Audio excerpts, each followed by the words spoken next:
and like all, and then because you don't know if you're dealing with somebody who's like a J-trig operative or Sure. just some triggered fucking loser. And so, like, and then J-trig that's what we're operative? also up against. So it's like, you're like, which one are you? And then fucking, you just feel like, oh, fuck these people. And it's just, nobody wants to deal with the shit. Nobody wants to come out and say who they are as far as their opinion about the shape of the earth, even because it just keeps them away. But even then, if you're just not a diehard baller, fucking, you believe that we landed on the moon and all the rest of it, they get angry as I fuck. need They some get so angry. Listen to this dude. He's about to get all angry. Go out. Let him speak. please. I need some clarification here. You just said some angry ball ass, whatever. But why are we angry? Why are you saying we're angry How about when this? most of I the will give time, you. I most of will the give. time, most of the Bro, you're sounding a time, bit angry. it's the flat earthers that are the defending ones that Hey, mute I was us. just gonna come and say that. I was just gonna come and say that I have also seen like people in flat Earth, like be against like ballers in a certain way, and like and have But, come out and said, or even like the blatant idea of flat Earth when people come out and say, oh, everyone else must be stupid and this, that, the other thing. It's like I could understand why people take offense to that. At the same time, it's but like Isaac, look, sorry to interrupt. I get muted on this channel and other channels every fucking night, 3 or 4 times, because I ask relevant questions, and people, when I hold their feet to the fire and try and hold that question and get an answer, they run away and then I'm muted. Why? Hang on, Are you sure tell it's me, not mate. because you're being rude and over talking people and coming in the middle of the sentence going, wait a minute, I got something to say. You're wrong, like you just did? Yeah, Aussie No, I guy. didn't. That's not why you're I just muted? asked a serious question. You said I've himself just asked properly. a serious question and been nice, and I'd like an answer, and you've just told me that Stopping I'm all some. wrong, I'm all wrong, I'm all wrong. Dude, I'm I didn't asking say you a that. serious I said question. it's yeah, your hold. attitude that's getting you muted. Well, Hey, hold on. new We're beyond perspective, that. I don't want to raise that issue right now, new newbie. Hold on. perspective, Yeah, Anissa. Jen, I've got to Jen, say it. ahead. I'm I hear sorry. you. I got to charge in. I got to say it. New perspective. Do you remember when I told you about the term "dern"? This is a dern. He's doing it right now. He like interrupted aggressively, and I was like, "Oh wow!" And then, mate, What what am you I did, doing? Shady? Yeah. Then you were like, "I keep getting booted from places," and I'm like, "Well, this is a dern. You're doing it right now. The reason you get booted from places, you're doing it right now. You can tell yourself stories about What have I holding people's done? feet to the fire, Explain what I've done. barging in and being aggressive." Again, he's doing Well, it on hold on. No, top No, of being here, accused let of me doing it's rein it. this called in. I ask a question, Generally, you're and all I good, bro. continue to ask the question wanting an answer, Generally, Hey, Issa's going to be nice to you. Claudius Just I shut got up. you. I got first Issa's you. I about got to you. be will I nice got to not you. you, answer okay? the Just relax. question. What is the They question? won't answer the Generally, question. So when I hold someone's What feet is to the the question? fire, then What is the I'm question? being aggressive and whatever. No, it's called, Dern. please answer my question. Yeah. What is the question? Well, it's just relevance at this point. Oh, He how is said, relevant if no, you are no, no, saying that no, no, it's no, no, no. point Hang of on, the hang on. question? He said, right? He said we're aggressive here and there. What I'm No, what saying is the is, when we ask your, a question of you guys and you And then can't you do answer it, you get all standoffish, and all we do is try and hold your feet to the fire to have an answer what is the when question? you think you have a question.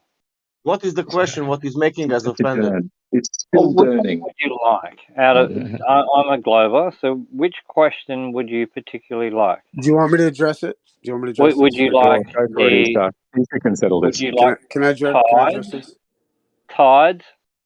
meteors, asteroids?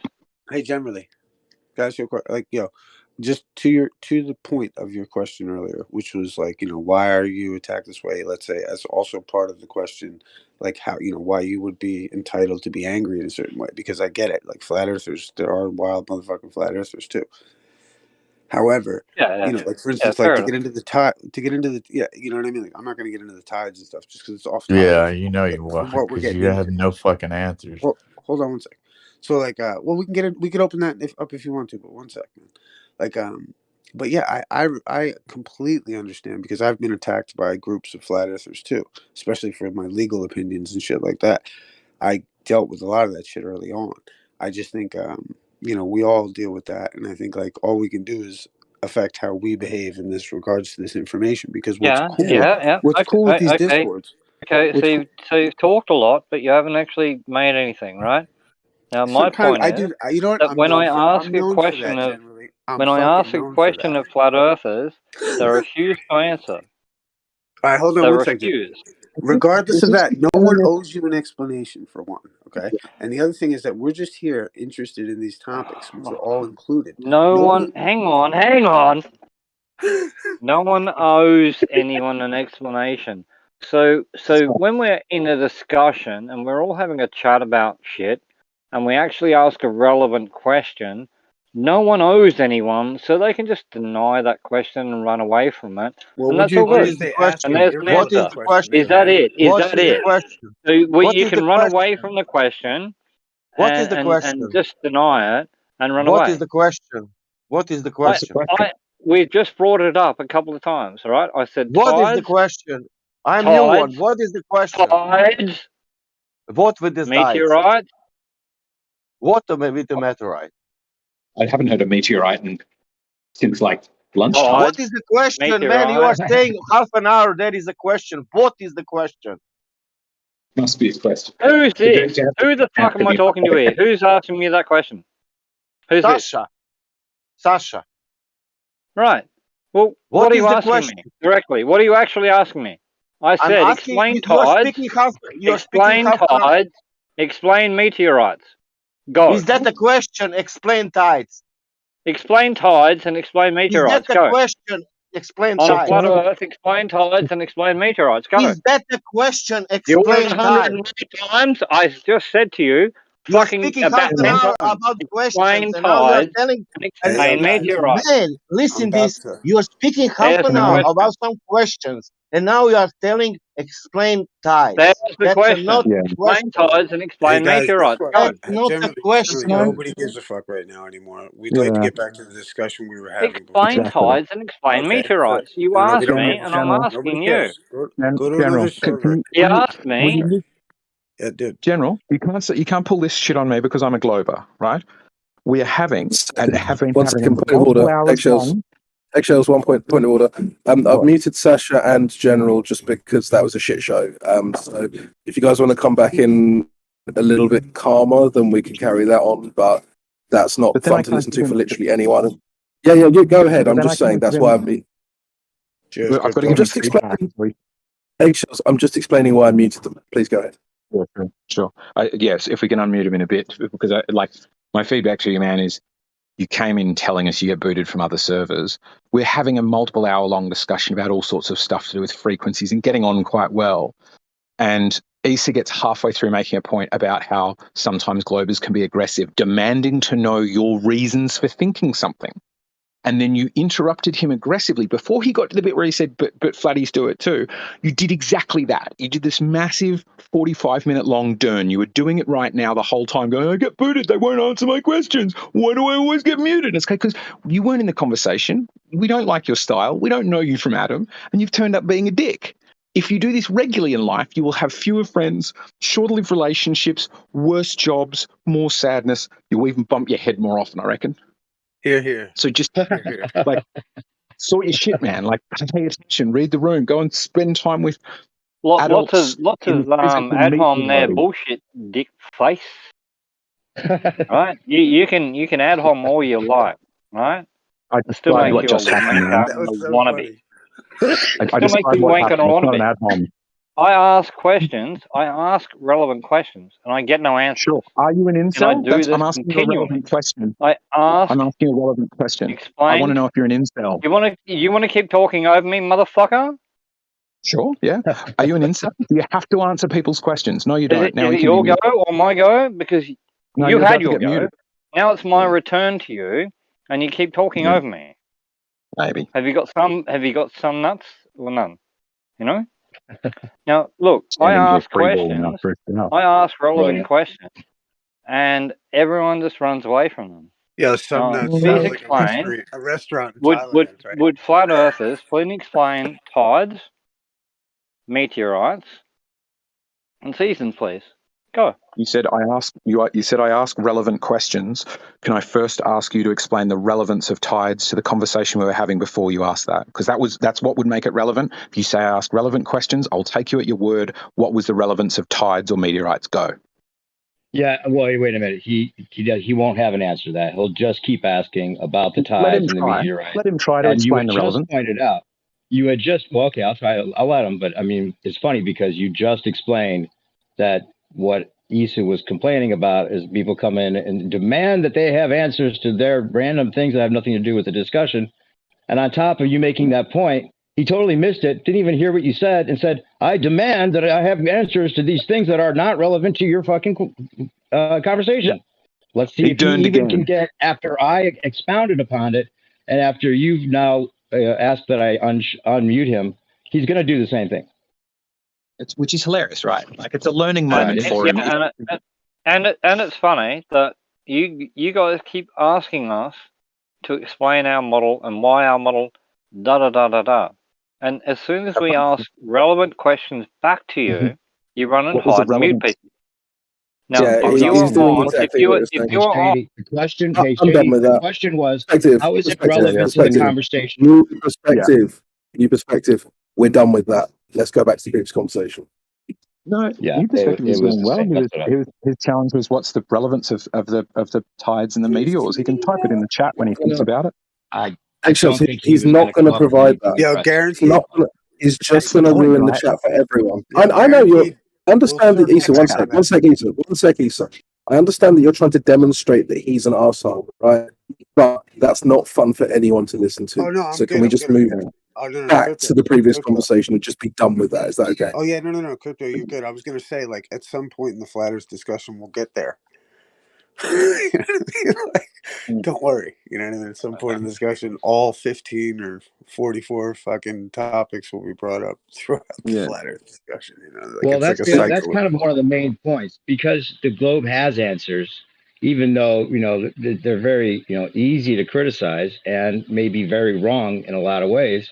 Because the globe has answers, you know, those are accepted. But, you know, to expect every flat earther or any flat earther to have answers to some of these things that the globe may not have answers for either, except for the one that they put in there, isn't fair. Yeah, I'm more lean. I get your point there, but I'm more lean Issa's way, which is like, your thoughts are your own. You're not required to answer to somebody else for believing the same thing. And on a intellectual level, I agree. It's just, to me, on a tribalistic level, we feel the opposite of cognitive dissonance. I call it cognitive assonance. When we're around people we really we're vibing with. Like when somebody says a really good flat earth proof and you see a glober get owned, that's what I'd call cognitive assonance. You're like, fuck yeah, I like that feeling. Well, yeah, you know what, though? He turns up to do that. Well, that's part of the debate, man. You know, that's part of no debate. Kind of team side about it. You know what I mean? Like, that's the fun part of that. No debate. Sparks can fly. It's like, you know, like you and I, Eggs, we hold, I think, a lot of philosophical similar values. Yeah. But and the point is that we're honorable enough to have these discussions, rip each other down, tear each other up, own each other back and forth. And it's like, it's still, it's irrelevant because we're talking about like the most dainty fucking types of subjects, because these are all nerd topics that really have no effect on anything to do with our life other than our philosophy, which is dear to us. You know what I would argue it does have something to do with the way we look at the world's, the government. Of course it does. Yeah, right. Of course it does. That's already laden with it. It has an effect on your discernment for other things. Well, no, it's just the idea that that's where you can argue and disagree with your friends, is because you can fucking say, like, you know, you might argue for one point and you're, but you can get through the topic. You know what I mean? Like, and even though you might be like, you're a fucking idiot for thinking that deep in your soul, like, it doesn't matter because it's so stupid. What the fuck are we arguing about? We're arguing about, no, you're fucking stupid because you think you're spinning. You know, no, you think you're stupid because you think you're not. I can get that. I can get that. It's just that I think that you're right. It doesn't matter as far as how you might go about your day, as far as if it's flat or if it's a ball. If the ball's going to present itself as flat anyway, then it really wouldn't matter, right? It would matter if we were spinning, maybe, because we'd be dead. We wouldn't even be alive. according to a lot of people's It opinion. brings us back to the stalemate. The thing that Flat Earth does, right, and what it irks about people, is it questions the reality in regards to the relationship to this third party that went to the fucking moon, and all the science and the numbers and the technology that comes along allegedly with that shit. So that's what it's up against, because you're up against the technocracy of this fucking lie. The shape of the Earth is just a fucking stalemate, dude. It's like it's a I dead think it's fucking. obviously not that back. I wouldn't say stalemate. I understand what you're saying, If it's an but it's not ancient stalemate. idea, if it's Can an I? ancient idea and people have believed it for a long time, alongside people who've believed the Earth is flat, like, you know what I mean? It's like why we came up with the moon is made out of cheese, because they just didn't know. You might as well say it's made out of cheese. It doesn't matter. You're never Oh gonna find my out God. until we went there. Yeah. So And I'm can just I? saying, Can I like, I don't you know, think say people. I don't think. I would what argue I? that people never believed it was flat. They didn't have to believe it was flat. It was never a belief until they got the globe model in here as a belief. Then they made flat Earth a belief, which it never was. It was just reality is as it presents itself. There's no reason to think otherwise. It's not a belief. But I mean, so there was a different point I wanted to make. But like, you believe things and them being real. Like hopefully you try to believe things that are real. That's what I would say. Like, trying right, to right. say when somebody made something a belief is just silly. Belief is just things you think are true. But the thing that I was going to say could tip this deadlock, or that you need to respond to still, I think, is like philosophically, what is the creator's intent when they are meant to be giving you a sense that you're rotating? So you've got to assume you're rotating to say it would be ridiculous, I would feel that. So why would your creator put you on something rotating and then make you able to sense that? Because it doesn't seem, would it be a pleasant sensation? Because it seems to me like it'd be awful. See, I mean, I Is that think assuming that we're it's rotating? I complete don't trust. fantasy. Hold on, though. It's complete fantasy, though. Like, you know, in my mind, it's like it's a, you know, it's like, what if I gave you $1 million? Like, you know, would you eat donkey shit for $1 million? Is the kind of way I That's feel not about that question. analogous, though, man. Because hold on, What It's hard. that because is, like hold on, man. Let me elaborate. So, like, you know, the fucking, like, it's just an irrelevant proposition to make. no, It's like, no, why would I think? it's No, because check it. Like, if I thought, like, you know, would I, like, let's say cool. the globe was real and I'm spinning, and, you know, in the creationist mentality, the Lord created it so that I would not feel that I'm spinning, and that I would whatever. And then, you know, even better yet, like the Yeah, yeah. next, so check it. Like, let me continue this. So the next logical Sorry, yeah. thought is the creator lying to me? Because actually I'm Right. spinning in this thing, right? As the creator, like, you know, telling me, like, I'm sensing one thing, but that's not the real thing. And, you know, That's how like, the why would I fucking be, universe works, why man. would it be, I'm just saying, why would I perceive the world as false? Because you're small on a giant fucking ball. You're small on a giant But ball. yeah, Sounds like a hip hop song. um, Like small on but a so my giant ball. challenge is like put into that thing my creator as one of the possibilities, because I don't feel you did. You gave a few good possibilities, but like my creator put me on a spinning thing, because that's what you're trying to test. Does it feel like I am? So Right. you Like, go, I think if my creator put me on, I'm if my so creator far put me on gone, a X, spinning thing, dude. I'm so far why? gone that shit just sounds so stupid to me.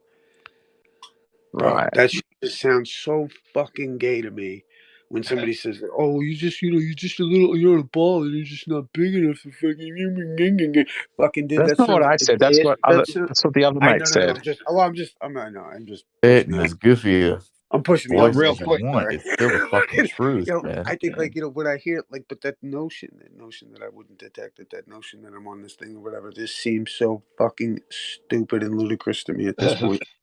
It's like, you know, it's But writing, beyond, like, I mean, dude, how about this? Like, here's the thing. I can imagine it. I can imagine it, dude. I can totally go there with you and be like, we're on a spinning ball, guys. But it sounds and feels, that entire thing, like, just makes me want to cringe in regards to me experiencing what I directly experience. Now, whether or not the right. fucking earth is spinning or whatever, or fucking, you know, I just don't, it doesn't, one, it doesn't matter to some extent, but two, it just doesn't feel, that doesn't sit well with me. But Okay. writing, I'm confused. Writing, your question it confused me at first because I remember you saying something at one point about, well, what if the creator made it so that we wouldn't feel the spin? And that's kind of how you worded it before, right? Yeah, very similar. How is it that the creator put us on something spinning, and then you're reasoning that the creator made it so that you wouldn't feel it, which is the opposite?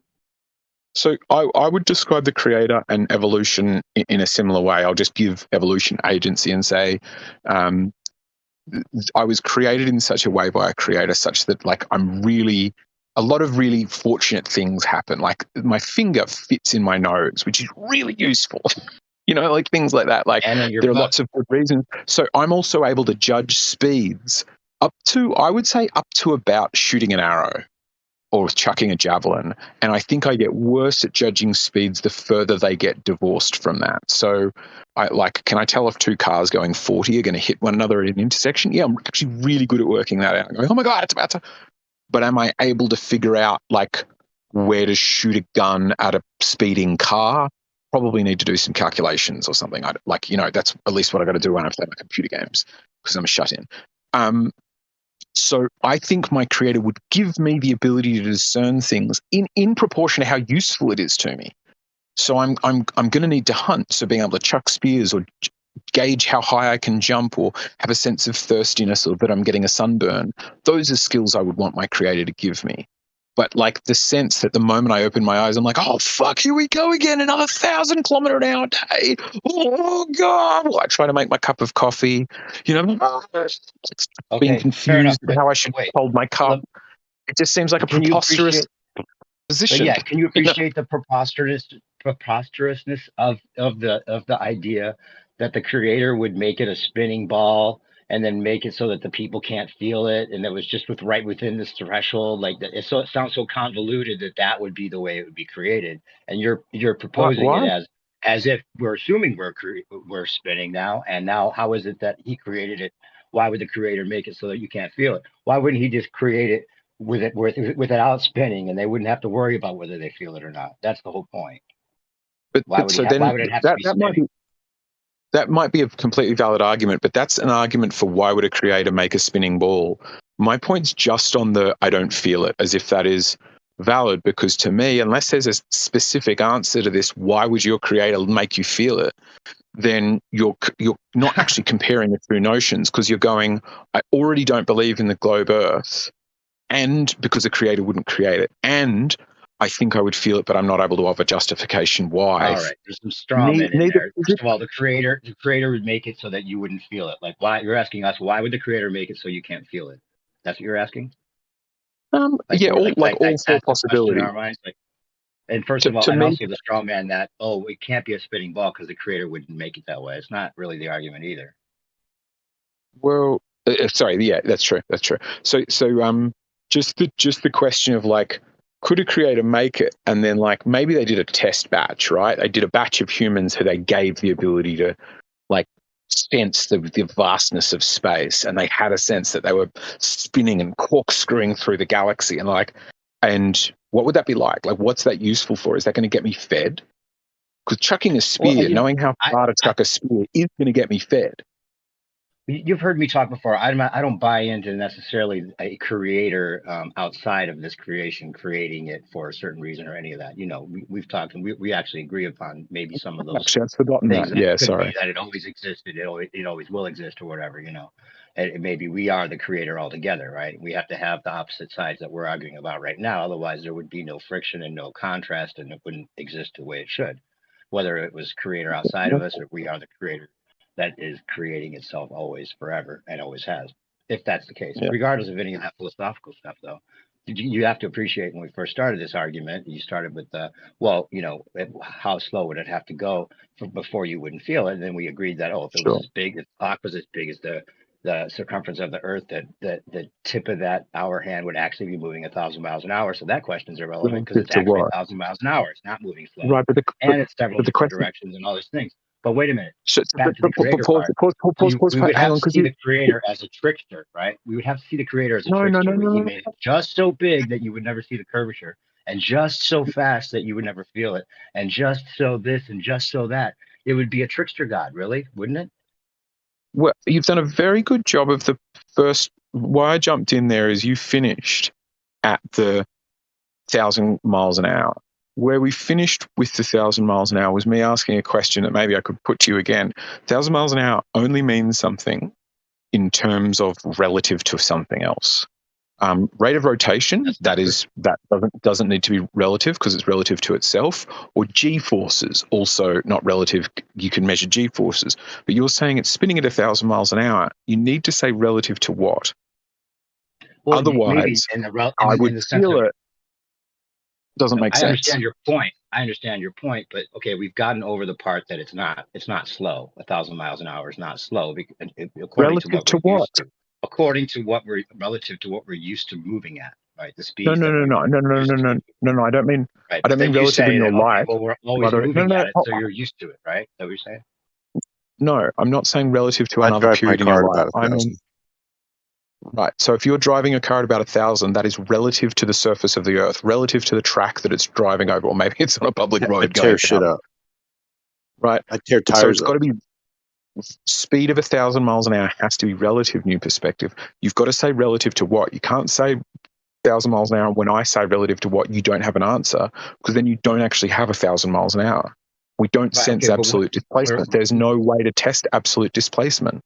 It violates the laws of physics. I understand how the relativity thinking can make you think that 1,000 miles an hour doesn't even mean anything because it has to be relative to something else, and it's all about acceleration. Right. I understand that. I understand that argument. It's not like I need to have that explained to me. But the human body, like let's say it is a flat Earth, right?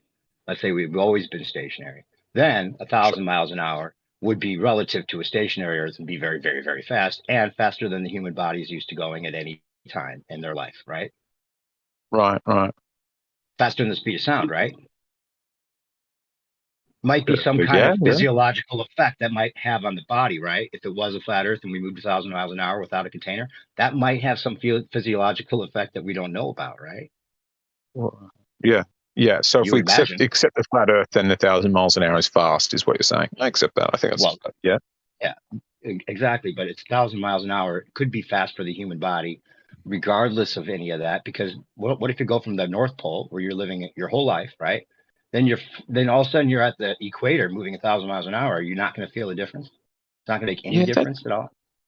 Yeah, that's a good question, actually. Yeah, imagine somebody from the equator goes to that. Are there any effects from having done that? Because they might be tiny, but would they? That's a good question. I like that. That's really good. And back to Issa's point, we intuitively know a lot of things about our environment that we don't think about or recognize directly. Like, it sounds so stupid to him because once you realize you're not spinning, it's just the idea that you're spinning is just nothing more than just the idea. Because it's like, wait a minute, there's all these things that our body would have to be totally oblivious to. So it's like, and that's where the argument on your side is really weak, because you think just because you can't always rely on your senses means that you should never rely on any of your senses, intuitive or any of that. It's just out the window, right? Because all those things might factor into all this spinning in different You're built out of junk. If you go from 0 to 1,000 miles an hour in your living life, and you've always lived at 0, and you go to 1,000 miles an hour, you're not going to have physiological sense that something's different. What was the bit in the middle? I suddenly jumped in, and then I got lost in two places. You get the point. You liked the point, in fact. So I guess I made my. You like the point. You accept my point. Sometimes I drive just a hair under 1,000. I'll drive 750. So I'm taking it easy. Just you got your wife in the car. She doesn't like it when you go the full ton. Like, I can really feel it when you're doing all the way 1,000. It's so much faster than 750. It gives me that stare. You know that one. Yeah. That pin back look. Eyes get narrow. Ease off. That's the land speed record is 750 miles an hour. But I certainly think I tell the difference between that and 80. No? We got to make a left. We got to make a left, right? Definition physics. Like there's no tool that can measure displacement. There's a bunch of tools that can measure acceleration, right? Including your guts and your But the truth, I know. But the truth is, like, the reason I know I'm going 100 rather than 40 in a vehicle is because the car is training and I can hear it. And I can see everything moving really fast. You can Those bouncing and wobbling around on the road. You feel the acceleration going to 100, you but know once you're at exactly how 100, fast you're going, it's kind of comfortable. Yeah. And if you go What in if the someone's car car was that's like moving really like 1 second, like a 1 inch per second? And then after I'm driving 100 miles an hour, 1 I inch throw a per ball hour. to my person in the passenger seat. No, I'm just joking. I don't do that. That's dangerous. You shouldn't drive 100 miles an hour anyway. Come on, everybody's giving it a go. Maybe you shouldn't. I got to go out soon. It's been nice chatting. I shouldn't go to another side of the world to sit in a room and chat.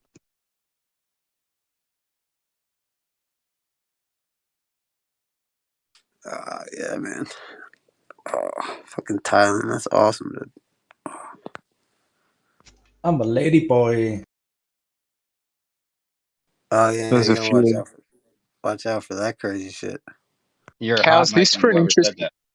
that. Tim, you're hot micing. I don't know who you're talking to. He said ladyboy because I'm in Thailand.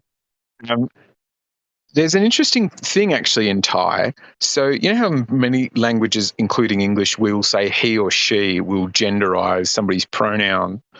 So an interesting thing in Thai is they genderize them speaking. So you will go kop kun krap or kap if you're a boy, but you'll say kop kun ka if you're a woman. And they make it real like ka, like it's like a bird. And they say it all the time, like a really regularly, like you'll be like, can I go to, and they go ka, and you're just going through a whole sentence. Can I go to out the back just to wash my hands? And they'll just be going ka, ka, ka while you're speaking. And I'm like, why? What an interesting language that you're like, finish off sentences by going using the female word. And then the thing that made me think of it was ladyboys and gay men sometimes apparently too, I think, will go ha. So they've got their own one too. Oh no. So the ladyboys can like let you know that, like, you know, they're up to no good. Yeah. That's, again, I think it's also a way to signal. Need that sidearm. That side. You would freak out, wouldn't you? If some bloke came up and tried to kiss you or something. Oh yeah, no, I wouldn't be down. I mean, it turns out it's a man. How would you react, do you reckon? Well, I mean, if I was walking through, Be like the crying game. Oh, dude, I used to live in New York City, bro. I've been to, like, I know where to go or not to go.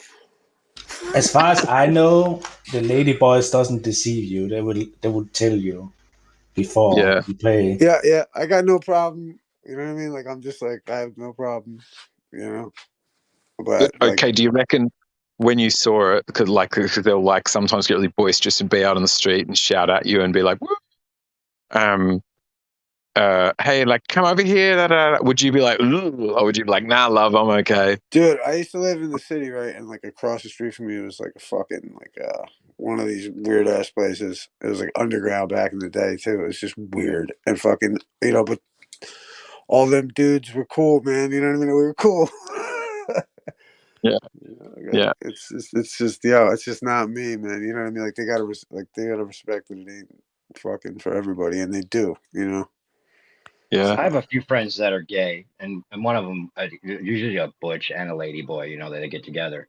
And these guys were my friends, and they would hit on me, both of them, just blatantly, like sitting in the room, and it didn't get to me because it was just, kind of like, obviously it's never going to happen from me. So they felt comfortable enough to make it blatant. And, I've had a few friends other than them, that it's like that with, and it's just, hey, that's what your thing is. It's not my thing. And, what was it that Eddie Murphy said? It reminds me of, like, he said, we're playing tennis with a guy, and you're like, I'll play tennis with a guy, the gay guy, and be like, you get done with the tennis, and you're like, what are you gonna do? I'm gonna go check out a bar, and the other guy's like, I'm gonna go suck some dick, Okay, see you later. They are so promiscuous too. Gay guys just fuck so much. Oh my god. at least in Sydney, Jesus, some of the stories. I'd be like out like having a barbecue round at a friend's place, and she had a gay room, like a housemate, and he would just like look at his phone and then just wander off out the back door, and we'd be like, and he'd just be gone like 20, 30 minutes, and then just come back. And like it used to happen all the time, and I didn't understand it. And then Claire's like, "You know what's going on right now?" And then I sat there thinking for a bit, and I was like, "Is he going out to fuck dudes off Grindr?" And she's like, "Oh, you won't always fuck them." But yeah, like just be like, "Oh, we happen to be 2 streets away. Do you want a hand job behind a toilet block or something?" Oh my god, Yep. it's so promiscuous. It's bizarre. I had a roommate. He's like, "Oh, hey, he went out for an hour," and I'm like, "Where'd you go?" And he's like, "Dude, all these guys on, and then online we went down and had a circle jerk on the beach." I'm like, "Are you kidding me? You've gone for an hour? You got met up for a circle jerk? Are you serious?" That's crazy. funny. It's totally ridiculous.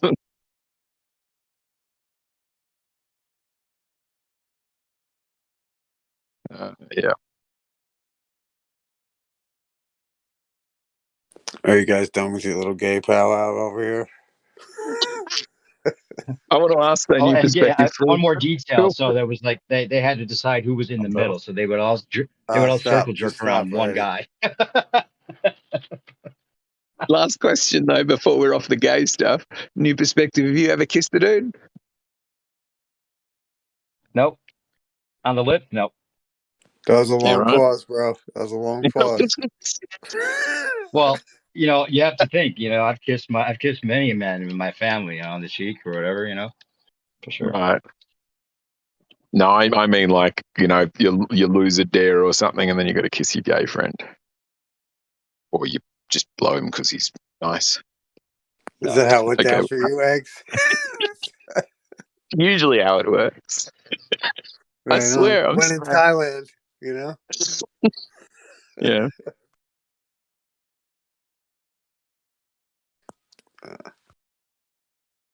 What happens in Thailand stays in Thailand. Just proven false for me on many occasions. It's a pretty cool country, though. There are so many foreigners that just come here once and they're like, fuck that. They make some money doing like, working class stuff in like America or hey, you know what? Or whatever, and then they just move over. Yo, new perspective. What's the dude's name in Thailand? Was a YouTuber fucking dude, you should go visit this guy. No. No. There's what do you call it? There's a flat earth YouTuber. Listen, man, and he's so fucking awesome too. He's got his name's Nick. What's his fucking name, man? Let me see if I can find it. Do you know you don't know him? New perspective. For some reason, I think that what's his name's there now. Hold on. I'm gonna hit Eggs. This is who you should. This is potentially who you could go visit. Who's an awesome dude. Awesome. Oh my god, I've missed messages. Sorry, people.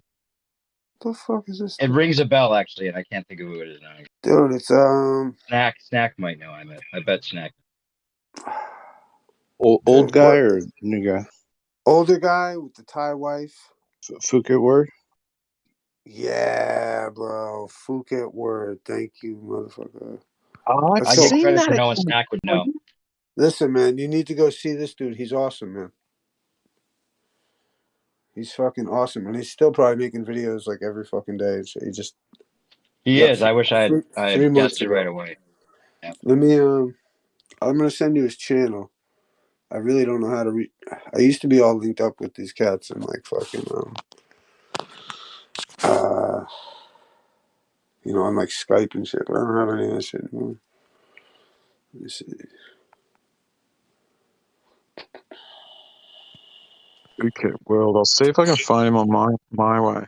I'm gonna send you, here, I'll put it in the chat as well. Put a link to his channel. He's fucking awesome, dude. And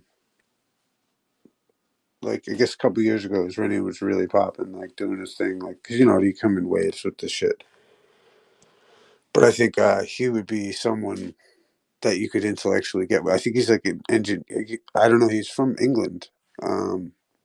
I don't know his education or whatever, but he's like intelligent as fuck. And he's got a little restaurant out there, I believe. He's got a restaurant now, so he might be still here then. Because, the problem is I keep finding loads of people who are in Thailand, but if they were here like 3 years ago, they're all gone home. It's crazy. Oh, interesting. You know what? And I do vaguely remember him going back to England.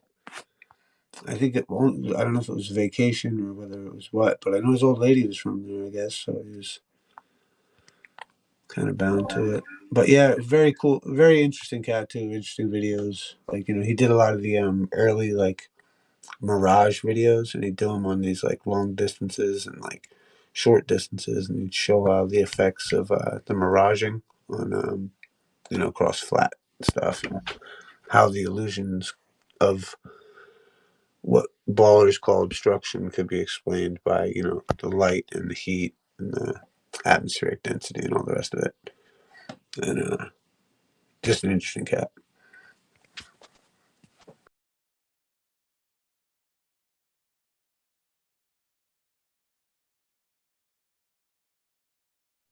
Yeah, nice. That's a really good reminder. I'm just trying to find out from his videos now where he is. If he's got in it in the the States or England or not.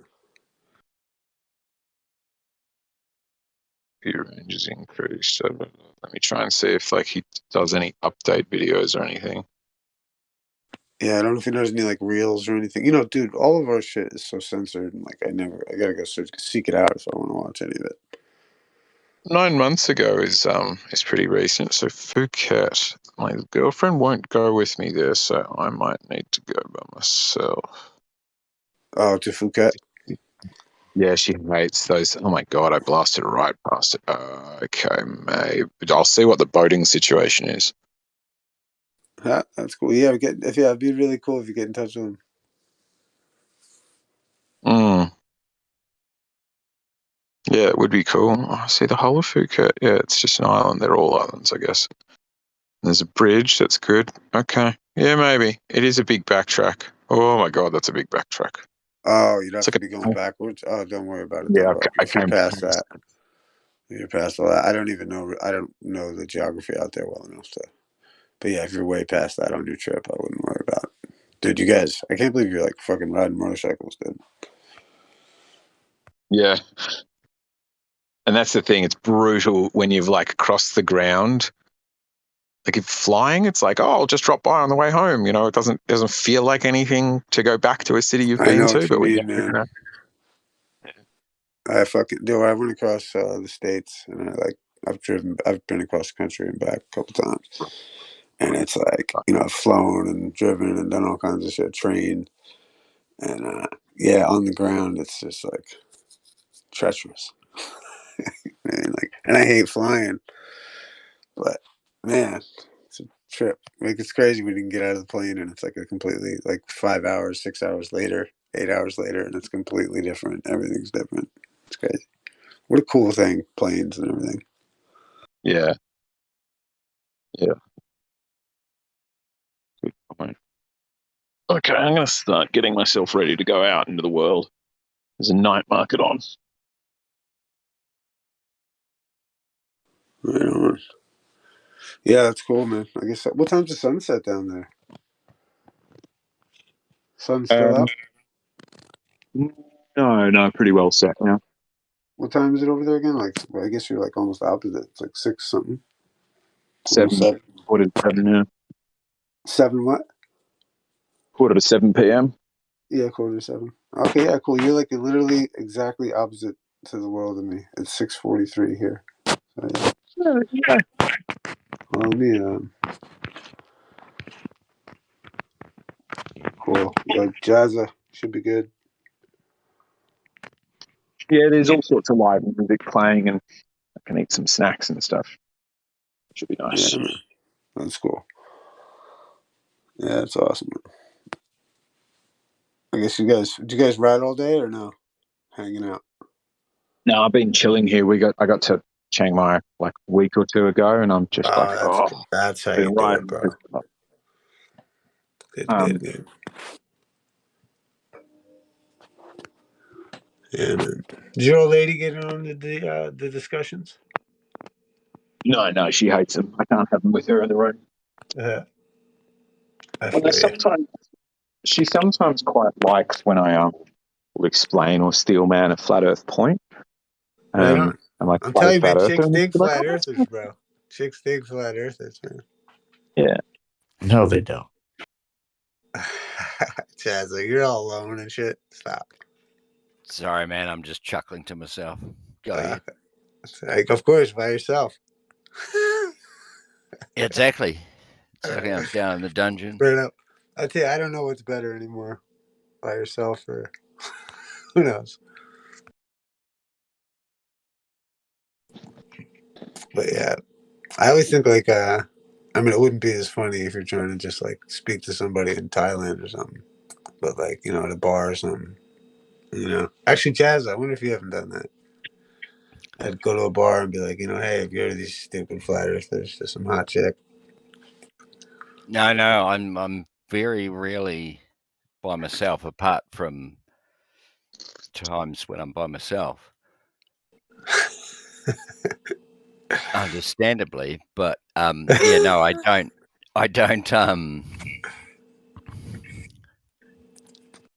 Yeah, I don't go out and do the old flat Earth activism, if you like. I don't know. Yeah, I could see that though. But you know, it's a good one though. If you really see a hot chick and you don't know anything else to say.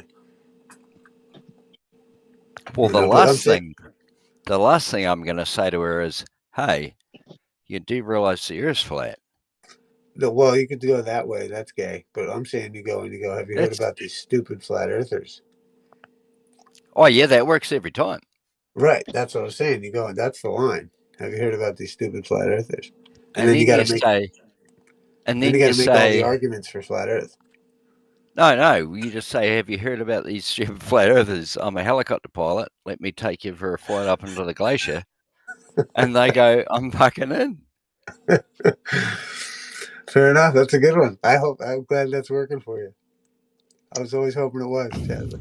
It does 9.8 9 times out of 10. How could it not? How could it not? Like I found taking girls for a ride on a motorbike pretty good. That is nothing on a chopper, and it is like in many ways better. And then they're not cuddling you from behind, so you are missing some important bits. But for exhilaration, yeah. I'm just saying, if you need to use it as a line, use it. It works every time. You'll take me up on it, and then I won't be able to fly a chopper, and then that'll be that. Except, you know, I'm in New Zealand, Queenstown, New Zealand, the adventure capital of the world. I said about the helicopter pilot line, and there's like fucking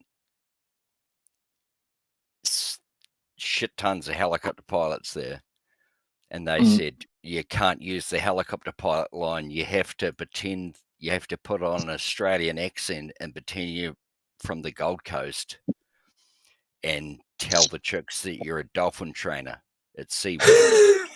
Right on.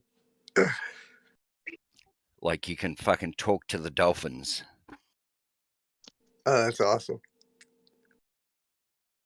I'd like to make the woman that could be fooled by that. Well, she'd have to be a flat earther.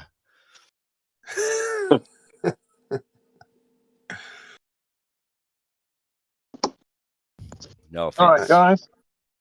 I'm gonna head out and be in the world. I'll might check in on you later, but I consider myself a bit dull if I do that. Yeah, good. Have a good time, bro. Did Jazza just say? Did Jazza just say that the only woman dumb enough to date him would have to be a flat earther? No, I never said that. It's funny that you interpreted it as that. Yeah, Jazza doesn't quite think he's more about I don't know. I like the idea of like, you heard about stupid flat earthers, and I talked to dolphins would be a good one. Hey, it fucking works. It works. I might give it a go. Issa. Yeah. by myself tonight. Shit, yeah. Learn that shit in Thailand. Yeah, learn that shit in Thailand. Like, I talk to dolphins. You know, I talk to dolphins. You know, eggs. Do it tonight. If you're going out, do the opposite of the dolphin trainer at SeaWorld on the Gold Coast. Say you're a mountain guide. You're a glacier mountain guide on Franz Josef Glacier on the west coast of New Zealand. Fuck yeah. Hello. All right, gotta go. See you guys. Catch up. Later, brother. Oh, that's a good one, man. Seriously. Oh, I feel you. I remember I used to have a buddy of mine in the city, and whenever I'd like walk up, or like I'd be going to meet him somewhere or whatever it was, and he'd come in, and if like he introduced me as Adam, like I had to go along with whatever he just previously told them all about me. It's so fucking fun to do. And I'd have to get it together real quick, or like, oh, it's so funny. We used to just have such a blast in the city, dude. You know, your mates, they got you back at the best times. Yeah, that's it's just such a good time. But I was just thinking the other day, we were talking the other night, I think you might have been the first flat earther I ever talked to on April the 15th, 2015. No kidding. Where, I wonder? And I think I was thinking about it the other day. I was on Nathan Oakley 1980, his channel. That might have been. And you were talking to that smoking hot girl from Argentina, Ladybird or some shit like that. Yeah, it wasn't Ladybird, but yeah. Something like that. You know what I mean? Yeah, I know who it is, yeah. Yeah. That was fucking ages ago. Yeah, it was a long time ago, man. Yeah. Yeah, it's cool. I've always said you're the original chemtrail activist. Yeah, I don't like to bring it up now because I'm saving it. I'm saving it in my Flat Earth wallet. You're waiting to get your own dispenser on your helicopter. No, I've got some proof, but I'm saving the chemtrails in my Flat Earth wallet. Yeah, that's awesome. I call them government vitamins. Government vitamins, just I always like imagine like some drill instructor like yelling at like like a platoon of like whatever recruits, like there's flat earthers. There's flat earthers out there with more commitment than you. Yeah. That would be a good line. Yeah, government minerals, man, and yeah, but I could just see you having like your own tank. Just to piss off the flat earthers. Yeah. Fuck yeah. Well, obviously I won't, but no. Wouldn't tell anyone nowadays. Yeah, no, I'm not going to put no fucking flag on it. Just drive over all the hippies' houses and you're fucking new. Yeah, I'll just drive around with a white flag with ban YouTube and Twitter on it. Yeah, just like circling flat earthers in your helicopter is like, find out where a local meetup is. Just go fly over it so they all think the government's spying. Yeah, ban the algorithms, but ban the algorithms, find the truth. That'd be great. No, you just got to do it. Like, you got to look like put like a private company that's monitoring the flat earthers. You know what I mean?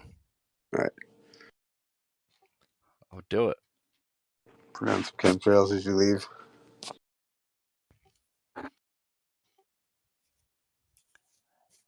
Yeah, the old chemtrails. That's a whole different subject. Well, yeah, they are cloud seeding. Oh, they definitely are. Definitely. But what are they doing it for? To help. Yeah, you ever heard of the theory that like Monsanto and all these companies are spraying this shit, and that like they're trying to make it so that the only plants that will grow are Monsanto seeds?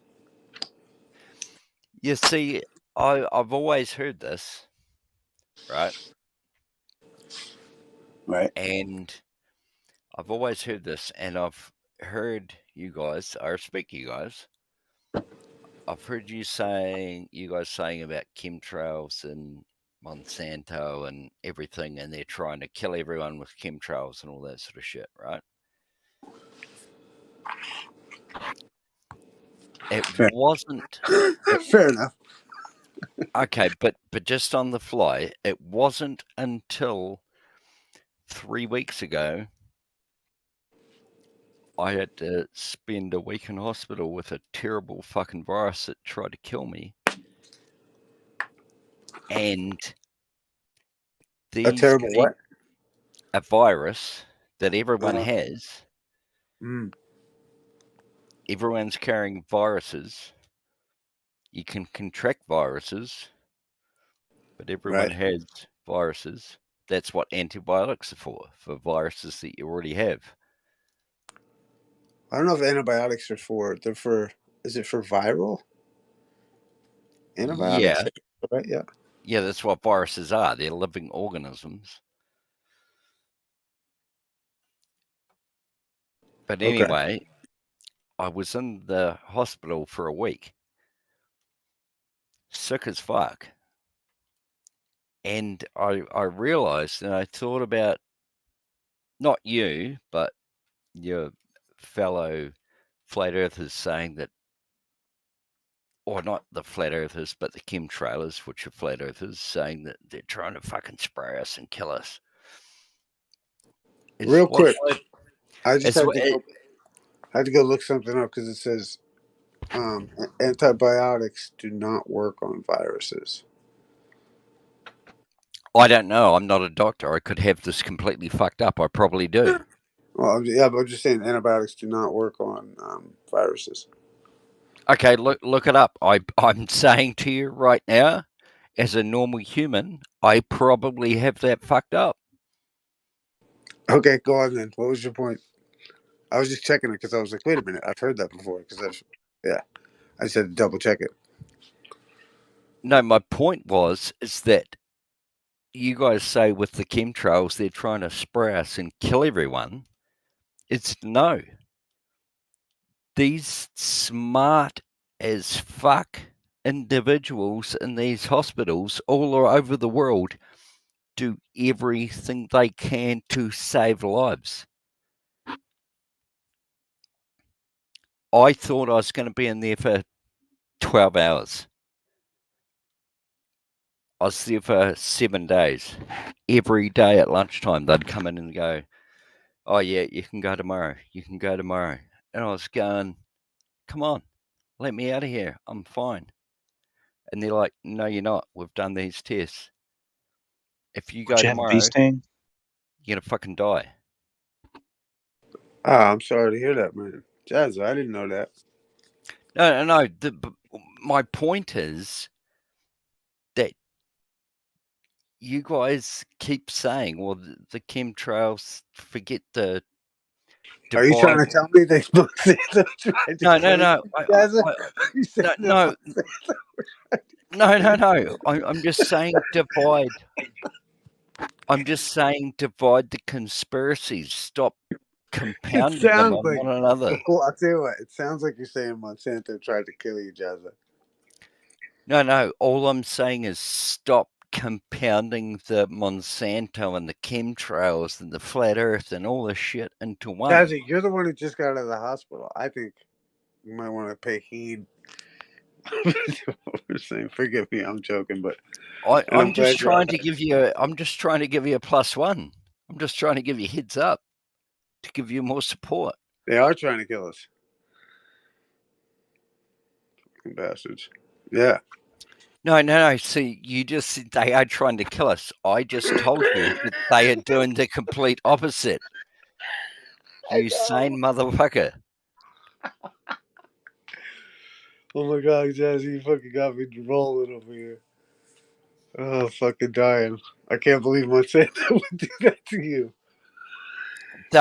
Dude, from what you just said, they're trying to kill you, but you keep living because of what they're doing. What do you mean with who's trying to kill? Is Monsanto trying to save us? That's what they're doing. And from what you just said, they're trying to kill you. Yeah, I'm saying, like, you agree, though. So do you agree that they're trying to kill you? But no matter what you take, their products are getting to you, and you're going, they're trying to kill me, but they keep keeping me alive, those dirty motherfuckers. I don't know. When do they keep me alive? You're still here, aren't you? Yeah, I know, but they're not doing anything. And how can you prove that the water that you drank, and how can you prove that the water that was, how can you prove that the water that was washed in your vegan fucking chicken burger, how can you prove that wasn't, how can you prove it? Can't. Oh, my vegan what? That was awesome. My vegan chicken burger. It all goes back, bro, to evolution, baby. Pearl Jam. Oh, it's so funny. Oh, my God. It's all good, dude. We'll leave you to it anyway. All right, Chaz, I love you, dude. You fucking, I fucking love when you're in the mix. Yeah, man. Sweet. Fuck yeah. Yeah, all right, mate. Yeah. Catch you next time. Oh, man. Well, shit. I'm here for a minute. Oh, yeah.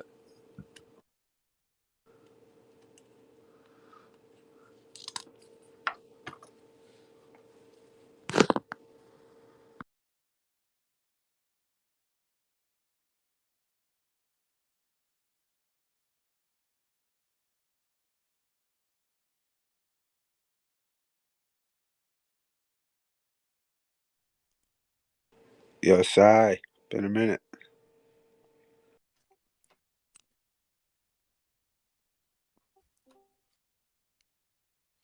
Yeah, also, if you're talking to Jazzaconda, if you come to New Zealand, now that the borders are open and shit, fucking look me up, man. I'll hook you up with some snowboarding and shit. Oh, my God. I would fucking...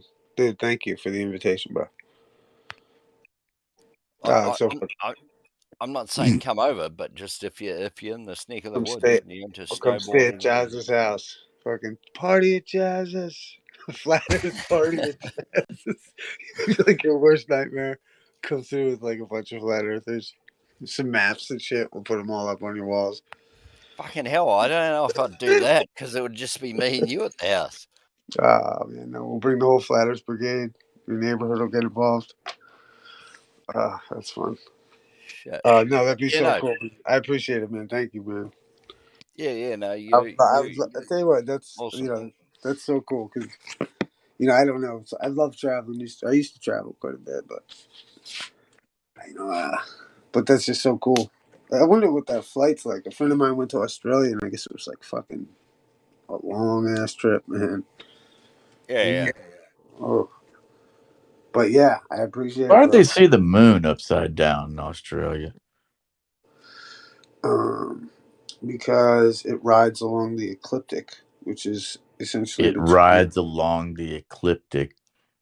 Yeah, the moon goes. Well, it goes from like 5 degrees Did this off. shit just come out of your mouth like just diarrhea, or do you actually think about the words that are coming Well, out? no, I was thinking like, so if it's like the ecliptic was like roughly around the equator and like 23 degrees north And and I south. hear you talking and shit, man, If and you you're were not in the making a fucking southern bit of sense, hemisphere, man. Do if you were you in ever the get southern tired of hemisphere, talking about just then it would look ridiculous like fucking shit, upside just down. fucking Shut the fictional fuck up, shit? Stone. You don't know what the Because fuck you'd you're be in talking the southern hemisphere, I so mean, you'd look like a seriously, man.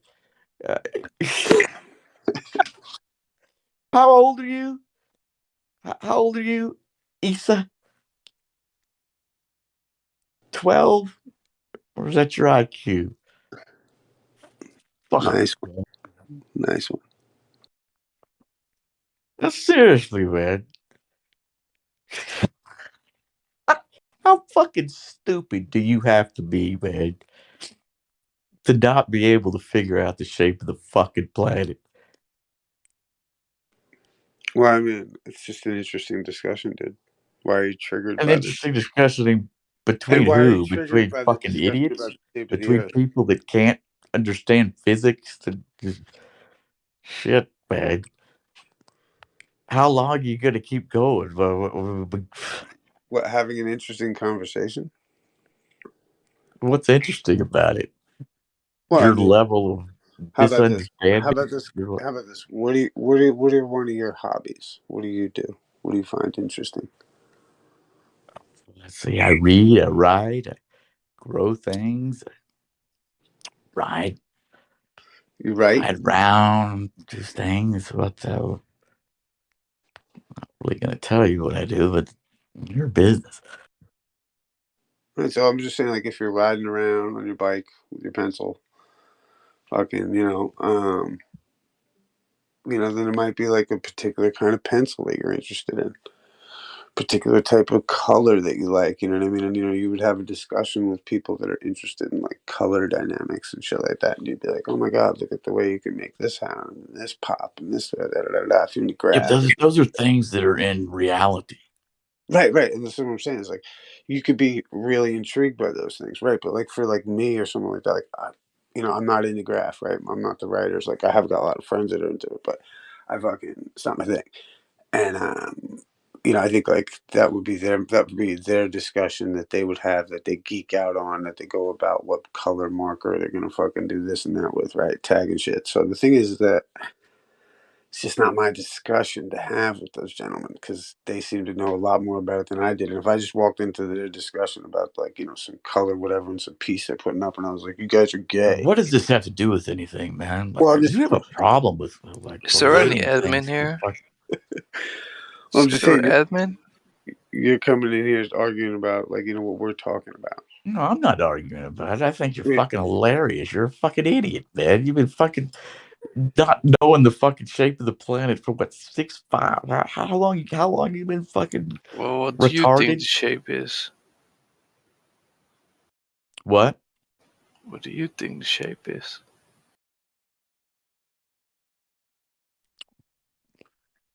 It's obviously an oblate spheroid, right?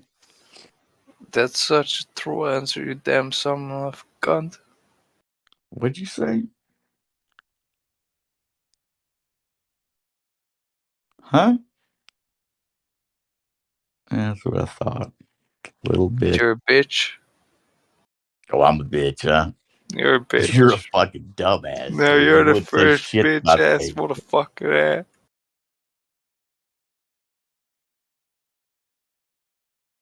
Yeah, we're not going to have that.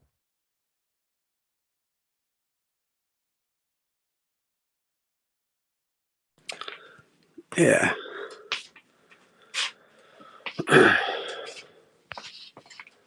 Yeah, that's the thing with this discussion is it's like these dainty ideas that we're all, having discussing about, and then couldn't think of like the height of almost idiocy than getting like mad because someone thinks the stars are doing something different than you think. Like that's ludicrous to me. Unless you're trying to like force like Neuralink and Starlink and fucking transhumanist fucking atheist bullshit, which is just like, become blatantly obvious throughout the years. It's main agenda, these Star Wars nerds. So that's all that is sometimes. But it's kind of gay. And good looks on the mods.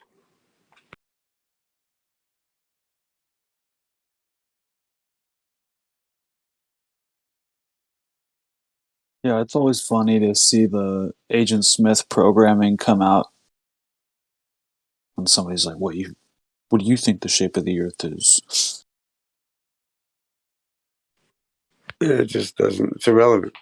Like, it's the most irrelevant fucking thing in anyone's life, is what they think the shape of the Earth is. Unless you're actually going to pay $1 million and try to go to Mars or whatever, which is cool, but I'm not really intrigued.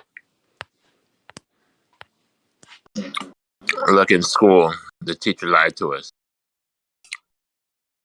Shows a spinning ball globe, spun it like a toy. Do you know how I know they we told didn't us go? that with no proof. You know when how we I look at this know? proof, we look at these NASA pics. I don't think it's a they're lie. fucking liars. They didn't. Hold on, real quick. Let me just stress this. They're not liars. They're just people who believe something different. Them themselves are not liars. Like, you know what I mean? That's what they believe happened. They're not lying. Right. They're not lying. They're just wrong. Potentially. Right. Right. Well, here, Right. let me present you some very strong evidence that we did not go to the moon in 1969. Oh, hey, bro, you don't have to convince me. I know. This is just a thought experiment. But go on. I just want to say, yeah. Yeah, I just want to say, because it's 2022, and they can't even get self checkout at the grocery store, right? You know what I'm saying? It's like this is the fucking thing that scans. I don't know. It's like 4 a.m. for me. Right on. You're all good.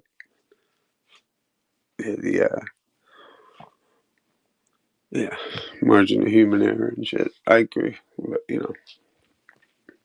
I just don't like the tone of, like, I think that's how, like, the shitstorm kind of gets started. Is like, people label people liars for things they're not lying about. It's just things that they believe, whether it be one way or the other. So the end trick is, like, to not be like your adversary. That's the goal, right?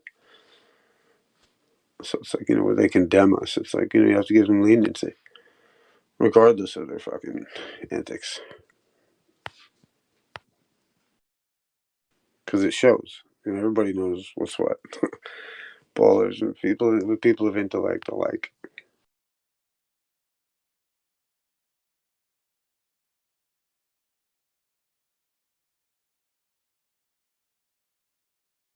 But yeah, someone take over, man. Make some points. Shit. It's cool. It's cool to hear this shit sometimes.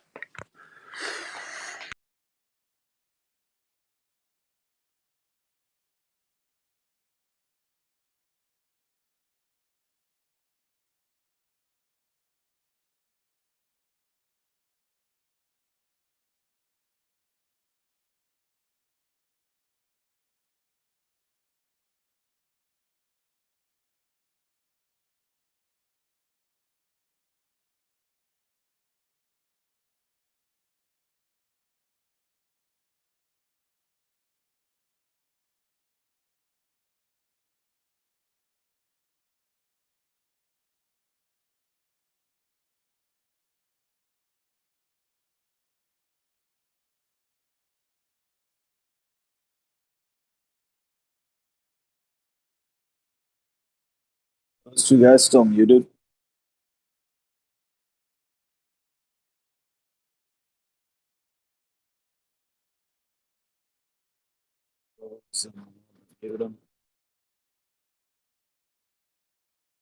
Who would you like unmuted? No. I was just curious if they were still muted or if they're just quiet. I can temporarily unmute them, but if they continue that behavior, they'll be muted again and warned. Very good.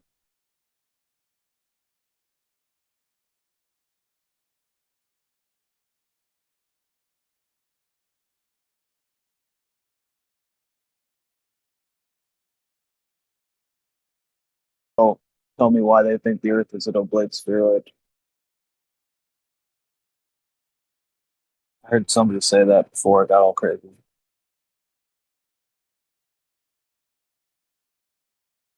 Yeah, I believe that was Mr. M. Stone. M. Stone. Oh, cool name.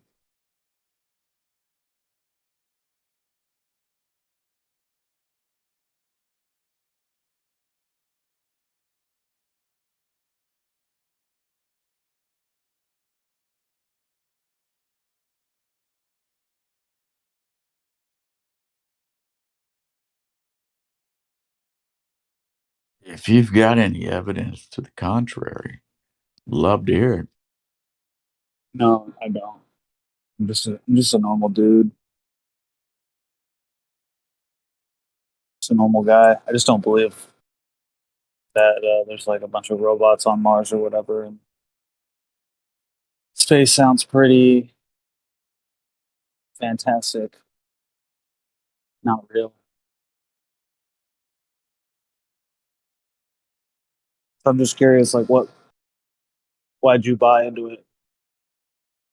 Aside from it But just I being buy cool. into it. Yeah. This isn't something somebody tells you, man. This is a cohesive education that some of us were able to acquire. What is And what's the basic, the most fundamental understanding of this education that's led you to believe that you're on a ball? Like, what do I got to understand first? I don't know. I don't know your history of education. I don't know what you don't know. That's what I'm asking you. What do I need to know to understand? Because if you said it's And like I a just said basic I thing, don't know what you don't know. There's a litany of stuff that, my God. what's the most basic thing that a person would need to understand that they're on a ball? Like, do you get up in the morning and you look out and You you're could like, yeah, you could that's a accept ball? the pictures, Okay, right? so that's your standard of evidence. It's a Well, no, picture. you asked me what is the easiest one.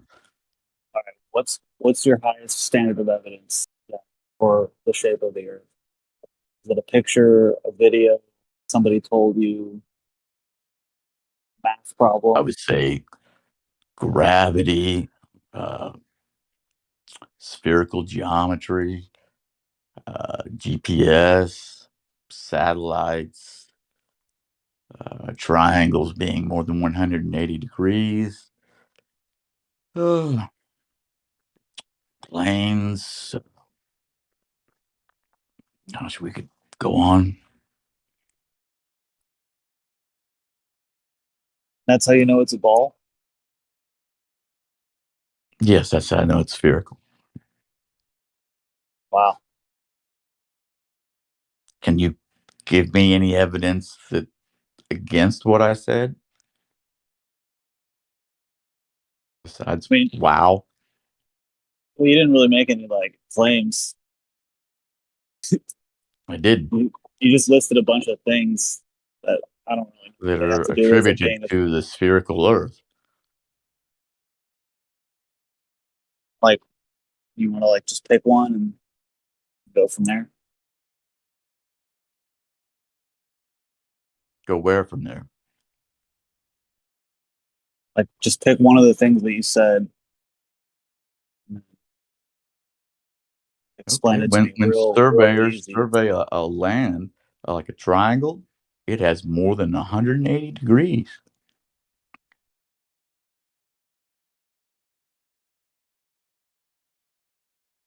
Can you show me that? You don't believe in spherical excess? No, I know it's spherical excess. I'm just asking if you can show it to me, like show me the measurements. I'm not a land surveyor. Oh, okay. Like you don't believe that's something that all the surveyors are making up?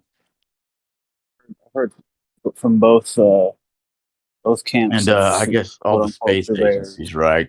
But There there's like wasn't one over 70 surveyor. space agencies that they're all lying, right? There wasn't one surveyor that has ever detected spherical access. It's just Okay, like a well here, stupid Oh, idea. I'd love to I mean, we can citation. talk about who's lying, but I think it would be way easier for you to just tell me who's got a lot of power that's telling us the truth. Nobody tells you the truth. You figure that out for yourself. Oh, okay, so then why does it matter when big space agencies are lying? Or you think all of them are lying? Oh, that makes sense to you. Well, yeah. Oh, yeah. Yeah. What would be the reason behind that? You're asking me why somebody would lie? About the shape of the earth. Yes. Last Why time would I lied, every I wanted to fucking? cover. Why would Last time I over lied, I wanted to cover 70 something else. countries? Why would over 70 countries lie about the shape of the earth? I mean, Control. there's a lot of reasons. What's the most Okay, can important you give one? me one? Money. Money. Yeah. You're gonna have to do better than a one-word answer. I mean, NASA gets a lot of money. Which is one How many agency. employees does NASA have? I don't know. Okay, fair enough. 18,000. Okay. So you think NASA doesn't do anything? They just collect that money and just put it away because space isn't real? Yeah. Do you really? NASA takes $50 million a day. Yeah. And they pay, they pay their payroll and they pocket like probably about 40 million. That's a fraction of what They say they're going to Mars and shit, and then that shit's happening. of our budget, man. So everybody in NASA, they're all lying, and all the other space agencies are lying, right? Yep. Yep. I mean, is that really so hard to believe? Well, you got a 3-digit IQ. I mean, so you think can't that? Be serious, well, that's why. man. Well, that's why I'm asking. That makes who's telling? Who's telling the truth? Tell me who's telling the truth. You don't have to tell the truth. You can see it for yourself, man. You could do the math. Oh, you could. So you've seen the curve with your eyes. You went up high enough and saw it with your eyes. You went to space. I believe the pictures. I Oh, believe. okay. Well, I saw a picture of Bigfoot. That's cool. Really, you saw a picture of Bigfoot? Yeah, there's a video. How many of them? Were they from the government? Were they from 72 other? Oh, that's not analogous at all, is it? You sound keep like a flip-flopping on dumbass. what you keep. You're the one who keeps flip-flopping on whether or not you should I'm not trust people. flip-flopping. I ask you who we can trust. Argue for shit, man. You're arguing. I'm asking you who we can trust, and you say, "Oh, will you figure it out on your own?" And then 2 seconds later, you're like, "Well, you believe that someone's lying?" It's like, well, yeah, fucking. You can't even tell me who's telling the truth. All of them are lying. That's what you have to believe. Who's you telling the truth? That all the space agencies are lying. Okay, is NASA telling us the truth? About what? About space, about all that stuff. Yeah. Okay, so are they telling? Have they withheld any information from us at all? How would I know that? Good question. Right? I mean, you understand the concept of lying through omission.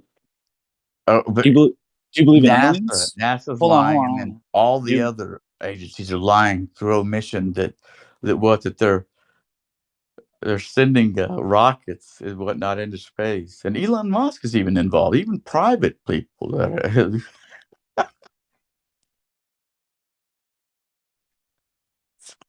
I mean, you're just incredulous that. No, you're just dumb, dude. You just can't put 2 and 2 together. You're just stupid. Calling me stupid doesn't mean that you've seen the curve. No, it means you're stupid. Into space. You can't figure out the shape of the Earth. How old are you? What grade did you fail out of? How did you get to be this stupid? Well, I tried. You must have, man. You have a brain When the Globers run out of good ideas, brain trauma. You could add harm. No, I just woke up I'm to verbal serious, abuse. man. What, If you why fucking is really this think about the that? Earth is flat, you've got some brain trauma. You've got some mental problems. Come on, stop.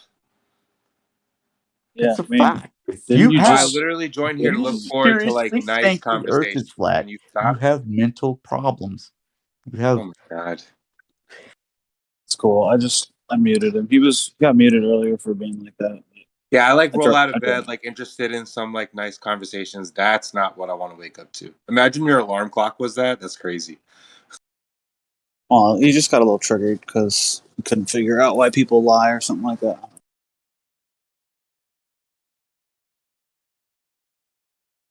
NASA is a branch of the military. And we know the military lies by omission with top secret. Yeah. Well, it's funny when you ask them, like, who's telling the truth? Like, which That's why they government call agencies? That's why they call it a black military budget.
Are we allowed to talk about this Kanye West interview?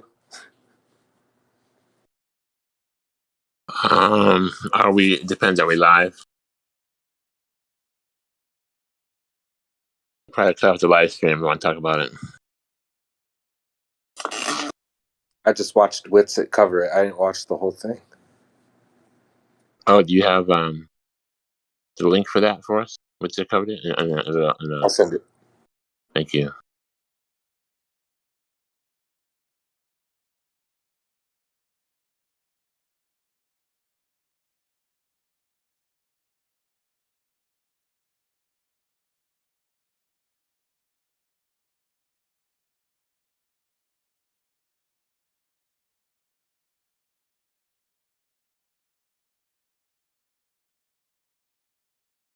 Thank you. Thank you, Electric. I have a lot of questions about this interview. I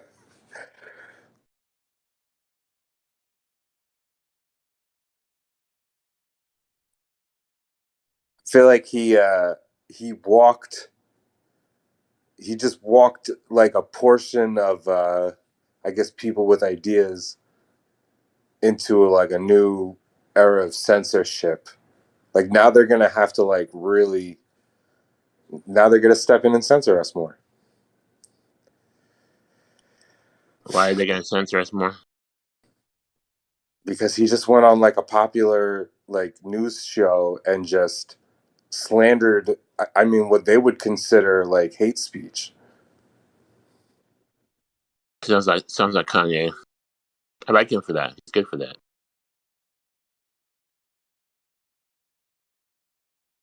I don't know what's gonna come from it. I don't know what they're doing. They're crazy.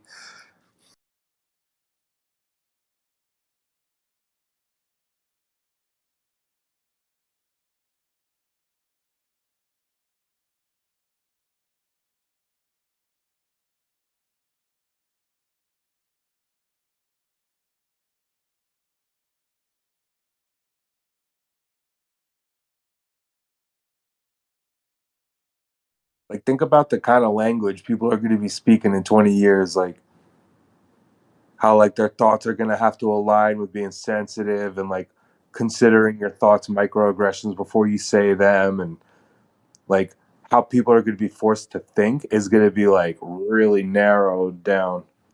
It's kind of weird.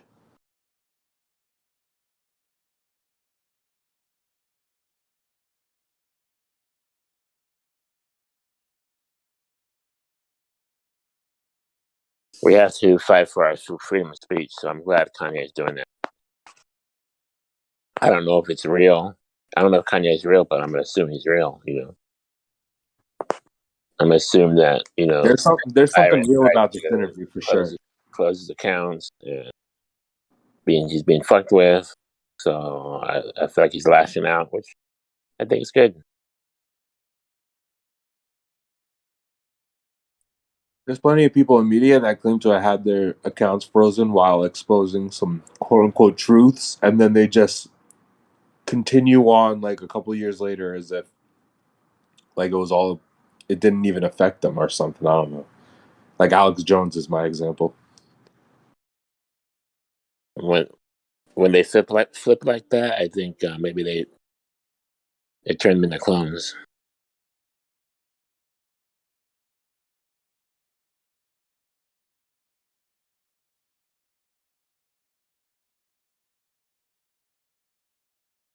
Yeah, I feel like this is like an excuse to like pump up censorship, and like that's exactly what we're seeing. Okay, so you're saying it was a plan. He did that plan, so it's kind of like a fake terror shooter, right? Fake terror shooter does stuff to make a scene, and then we're gonna take the gun. So Kanye talks to shit, and then we're gonna take free speech. Is that what's happening?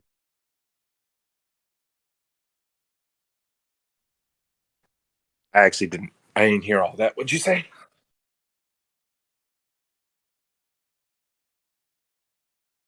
They have a fake terror shooter do a scene, and then they say, we're gonna take your gun. So you're saying they have Kanye talking shit, and then they say, we're gonna take free speech. Is that what they're doing? Yeah, it's similar to a false flag, I guess. I feel like they've done this before. Who did they do it with? I'll think of an example. The pandemic.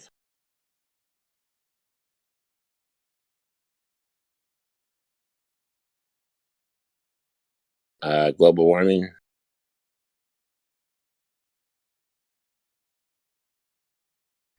Trying to think of like a moment in time where like I would think of YouTube when I think it was like a Coca-Cola.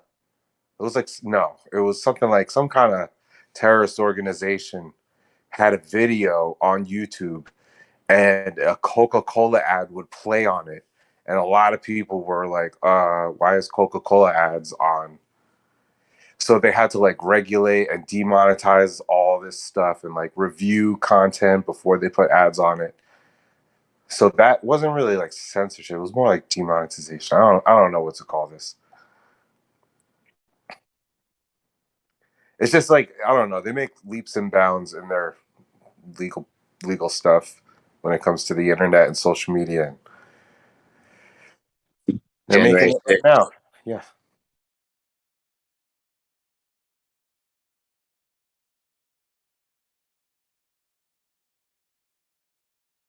I can't think of any more examples of that.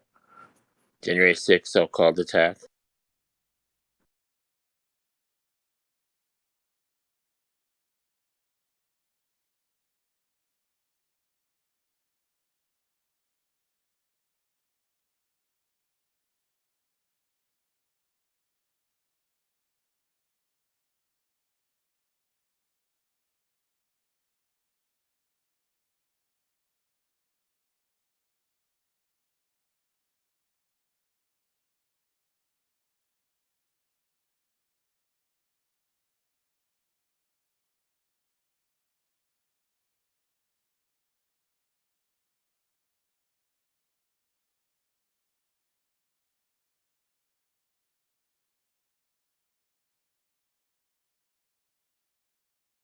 I was talking to a Glober last night.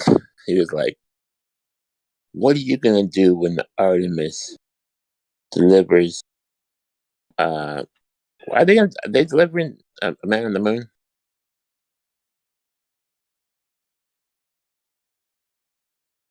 What are you going to do when Artemis delivers a man on the moon? I'm like, dude, think about what you're saying. Like, what are you going to do right now? You're waiting for Artemis to deliver a man on the moon. Where's your proof for For 2,000 years, you're waiting on Artemis to deliver a man to the moon.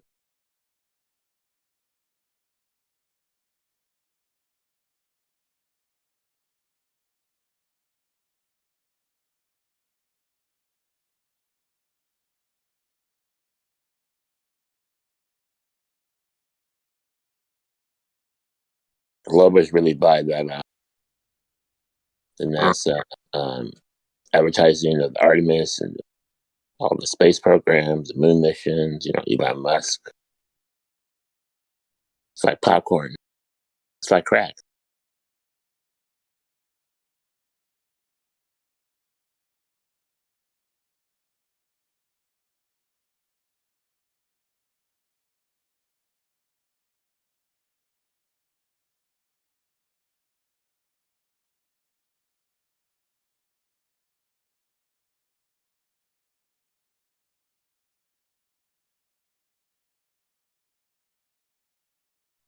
You want to know something funny? So there's this book that I really like by an author named Mark Booth. And then he has a few other books, but he changes his name to Jonathan Black. And then one of the books I want to read, he has a book called Secret History, and then he has a book called Sacred History. And the audiobook for Sacred History is absolutely like unfindable. And it was apparently available at one point. There's all these websites that claim that you could like download it, and it all just says unavailable in your region. And then I found this weird website that hosts like I don't know. It's like you have to log in, register. It must be like some kind of channel for like some kind of work portal. I don't know. But they had the audiobook, but it was like only for like, it was weird. It wouldn't let me download it because I wasn't like an account member.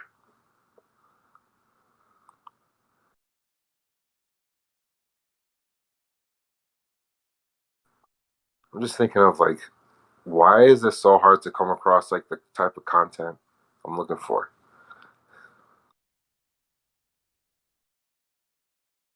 And you know how many people are probably interested in flat Earth and like don't know how to come across this channel?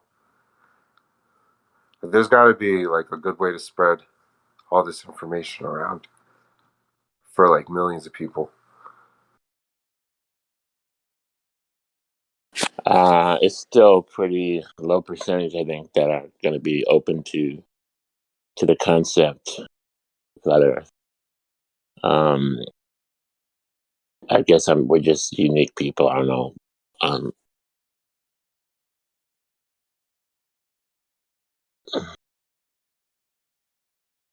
Maybe 1 in 10, 1 in 20. I don't know. The average person will not.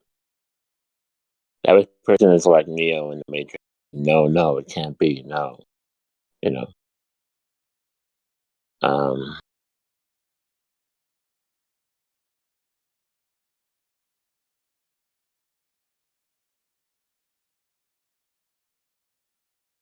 not everybody's open to it, but you just have to, get the word out, and people come and talk to them. Be nice, respectful, and tell them what we know, and see where they are.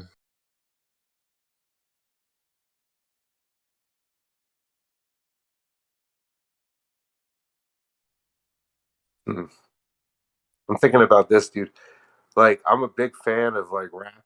Like, I've always liked lyrics and poetry and just literature in general. Like, I read a lot of books, and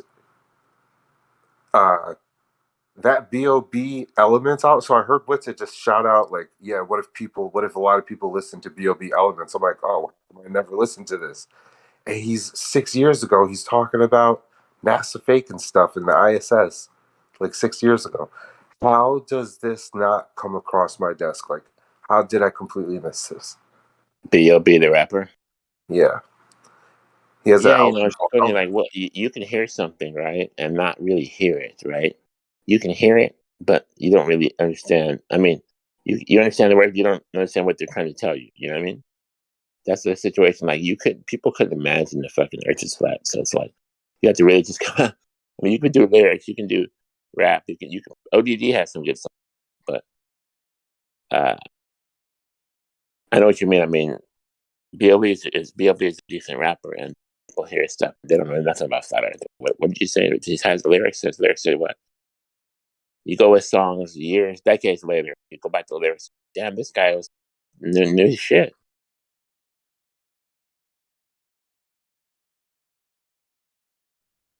Yeah, as someone that like enjoys rap, I look for like complicated lyrics like Nas, uh, whatever, like Rakim, all these like complicated writers. Like I listen to a lot of battle rap.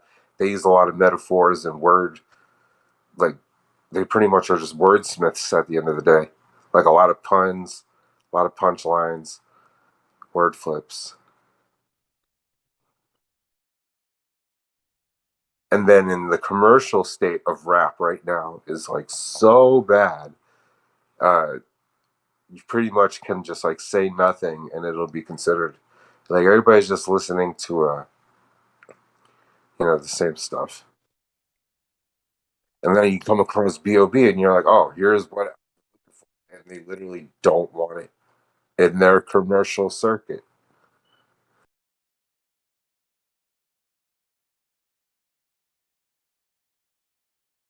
And it's actually really good. Like his music is actually fucking really good. It should play on the radio. It sounds like it should play on the radio. Except the lyrical content is why they probably just don't play. Because he's a popular artist. He makes his own music. He's already known. There's no reason why they shouldn't try to like make sales from his like creativity. Anyway.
I heard he sang a good song. I heard he had a style. And so I came to see him to listen for a while. And there he was, this young boy, a stranger to my eyes, strumming my pain with his fingers, singing my life with his words. Killing me softly with his song, killing me softly with his song, telling my whole life with his words, killing me softly with his song. I felt all flushed with fever, embarrassed by the crowd. I felt he found my letters and read each one out loud. I prayed that he would finish, but he just kept right on, strumming my pain with his fingers, singing my life with his words. Killing me softly with his song, killing me softly with his song, telling my whole life with his words, killing me softly with his song. He sang as if he knew me in all my dark despair. And then he looked right through me as if I wasn't there. And he just kept on singing, singing clear and soft, strumming my pain with his fingers, singing my life with his words. Killing me softly with his song, killing me softly with his song, telling my whole life with his words, killing me softly with his song.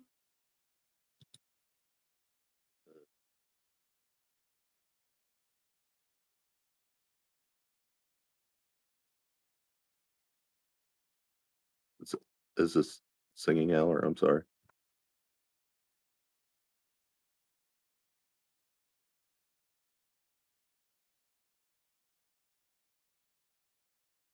I apologize. Oh no, I just didn't want to interrupt singing. That's fine. I like people singing. Never want to hinder someone from expressing themselves musically.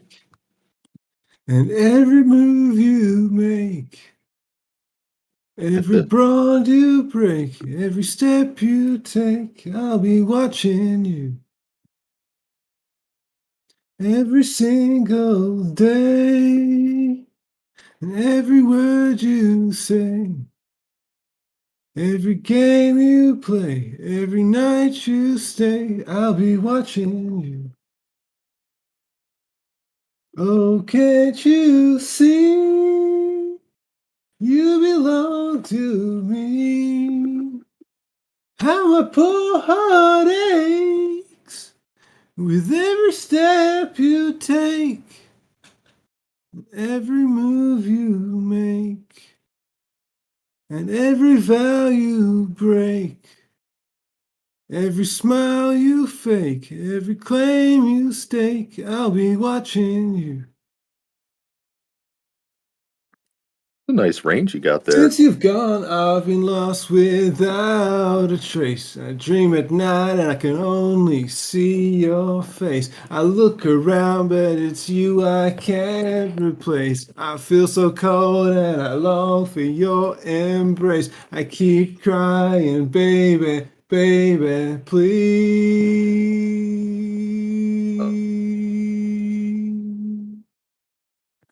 No. Oh, Willie Nelson. You know any Willie Nelson? That's the place. That's something not everyone likes to hear.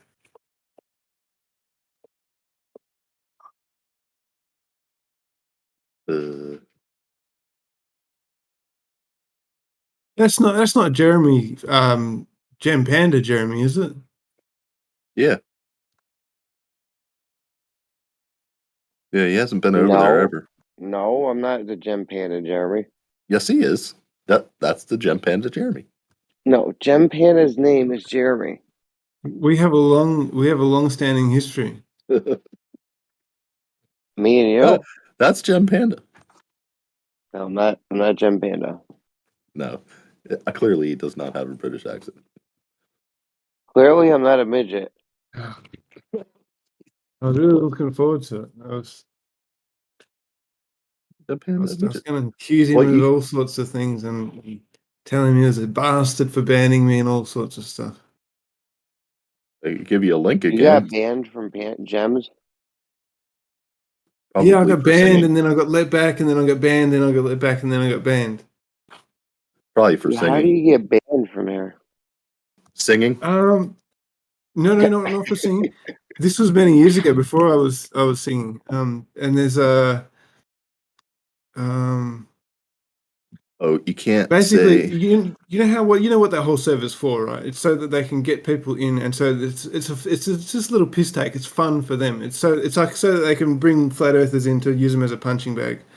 Yeah, pretty much. And so basically, if you can beat them, make them angry, and prove them stupid to themselves, they hate it.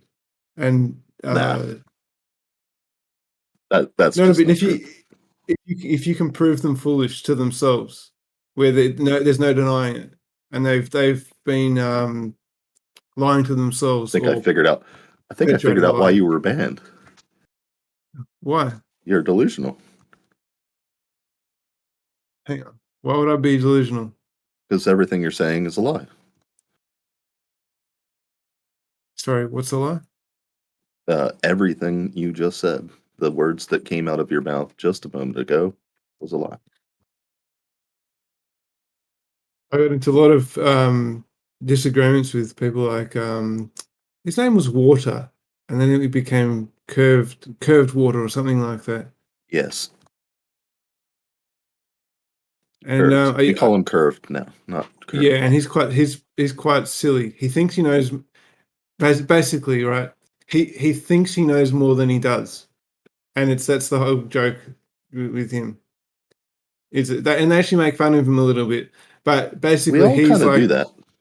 He's but when flat earthers come in that know what they're talking about, he's like they're like qualifier. So that's a contradiction in terms. You beat Water, and then all the other guys jump on. So the idea is to make Water look as silly as possible, and to show to himself, to show Water himself, to show him the error in his ways.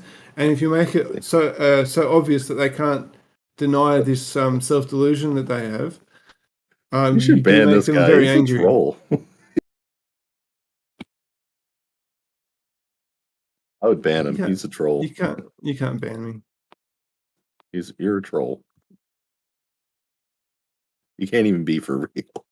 Why are you saying that? I don't. Like I said, either you're a complete troll or a liar, or you're delusional, or all three. Sorry, what is the basis for you saying these things? Reality. I mean, it exemplified by what? I mean, like you're basically this is slander. You're saying things, right? And you keep saying them, and like every word you say just doesn't meet up with reality. So either you're delusional. I was recounting my experience on a server, and you're saying that I'm a liar because you don't believe my recounting of my experience on the server. Well, like I said, you could be delusional. You could have made it up in your head. It's not me. I mean, you could truly believe this. That's true. Believe you could what? be wrong about that. There is no belief or disbelief. It's simply my recounting of my experience on that server. Take it or leave it. So you're delusional. Okay, I'm sorry. Okay, why are you saying that I'm delusional? Well, if you're not lying because you truly believe this to be true, then you must be delusional. All right, well, get me back on there. Well, actually, no, Kosho can get me back on there. Or maybe I should just talk to him. You'd be able to get back on there. Kosho's mod there, isn't he? He should be nowadays. Yeah, I think he's still mod. Yeah, he doesn't show up very often though. He's He'll over here all the time. I'll tell you what'll happen. He'll unban me. I'll go there, and then I'll get banned again as soon as they see me. Yeah, probably. They have a vendetta against me. But why they hate you isn't why you're saying. I think it is. Well, that's what I mean. Like, if you truly believe that what you're saying to be true, then I think you've made a story up in your head and you chose to believe that. Just hold that thought for a minute. Do you know why I was actually banned? This is yes or no? No, I don't. Okay. Let's just assume you had said yes there. Then my answer to that, right? My explanation around that, you actually knowing the real reason I was banned, would be there are people who will not take logical explanations, and they only respond to overt challenges, and these people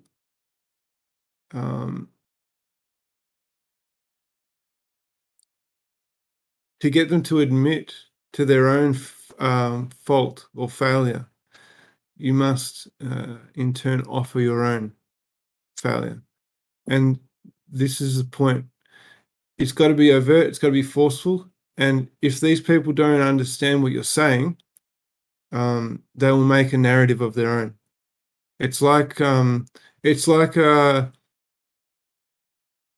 church doctrine in a cult that can't be questioned. And it's like a very toxic culture where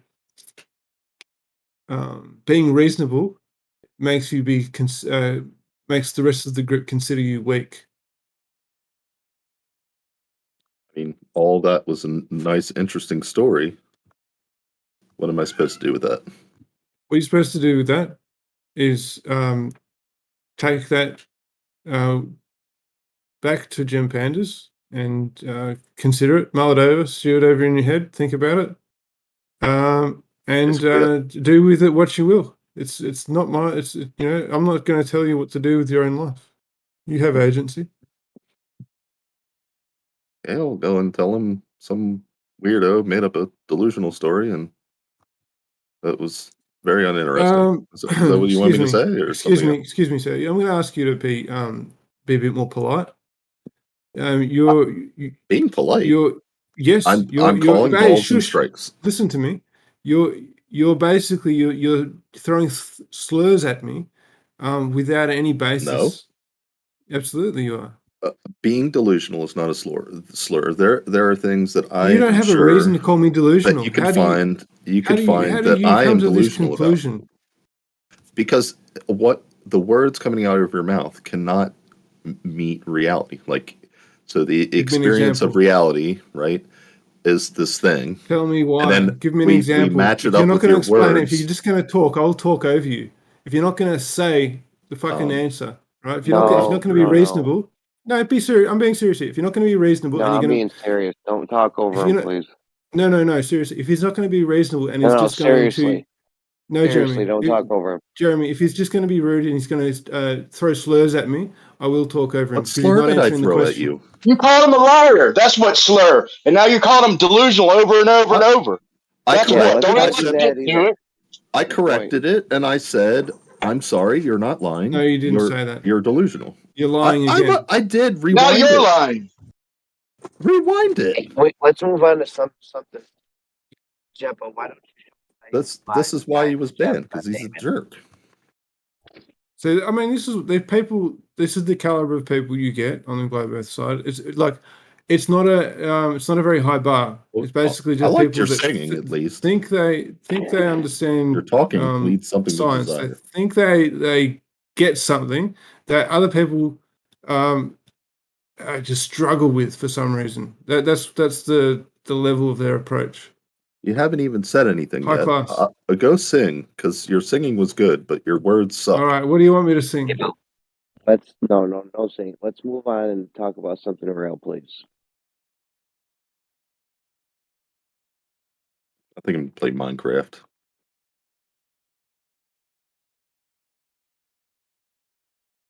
No, I'll go back to gems. What was I singing before? I was singing The Police, right?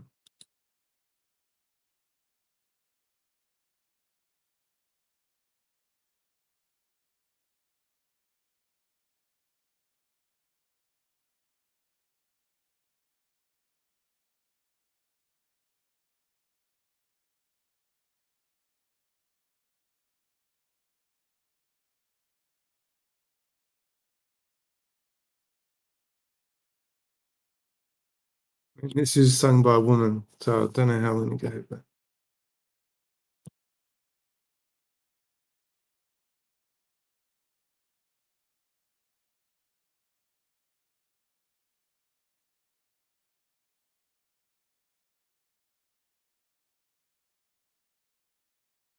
I heard he sang a good song. I heard he had a style. And so I came to see him to listen for a while. And there he was, this young boy, a stranger to my eyes, strumming my pain with his fingers, singing my life with his words. Killing me softly with his song, killing me softly with his song, telling my whole life with his words, killing me softly with his song. I felt all flushed with fever, embarrassed by the crowd. I felt he found my letters and read each one out loud.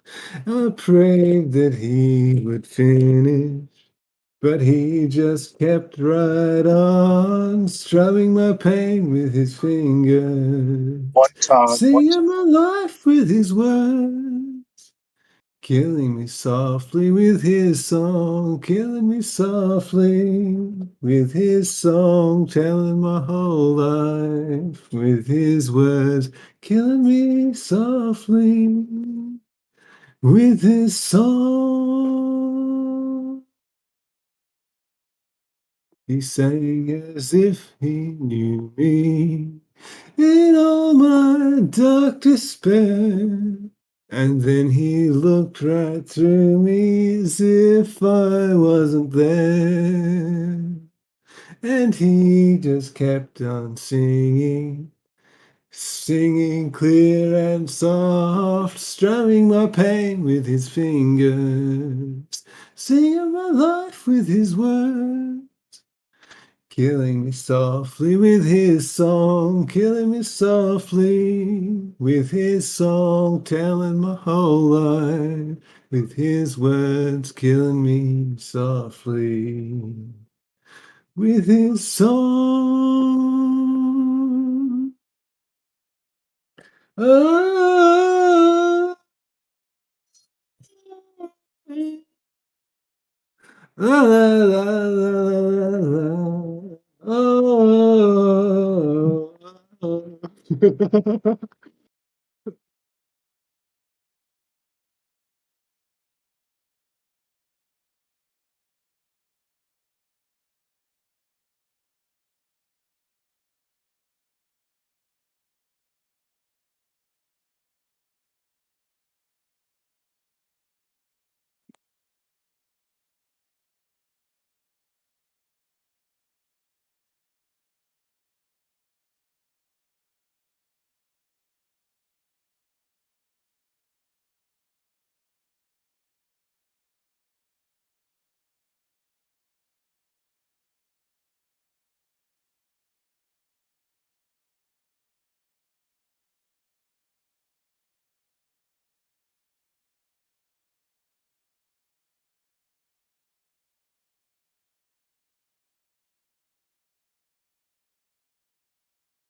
Hey, does anybody remember what the name of that guy is that I was talking to a moment ago? What? Who was it I was talking? It was Damon. Damon, that's all right. Thanks.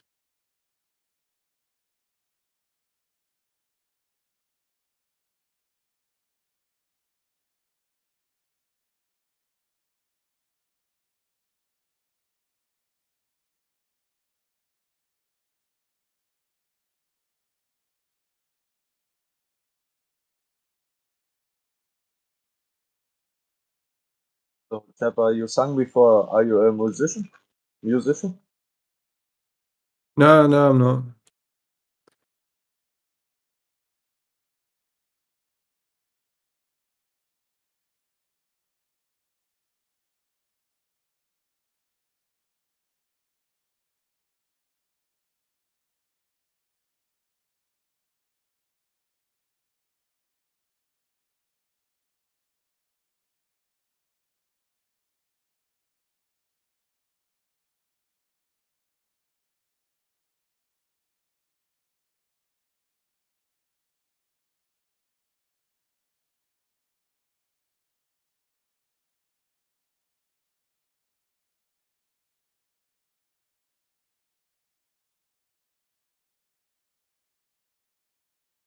Yeah, I'm making beats in my stream, so if someone is interested, if not, then not.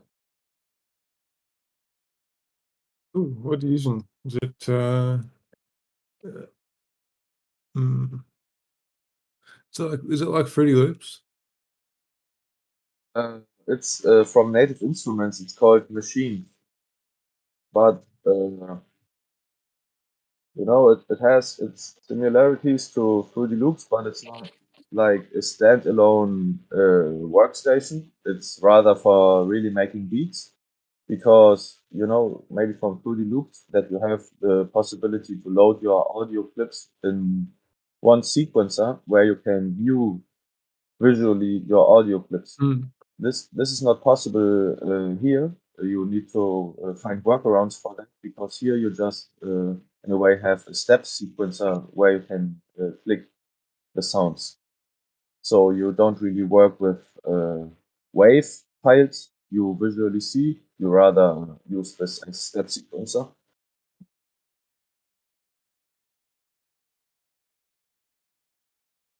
No, I can't hear it. No sound? No. Oh, that's unfortunate. Why is there no sound, man?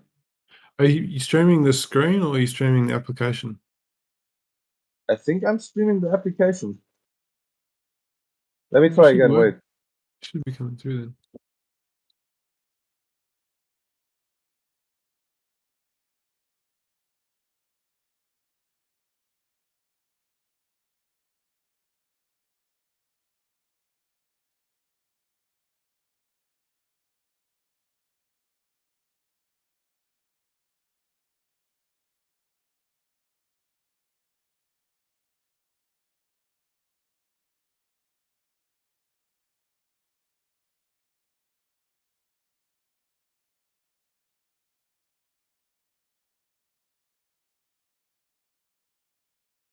Still no sound? Oh, yeah, no, the sound now. I just needed to turn you off. Sorry, say again? Yeah, I can hear it now. Okay, perfect. Yeah, I already built some drum kit. Let me show you the entire thing.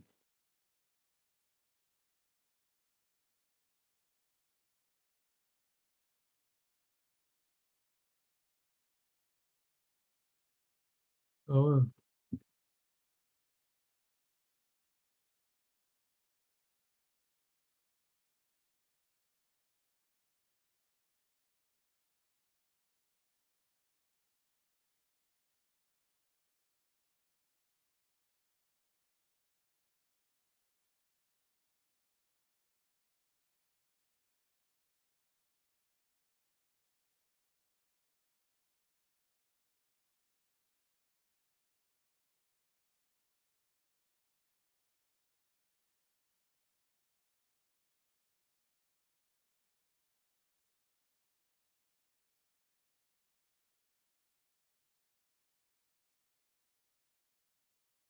Yeah, I think it's a bit loopy. Maybe I'm adding a B part where the melody has a little switch.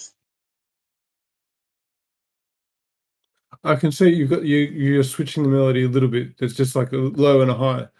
Yeah. So that's like really genre specific that you always make this octave pitch of the melody. You know, you got intros often an octave below, and when the beat drops, it just gets pitched 12 semitones, and then plays in the higher octave.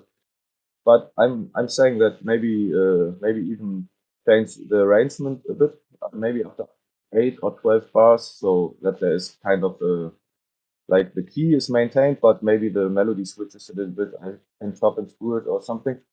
I always like when there's like an A and a B part in the beat.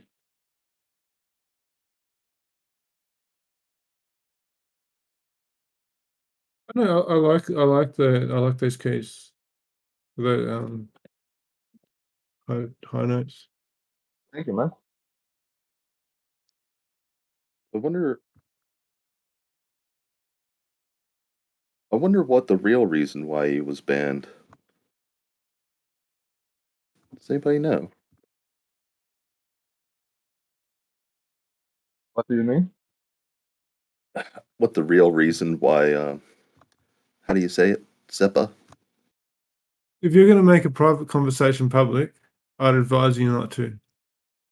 No, I'm not. I won't. I'm just going to tell you. I know the real reason. Yeah. All right. So I'm sure you've been told a story, but you don't know. Okay. All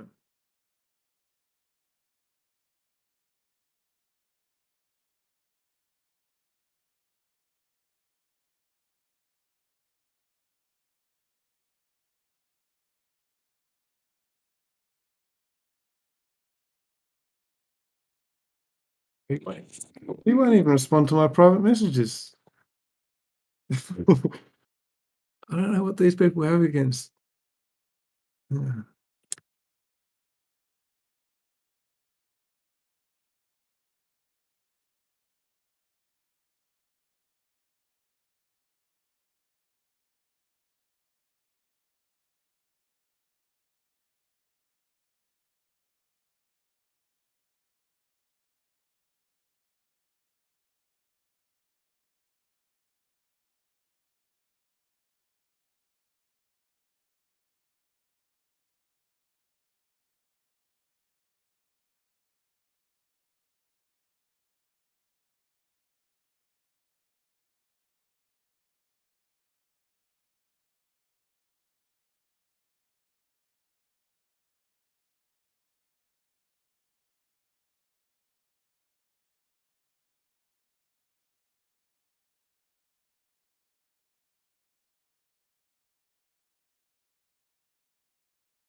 Is there any way to really make them pop?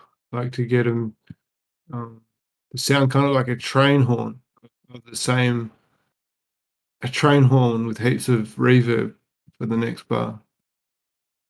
Like the same sound, but make it like like a wobbly train horn on the same sample. Oh yeah, maybe I can take the piano note paste them here. And now I could take another instrument. You say something like a horn? Oh no, like that same melody, but like, is it possible to morph that melody to sound like I don't know,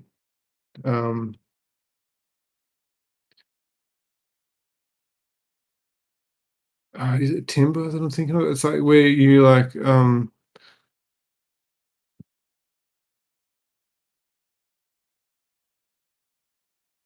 I don't know how to explain the sound without just making the sound line out. I can, if you give me a hint what kind of sound to use, I can try to find one or even synthesize one. You can use the same melody, but with okay, I see. You're putting a sample into that melody. Yeah, I can put a one-shot sound or a synthesizer sound, and then it gets played. If that's what you mean. Right. Okay, that's cool as. Yeah, okay, I see how it works now. Yeah, so for example, let's just take a random melody. Like something that's this sort of sound like kind of like a UFO kind of sound, but a bit more high pitched. Yeah. Like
hey, that sounds awesome.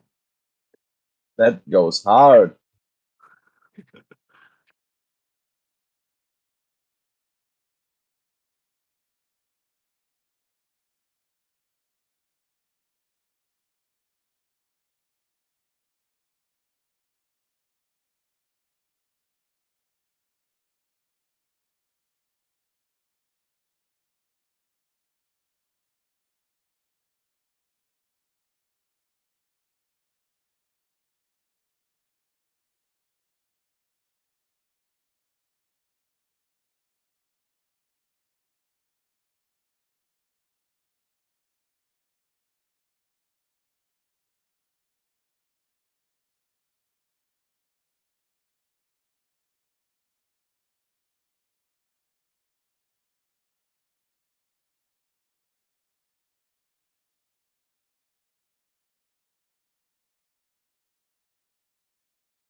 All right, I'm out. Take it easy.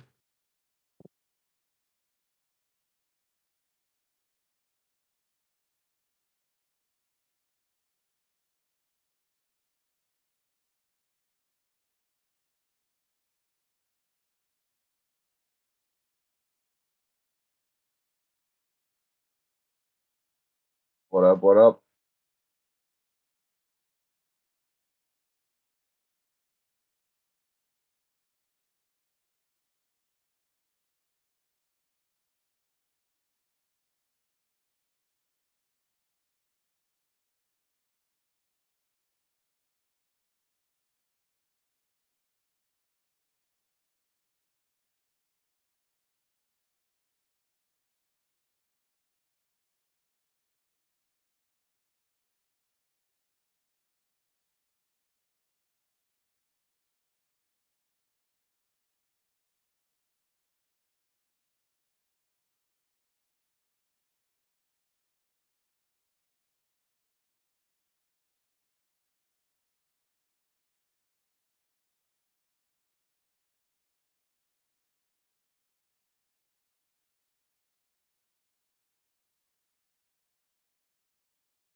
Yeah.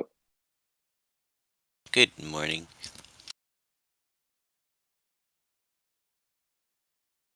I'll be right back. Give me a second.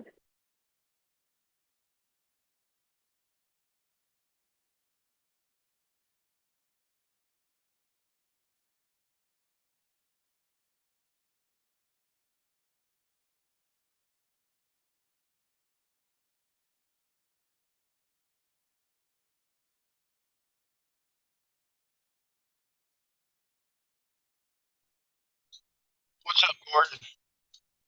Oh, not too much. How are you doing? Man, pretty good, man. Pretty good. Did you see the battery I made? Oh, do tell.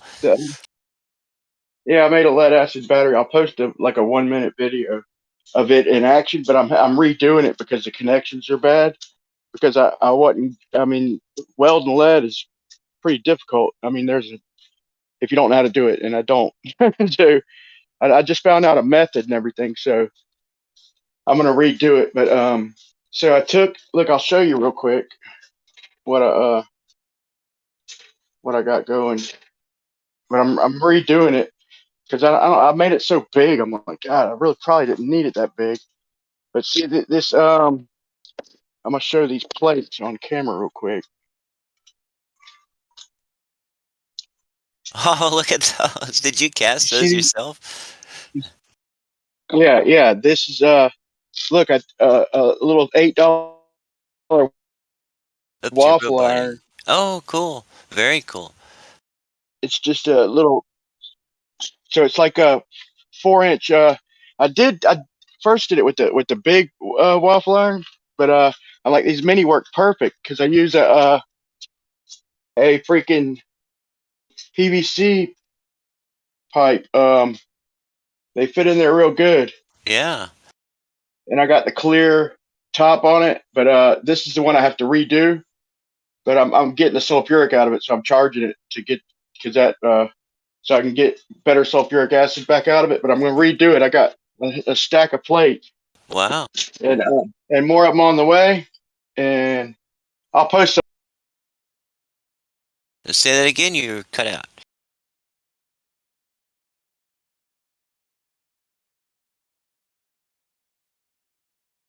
I don't hear a thing now, Brian.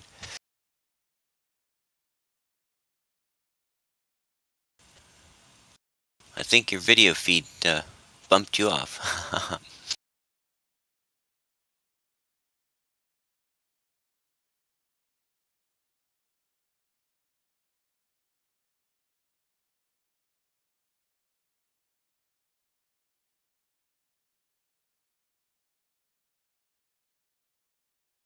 I don't even know if you can hear me. But, now you're back. Now I hear you. No, I wasn't hearing you for a bit. All right, that's real cool though. Yeah, ain't it? And look how good the stroker works. Just well, your I'm camera's posting on. it right now. Oh, okay. Okay. I post it right now. It's like a 2-minute video, but you can just watch like 10 seconds of it. I hook up one of them Bigfoot, like one of them two kid Bigfoot motors.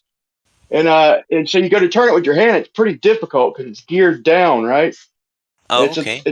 It's a 12 volt, and it spins that thing no problem. But you can see in the video, if you watch it for about 15 seconds, you'll see where it really kicks in. Like you can tell the connection's bad because it's working real good, and then it starts really racing.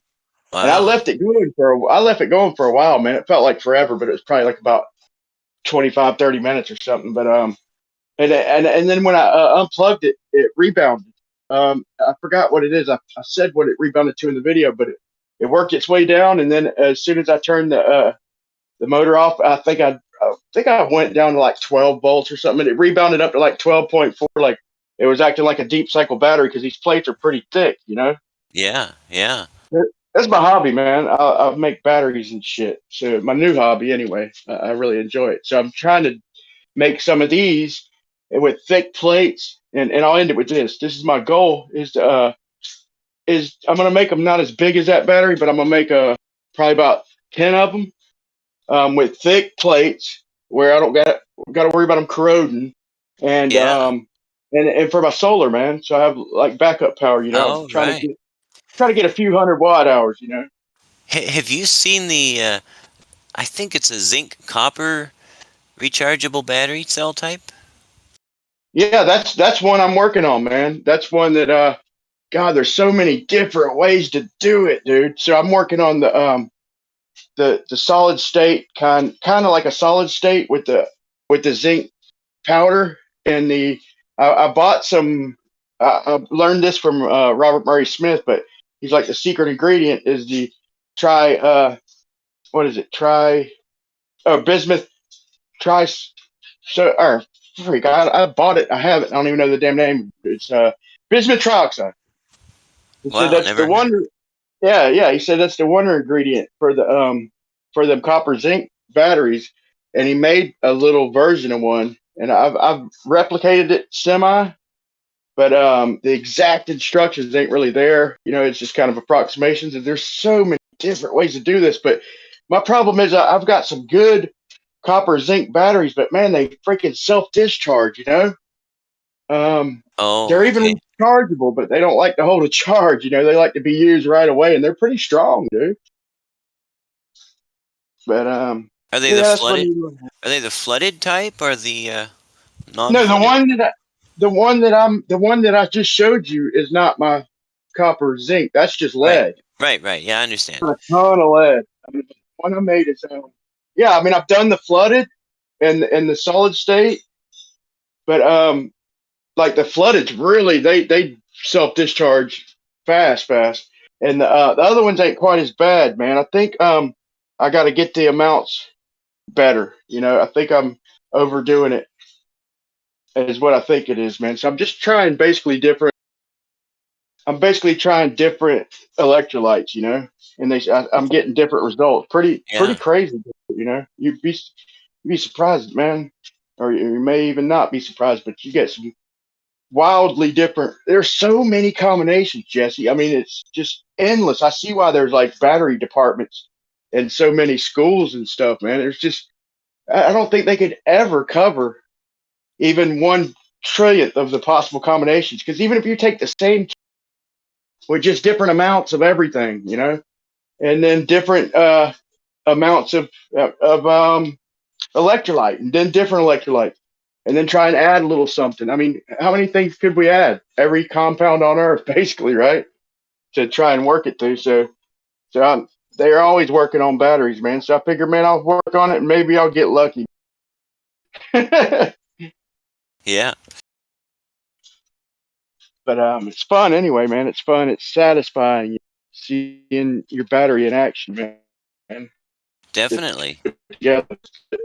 And I didn't do it too. You know, like I said, I'm redoing it, and I want to get the connections better. So I'm gonna make a mold where when I melt the plates together in the series, or even when I parallel them together, each individual cell, I'm gonna have the right thing sticking off of it, so it'll be easy to weld instead of having the way I had it. I had to put it in there and make all the compartments, and it was just a tight fit, man. I just got a simple little idea to make it real easy to weld once I put them in there, and I'm gonna have the post a little bit better. Yeah. Ideally, you could make yourself some molding contrivance that molded them all together as one piece. But that'd be kind of complex, wouldn't it? Yeah. I mean, that's the idea, though, man. Basically. Wait, what did you say? If you could come up with some way to mold each plate set as one piece, that would be ideal. But it'd be a lot more work. Yeah. No, that's what I did, though. That's what I did. I got them it's one piece, but then got I mean, yeah. I have them. I mean, a plate group. Pancake together. Yeah, it is a plate group. I got 7. Let me see. I got 7 and 8. I got 7 negatives and 8 positives in each cell. Oh, and you cast them all together as one? Yeah, melted them. What I did is I stacked them together with the separators, and then I had tabs coming off each one, Oh, So I okay. just taped them together, and then I stuck them upside down, and stuck them in a puddle of lead. Oh, I okay. did the positives and the negatives. So it worked, man, real Yeah, good. yeah. It's just the welding them together part, and plus I didn't make the tabs long enough to. So I think I got a short on one of the cells. It's just things that's good, but just a few little upgrades. It's just kind of learning as I type of thing, and Definitely. making the mistakes and figuring out ways to make it easier. So this is technically my third one that I'm putting together now, and this third time's a charm, right? But yeah, it works good, man. But here's my other thing, man. I can't really show you what's inside of it, but I know you know a lot about this kind of thing. I mean, a little bit enough to show you. Hold on one second. This is an old e-bike I got for nothing. I know just enough to get me in trouble.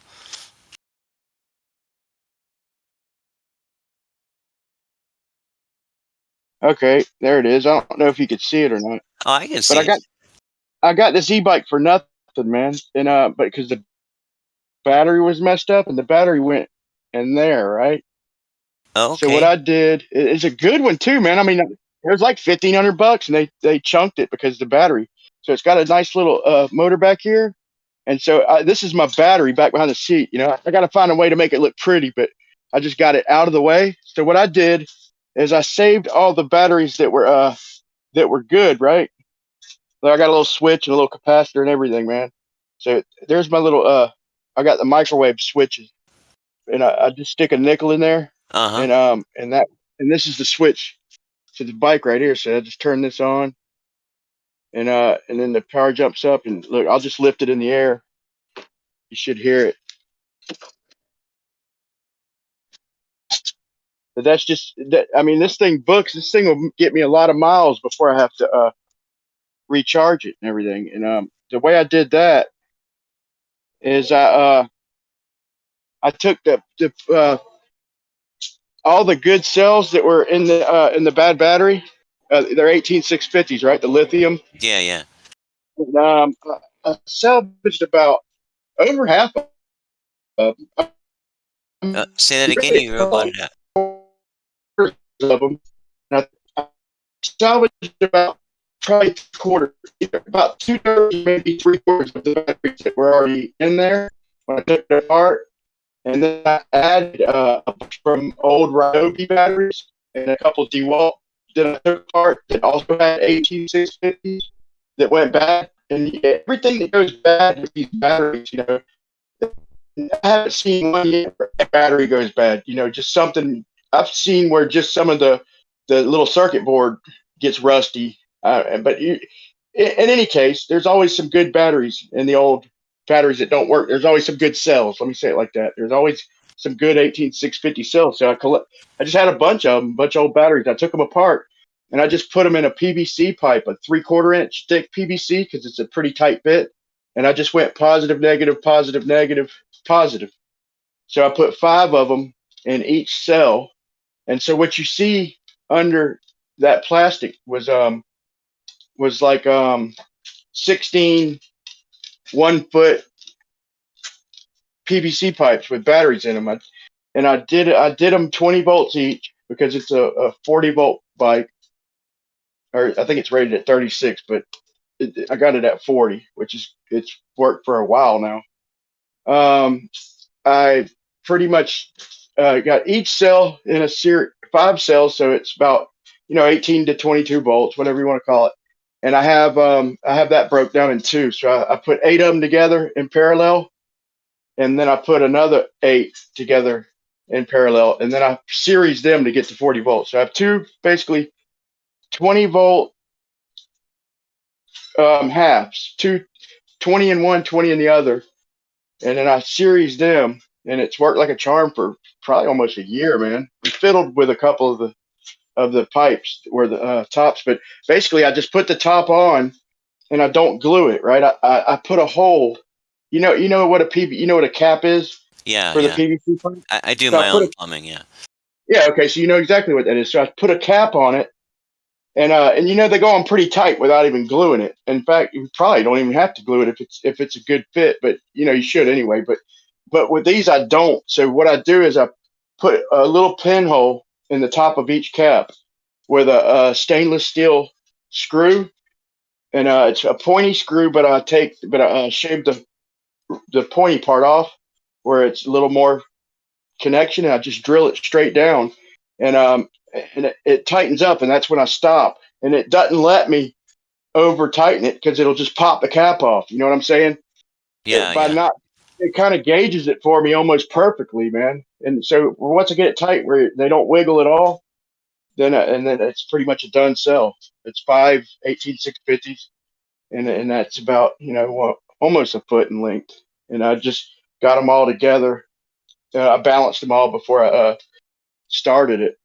But I mean, I should probably hook a BMS and all that, but I'll be honest, man, I ain't really had no trouble except for where it got wet and I had a couple cells I had to fiddle with, and I got it sealed good now where it won't get wet. But I don't know, man. I mean, they told me about dangers and all that stuff, but I ain't had any problems. But I have a couple.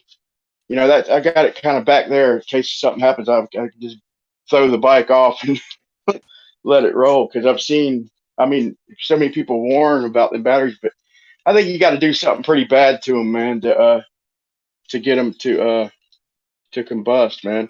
Well, what happens is when one of them goes dead before the others, it gets 0 volts on it, but the same current is flowing through all of them, so it starts trying to charge that one backwards. And right, it's that's the exactly full. what they. So if your motor's drawing, 30 amps, and there's 3 volts across that cell, that's 100 watts almost in that one cell, and that is going to get that cell so hot it probably will catch fire. No, that one that one was it was heating. You know, I always feel it because you feel it really good, right? Say that And again. You're roboting. I always feel it every time I. Hold on, let me get in a place I'm not robot. Damn, I hate that when I'm robot, man. I just spent this money on this router and I'm still robot. You hear me now? Yep, yep. Okay, so I always, and this is why I broke it down. I didn't want to go too crazy with it because of that. So that's why I limited it to 5 cells, and that's also why I broke it down into 2 20-volt cells. So when I charge them, I literally charge them one at a time. I have a common where I have the positive and negative joined. It's basically a common positive negative. So I just hook that common positive negative to whichever one I'm charging, negative, and then a positive to the top, and vice versa to do them one at a time. So instead of charging them both at a time, I just do them individually. It seems quicker, but I don't know. It probably ain't quicker, but anyway, it just breaks it down a little bit, and I'm not trying to put too much through one battery. But that's what happened with the one that got wet. And it wasn't wet when this happened, but it dried and rusted a little bit. I think it messed up a couple of the cells and 2 of the PVC pipe, and they were getting hot. But I felt it, you know. So anytime I ride it, I just feel it, and anytime I charge it, I just feel it. And I like I said, that one time I felt it getting hot, and that's exactly the problem. What you just said was exactly the problem. It was the batteries that were messed up. So just something I've got to be aware of the possibility. But I'm talking, I ride this thing all the time, dude, literally. And so it's not common, I'll say that, but yeah, it does happen. And as long as you're aware of that, I think you can dodge a bullet. So far, so good. I wouldn't really recommend anybody doing this because of the danger, but I've seen one of them things um, fire off in my life, and that's when we did it on purpose, Uh-huh.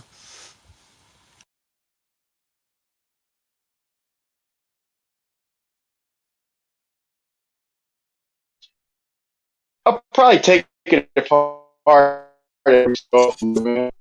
Say that again. You roboted.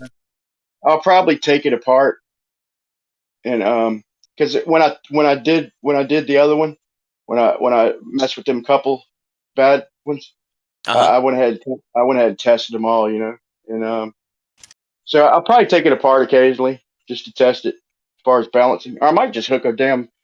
What I need to do is just get a damn spot welder and hook it up with a BMS, But it's so workable. I mean, it works, dude. It's like the old saying, if it ain't broke, don't fix it. It's like, man, this thing works really good. It's a lot of batteries, dude. I go a long way on a charge without problems as long as I keep it dry. So far, knock on wood, but so I haven't got around to getting the BMS and the spot welder and all that because it works, man.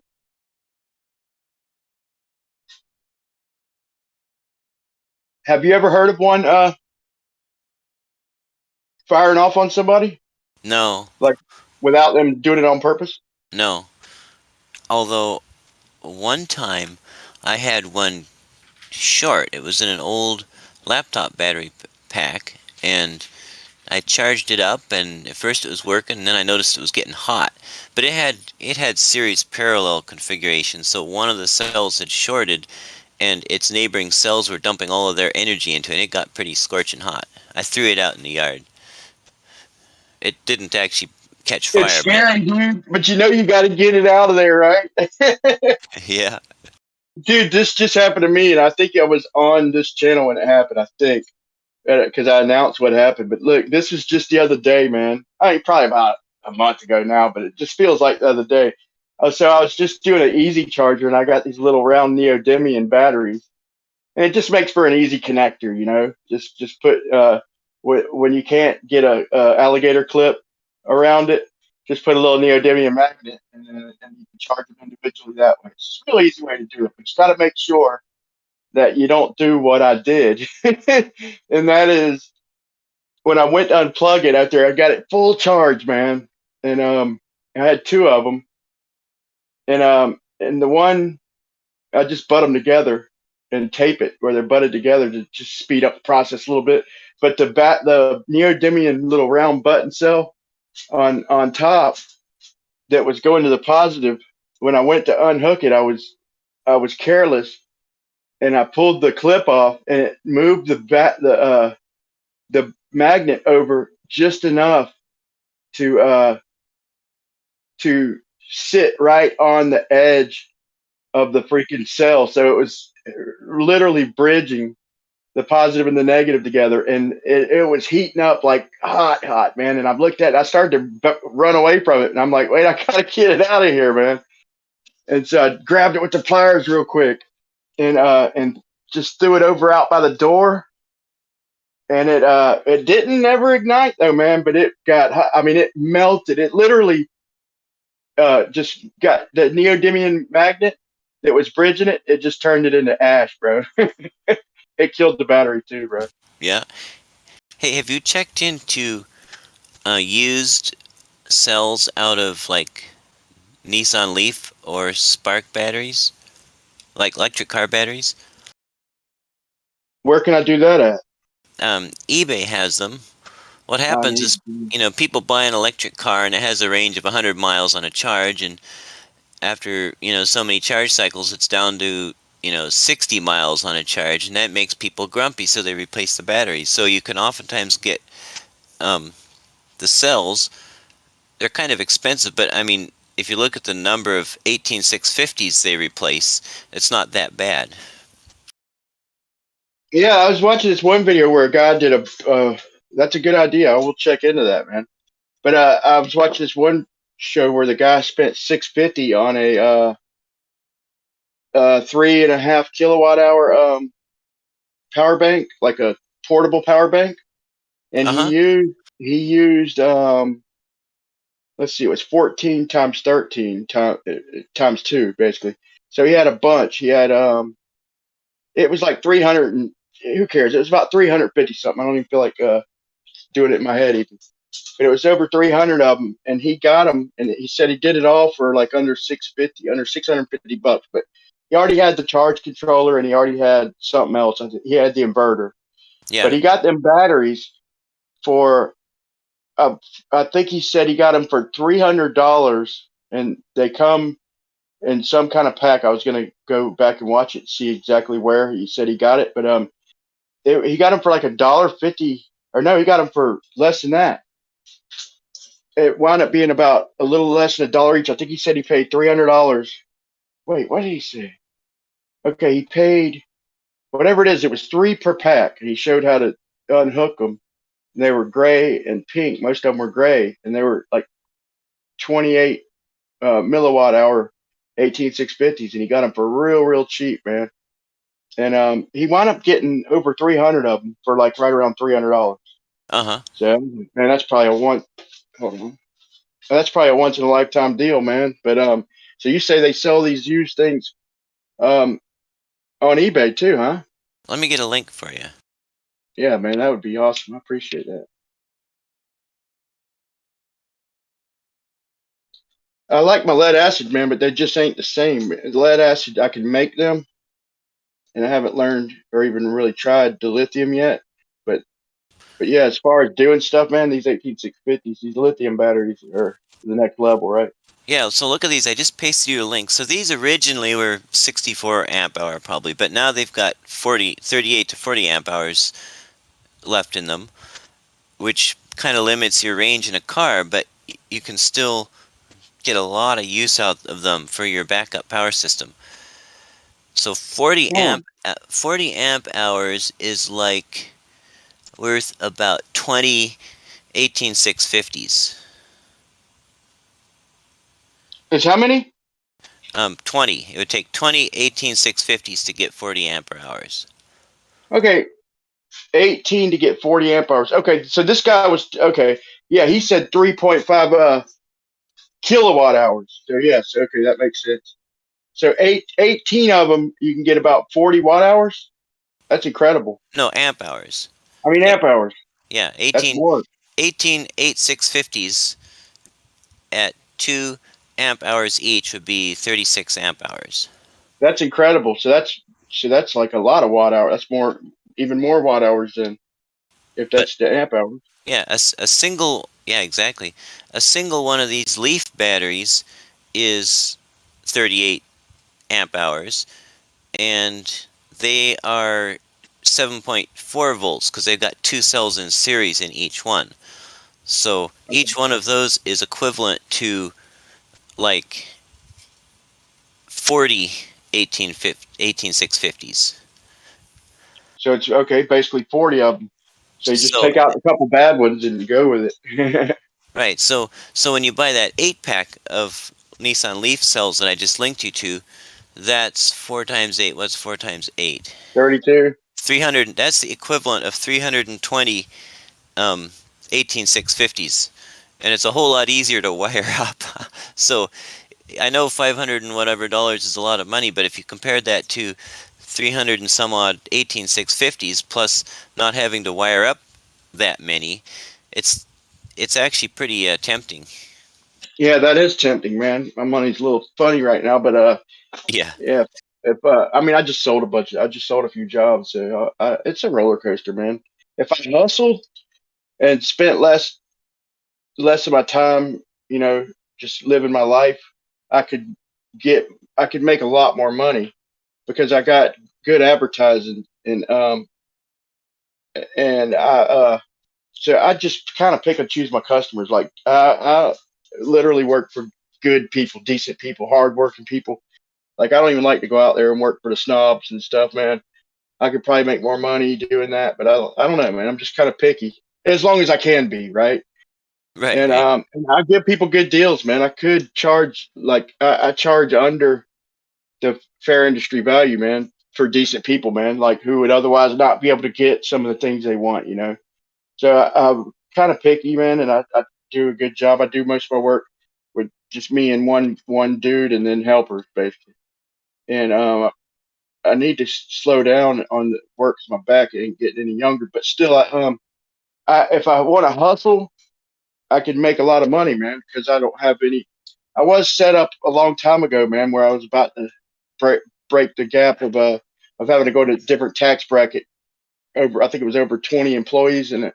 But before I did, I got it was when China was building that dam and the economy crashed, and right in the middle of a project.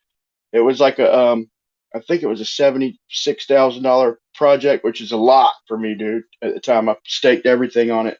I was a lot younger. This is probably 15 years ago, and that's right when the economy crashed. Right after I started that job, and concrete doubled on me, and I already had a contract, man. And Oh, I that was, and bites. oh, it bit bad, dude. I remember counting change to pay at one point, and they wasn't even given concrete. Like there was no concrete. I mean, not none at all, but they were only giving certain people certain amounts, you know. And I was able to finish the contract, but not in good fashion. So I had to recover.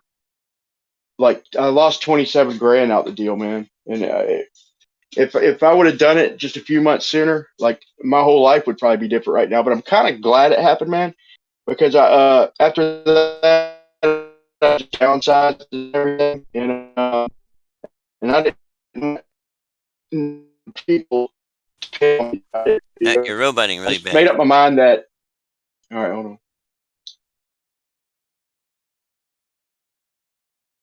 Hold on, this pissed me off. Can you hear me? Yep. It's pissed me off, man. But so I made up my mind. I didn't want a lot of people to be dependent on me unless I was gonna be able to, you know, have a backup contingency, man. I just want to worry about myself and not too many people, man. I didn't want to be responsible for that many people because yeah, it made me learn that anything can happen.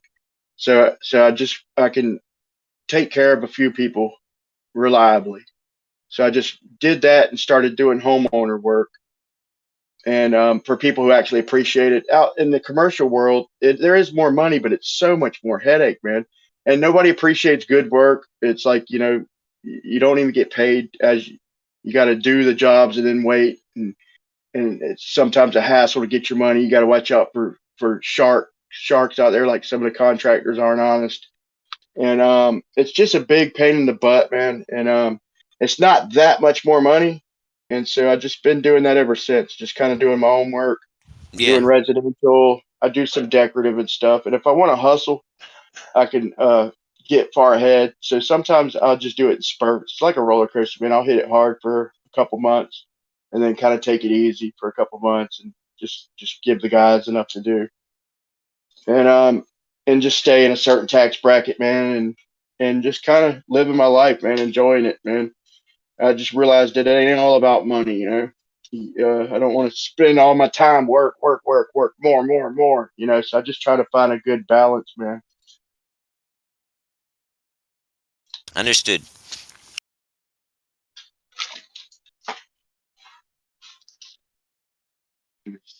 Check this router, man.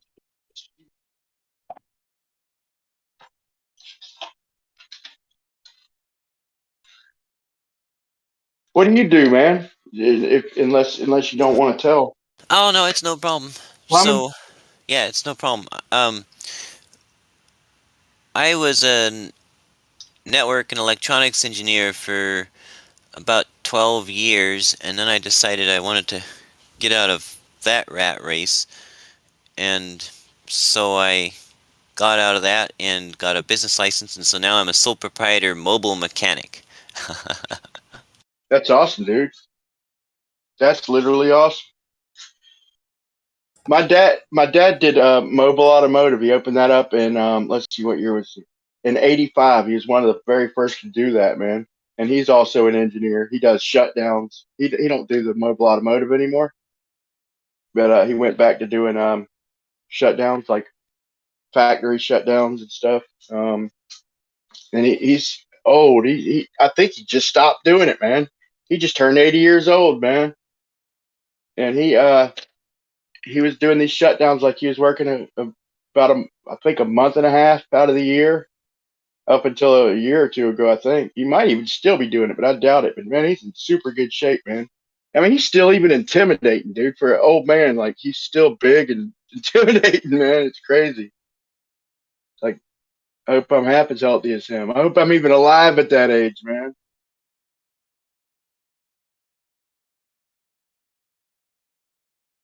then my brother, man, he joined the Navy. They put him on the on like the nuclear submarines and stuff, man. And he wound up having some problems and stuff, man, and personal problems and problems with some people. And he wound up getting a general discharge. But he's pretty smart too, man. Real smart. Oh, hey, I had an idea. We're trying to figure out how you could measure reciprocal zeniths. Something you could actually do is once you do your differential run over the 3-mile distance or whatever it's going to be, all you got to do is take your auto level at one end, shoot to the other end like you're gonna, and then go to that second end and shoot back, and just measure the number of inches of difference, and that's basically the same as taking a reciprocal zenith. Yeah, I know, but I mean, it ain't the same though, man. It ain't the same. It was just an but idea. No, here's the thing. Here's the thing. So I was thinking about this. The more I think about this honor level idea, the more like my brain gets twisted, man. When I'm thinking of this, I'm thinking something, and I'll be like, "This is it. This is it," and I'll be like, "Wait a minute, no, because this." Or so it's like you want to think, you want to put as much thought into it before you go out there and do some large scale shit. You know, you want to think it through. And so I'm thinking so I hit so I like get a arc light like let's say 3 miles away, and that means the drop from the middle point would be around 2 foot or something, or just say 4 miles for easy math. So around 4 miles, and then the horizontal point in the middle would be 32 inches each direction, right? So that would be horizontal on a globe, right? 2 miles each direction from a center point. Yeah, if I'm not mistaken, would be 32 inches higher in the middle. Is that math right? Let me check. Sounds right, but I'm not that. Yeah, I mean it's 2 miles each way. I'm just using the simple math. 8 inches per mile squared. You know, I didn't even think of because it's 2 miles. No, it'd be 2.6 2 2/3 feet. So that actually could be 32 inches. Yeah. So 32 inches. So say if I'm looking through to the end, and if I'm looking through, let's say in reality, it is a little lower. The one that's far away is lower than the one in the middle. I think that's what I'll get midday around here. I think that's a lot of what I'll get is something close to that, but not quite. And so I'm trying to think of something that'll work, because I was thinking that I don't think I'll come up over it. Like if I could prove that I was shooting straight, like I was just going to not leapfrog. And I mean, I was going to leapfrog and not do reciprocal, or not do back shots. Remember we talked about that. But if it's optically lower, when I get there, then it's not going to be optically lower anymore. It's going to be higher. So as a glober, I would claim that it's down because of Earth curve. But when I got there, I'm still. Let's say I'm okay. Let's do it like this. Okay, it's 2 foot. Screw the 32 inches. I need to explain this better. Okay, it's 2 foot down on a globe. In the middle, I'm shooting 4 miles or whatever. Let's say 3.5 miles. It's 2 foot. So if it's 5 foot, I'm starting at a 5 foot elevation. I got my instrument set up at about 5 foot. So I shoot 5 foot to 3.5 miles away. That means the mark in the middle on a globe should be 3 foot, right? So that's where we stand.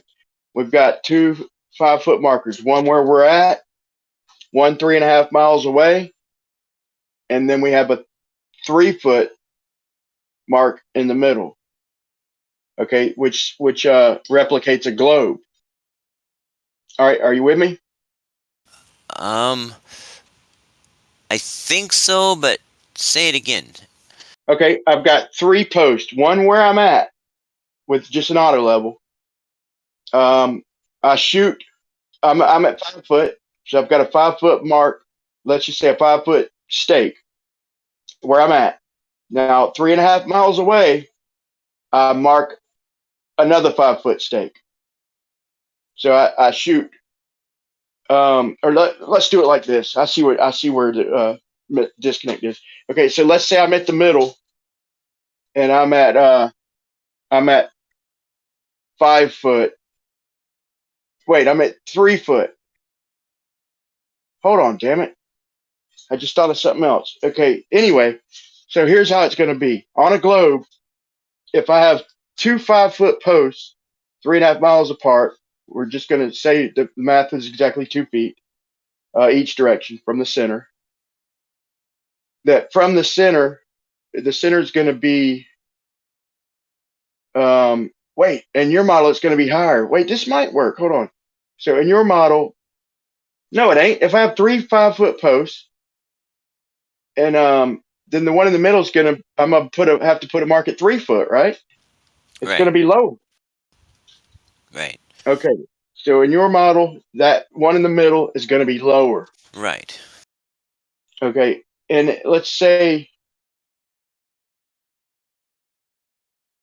okay, you sure about that? Yes. I mean, you could also look at it like the ones on the ends being higher, but it's the same difference. Okay, so if I go to shoot to it from one end, yeah, you're wrong. Oh, see, something's wrong here. Well, and here's what's confusing you. Here's what's confusing you, Brian, is if you shoot from an end, you're not shooting at the far other end. You're shooting up into the sky if the Earth is curved. No. I'm literally shooting at a 5 foot point in the distance. So if I'm 5 foot at one end and I mark and I shine my light, see that I need a theodolite for that though. No, I wouldn't. Wait, yeah, I would. Okay, I see what you're saying. So, in other words, if I do it from the middle and I'm at 5 foot, then I shoot level out one way. Yeah, you'll hit 7 feet out either way. So it's going to be higher on the ends. If you're shooting from the middle, yes. And therefore lower in the middle. Got it. Right. It'll be higher up the pole on the ends and then lower in the middle. And lower in the middle. Right. Okay. So then I go to one of the end poles, and on a flat Earth, it's happening. See, on a flat Earth, man, it's just down optically, basically. So the further I look, but it's not down that much. I mean, from my experience looking off long distances through my auto level, unfortunately, I don't have any evidence for this, but I never see it, what the globe claims, but it is down though. I have seen it. Usually it is down a little bit though. Never to me, just off my memory, and I wish I could prove it right now, but it's usually down, but never down as much as the globe claims. But let's just say it's up. Sometimes it's up. Yeah, sometimes it is up. I mean, you'd be surprised, dude. It is up, man, and it does always move, bro. It's never that much over that distance, but it's enough to throw a wrench in the works, bro. It moves, man. And I've never done a time lapse, but I've seen the anomalies. Like, wait a minute, dude, did I set my shit up right? Why ain't it the same? But so what I was thinking before is that I start at one end and I just go to another stake, and it's down only optically. So when I get there, I'm going to be above that stake. And in your model, if I have two of them at 5 foot, I'm going to end up below that stake. And I forgot what I had you agree to, but do you remember? Because I remember saying that on a flat Earth, if it's optical and I get there, I'm going to wind up above it. On a globe, if I shoot out a straight line and it's at 5 foot in the distance, then I'm going to wind up below that mark because that mark or if I just set my auto level up, if I set my auto level up at 5 feet and I shoot off in the distance, let's say 2 miles, then I should be 32 inches higher. So if I just do leapfrogging my way there one way, when I get there, I'm gonna be lower than that mark I just made. But this is it. If it's optical, I'm gonna get the same result. I thought about it more and more, and even if it's down a little lower, just optically, when I get there, it's not gonna be down lower. If it was optical, I'm gonna be higher even on a flat Earth. So I don't think that's a distinguishing test. You know what I'm saying? What would make it higher? Well, if it's only optically down lower, when I get there, the closer I get, the less lower it's going to be until I get there, and it's going to be right on. But let's say you had these 3 stakes, and they were all pounded in exactly the same height initially. Yeah. And you shot a laser right across the top of them, and the laser beam was the same height above the lake level or whatever, the water tube level surfaces, just straight horizontal level. Why would that laser beam deviate from the 3 stakes at all? Because of refraction. So what'll happen, it'll be right in between a damn globe and a flat, is what I've noticed. So what you'll do is you'll apply refraction to get it to match the globe. Not you, but the globers. Like it never quite matches the globe. I mean, standard. Well, yeah, standard refraction. They call it standard refraction because it never. I mean, typically you would add the 7/6 to get your result to work. So we would say it's refraction, but with no Earth curve. So we would say that it looks lower in the distance for whatever reason. See, I used to argue upward refraction, but now I'm looking at Mick West and looking at all these sugar water tests. That's a effect from downward refraction. So even if the light is doing what y'all say, when y'all demonstrate it, we get the same effect. It's a compression effect. So the bottom disappears and the top lowers down. It compresses and magnifies. So it kind of squishes to the middle.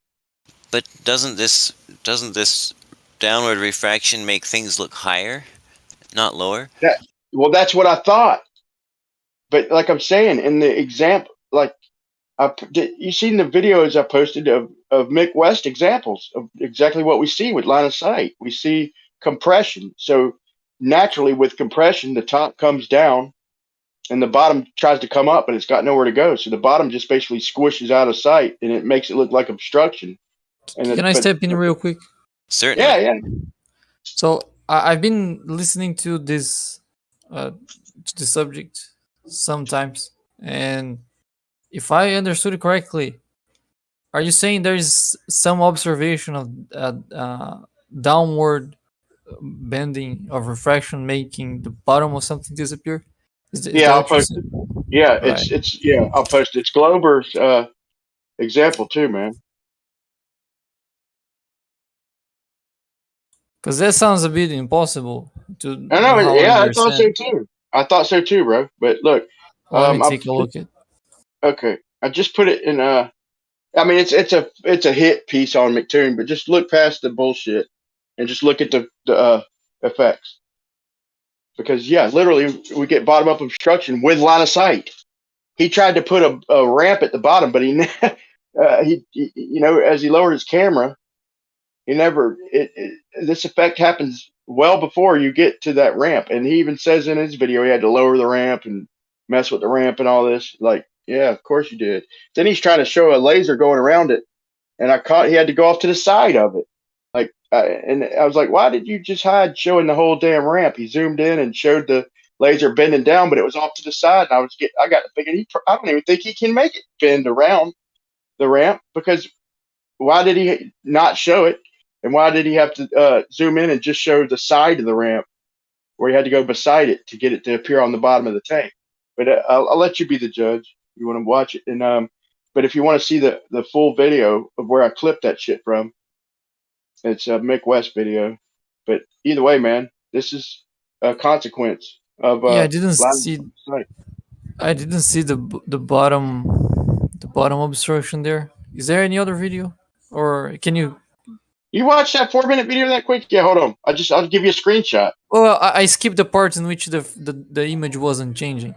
Okay, hold on. Let me just give you a screenshot. There's no, I don't All right. think any. This ain't something you can deny. You can argue with me on what's happening, but it is what Yeah, it is. I'm just trying to Oh, find the part in which it looks obstructed bottom in the bottom. fair enough. Fair enough. Hold on, let me find it. I just took a picture. I've already shared this 1,000 times. You think I'd have it on hand? Okay, here's one. So here you go. Because I think I saw one video, and then in which that happens, but it looked like it was glare. Look, there's when he just first starts lowering it. You see the bottom starting to compress, and look at the round ball. The ball part of the antenna, it's lower, but it's magnifying. But you see the buildings are lower, and the bottom's missing. This is what happens with downward Bottom's reflection. missing? Yeah, I mean, it apparently. Let's say that it's apparently gone. Listen, the lower he gets, then you just see a little squished city, bro. The entire bottom's missing. The lower he goes, the worse it gets. Yeah, So the bottom should get compressed. Yeah, because it's more it's like if there's looming being caused by a gradient, the lower it is, the more loomed up it will be. So the bottom part is going to be more loomed up than the top part, which is going to and let me tell you compress something it. he did that's slick too, man. What he did that's slick that I found out is he literally took a picture of the compressed skyline so it would be less of an effect, and had it on the right. I caught him when he was filling up his tank. Like, that's slick shit right there, boy.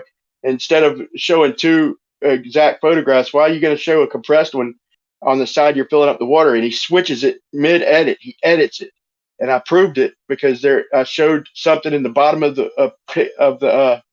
his video, and you see the edit where right when the water is filling up and you can't see the city, he does an edit and shows a compressed fucking image once after the edit. It's a slick edit, but he missed something, man. There's a leaf at the bottom, and it literally moves the magnification.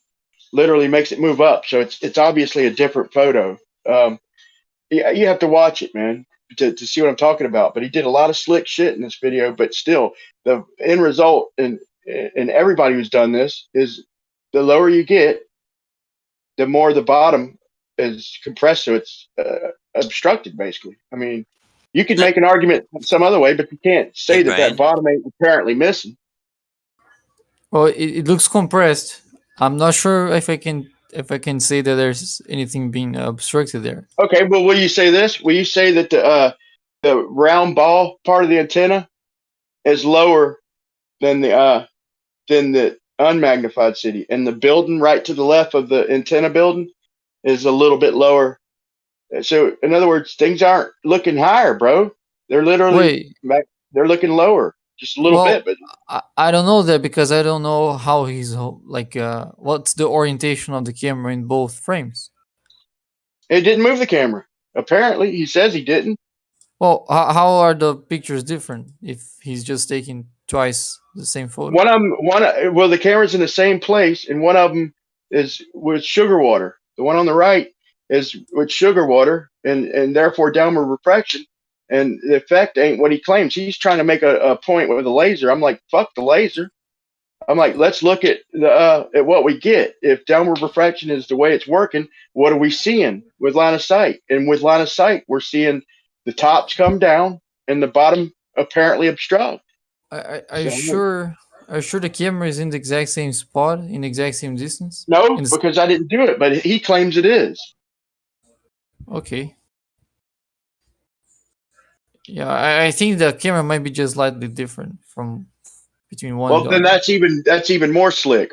What I think is it's happening a little more than the way he did it, and that's he was trying to hide that effect, but he couldn't. Right? Can you link the original video? Like I might let me take a look at that. Man, I'm not in a. I can't even do that right this second, man. That's fine. Shit. That's fine. No worry. We can do It is that Mick another West. day. Yeah, it's Mick West. I've never linked a video in my life. I don't even know how from my phone, man.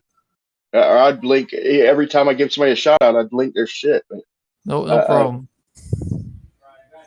but I mean, on its face, from what I've showed you, if the camera is in the same position and the one on the right is the sugar water, you will agree that I think he's making a different point in this video, Bacon, and he lowers it down even further, and his point is bad, and it's real bad. But let's just say this: before you get down lower, to even try and make an argument that you're losing line of sight, which I can make an equal argument that you're not, you will agree that there is compression, and the bottom is apparently appears like obstructed due to the compression, and the tops are lower. In other words, things aren't appearing higher, and things are apparently lower.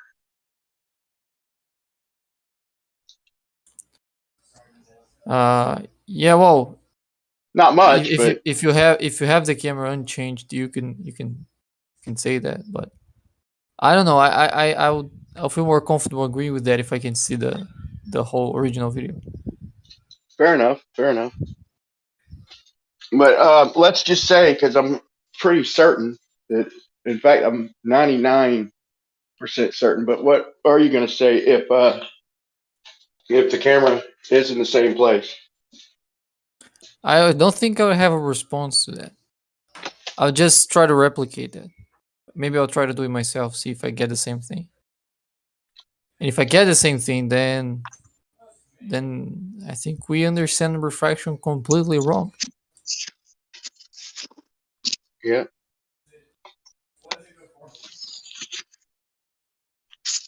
I'll get a video for you to watch, Brian, of my own experiments.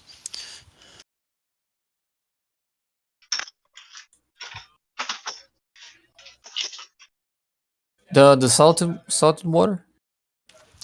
No, sugar. Well, how about hot and cold fresh water? Well, why don't you just use sugar water? Is Because that enough of a difference? What's that? Sorry. If you use cold and hot water, is that enough of a difference for that kind of refraction? Oh, absolutely. Nice. Didn't you see my video? I don't think so. I saw one with a bunch of salt in the water. Oh, okay. No, sometime before that, they all say, well, we don't live in sugar water, do we? So I did it with plain water. And then they says, well, we don't live underwater. So I actually did it with air, hot and cold you air. ain't going to do it on your driveway, are you? No, I did it you did it inside a with fish air? tank. Inside a fish tank, I did it with air. Okay, why don't you just go out to your driveway, bro, and then cool your driveway down and watch what happens. Go in the heat of the day. What? When the sun's beaming on it and you see the heat waves like we do in real life, looking out distance, you focus in, you could kind of focus in on them heat waves, or you try and focus away from them. But so get it when the driveway's nice and hot and cool it down and watch what happens, man. How do you cool down the driveway? With water. Oh, okay. And you'll see instantly, bro, the effects, man. You're also adding a bunch of humidity, right? Because you're throwing water in a hot surface. A bunch of that is going to evaporate. Yeah, sure, man. There's probably some arguments you could make, but it's a pretty obvious result, bro. You just got to do it, or you could just go to a floor and let cold air in, or let hot air in. You'll see the effects, man. And that's why I'm to the point now where, hey, maybe light is refracting the way y'all claim, but the effect is not what y'all claim. In fact, it's the exact opposite. So if light's refracting down, it's not making shit appear higher, bro. Period. Maybe Jesse has some evidence. That sounds geometrically impossible, but that's why I really want to take a look at the original video. There, I posted a link for you guys. I tagged you both. And I'm going to go catch something to eat here. Okay, I'll watch it while you're gone, and in a minute, I'll talk to Bacon for a minute. I'll watch it, and we'll I'll bitch about it later.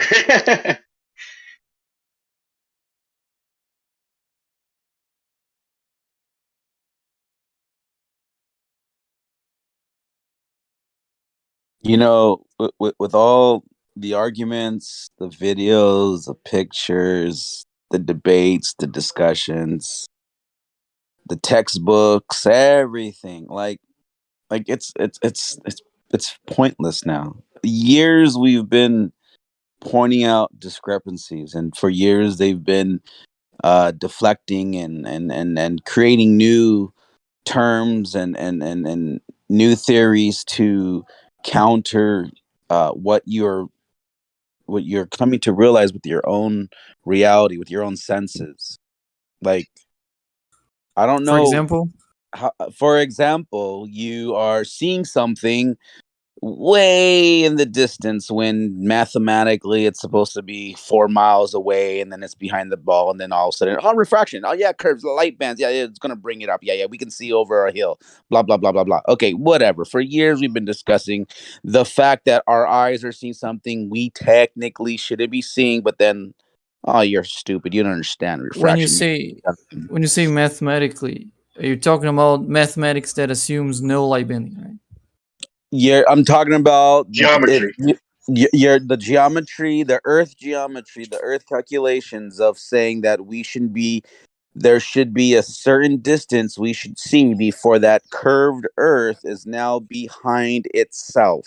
Meaning Exactly. That's the one that assumes light to go in straight lines, right? that okay. Just be quiet, please, Bacon. Because honestly, you're one of the culprits that will continuously what you see with your eyes, because someone gave you a formula to believe otherwise and tell you, oh, light bends.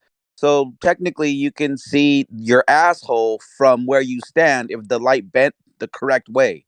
You are one of the ones that can perpetuate this nonsense on Discord, and I'm pretty sure in your everyday life as well. What's the thing that I'm perpetuating? But the lie, you're perpetuating the lie. That's what you are. Which one? So you that light bends? the one that says you can see behind an obstruction because light bends and curves around the obstruction. So did I say this?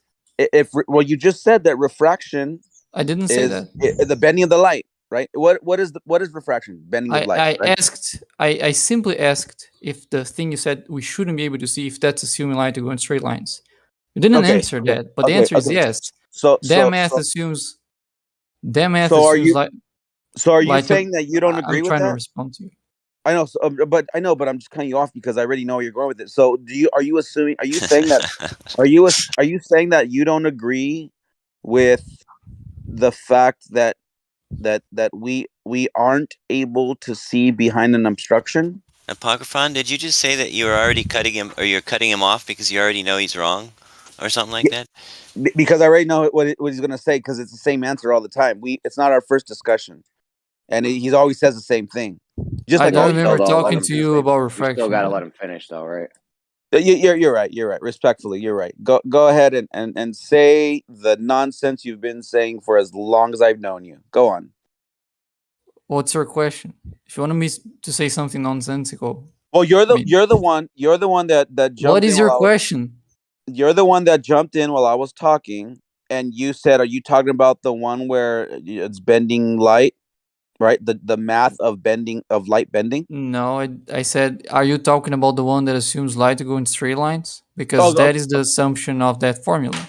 Okay. So yes, that's the answer. So are you saying there's another formula that we should be going by? No, I don't know about I don't know any other formulas. There might be. I'm not claiming any of them. But that one has to be wrong because it's under a false assumption, right? It absolutely is under a false assumption because it has a value that creates a radius. So I 1000% agree with you. I 1000% agree. But then again, we can take a sphere that we do know the radius. That we can take a ball like a giant beach ball, and we can create a math around that. Now the problem is that if we're taking that math or actually it's not even over a perfect sphere. I believe it's a parabola. But what I'm saying but they do say it's good up to 100 miles from that. But what I'm trying to say is that the math applied in reality if you want to assume that the Earth is a ball, that it no longer adds up. This is why you interject something that can give you this, an answer to the anomaly that, wait, we shouldn't be able to see this. But when you say refraction, it's like a magical wand that allows you to see now, not, even though it doesn't add up, even though mathematically it's not adding up no more. But refraction is the pixie Can I dust. respond to you? Yeah, go ahead. Right. So I'm pretty sure you've seen those footages in which you have a camera, a static camera, just recording something very far away, and you see things going up and down due to atmospheric effects. So we do know that happens, and that affects how you're seeing stuff. If you're taking a picture of a ball, you don't see those effects. So if you try to scale the mathematics that you have with the physical ball to the size of the Earth, that's completely fine. But we know that at the scale of the Earth, we see something that we don't see with small balls. So that math is not going to work, obviously, even if the Earth was a globe, because there are effects there that we don't see with a basketball.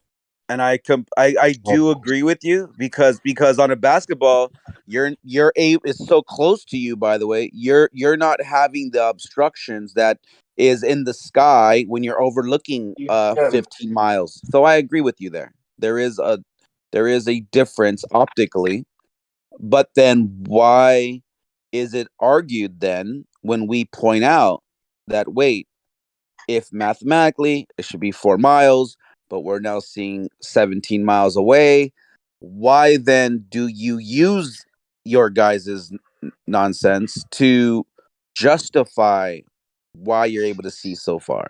That's the problem. What exactly are you calling nonsense? Are you calling refraction that exists? I'm sorry. Let me respond to him first. Perspective. Okay, go ahead. Yeah, are you calling the existence of refraction nonsensical? Is that what the nonsense is? I'm not getting. If it's not that, then what is it? I'm saying that. Response to ask the question real quick. I think Apocryphon Brian might be able to help, because he said something really interesting just a minute ago that he didn't get to follow up on. Was that that the light actually is working the way they say, but it's the opposite. Brian, could you kind of like explain what you meant by that? And if you want to answer Apocryphon, that's fine. But yeah, Brian even if the light, and I showed an example where even if the light, it's obviously refracting downward in the sugar water laser tank. That's why that's a prime example. So even if the atmosphere is working like that, then let's refer to what we see with downward refraction. What they claim is everything appears higher. Exactly. But that's not what we see when they example it. We see the top of the buildings lower, and the bottoms apparently disappear due to compression. Yeah. So, that's even their own example. Interesting. So you're saying that the reason we see the top of the buildings lower is refraction of the same sort they're talking about, but they don't apply it to the buildings because it's convenient to have them down and be hidden by the curve. Right. So Travis has been right the whole time, man. He's been screaming this the whole time. He's like, and Ranty too, before he switched sides, he's like, light curving down. And Ranty even demonstrated it in a fish tank. And so is Mick West. And, so even if it's doing what they're saying, then that backfires on them. Well, but I have to point out. The reason I wanted to just butt in real quick, I'll let you go, Bacon, but Apocryphon, because then he could just say, well, are you saying refraction's nonsense? And then we can go back and forth and whatever else, because then it's just one claim against another. But what Brian's saying is they're right about the way light works, but again, their interpretation favors the globe, so that's how they do it. So it's not. I'm next. Sorry. Sorry. Yeah. So the claim that 3 times, but go ahead. I'll go after you. Well, I was gonna respond to you, and then let's make it respond, man. I want to go ahead. Right. So the claim that we're changing subjects now, because now we're talking about Brian's point instead of Apocryphon's point. Well, his point was that it's nonsense. Is that a big point? I mean, come on. You want to argue against it's nonsense instead of the brilliant thing that Brian came up with? Yeah, I'll talk about Brian. I'm waiting for Bacon to finish. Go ahead, Bacon. Yeah, as far as I understood Brian's point, when that even if light's going bending downwards, you don't see things looming up, which I think is geometrically impossible. But yeah, if there's observation that show the light is bending down at the same time things are actually the angle in which they appear is getting higher. I'll drop completely my understandings of refraction and geometry. But Jesse made also this kind of experiments, and he got the exact opposite result. So no, he didn't. I just went and looked at his video, and he uses hot and cold water. I have no reason to deny that, and I know you're listening, Jesse. So here's my my critique. Okay, is that you don't have to respond. You can if you want, but I hope you're listening because this is my critique. Is that it's blurry as shit, but I do see instead of a gradient, it's more of a line where you see the blurry cold water at the bottom, but he has to back away from it. But even in his own example, he does show the house lower, but look up in that and you'll see the wire. I mean, he shows the house higher with that setup, but in that same picture, the wire is lower. Well, can you get a timestamp? Because there's multiple wires, and I think what you're seeing is a lower wire that's raised up but not quite as high as the higher wire. Do you think that's a fair example? You think that's a better example than sugar water? Because let's be honest, man. In the sugar water example, we know for a fact that the light is refracting downward. Whatever the fuck's causing it, even I've heard people say it's the dexterous refraction of sugar makes it bend. But besides all that, we know that it's bending the light downward. And then we're right up to the tank with a skyline picture with line of sight. So there's no denying that light that we're seeing from the camera to the skyline line of sight, the light from the skyline to the camera is refracting downward. And there's also no denying the results of the effect. And that's it. The bottom's apparently missing. I should have posted a better one for you, Bacon, but that's before it even gets down lower. It gets worse, but the top appears lower and the bottom appears obstructed. I mean, are y'all denying your own evidence? I don't think we're seeing it quite like you do. Yeah, I didn't see anything that I can conclusively say that there's a bottom obstruction there. That's why I asked to see the original video, because if it's there, maybe I'll be able to see it in some way. Okay, I'll quit calling it obstruction. How about the bottom's apparently missing? How about that? Because you can't make out the bottom, period. And the lower he gets, the more compressed it is, which appears like obstruction, but we'll just say that it's unresolvable. Whatever you want to call it, it's what we see in real life on days which I say are heavy refraction when it's midday, and that to me would be the most refraction, not the least. But that's another argument. The point is, you would agree that if he doesn't move the camera, which I went and checked, no, he doesn't move the camera stays in the same spot. You would agree that if you haven't verified it, so if you would agree that if I drew a line from the tops of the buildings that they're lower. Yeah, if it looks lower and the videos are not cropped and there's no change in the position or orientation of the camera, then yeah. You would agree that the bottom appears to be unresolvable. We can't really make out the very bottom of the city. Yeah, I mean, when talking about being obstructed and being unresolvable, those are different things. You can. Well, we can see windows. Let's say this: we can see windows on the picture on the left. And then when we add the refraction, the bottom windows are missing. Right? Are they blurred or are they obstructed? Because they're gone. Yeah, they're gone compressed because they're out blurred. of existence. They're compressed into nothing. Yeah, that's different.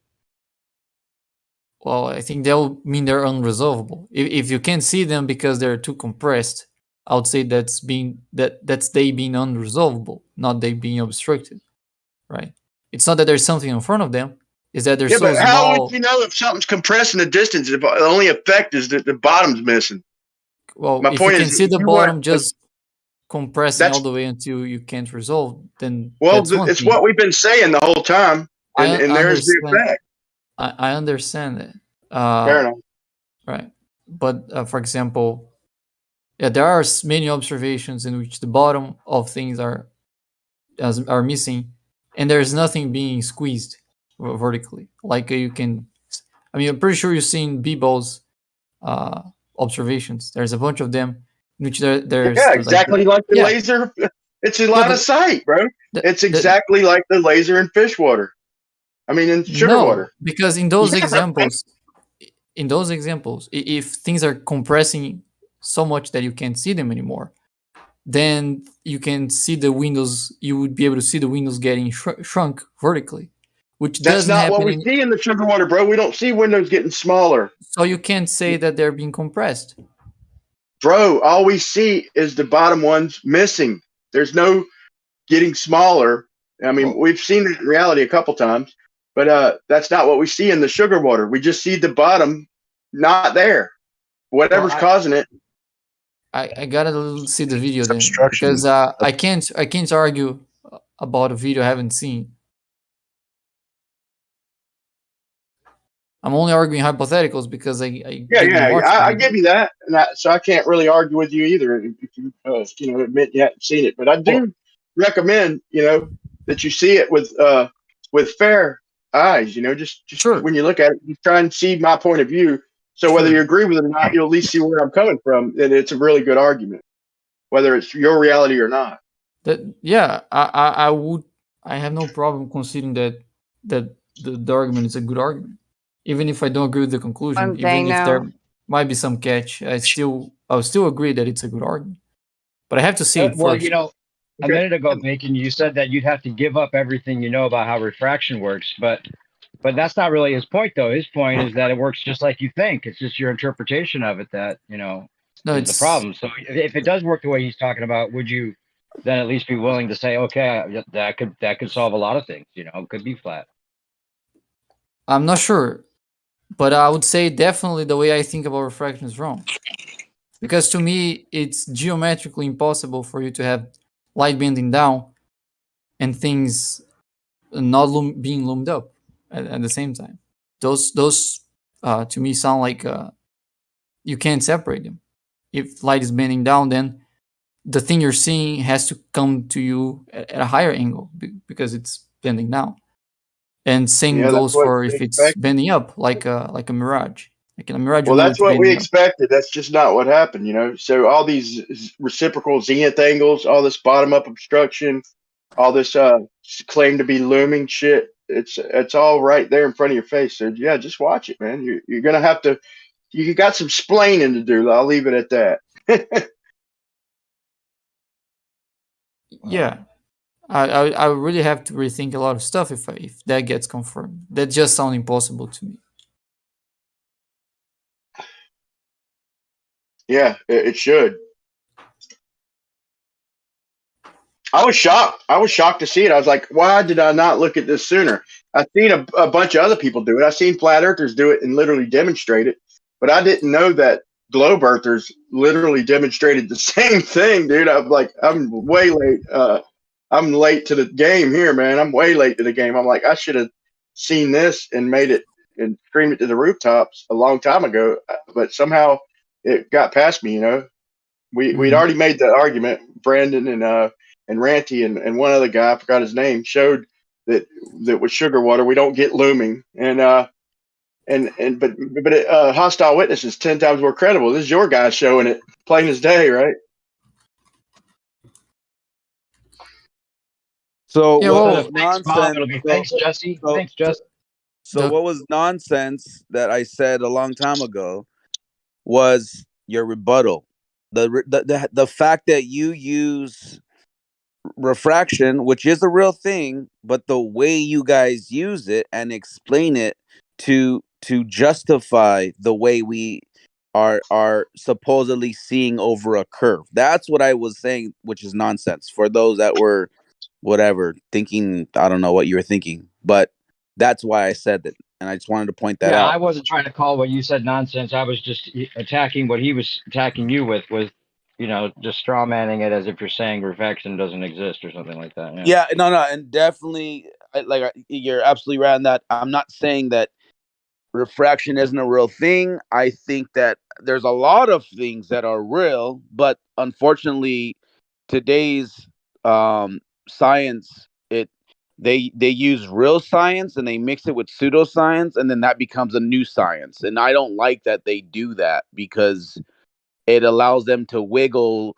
their way out of discussions by just like using real science, but they're applying it to fake science. So yeah, misrepresenting the effect, right?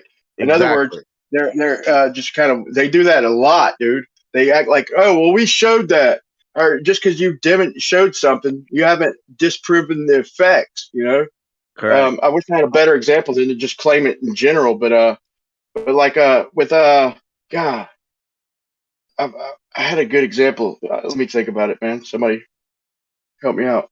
Seem like that's the kind of, they're taught to interpret it that way. Out of Go ahead. all this conversation is how we can even use an example and go back and compare to a experiment that was done in sugar water.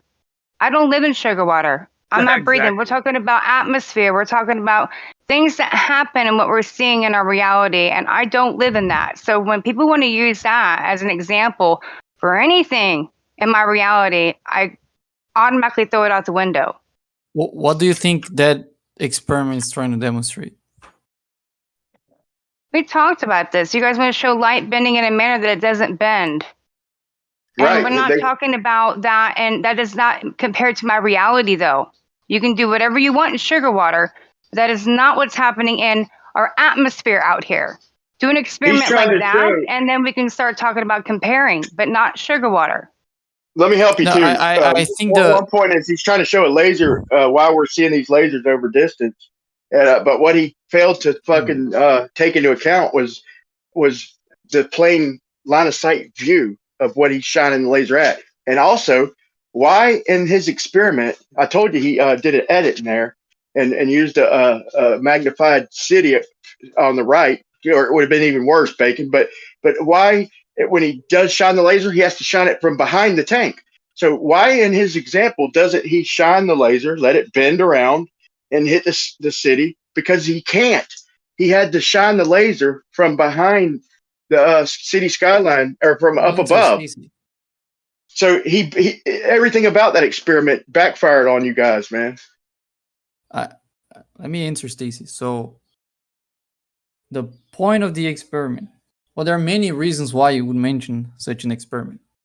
The first one, to me at least, was that I constantly heard the claim that you have no refraction in the atmosphere because Snell's law requires a boundary, right?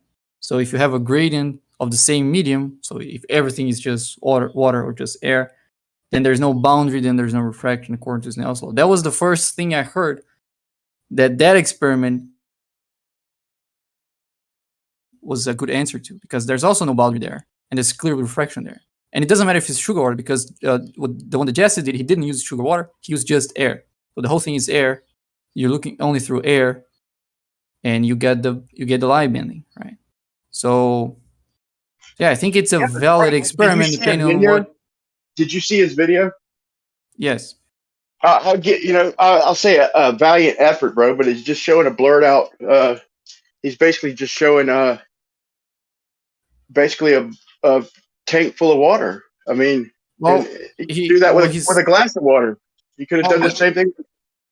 He's showing that. Is this the same video you said you couldn't speak on because you hadn't seen yet, or what was that? A different video? No, the one that I did see, the one that Jesse did, because in Jesse's video, what he does is that he uses an extremely cold water, so he mixes ice and salt, which lowers the what do you call it, fusion temperature? It's just magnification, bro. I could lower the camera and show the opposite effect, bro.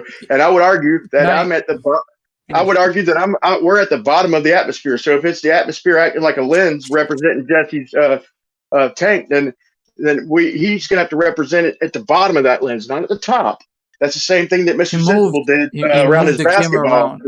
Is he used a magnifying glass and moved his camera to the top of the magnifying glass, which still had line of sight.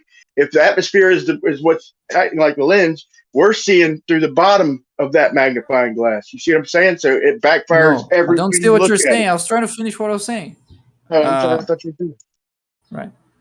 Yeah. So in Jazz's experiment, he used just air. So the air was obviously very cold in the bottom and very hot in the top because, well, he was heating up the top and cooling the bottom. And we know that cold air sinks and hot air rises. So we know that cold air is denser. Anyway, so it's pretty obvious that the gradient there is denser in the bottom and less dense in the top. And then he looks to a house through the medium and he puts simultaneously half of the image through the inside of the tank and the other half through the outside of the tank. So one is going through that medium, the other is not.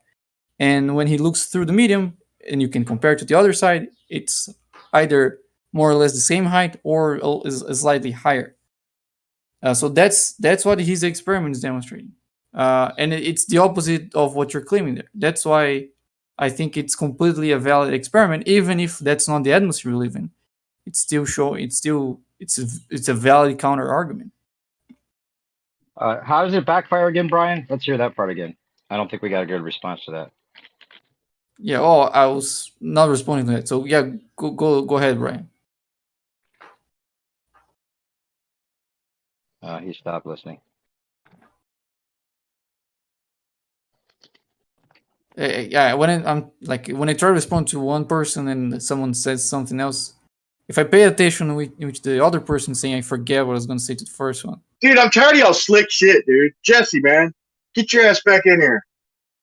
Yeah, he's in here. Look, dude, dude, why do y'all have to do slick shit, dude? Look, you lower it, okay, but you're still observing the shit at the top of the tank, and right when you start lowering it down to an observer height, you start seeing the shit drop down lower. That's right in front of you.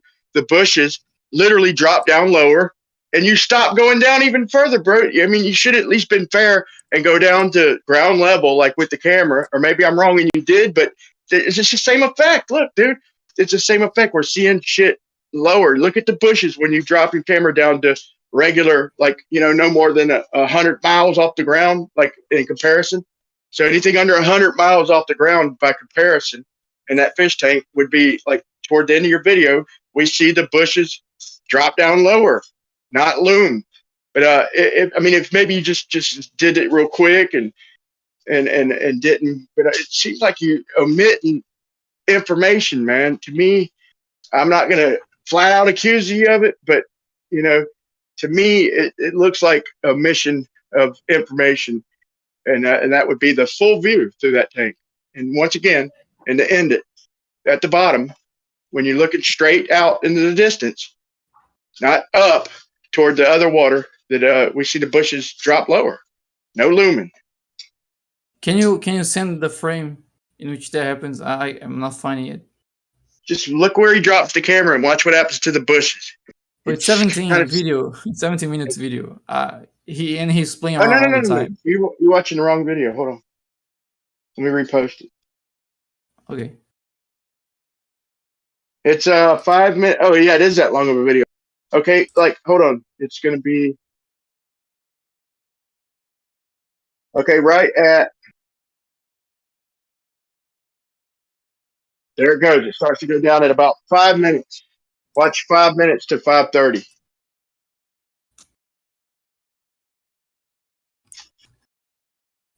So yeah, if you're looking up through the lens, you mean like this with this stream? So by comparison, if you want to say that maybe looking up at the stars or something, well, no, you wouldn't see the stars in the middle of the day. But looking up at the clouds or something, maybe they might appear higher. But I don't even think that. I mean, it just looks like blurred out. I don't know. To me, that's not proving what the light's even doing. To me, there's two lenses in there. There's a lens at the bottom and a lens at the top, in my opinion. Yeah, I sent some frames that I got from 5 minutes and a little bit later, in which I have a line very close to the bottom, the ice, like the ground level, and you can also see it in the outside. And it does the one within the tank doesn't look lower, Brian. Bro, why would you even go to the top of the tank? I mean, I'm just asking you. If you're doing this example, why would you even show the middle or top of the tank, period? Because if it's on the same height, if the height isn't changing that low, it means there's no gradient there. The whole thing is in the same temperature. When So it gets probably down close to ground, go ahead. Sorry, I thought you did. yeah, that's fine. I in the middle I think is where the mixing is going on, where the temperature is changing. So in the bottom I think there's probably a layer in which the temperature is the same everywhere. So you have there's no displacement there. Everything looks the same from inside the tank and outside the tank. But as you go high, of course, the temperature has to change from cold to hot. That's where the gradient is. So when it sees through that gradient, then things go higher. You don't see the part that I just pointed out where when he gets down low, he never goes down to ground level. Like go down to where the house is level off with the freaking bottom. That would be that frames that I represent sent. what we see. But no, he gets close though, and right at that point, you see the bushes race down. I don't know what bushes is. Sorry. The green part. You know, don't look at the house. That's the distraction. That's up higher. That's not even reality. That's not what we see. We don't look up in reality at the horizon. We look out because we're down low. I'm looking to the bottom of the roof, which is almost at the same level as the ice. And it's a straight line, so it's a good comparison. No, look at the bottom. He's got to go down. He's about a third of the way up the tank, man. Look at where the roof line is. That's it. That would be about his height. You just watch when he goes down lower than that. Watch what happens to the bushes. Dude, he's literally using something way in the distance. You know what I'm saying? If you want to mock reality and you're going to use 18 inches of water, then put a skyline in the back of the fish tank. Don't try and show something across the street. That's just making a lens. All he did is make a lens, 2 lenses really. He made a lens at the bottom, and there appears to be a lens at the top, where the cutoff is. But to me, it's desperate at best to prove anything. I mean, it's something if you're a glober, but if that's the best y'all got, man, I don't know, man. That's suspect. I'm not saying it's the best I got, but the thing is, I'm trying to validate the claim that down bending refraction causes sinking instead of looming. So I went to Jesse's video because I don't know, I can't find the video you're talking about because I didn't look it up. I'll look it up. I was hoping you would send the link to the video, but I can look it up myself. But that one Jesse posted, and it's Bro, an he stops. He never goes down to observer height. Like he never mimics. I mean, bro, I could show you in real life and just mock it, but I don't think he ever goes down low enough to, in my opinion, to simulate any kind of reality. That's my opinion. In the videos that I just sent, and the frames that I sent lastly, if he goes any lower, then the line of the roof is going to be below the ice. He can't go any lower. Let's see that then. Okay, let's see the point of obstruction. I mean, that's what we're arguing, right? We're not arguing up at an angle. We're arguing the horizon and just barely above it. So I want to see just above it, just below it. You know, make your case just below it or just above it. I think we are well. That's not the case for that other video. Like we're not arguing about just the horizon. We're arguing over about the best you have is. Then why would we? If you know that it's better, then why aren't we being presented with the best that they have, so that we can argue that? I didn't say it's the best. Yeah, it's bacon. It does literally sound like we're both just arguing with bias, bro. If I'm an outsider. Sorry? It sounds like we're both just arguing from a bias, man. This ain't a good example, man. I think we should bring up another example. I mean, like I appreciate Jesse for his effort, man, but I just don't think it's thorough enough. Yeah, it might not be the best example. I think it's a good example. If you don't think it's a good example, to bring another example. I'm all open to it. Whatever link you want to send, so we can take a look at it. I'm fine with that. I just found this one because Jesse sent his one, and I think it perfectly fits the conversation. But I could, I'm not saying let's only look to this one. I mean, whatever one, I'm fine. Let's just analyze it honestly. Have you any questions at all? Even in his video, look here. Instead of Even in having his all the answers video, all the time. Have you any questions to ask Bacon? Bacon, even in his video, you're missing the bottom of the house. You could argue looking at a slight upward angle, we're seeing the roof higher, but look at the bottom where when he's up higher, you could see the bottom of the house under the window. Okay, and now when he lowers down, the bottom the part of the house under the window disappears, bro. So I could argue this either way, but I'll leave it at that. You share your screen. Yeah. All right. It'll be best if you can see. Yeah. Yeah, I'll share my screen. Hold on. I'll try to. Or maybe I share mine and we can watch together. If I can do it right now. Hold on. Okay. Fine, I say you do great. Okay, watch. Watch the bottom of the. See the bottom of the house. Hold on. See right here. We can see the. You can see underneath the windows. You can see house underneath the windows. Now watch when he lowers down. Underneath the window. Watch. See the part that's underneath the windows is way down. Would you agree? Look, now the bottom of the house is missing, right? Yeah, but the bottom of the house is also below the tank, isn't it? And the bushes are lower, and the bottom of the house is lower. So down at natural observer height on the ground or 100 foot above it, it's exactly what we would expect. Well, when I see something getting lower, it's getting lower compared to. Look now. Okay, I don't see anything getting lower compared to the non-refracted house. Well, you've seen the bottom of the house disappear. That's and the bushes down at the bottom get lower. But I will say this: so he's got. You would agree that there's a layer at halfway in that water where it's blurry at the bottom and clear at the top, right? Yes. So I could recreate that, bro, and show you the same thing, but that's nothing having to do with reality.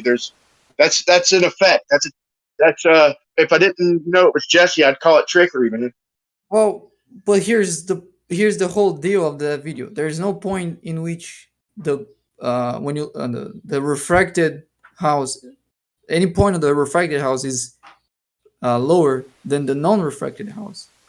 So every point there is either the same or higher compared to the non-refracted.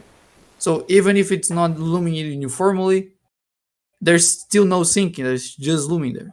Unless he shows me lights refracting downward, bro. Like if he shines a laser from the house to the tank and show me that light's refracting downward, it's worthless in my opinion. You think so? You think light might be bending up there? No, I think that we're not going to see the laser bending down like we do through the sugar water, bro. He would never have had to have done that if the sugar water, which light's obviously refracting downward, would have proven anything. Right. Well, we see something. I mean, you've probably seen the Action Lab video in which he does use both the laser and also a camera seeing through it, and you can see things that are inside of the tank, even putting the camera like lower than the table in which the tank is. So definitely you have looming there, and definitely light is bending downwards, right? And in that setup? In Actual Labs video. How do you know light's bending downwards? Because he used a laser. Your globe, if it does that? No. He used a laser beam. What I'm telling you is that he. Oh, you're talking about different video. Okay. Yes, Action Labs video. Yeah. Let me see if I can find it. I have to watch that. I've got one where I show the laser bending down slightly in just the hot cold water gradient too. Yeah, but man, okay, I'd like to see that. But do you have it shining from across the street? Because to me, light's not doing that from way back there. You know what I'm saying? I think you have to, if you're going to use a fish tank for your experiment, let's keep the optics within the fish tank. Is that at least a fair request to bring it as evidence? I think let's keep the optics and what we're looking at within the zone of demonstration. Yeah. Okay, I'll send the video that I was mentioning. Please don't scale up. So he used the laser beam. in the whole aquarium, and it bends mostly in the bottom. It doesn't make a lot of difference in the top, because I think the concentration of sugar is mostly in the bottom. And then he also puts a small object inside of the tank, and then he starts lowering and lowering the camera, and there's a point in which the camera is lower than the table, and you can still see the object that is inside of the tank. So where do I see this at? Are you sharing your screen? I'll post it. I can share my screen too, so we can watch it together. I think that's I'll do that. That'll be better. No, I can do that. Yeah. I posted one for you to watch after you're done with this one. Oh, look a pig is here. Hello, look a pig. What did he call me? Look a pig. You sound very similar to a character who was active years ago on the bowler scene. Look a pig was his name. And I'm thinking that Look a pig is here. And we have Bacon as well. This one, Jesse. Did someone say? Oh, it's Pete. I have to. I can't forget that voice. I remember that voice from years ago. Look a pig.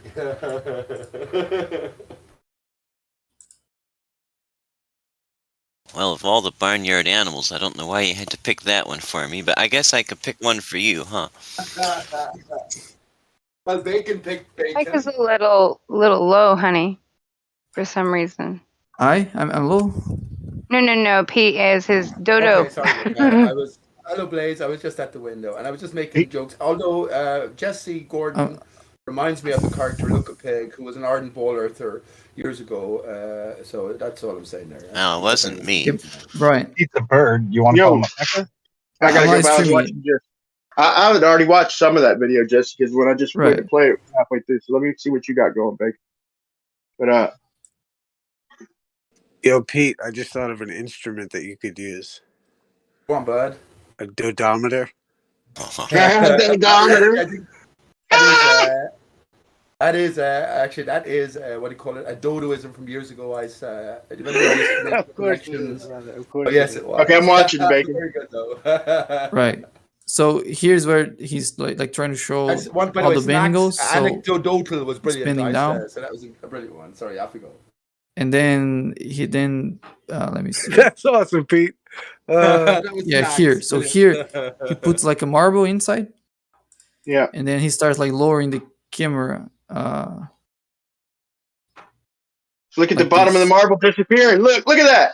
Line of sight. Bottom of the marble gone, bro. No, the whole thing is being compressed. That's okay. That we are not seeing any Welcome to flat Earth. Well, we're not seeing any clear obstruction there. And the thing is, the camera is now below the table, right? Look at this. You're telling me you didn't see obstruction? Bro, this happens every time you do sugar water observations in the tank. We get bottom up obstruction every time. You can't call that obstruction. The whole marble is being squeezed. You don't have the shape of the marble intact and then the bottom is missing. You have the whole thing being shrunk vertically, which is fine. We're exactly seeing the bottom of the marble missing. What are you talking about? When he gets right at ground level, we exactly see half the marble missing. Well, how do you know that's the bottom that is missing? It's just not. It's apparent. Apparently, the bottom's missing. I mean, I can't prove it with the marble because there's no distinctive features. But exactly. With the building, I could prove that the bottom floors are gone because I could still see the top ones. Well, but the build, like you have. How are you distinguish between the bottom being obstructed by the bottom being squeezed? Same old nonsense. Gone, whatever you want to call it, missing, gone. But there's an important distinction there, because what this is doing is not gonna cause obstruction. Clearly, it won't. So if you see obstruction, this effect can account for it. Why are we seeing it? We don't. You can't keep say going that. down. But we will need to like paint the bottom of the marble in a different color than the top. That's what Ranty did, and exactly the bottom went missing. Ranty used a different color. He didn't paint it. He used different colors, and that's what Brandon did. And the bottom colors are the ones that went missing. But if you play this slow, you'll see it. The bottom. It's compressing, but it's having the effect of the bottom missing. You know what? I would that's say it's different. Because when we see observations, which things are not compressed. So we have a building. Okay, would you agree? Hold on. Would you agree that you could you see the yellow rim at the bottom, the yellow and black striped rim? Would you agree that in the back we could see that sticking up over the sand just a tiny bit?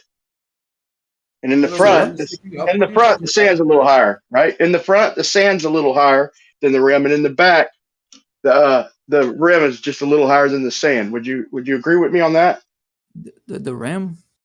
Yeah, the black and yellow rim around the bottom of the tank. In the front, the sand's a little higher. In the back, the rim's a little higher. So he's got a little slope going. You mean I think I'm reaching some language barrier here. Sorry. The rim, like they have reinforcement at the bottom of every glass aquarium, and this one, the little yellow and black stripes, right where the red, like your duration red line, like it shows up red when you watch a video. You're talking about this here? Yeah, down low. Yeah, the black and yellow. See, that's the rim around. That's the rim around the bottom, and so in the front, the sand is a little higher than that rim. Would you agree with that? Sand? You mean like the white part here? Yeah. You mean like this part is higher than this part? Yeah. The sand's a little bit higher than the rim. Yeah, there's a curving going on. Yeah, here. Yeah, and then in the back, it's a little bit lower than the rim. Okay, so now let's keep that in mind as you. Rim, Brian. Stop saying rim. Yeah, right. Well, whatever you want to call it. What do you call that? A border? Yeah, maybe. Peripheral. The peripheral. That's probably good. Yeah. So as soon as the bottom of that sand hits the top of the rim in the back, that's line of sight. That's the last line of sight you have. So as you watch this, keep that in mind. That not until that rim lines up with the sand in the foreground do you lose line of sight. So as you see how you can still see the rim in the back, but no marble. That's right. You can slightly see the marble there in the middle. Like you can still see, very compressed, but you can still see that the marble is there. But I mean, I don't want to change the subject. Actually, I want to bring back the subject. Okay. So let's just leave the bottom obstruction aside for a moment, because the whole point of this was to show that we have both downbending light and looming at the same time. So the marble definitely is higher because, well, the camera is below the table, so you wouldn't be able to see the marble if it was. Where do you see a marble? There. I don't see no marble. I got it magnified. Okay, let me go. Oh shit. What's your language, please? Okay, you can see the marble shrinking and shrinking. Oh, it's there, still there. That's still on sight, bro. I can still see the bottom of the fish tank. Yeah, but the camera is now below the table. Right? Yeah, but it should be luminous. No. What do you mean no? Bro, you've never done any of these. Do you have a camera, Bacon?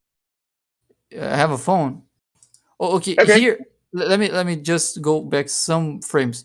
So here you can still see the surface of the table. So it's definitely above the table.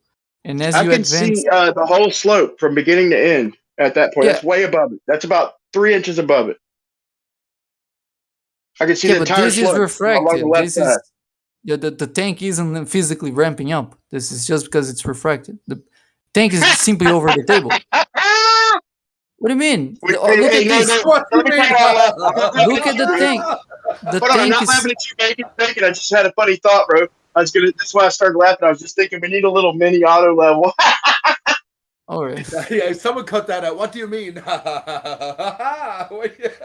I didn't want Bacon to think I was laughing at him, dog. What? He's trying to make a point, but I was just laughing like, man, we need a little mini auto.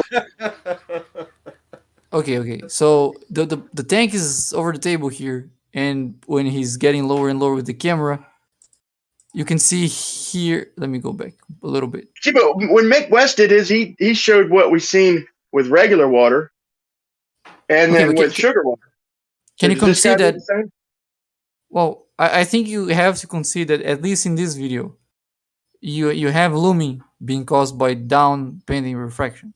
Bro, okay, I'll try and be fair, but I really, to be honest, what I see is the bottom of, I see the marble disappearing, still in line of sight. But maybe, okay, I'll say this, maybe if everything is looming up, then that's why I'm getting that effect. Maybe everything's looming up to block the marble, maybe.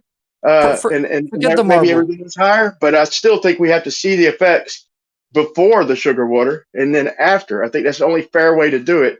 And I'm not trying to knock on your demo because you're bringing something, but to me, that's welcome to flat Earth shit right there. To me, Bacon, that's just my honest opinion.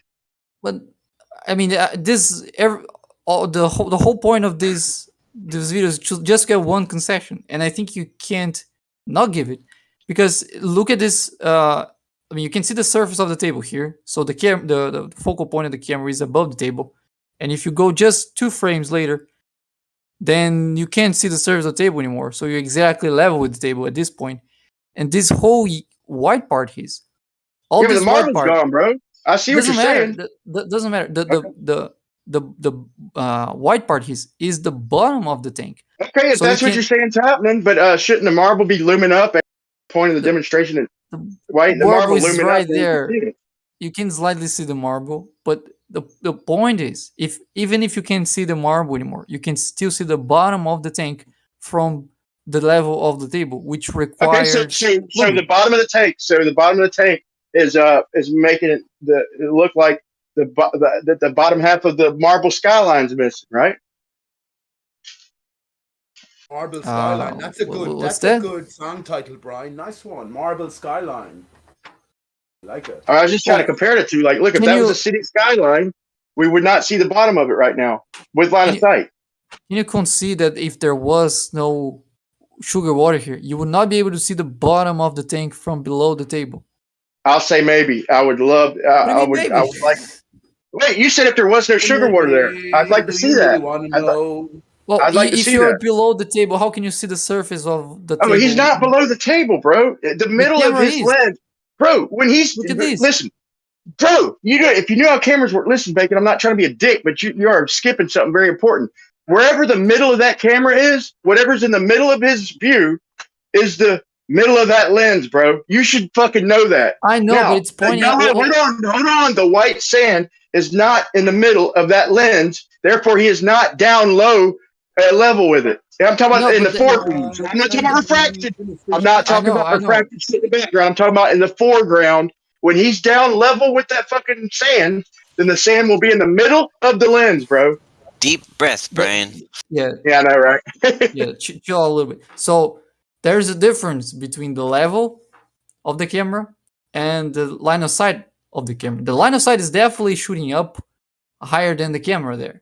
So yeah, the line of sight is above the table. I'm not saying that the line of sight is below the table. Definitely is above the table.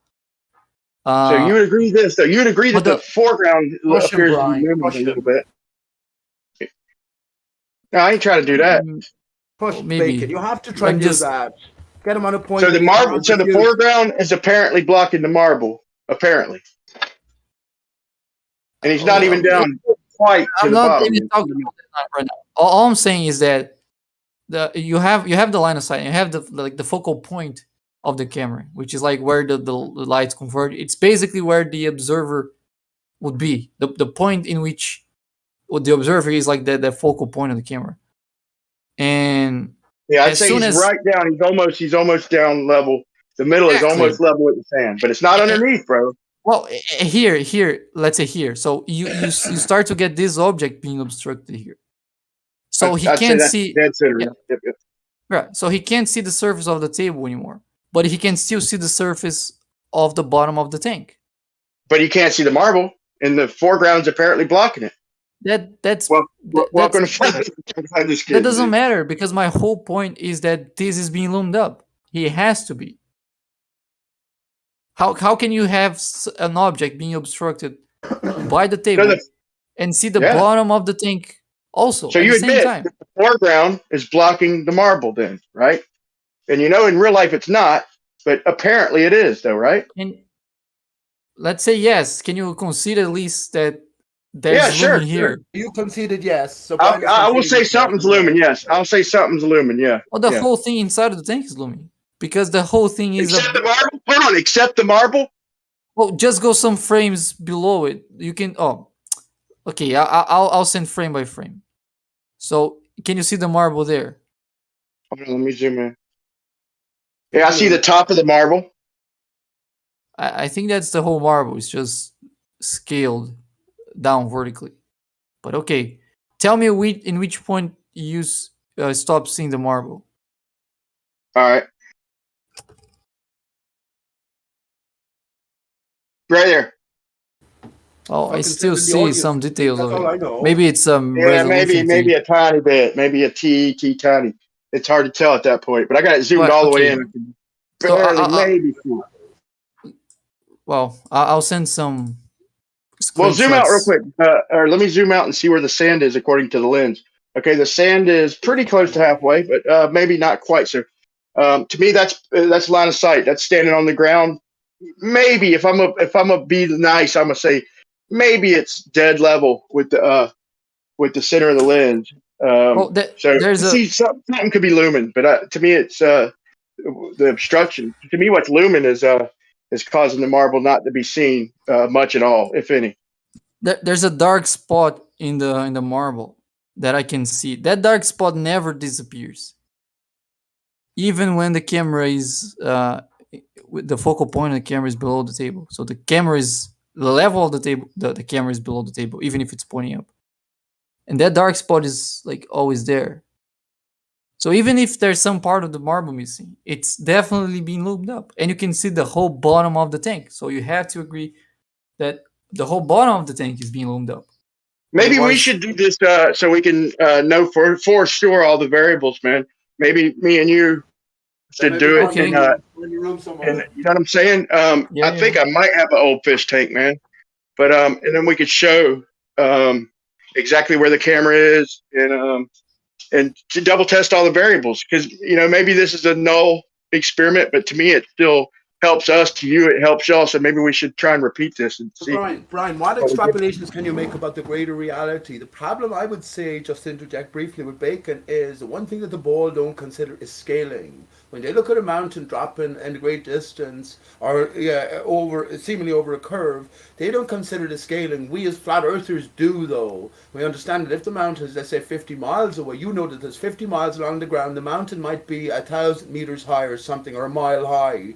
So you're going to get this arrangement scale-wise, perspective-wise, in that sense, and you're going to get this diminishment. But my question is, what extrapolations can be made from this local experiment in the Bowler mind?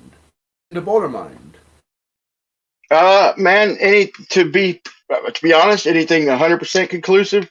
I think the only thing we could say conclusively is that it is having some type of optical effects. But yeah, I don't think anything is scaled. I don't think anybody's even mentioned scale in any of these. Maybe we should. Yeah, but you're trying to. One second. This is the whole point of this, isn't it? You're indicating on a local level in the fish tank different circumstances, how they can affect the different visuals of things, which is fair enough. But the point is that the ballers denied the scale because they deny the distance. They adhere strictly to the geometrical Earth relationships. You know what I mean? I think we beat them out of that. I don't think they claim geometry anymore. Well, I don't think you beat Bacon out of that. Anyway, Bacon is as fresh as ever.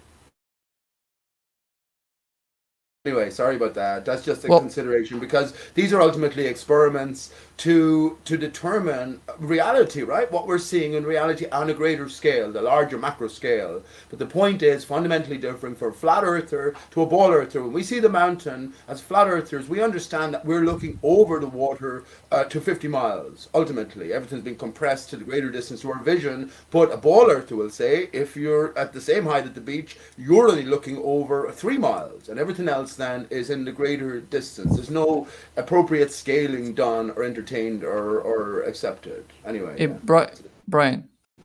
Yeah. The marble is still there, even when the camera is low. It was a matter of resolution because I had my screen smaller. Would you agree that the last part of that marble we'll see will be the tippity top of it? Tippity top. I don't know. I can't distinguish between the top and the bottom because the whole thing is just too much squeezed. Yeah, that's what we see. That's what we see in reality, man. Look at the black swan pictures, the recent ones, dude. You see the shit off in the distance. You can see the water beneath the tower, but the whole tower is like mushed into nothing. Under different circumstances, if we have more proximate local looming, then it would appear like the bottom is obstructed. But would you agree? One quick question: Would you agree with us and most everybody now to the amount of obstruction is refraction pretty much dictates the amount of obstruction, not Earth curve, right? Would you agree with that, or would you Yeah, go I back think to both geometry? can play a role in it. All right. Like if the Earth So, is a globe, Bacon. definitely that plays a Hey, role. Refraction definitely plays how a are you role. ever, 1 second, Brian, Breaking, how are you ever going to learn if all you have is answers and you have no questions? I'm genuinely asking that. You have What do no you mean I questions. have no It's not questions? as if you explored the alternative in any deep or involved way. It's just you have all the answers. So every objection you will try to work your way around to some sort of solution according to one model and one model alone. Where is your truth-seeking senses gone? Well, I'm completely open to any alternative. The thing is, whenever I hear an alternative and I see something that it sounds like a problem to that for that alternative, I'm gonna point it out, right? Because I don't want alternatives with problems. I think he was trying to call you out. I think he was trying to call you out on like a preferential refraction interpretation fallacy. What is my preferential refraction interpretation? Yes. What is the because thing that I'm yeah. misinterpreting being based on my biases that you think? You're not even testing your current position. This is my point I'm making. So it is a biased point of view. You're trying to explain everything in terms of the strict, rigid confines that Let me tell him his bias real quick. This is right to the point. In real life, under any circumstances, if we lower the camera, the last thing we're going to see is the tippity top of the marble. And I think just you giving contention on that, like that's not the last thing we're going to see. I think it's your bias kind of like saying, well, maybe not. Like there's some world where as we lower the camera, the last thing we'll see is the bottom of the marble. Come on, man. No, if you're talking about the sugar thing experiment, then if whatever we lose is because of the refraction of the sugar water, because clearly that's what's going on. We're not getting we're not getting the table on front of the marble. Of course, if something that is in the table is getting on front of the marble, then yes, the bottom of it is gonna be obstructed, so we're gonna lose it first, and the last we're gonna lose is gonna be the bottom. That's completely fine. I wouldn't never argue otherwise. I actually would argue you just against. said that you don't know because you think it's the homework. I mean, I'm just Because saying that's a different situation. All I That's said a is, different. would you agree that the last part, the marble we see before it disappears, would be the top? You said, well, I'm not sure. Yeah, in this situation, things clearly work differently than if there was no sugar water there. So why am I going to concede something that I don't know?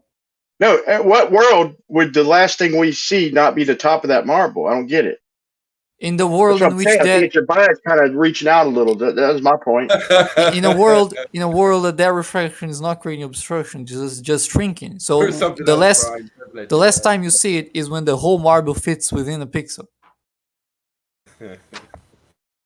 So never could there be a point? Would there be a point where before it disappeared, it would go from bottom to middle to 3/4 to 7/8 to off to infinity until 0 if we had enough pixels?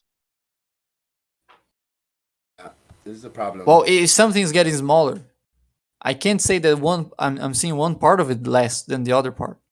The thing's just getting smaller. Either I see the thing or I don't see the thing. There's no now I see the upper half of it. So now if it's just getting smaller. Yeah, Stop interrupting me, Pete, please. So if something's just getting smaller, I can't agree that some part is going to disappear first than the other part. I can't just agree with that. It doesn't make sense to me.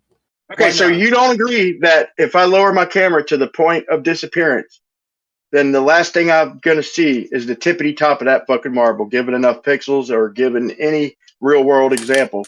That has to be true. Is there any way that I could see the bottom last? Probably not. No, I can't think of one. Good. That'll do. Yeah, I can think of examples in which the bottom disappears first and the top disappears last. That's second. fine. I have a question, Bacon. 1 second, because everything comes back to base first principles, right? And you know it has to. Everything has to in our thinking. And remember, our thinking is engaged right in the now. We rely on memory. We rely on lots of different things, but we understand that we're thinking right in the now.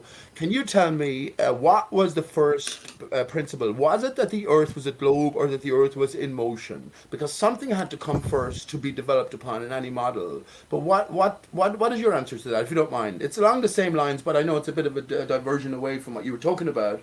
But it's not at the same time. You're still trying to extrapolate on this local experiment within the fish tank to explain phenomena we experience in real life, which is about us trying to understand our reality. But what do you say to that? Which came first, the globe or the motion? Well, as far as I'm concerned, I think it's the globe, but I wouldn't claim that because I don't know much about the history of it and how we know the history of it. So that's just what I think it's the case. But I wouldn't. Yours is well versed as anyone else in history. Fuck it. Who are you going to compare yourself to? Pythagoras, Aristophanes, whatever. It doesn't matter. I value your point of view in your mind. Which would have to come first? Or which is more likely to? I think they're independent. Like you can, for example, Snell's law. I don't think you need to know the shape of the Earth to come up with Snell's law. The kind of observations you have to do to get Snell's law are completely independent on the shape of the Earth. Okay, but although in terms of motion, so you're saying motion comes first then? No, I'm saying they're independent. But I think we figured out motion first, then we figured out optics. Obviously, we can't experience curvature on a local sense. So many times, that's even what you say. We can't experience curvature on a local sense, and of course, with modern technology now, we can't experience it from 120,000 feet. So, obviously, it could be a ball. I'm not saying it isn't, right? I'm just saying in terms of the process of thinking of the great minds of science, the giants of science, or whatever you trust upon, or we trust upon. Yeah, so we can't experience globular nature. So there has to be a different reason than why we choose the globe to begin with as the foundational principles. And I'm wondering what is that? I'm struggling. So I think it's either globular or it's you either make the decision it's a ball or it's a pocket in motion, and then everything can sort of stem from. But that's every model is built on those principles, isn't it? You start off with an initial You lost me. rounded assumption, and then you take it from there. Hey, Pete, you lost me. I'm sure I didn't. Your greater mind understood exactly what I was saying, and I'm asking the same question. I'm not 100%. He's asking this, Bacon. What's your basic premise for the Earth is a ball? My basic premise? I mean, that's a premise right there. Well, no, but I mean, like, what's your base, observation that makes you think to yourself, this is self-evident that it's a ball? Yeah, the foundational navigation is one of them. Centrifugal force in different latitudes, another one that I observed myself. But they didn't know that back then. I'm talking about the foundational principles. I don't know. And what did they build their model on? Every model has to be built on one foundational principle, I would say. The very starting point. Again, I asked you, you say it was a globe, so they assumed it was a globe. And I know the reasons you're going to go into all the skylights, look around, but hang on. I'll ask you, they had no telescopes back then. All this, in terms of skylights, was the sun, the moon, maybe some of the big Mars, or some of them, but they wouldn't have known that they were round. All the rest of the stars, they couldn't make any assumption on. You know what I'm trying to say? Seems like a slippery surface that they built their fucking castle upon. Maybe you can put me correct. Maybe you can put me right. Unless you said that, look, they didn't make any initial decision whether the Earth's surface were on as a motion or the Earth was globular. Lots of other considerations came into play, and it just ended up that way. That doesn't sound. That's not how you build a model. Why does their inability to ascertain their suspicions have anything to do with our ability to observe stuff now? I guess. Yeah, the question is, where was the suspicion derived from? I says that look a pig. Is Jesse Gordon look a pig? I see. No, Sounds like it, doesn't it? I don't know. I have no idea. God forbid. Fucking what was this? What started their suspicion to think that they live on a globe? Probably sunsets and like Right. ships That is true. disappearing Yeah. in the horizon. That's That what I is true, heard at but they made least. assumptions then. They had to have made assumptions about the skylights. So, and just to answer Jesse, the point is that you are defending the model that is not you necessarily, Bacon, but there are a lot of people are defending a model that is already established, and we're going back to the establishment principles of the model itself. So yeah, I think we're on a good line of inquiry here, I say. No, the fact that someone else may have come up with an idea on shaky grounds in the past does not invalidate it as being true. Should later the correct evidence be discovered for it. And I'm not Absolutely, bud. One I'm second, not please. defending a Absolutely, model. Jesse. Yeah, Hey absolutely, Pete, bud. Hey Pete, I'm not defending a model. I'm just saying here's the observations I've made, here's the data I've collected. How does this work on a flat Earth? And the answer is no one can tell me how it works on a flat Earth. Yeah. But we're not. You're defending a model in the sense that you are basing everything on ball Earth thinking, and yes, there has to be some foundational. It has to be one assumption to begin with. And that's why I was asking Bacon, ask you as well. You were saying it doesn't matter. Everything has been proved to be so in the meantime, but everything's only been proved to so because the complete model has been delivered. Now there had to be an initial assumption whether it was a globe or whether it was in motion. Unless you can think of a third option, I can't really to formulate your model, your principle. Well, the fact that reality presents itself as a globe is not my fault. Well, actually, it's the opposite. Reality. Hold on, wait. Reality does anything but present itself as a globe. Yeah, Jesse, that's the argument. There may be enough evidence to convince somebody that it's a globe, but it presents itself as stationary and level, and everyone has to admit that. Absolutely. Well, shout out to Texas. I'm not sure what presenting itself as stationary would mean. I haven't heard from him in ages. I love Texas. Yeah. Like if a stationary Earth would just feel like just the same as a moving Earth, then you can't say it presents itself as being one or the other, right? Wait, hold on. Wait, no. I have to pinpoint what you just said. That's hilarious. Well, if the spinning ball flying through space presents itself as stationary and level, that's not what I said. Then you can't say that one's preferred to the other. That's a complete strawman. I didn't say that. Okay, repeat what you said. It was better than what I said. It was more funny. Go ahead. Yeah, sorry. Oh, I was just gonna say, I don't think we are all understanding what presents means in this instance. That could be, but right. Bacon, go ahead. That's why I said I feel like. So if a moving Earth feels just the same as a stationary Earth, if there's no difference in how it feels like to be in one versus the other, you can't say. Right, so if it's spinning upside down relative to where you were earlier in the day and going multiple directions, if it feels just like you're stationary, then there's no preference. I didn't say it feels like a stationary. I said there's no difference. Imagine it would feel the same way. The stationary is. This is crazy. You believe something that goes against your let him say experience Pete, and you hold it to be true to death. You want to talk about me while I'm speaking please. and I'm trying to respond? Sorry, Bacon. Right. So the thing is, if A and B feels like the same, you can't say, oh, actually A is feeling like B or B is feeling like A. They both feel the same. You can't say by default, I'm going to go with A. If it looks the same as B, if both of them look the same, you can't have one as the default. You don't know what the second one but you see like, that you see that's begging the question, or it could be argued that it's begging the question. It's not begging the question. What example can you give me of going on something that's like a roller coaster, but spread out so you wouldn't feel it? Something that you got on, and that's just how it feels, just like being perfectly still after getting off the roller coaster. You had that example, then we could reason it's not begging the question. But your model requires that it's so spread out and so continuous or consistent that it would feel like you're just completely stationary. So there's no preference because my model says it would feel the same. It's not my model says. If you're trying to distinguish between, like, let's say I'm a flat earther, so I believe the Earth is flat. I don't believe sky is. Let me finish. So we live in, like, there's a dome sky, all that shit. What if I'm a moving flat earther, right? So I believe the flat Earth is moving. How can you prove me wrong? Is that a difference? Then you'd be in the Flat Earth Society. Yes, but I'll tell you the I'm not talking about accelerating upwards. One second, let's say it's moving.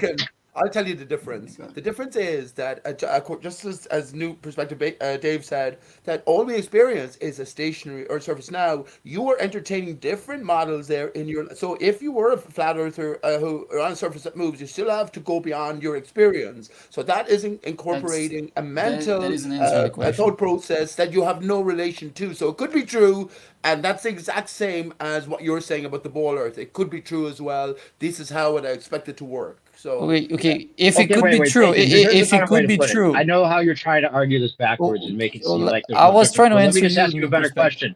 This question will actually pinpoint it better for you. What can you honestly say you experience about the spinning ball Earth with minus all interpretations of the sky, right? What can you say you directly experience about the spinning ball Earth? Very good. Yeah, the difference in weight that you get in different latitudes. That's something I measured myself. Different weights at different latitudes. So there's only one explanation for it. That's a spinning ball. You have I no other. didn't say that at all. Have you offered any other possible It's your explanation? interpretation in a of movement again. flat It's an Earth interpretation of something, right? Like that's you can't something that would directly only for a spinning ball. It could be some other effect that you don't know about. That's no, I didn't say that. What I'm saying is that's something that is directly necessary to happen if the Earth is actually rotating. And well, let's make a list. That's one, but it's not a very good one. What's another one? Why is it not a very good one? I have an answer. Well, because you're interpreting it as being on a spinning ball. There could be something else that happens. No, what I'm saying is the spinning ball idea predicts exactly what I measured, right? I'm not saying, well, I measured this, and I'm trying to figure out. Thank you. Now, the problem is, your measurements aren't your experience. I'm talking about how the world how you experience the world, how it presents itself to you, the everyday things that we all experience, not just your interpretations that could make it that's seem not like an interpretation. Me putting things on a scale is not an interpretation. That's an experience. Okay, the value of the force is not being measured by my body. So maybe you could say that's not an experience. It's being measured by the scale. But that's even better than my body. Hey, is there an example you put yourself of in the weight shoes of a flat earther for a moment, and you put a dome over us. What's the nature of the dome? What's the shape of the dome? Well, that was a straw man. I didn't call him out on that. But go ahead, Issa. Issa's got a question. Yeah, I'm just saying, like, what is there like evidence for this, like the weight changing? Yes, I measured it. Where is it? What did you do? Yeah, I picked some objects that weighed about 500 grams. Okay. Right. It was a Rubik's Cube and my keyboard. They both combined weighs here where I live 497.6 grams. And yeah, if Earth is as big as it is. Well, what was the next weight? What was the next weight, and how far away from it were you from the initial? Yeah, I posted videos where it doesn't change. I don't care. Let's just talk about it. Just tell me what it was. Okay, I live close to the Tropic of Capricorn, so I move all the way up to close to the equator, 3 degrees below the equator. And the prediction. Hold on. And what was the different? What was the weight variation? Half a gram. Half a gram. I call fucking bullshit. That's something wrong with your scales. Okay. It's so gay. Even Issa, even if it is a half a gram, we must be on a spinning ball then. So here it is. So if the Earth slams don't break, we can fly it off at 1,000 miles an hour, but it's only half a gram. Wives' tale. Bullshit. That was just so you know. That was the prediction. Just so you know. If you use the same physics as we use in any daily application, the same physics. Not any bullshit. Hold on, Bacon. Don't get Bacon. What do you mean? Dude, that's the third time on a roll I'm trying to make a sentence, and I get interrupted in the middle of it, and you guys are still doing it. Yeah, because that's for God's sake. Bacon, take it fucking easy, bud. You're being so insistent, and you come in and do the same thing every day. Although I have to say that let's not rule it out so quickly. If there is an effect, he dropped, man. He dropped, Pete. Why did you just let him talk, dude? Yeah, you guys were fucking. I thought he was done, bro. I literally thought he was done, but I shut up though. Because you're afraid of the truth. You're afraid of the truth, so you can't let it. I thought he was done when he spoke up. I shut up, right? True. Well, maybe he'll come back in. Maybe he dropped for different reasons. He just has to reconnect. But here's what I was about to tell him, dude. Hold on, Pete. This is what I was about to tell him, y'all. But once I realized he was talking, I shut up. I thought he was done, but I was going to tell him. So if we're at the North Pole and the Earth slams on brakes, we don't do nothing. We might stumble a little. But if we're at the equator and there are slams on brakes. We go flying off at 1,000 miles per hour, and you're going to tell me it's a half a gram difference over? So I mean, come on, man. By their own thing that causes it, if that thing stopped, there's Right. a That's a good enormous point. difference. Yes, but That's a there's a good deeper point. point And here. the slight electric flow, the electric downward flow that we may have evidence for. We do have evidence for, actually, right? If there is that downward electric bias of some sort with the dielectric plane and all that, there could be different areas of that dielectric plane that have a stronger effect or slightly stronger effect.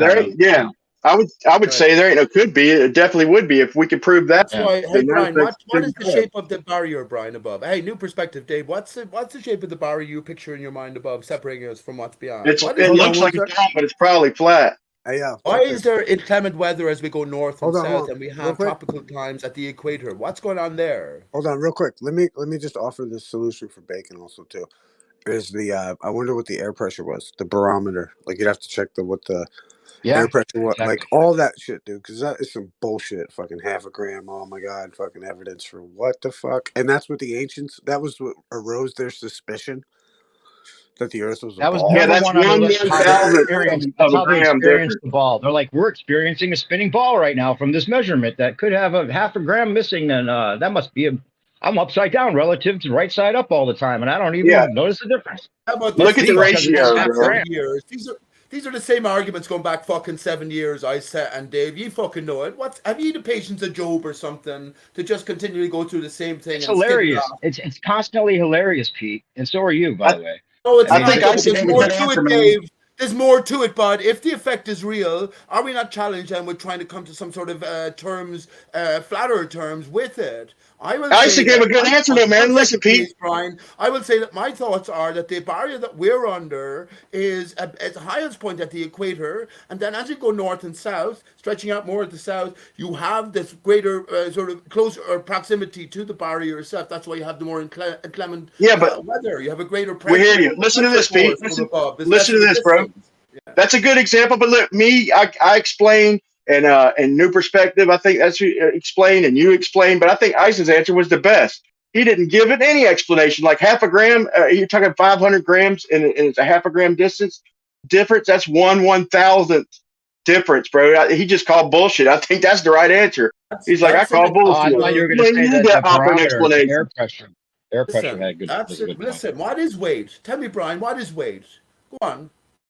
I'll call bullshit, man. That's it. Oh, come on, you say gravity doesn't exist. Are you telling me that there's no force in play? Are you innate to no? No. I was just joking. I was just making a point, Pete. That I think y'all give good explanations, but I think Isaac's answer was the proper one. Talking to a baller, if they claim some outlandish shit like that, like half a gram. Talking to ballers. It could be.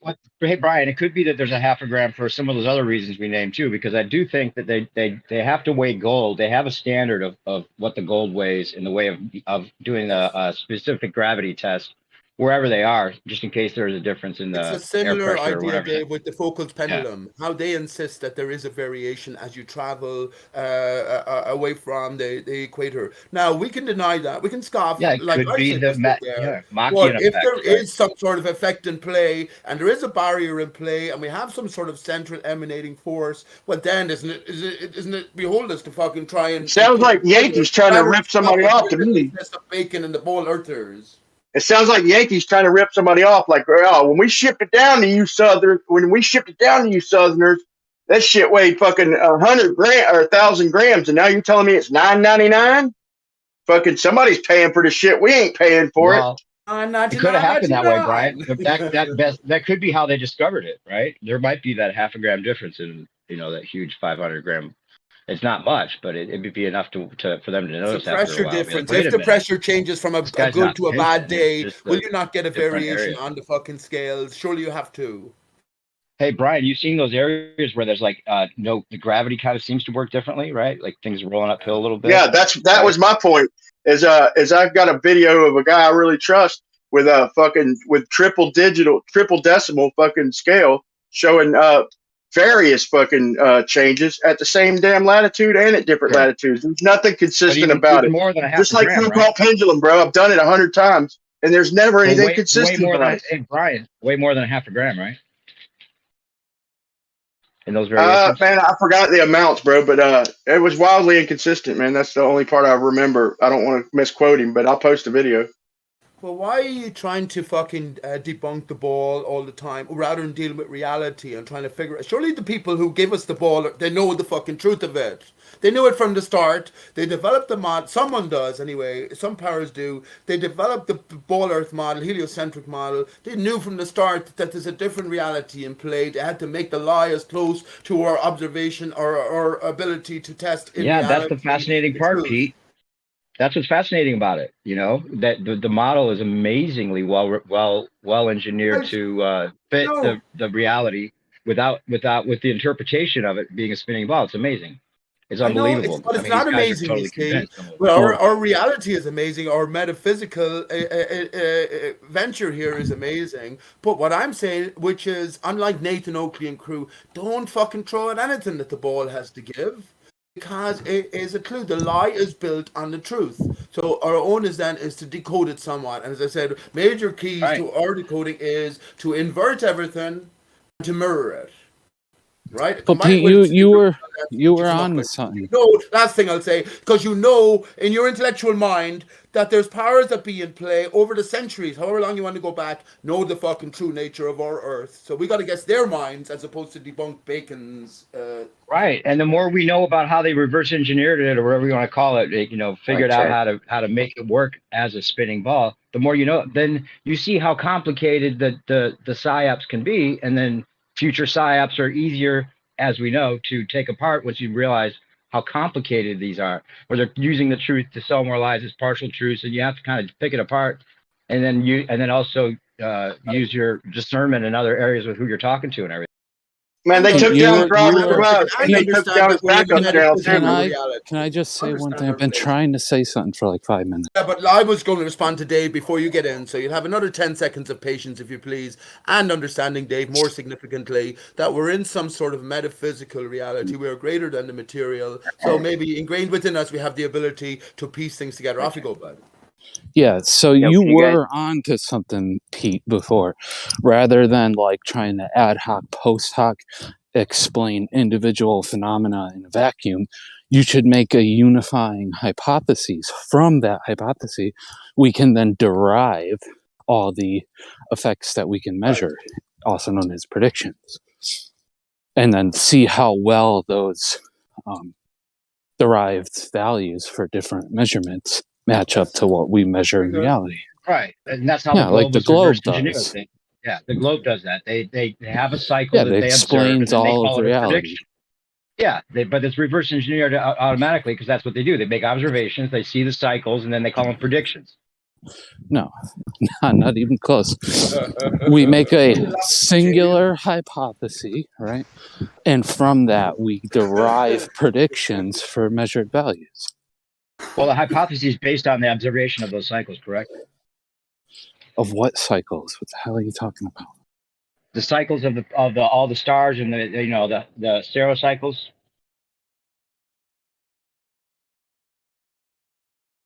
No, I was just talking about. You're talking about you can apply it to that if you'd like. Yo, one at a time, guys. One at a time.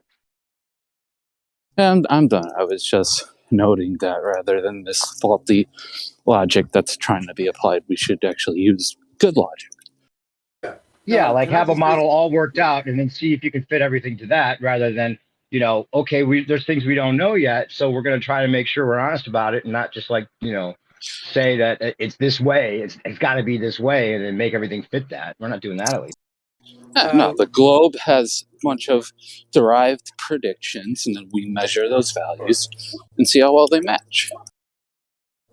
Okay, now here's the thing. To connect JS, 1 second, please. JS, just to connect the question, you mightn't have been here for the question I asked beforehand. Because the globe model, to where you have it right now, has been developed on previous efforts, right? every effort would have to be, it's a cause and effect sort of thing, isn't it? It's like every effort would have to be built on previous efforts, which would build on previous efforts and previous assumptions. What was the initial assumption? Where does everything revert back to? I know it said that Pythagoras was the first to suggest that the Earth was a globe, but it doesn't necessarily mean it was so. He didn't know it. If he suggested it, what was the basis for his suggestion? And is everything built on that initial assumption without any backing? That's my question. Or is there another assumption in play that we can revert back to, which was the foundational principle of where we've all arrived now, you've arrived now in your thinking, to all its intricate... I have to go, Pete, but that's a good thing for you to look up. There's a bunch of information out there I was about simply that. asking you. I know none of these characters existed, so I have Well, my we shouldn't be basing our view of reality based on what other people on the internet can tell us. You absolutely should. Absolutely should. That's terrible logic. All of the mechanisms Or put in even- place or to even the measure the phenomena that you're talking about have been developed, engaged in terms of the background philosophy, the background thinking. That's all. Well, I'd start with the Greek. You'd have to agree that if it is like, just observing the cycles and calling predictions and then fitting everything to the model when it really isn't, then you wouldn't be able to trust even the people that are authorities trying to say what it is then, right? That's where we're I'd at. So start with the people on the Greeks and the internet are equal Babylonians. to that. Pete, start with the Greeks and the Babylonians. That's where I would start. And look at the alternative history too, Pete. Don't just look at what they're officially saying was the case, because we know that's suspect. Know that, and listen, bud, you don't have to tell me these things. I'm eking stuff out of J.A.'s or the rest of them, or even some flat earthers. But yes, I have a deeper thought. I think none of these times, none of these characters existed. Yes, there's a translation in play. That's all. We were transferring from 0 dimension to 3-dimensionality. So there is some. That's what I said about the switcheroo. They've curved the sky, or they've curved the Earth, and they've made the sky flat instead of curving the sky and making the Earth flat. So it's not just an arbitrary sort of trickery determination over evolutionary past where men knew the truth and they could take advantage of it. No, there's a definite meaning to everything. There is this greater interconnection between everything because, well, we live in a miraculous fucking state of affairs. That's what I'm saying. There is a deeper decode to be had from all of this. All right, dude. Is this going to be the Pete show today or what? I'm done now. I'm done, bud.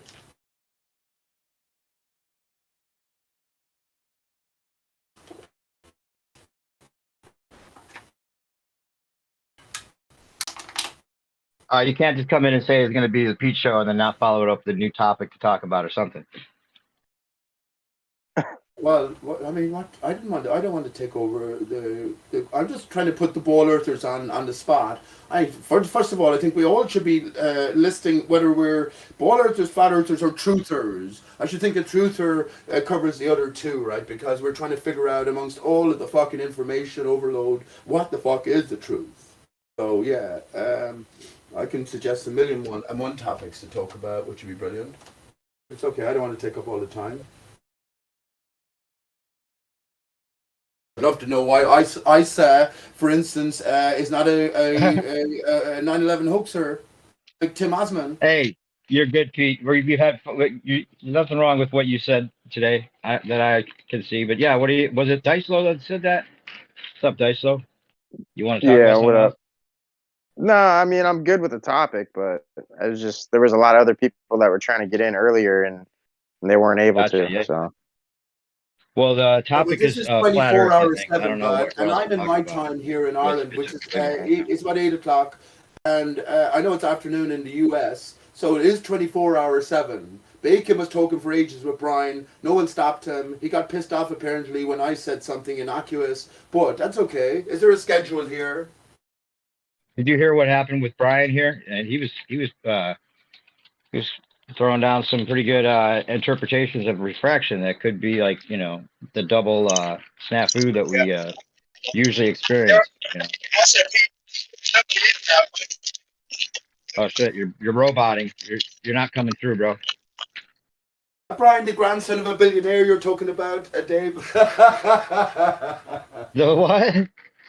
I said, is that Brian, the grandson of a billionaire you're talking about? Yeah, the outcast grandson. Hey Brian, you picked an appropriate time to pave your grandfather's what do you call it, driveway. He was only a few months. Yeah, you're right about that. But he's dead. You're still a little scratchy, Brian.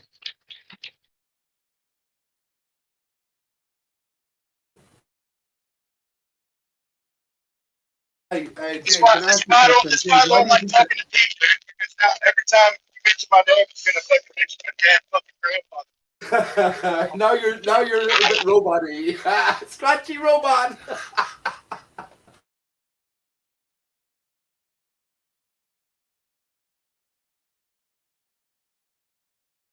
I don't know if y'all can hear me. No, Brian, you'll have to reconnect, bud. You're sort of coming staccato style. You're coming in and out. Dave, I would love to ask you a question, bud. Me and Dave having a conversation for an hour, brilliant conversation. But Dave, why are so many flat earthers reluctant to not Tim Osmond's line? Tim Osmond is a flat earther, but he goes into the greater symbolism and he goes into the greater sort of a fakery, hoax event exposure and the different readings. Why are so many flat earthers so reluctant to talk about these sort of things and incorporate them fundamentally into their further thinking? What do you think? So? Anyway, I only got 1 second, guys. Only got 1 second, but I had to drop and rejoin. But earlier it was nobody in the room, and I invited Bacon because he wanted to talk to me about something. So I invited him in here. So that's why me and him was talking for so long. But also, I wish I'd have never told you anything, Pete, because now every time you talk about me, you bring up my dead fucking grandpa, dude, which ain't cool, man. And all you mention is a fucking billionaire grandpa. You don't mention the fact he's been dead for fucking 10 or 11 years, and the fact that he fucking wrote me out of his fucking will. You just bring it up like it's some kind of suspicious shit, dude. That ain't cool, man. There's nothing cool about that, bro. It was a joke, Brian, and I think differently of the dead. I think there is no death, so we just go back to something. So I'm not offending, or at least in my own mind, I hope I'm not offending. It was a little joke, but you're the one that divulged it. Your grandfather being a billionaire, he must have known a thing or two. Yeah, I think I'm doing the math, man. He's pretty close. I think it comes up a little bit under $1 billion, but I knew he was rich. Nobody knew he was Who got most of his fortune then, Brian? Did your father get spread out a lot? But his son, my mom's dad too, but his son got about 25% of it, I think. That'd be your uncle then. Okay. And I'll say this: he's a good man too. He deserves it. The guy who got both of it, he deserves it.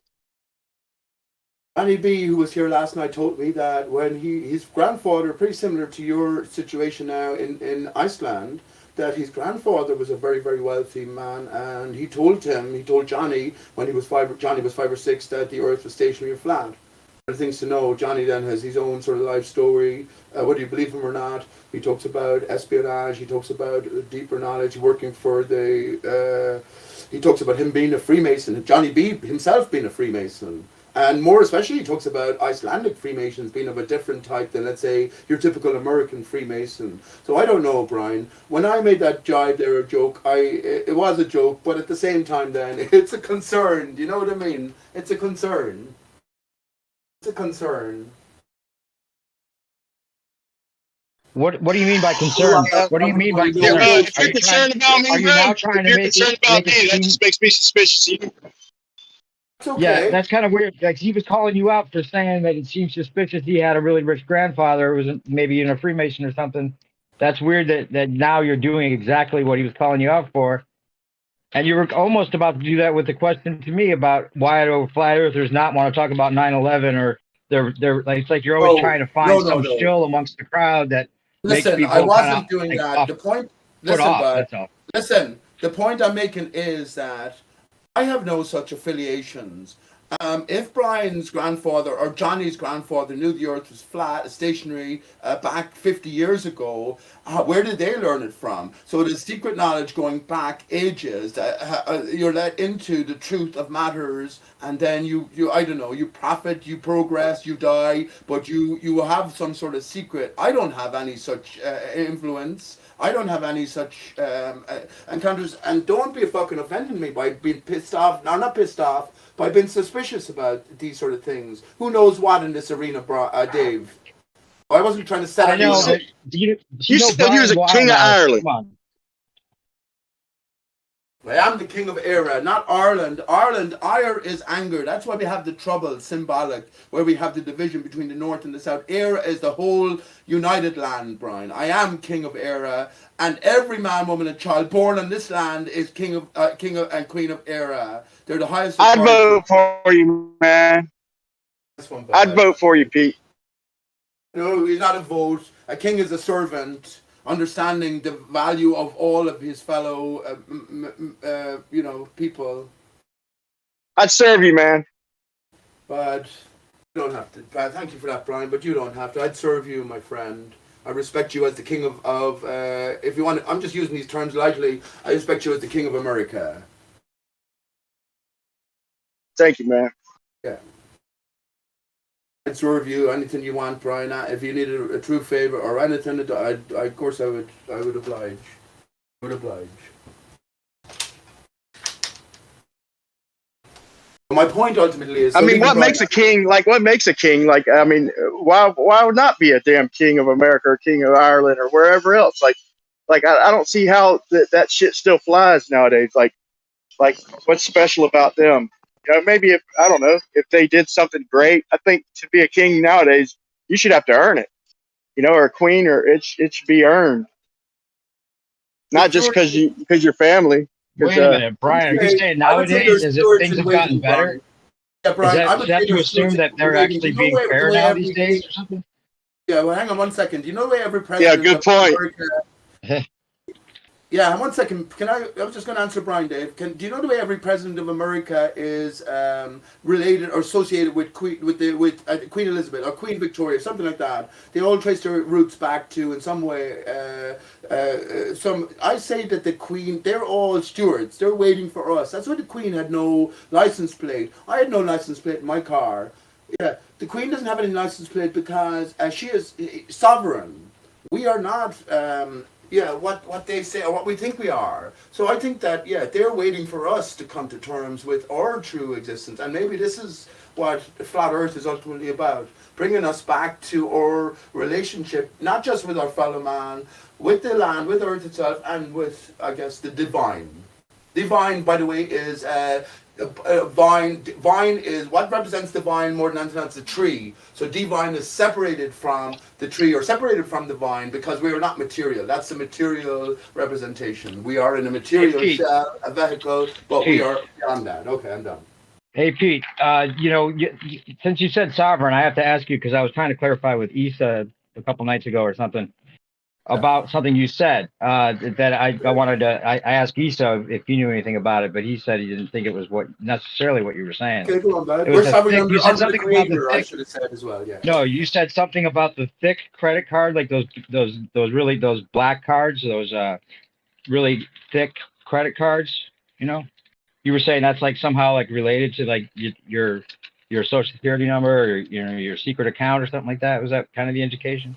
Yeah. Or did I misinterpret it? So okay. So this is my understanding. I don't give a fuck about this, by the way, Dave. Right? I don't give a fuck about it. If I wanted to pursue it, I would. I know how I would go about it. But ultimately, as I understand it, with the legal name trust fund created with the birth certificate, you have a relationship. When you come of age and you're the beneficiary of the trust, then you collect everything that there is laid down for you to collect, right? So you can be the trustee or which is what we are. You can be the administrator, and you can be the beneficiary. Now, as you come of age, you can claim your right, and that is it's not your right.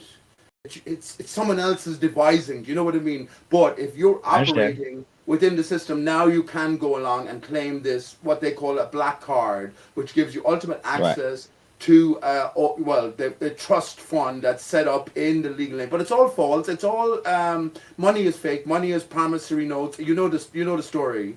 I'm just wondering where that information came from. But I wouldn't advise it. Right. But Pete, we were just trying to figure out where that information came from, and because there's some people out there saying things that aren't necessarily true to kind of throw people off. And I'm not saying you are that, but maybe someone told you that and it wasn't true.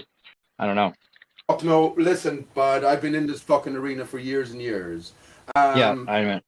You know Kate of Gaia. I've actually brought up Kate of Gaia again, listened to a few of Kate's shows. I've been on her show a few times. That's going back 2013. But this is all in I ask me where I got the fucking information. Do you know what I'm saying? No, I've heard the coming of age thing before, so I'm not saying you got it from somewhere like Okay, just ask one me. single source. Yeah. I was deep into the legal name fraud. I went without the legal name for years. I did, so looking into this, so some of the links I looked into, there was one particular one that stood out to me. I had saved in my own computer, but I lost, well, I didn't lose it, the hard drive is still there, but it's going to take money to take it, it burned out or something, money to get it back, all the links. But anyway, where I got the relationship between you, the living man, and the legal name is from some sort of a judge. It was some sort of a judge's, ex-judge's testimony, retired judge's testimony. And it was, that you are, and I actually wrote this, I've been in prison. I was in prison for 8 days and I wrote this on my release stipulation. They wouldn't release me unless I signed this thing. And I put this in, if I'm anything, then I'm the beneficiary of the legal name trust as a living man. But this system is in play. It's like a labyrinth. You can make your way through to the core, and I think the core is the black card, which allows you ultimate sort of access to your own funds. Of course, that would take your life down a different way. You'd have to be sort of inculcated within their system as well. So that's a slavery in its own sense. Money never brings anyone happiness. I'll tell you that for a fact.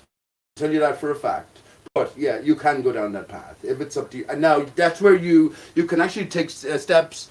Visit your local sheriff. There's certain people in power. I have to think back as well that you wouldn't. They're sort of quiet in the background, but they have the ultimate power. Government is fickle. Everything comes and goes. But your relationship, because you are the highest authority, it's understood and accepted that you are the highest authority on this land.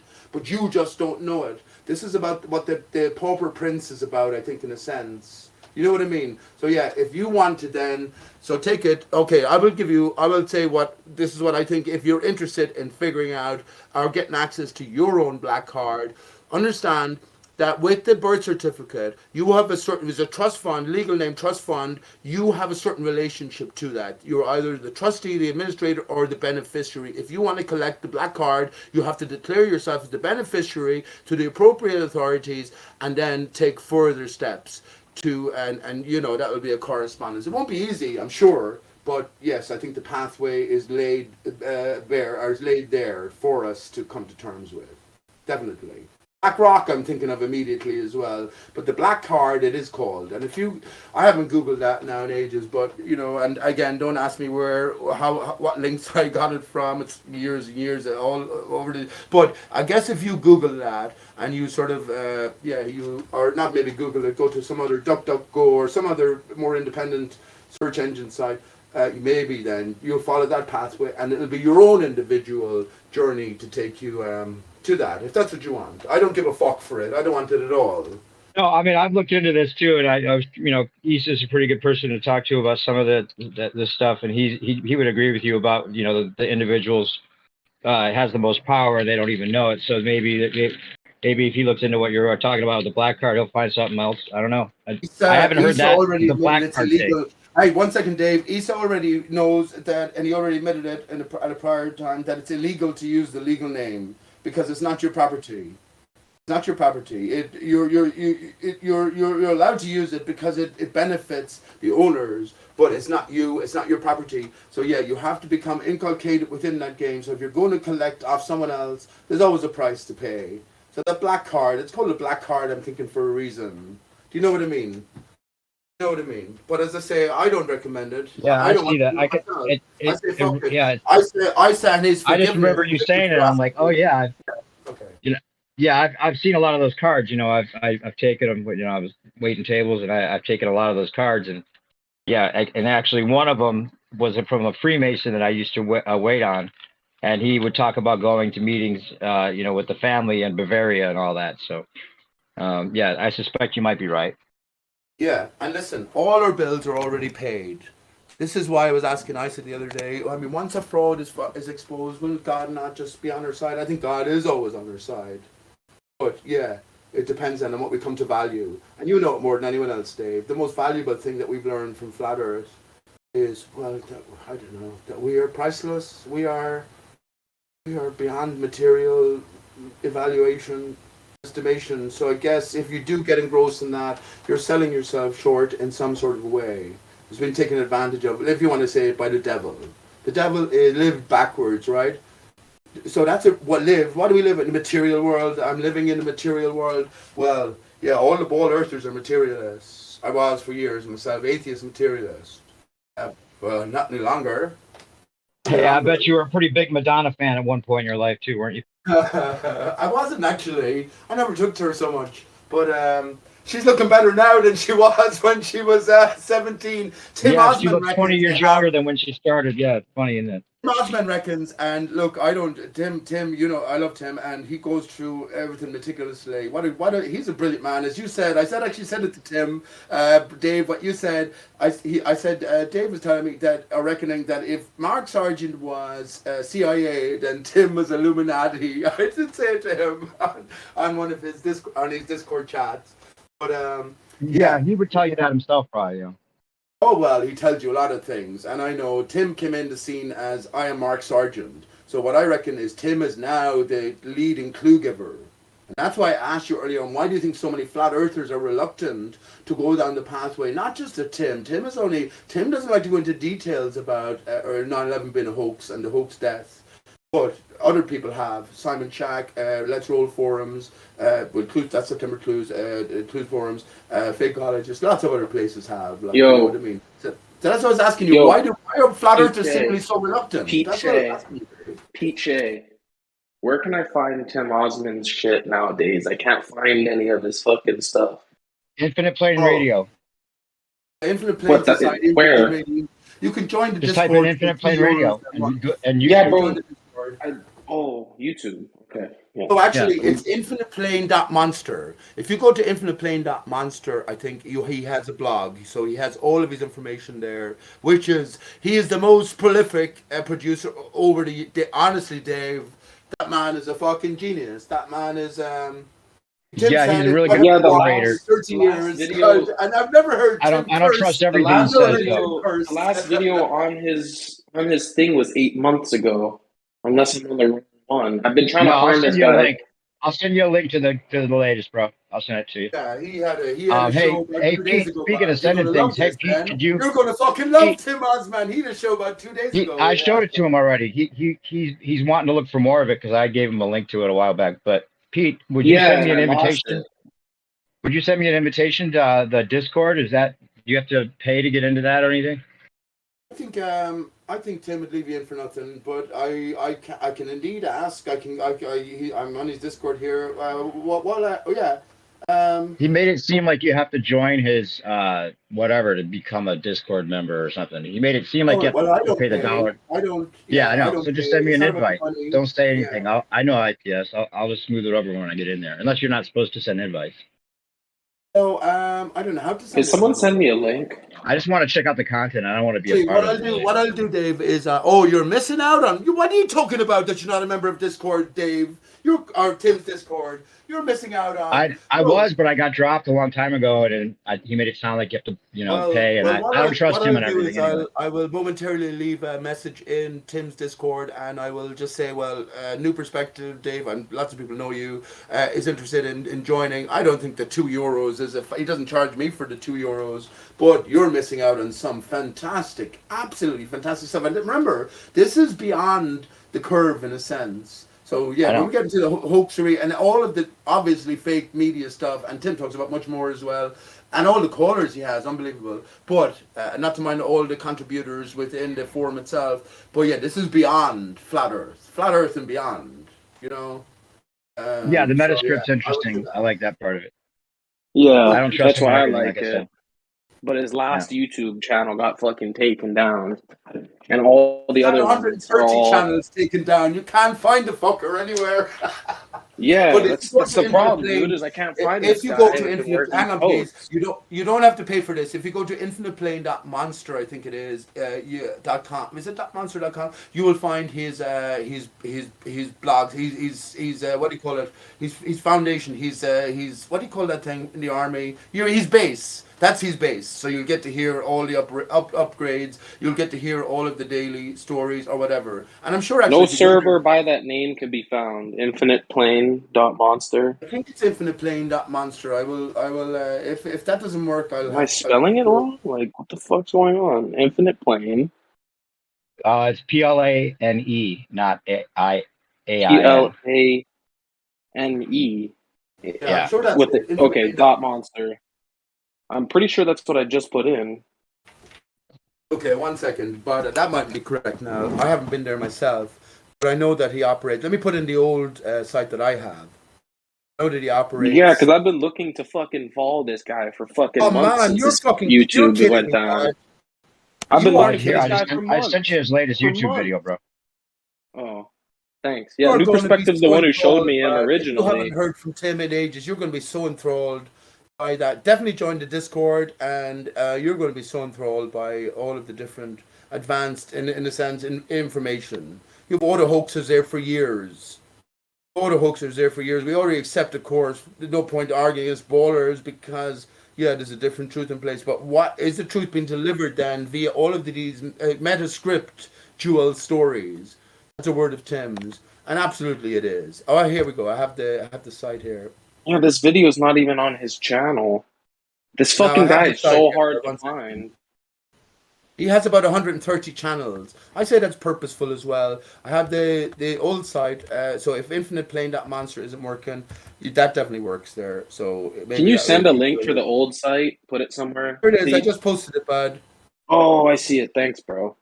No worries, bud. And if you really cared about what Tim had to say, you were impressed by it somewhat, and you haven't been there in a while, man, you're going to fucking what am I going to say?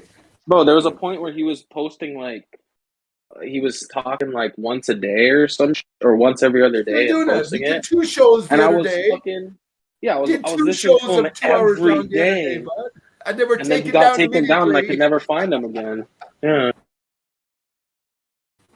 They were taken down immediately. He talks about now how he's a court case. He talks about how he's identified who Q is. You know, QAnon, Q, Trump, all that. So Yeah, that's where I don't trust him, dude. You know I why? know I tell you the that. whole You thing. can't trust him, of course. He is the Ozman. He is the man behind the curtain. But he's letting you know that. That's what I'm saying, Dave.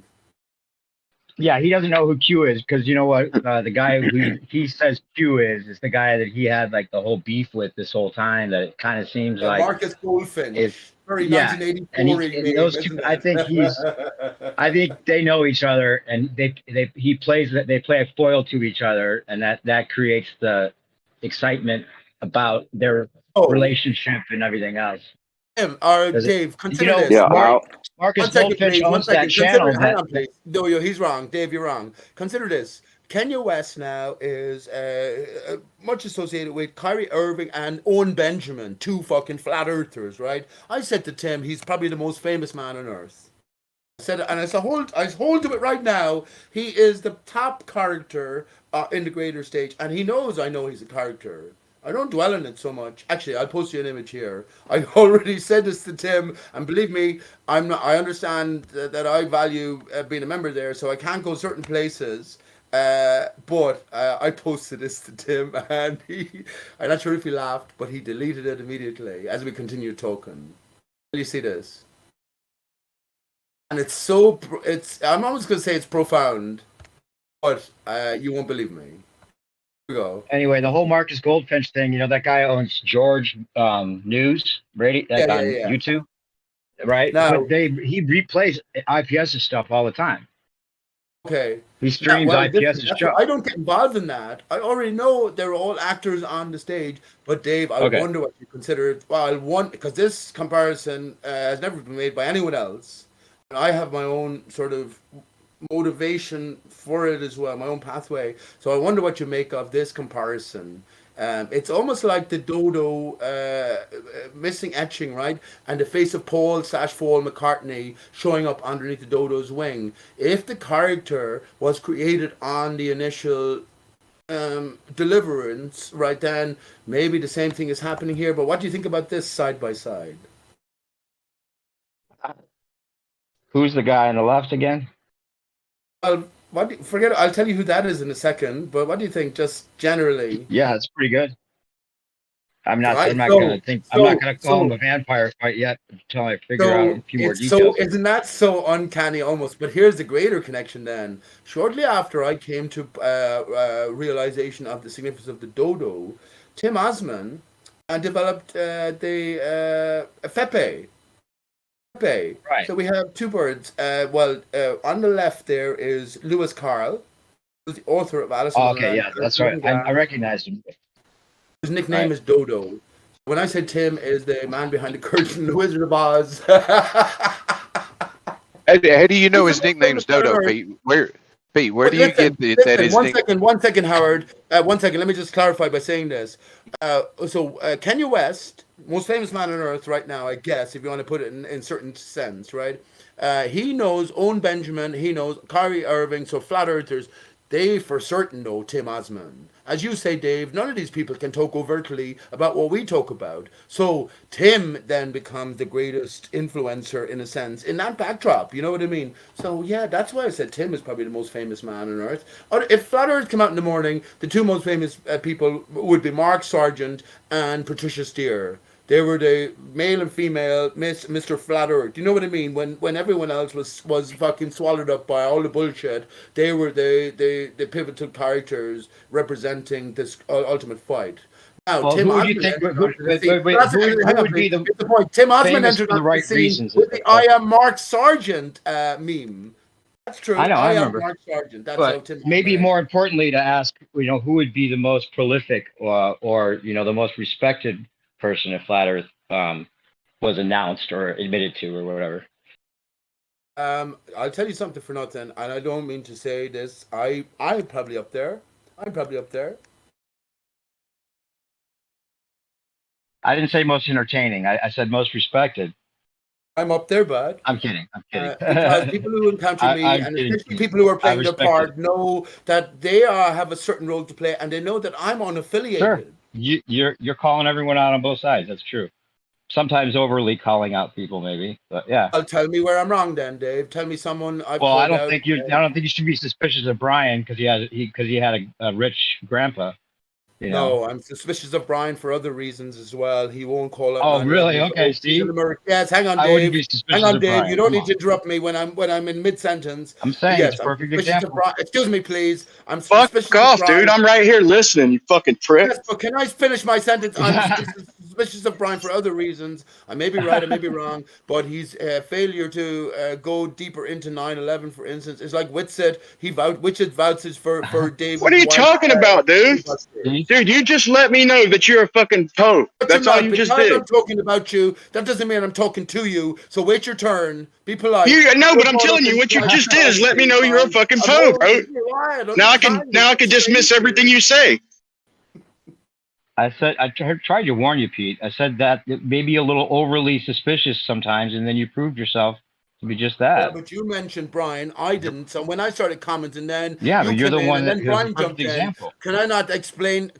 I have to love and trust Brian completely? Brian, hey, I'm saying that if there was any added suspicion, it would be your failure to move on 9/11 being a hoax. Also, that your defense of characters, actors put in play. That's another suspicious tick. Fuck off, Dave. Everything you say I know is now bullshit. I didn't mean to offend you. I wasn't trying to offend you. I asked Dave. You should blame Dave because he brought up your name. Okay, blame me, Brian. Yeah. You brought up his name. Mark Sargent. Is he an actor, I feel Dave? bad that hey, he Dave. fell into Dave, is Mark Sargent put in place? Accusation so perfectly.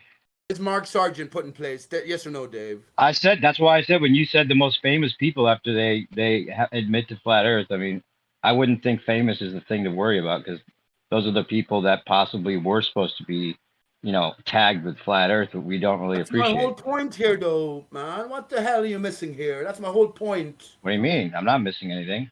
I just said if you're taking it to the extreme of Brian must be some kind of shill, that's ridiculous. He's one of the most I didn't say that. You honest mentioned Brian. people that I've ever heard on here. You mentioned Brian. If I told you my grandfather was a billionaire, would you just go, "Oh yeah, well, what about yeah"? Well, I would say right on, but I wouldn't necessarily start calling you out after I've talked to you for months and. I haven't called. I just said that me and Brian just had a chat in mutual respect. So, bud, I didn't ask you to mention Brian. No, that's before you called me suspicious, you fucking pug. What about Mark Sargent? Brian, I said if there was any grounds for my suspicion, I would say that your failure to, you're an American, a patriot, a truth seeker, your failure to see and accept that 9/11 was a symbolic media and victim hoax. Also, that you failure to see that there's characters put in play in the Flat Earth arena. That's what I would say. Hey, but you got to lay off on the 9/11 thing because people just don't want to talk about that because there's nothing we can do about it now. Flat Earth is something we can prove to ourselves, something that can be done now.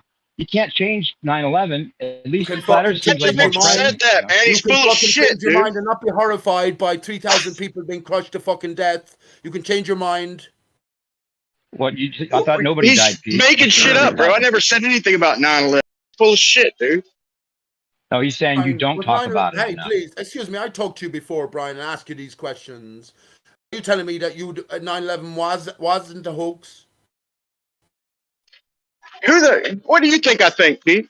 Let me just ask you that. I think that you are not a mainstream story man, but you're a conspiracy guy. You're a loose change, a Judy Wood camp, or something like that. I don't believe the horse shit they tell me that. I don't know. How am I supposed to know? How am I supposed to know, man? I know what they're telling me is bullshit. That's all I need to know. You're an American. You can't read. You can't look at all the time you put into videos. You can't read stuff I fucking read 10 years ago, dickhead. Dude, you was here the other night when that guy was saying people were jumping out the window. I'm the first one to call horse shit on that motherfucker, and you were right here listening. Yeah, you did. Yeah, he was calling horse shit. And then he said he could see the people's eyes in the plane standing at the foot of the fucking... That's what it was like. Wait a minute. Like, what the fuck? It's a fucking comedy show, and you're missing out on the humor. You're all missing out on the humor.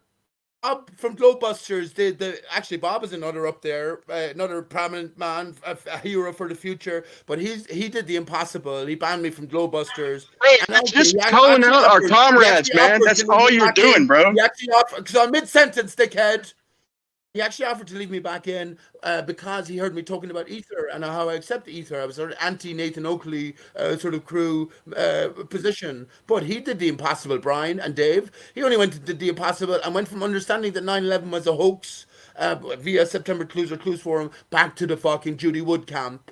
Chat to the Judy Wood and the director. Why do you call it the Judy Wood camp as if that's kind of like chivalry or something? I think she might be right. Judy Wood is the tranny, and Judy Wood is a fucking a character put in place, like Simon Chack is as well. But I wrote a song, Stuck on Judy Wood. I got a feeling down deep in my basement, all is not as it should be. Me, I'm on my way. Thanks to some beams from space, I needed no planes, no thermite for my members, no matchbox, thermonuclear bombs blowing out my veins. Me, I'm on my way. Holy shit. Thanks to some beams from space. The point is here that I called it Ode to you the are Twins. one of the most entertaining. The twins are trying to the Twin Towers are trying to figure out what the fuck just happened. Right. Well, what's the angle though with the directed energy weapons being like dustifying everything in the air? Why is she put in place to say that? Yeah. Okay. I have developed thoughts on that. I really do. Everything is inverted. Ultimately, have you heard the idea that the Reagan one world trade? So if everything's inverted, the directed energy will be coming from the ground level to push against the barrier above. This is what all these tall steel structure towers are. They collate and they focus, intensify the ether, and they will be able to generate this ray gun. And this is what is remembered every 9/11, which is the 88 lights pointed upwards into the sky. So that's what I have to say about that. Definitely. Okay, well, for us, Judy Wood. Hang on, please. Judy Wood and Dmitry Kalazov. You have three options when it comes to 9/11. You have Judy Wood, you have Dmitry Kalazov, or you have Simon Chack. I'm telling you, there's no other options. There's no other options. I'm more interested in. I spoke to Simon loads of times. I remember his forum, but I have so much to say about him, how I decoded his sort of position here. But Dmitry, can I just say this is particular to me as well? You won't hear it anywhere else in the world. But Dmitry and Wood. The tree of life, they cut it in half, which is Aristarchus. A tree and a wood, you don't have to go so far. Oh, Pete, did you get my point that like maybe the reason people don't want to talk about 9/11 as much as flat Earth is because they can do something about flat Earth. They can prove that to themselves. It's something we all experience every day. It's nothing.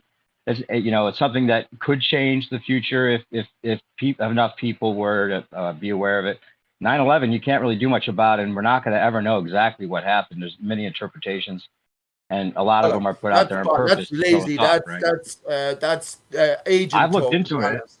I've looked into it a lot myself. You've I'm made telling you. hang on, Dave. Hang on, I'm bud. trying to say I can't some hear you when people you're may talking. not When look I'm into. talking, Listen, bud. now I you're have to being shut up insistent. now because I can't hear a Bro, word you Pete said. needs to get moderated. Honestly, dude, you need to Yeah, learn Pete, how to you're talk to being people on insistent, Discord, dude. and you're proving my point once again. As soon as I call you out for something, you're going to prove it by saying that's lazy. They should. Everyone should look into it just as much as I do, or anybody. You're being lazy. When I've looked into it a lot, Pete. You know that.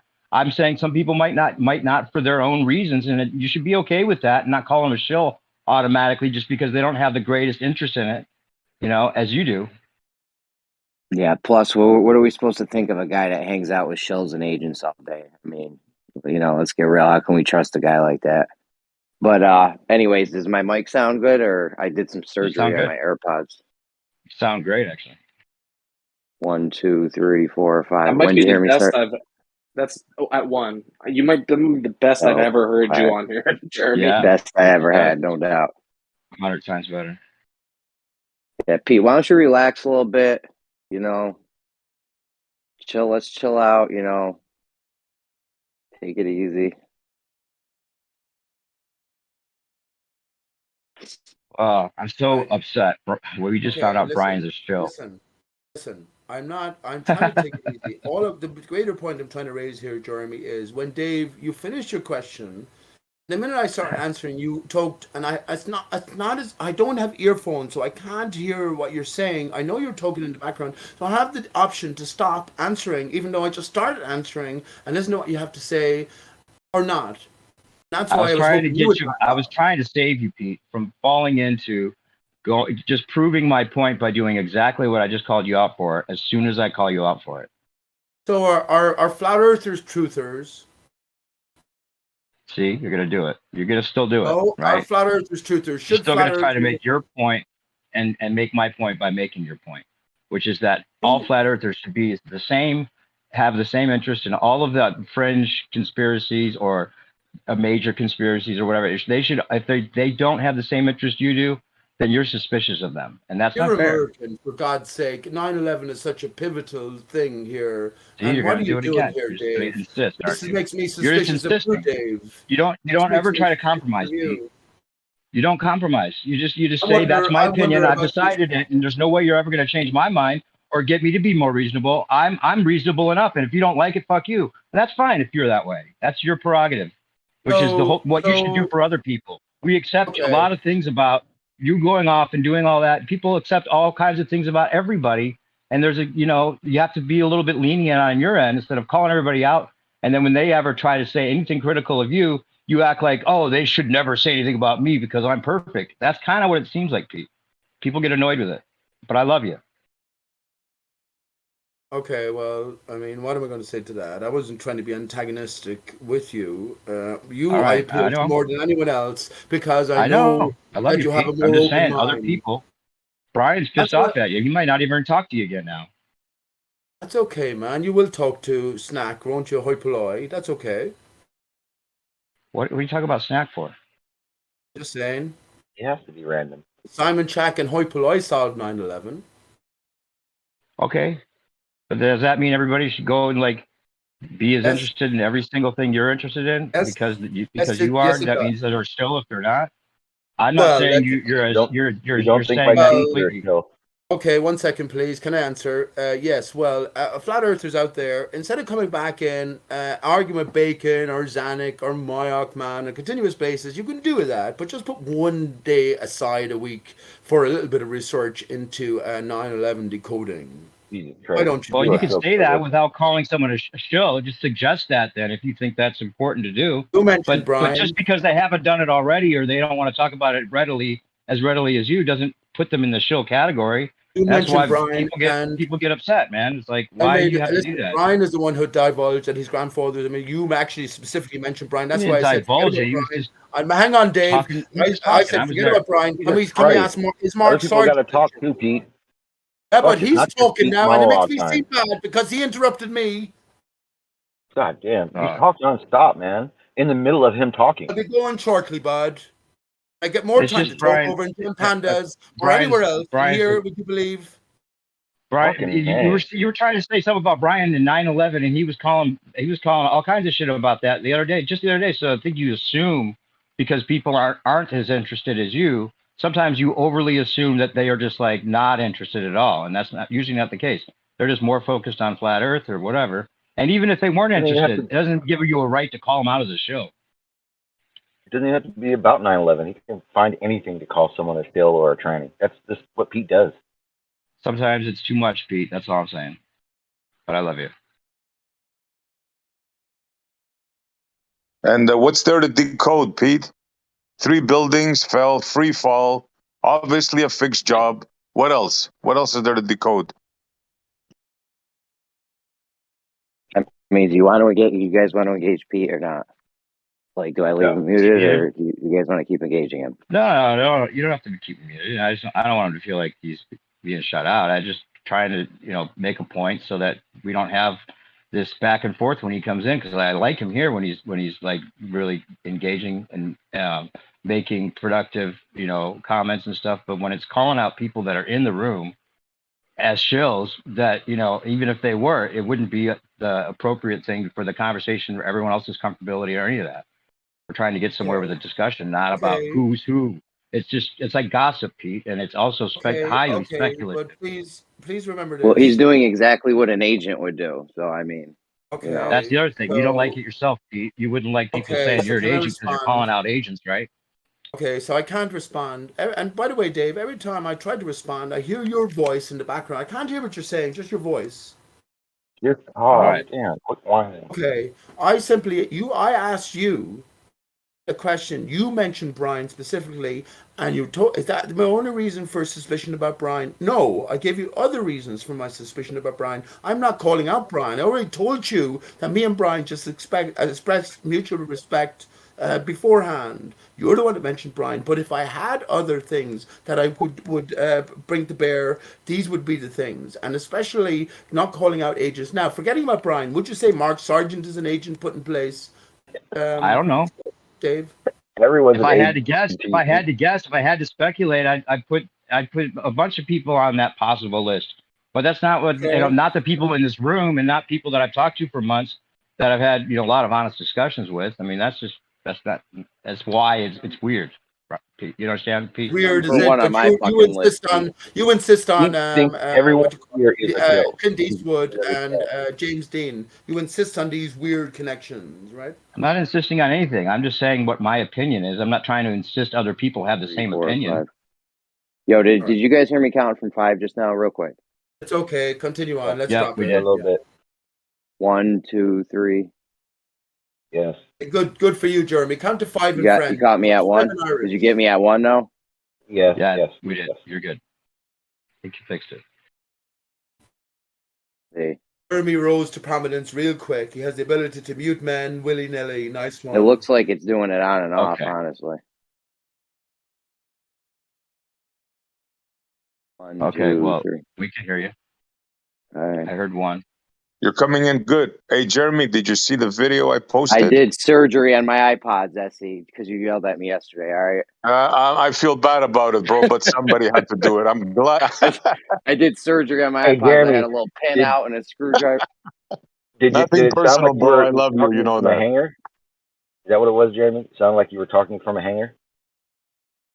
No, it kept cutting out. We heard like the third, always hear the third word of his sentence. Honestly, yeah, it came in yesterday. Like just now. I think it just did it just now, or Sean just don't give a fuck. Sean's just talking over I think it's still doing it, though, honestly.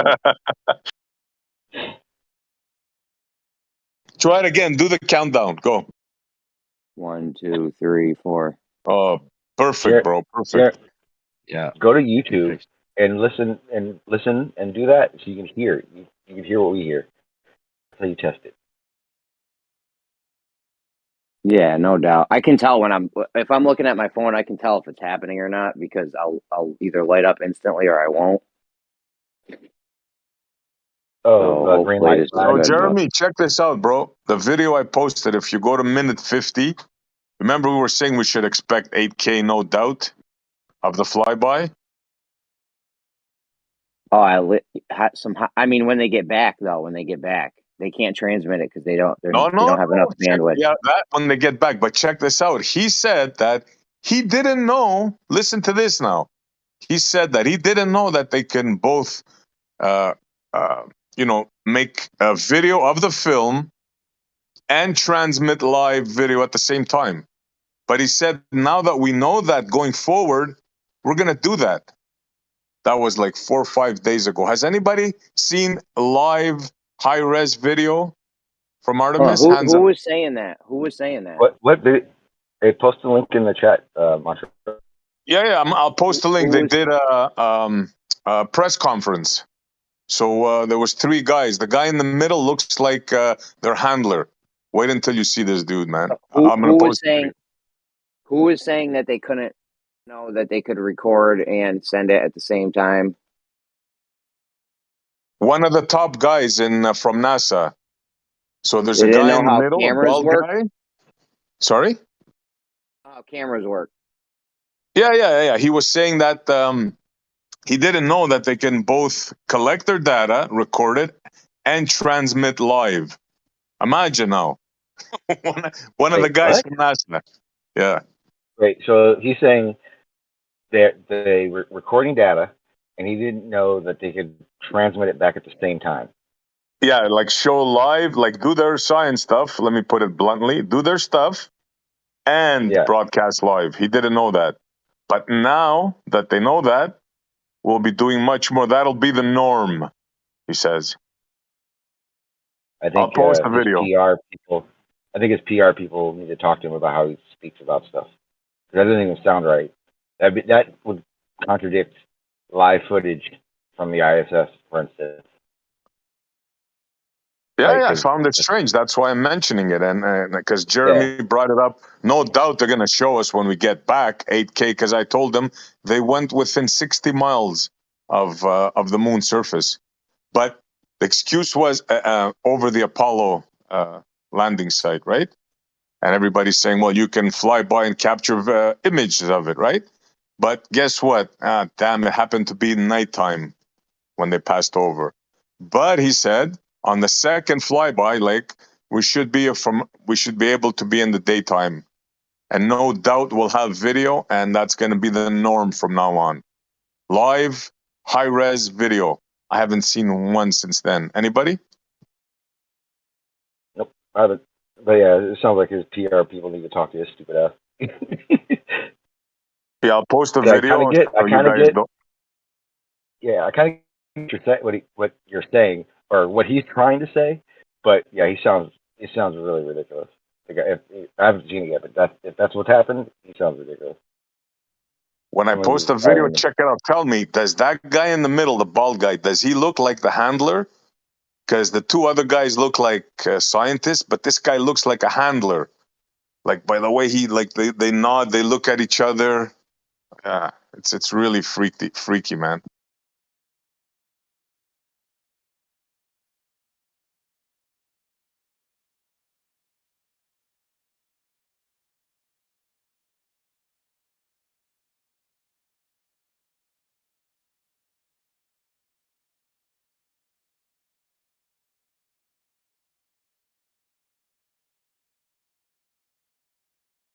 I still love the one where the citation where it says NASA says that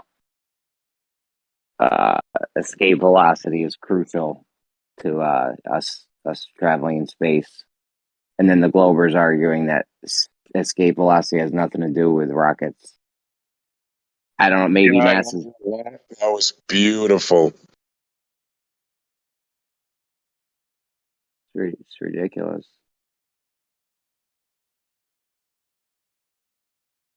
I mean, maybe the guy at NASA got it wrong.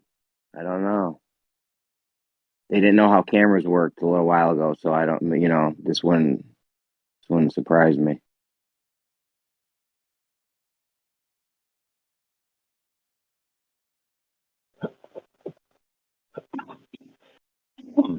There, I just posted it. Sorry I took long, guys. Have a listen to that.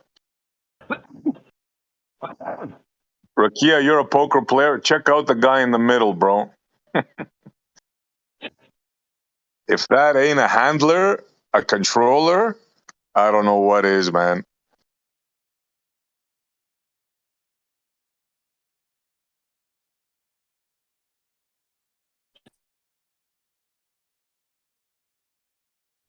And a reporter asked them.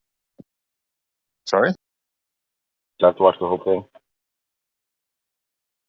Go to around minute 50. If you go to minute 50, he'll tell you where I try to make a clip, but they don't work for some freaking reason. If you go to minute 50, that's where he talks about the moon and the pictures that they're going to take. And it's going to be the new norm from now on. Now that they know that they can do both at the same time, because obviously they didn't know before. Now it's going to be the norm, high-res live footage, and I haven't seen. And he also said they posted a website on the screen. I went on it. Nothing. It doesn't exist. It's like really like telling stuff, man. All you got to do is just search a little bit.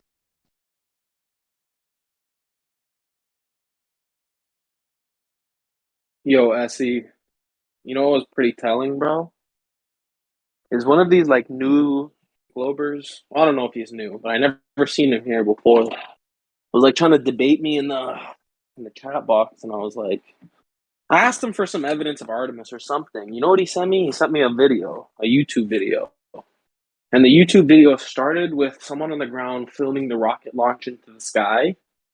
And then it literally cut away to a CGI rocket in space and then provided no more film. And then he said, this is our evidence of Artemis. And I kind of just, I don't know. It's like, why would your evidence literally be a CGI rocket in space? Like, that's not evidence. That's a cartoon. And this guy was like giving it to me with a straight face. Like as if that was proof of fucking space. A cartoon. Crazy. What would you need for a proof of space? I don't know, but if I ask for proof of space and the first thing I see is a live video of a rocket launch and then it cuts away to the next scene and the next scene is a CGI rocket in space, I just have to assume the person who's trying to convince me is just disingenuous. Okay. Well, how do you know it's CGI? No, it wasn't even that it was or was not it was clearly CGI. It was clearly CGI. Like it was there was no way that the video was not CGI. I'm sorry, bro. I can tell that Shrek is CGI when I look at it. Okay, but no one's claiming Shrek's real. But regardless of what you saw he gave you, because I don't know what he gave you. It could have been, I don't know. No, it's not like one of those things where if I pull it up in here, you guys are gonna argue that it's not CGI. Like it is. I don't really. It doesn't really matter what the video looks like. CGI. But okay, so no, it was CGI. It didn't look like CGI. Okay, it was CGI. Okay. In the same sense, the part where you saw the rocket. So we know our Artemis is real. Like the rocket is real, right? Yeah, I have no problem with admitting that rockets take off from a stationary object and go up in the sky. The problem is where they say that it goes so much up into the sky that it's not the sky any longer. It's another realm called outer space. That's the problem I have. Okay. But see, when someone sends me a video, hang on, there's a limit. There's a limit. I understand the video. I understand. That could be fake. I haven't seen it, and it's very easy to make a rocket look like it's in space. So that's not even in question. No, but what I don't even think NASA was trying to fake anything. Like it was literally a CGI video. I don't even think NASA claims it's real. Okay, I heard you. Is there a limit to what planes can fly? Like how high they can fly? Yeah, like is there a max altitude? For sure, yeah. What makes that max altitude? What do you mean? The air? How thin the air is? How thin the air is? Okay, yeah. So They can't create lift and drag. Yes. Yes. There's not Okay, enough so air to do it. what would it take for something to be able to fly in that area, or be in that area for that matter? Well, a rocket could do it. Yeah.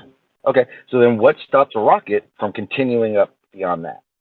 Because once you get to that spot, once you get to that spot, yeah, but you know that once a plane gets to that spot, that's what we consider the beginning of space.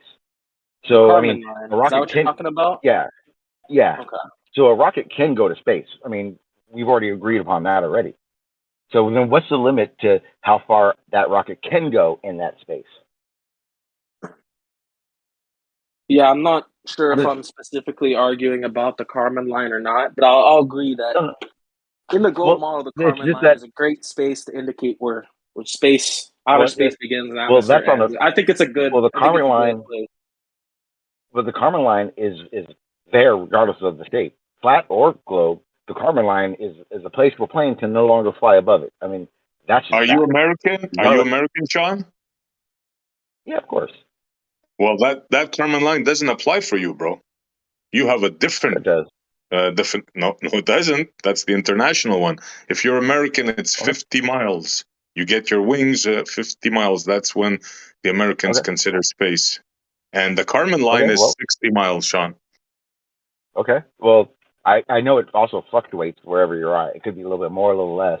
But if that's where FAA designates max altitude for an airliner or a plane or any plane for that matter, then that's just what the definition of where it's at. I'm not talking about the definition of it. I'm talking about the actual place that is a plane no longer can create that lift and drag. That's all I'm talking about. I don't care who calls what and where they think it is. We know that area is there. And above that is space. So we know a rocket can get to that spot because that's how you would achieve being in that area without lift and drag. So now I'm just asking, what is the limit beyond in that area? Because if a rocket can get there and then they put a film on it and you say it's CGI, well, why can't they do that? We've already established that a rocket can get to space. Wait, but that's a straw man. Now that's a straw man of my original thing. That's a straw man of my original thing because I did not say we're looking at a rocket and it's going into space and then we're claiming it's CGI. No, I'm saying you said the whole when thing they were asked to provide video evidence of Artemis and its fucking flight, the only real footage was the takeoff, and then it cut away to a different scene. And the new scene was not even an Artemis rocket, not even them pretending to say it's an Artemis. It was literally a cartoon fucking diagram of the Artemis line. I conceded to that already. I conceded to the fact that I'm not even going to argue different. It just kind of seems like you were making a different point when you were saying, when you literally just mentioned CGI right there. So it just seems like you said you agree, and then now you're saying you don't agree. No. I'm going to explain it. I conceded to what you came in and said. I can't verify that video, and you showing that video in here makes zero difference because as a honest person, I know for a damn fact, one, NASA does have the technology, and two, there are billions of people that can create a film or something, a clip that would look fucking so real you wouldn't be able to actually tell. So that's not in contention. I get that's real. I get that can happen. So what I'm talking about is just the physical fact of rockets and going to space. That's all. That's maybe why you think I was strawmanning you. I wasn't. I conceded a while ago. That's why I wasn't sure why you kept saying it was CGI. I don't know. It could be right. I'm not a CGI guy, so I wouldn't be able to tell. So hey, you're right. No, dude, it was not even presented by NASA. It was but then you're saying, oh, I don't know if it's CGI or not. When I'm telling you right now, it doesn't matter. It was not real. There was no real. Okay, it's CGI. So why do you keep bringing it up? Why don't you talk about something separate? No, if you say you conceded that point, then we can move on. And I don't want you to then like if we're talking about a separate point, then why do you have to bring? Yeah, but you brought up CGI again. You said, "Oh, okay, I can see that. Let me talk about my new point," and then you brought up CGI. No, you were just talking like you were confused by my point. And again, I wasn't strawmanning you.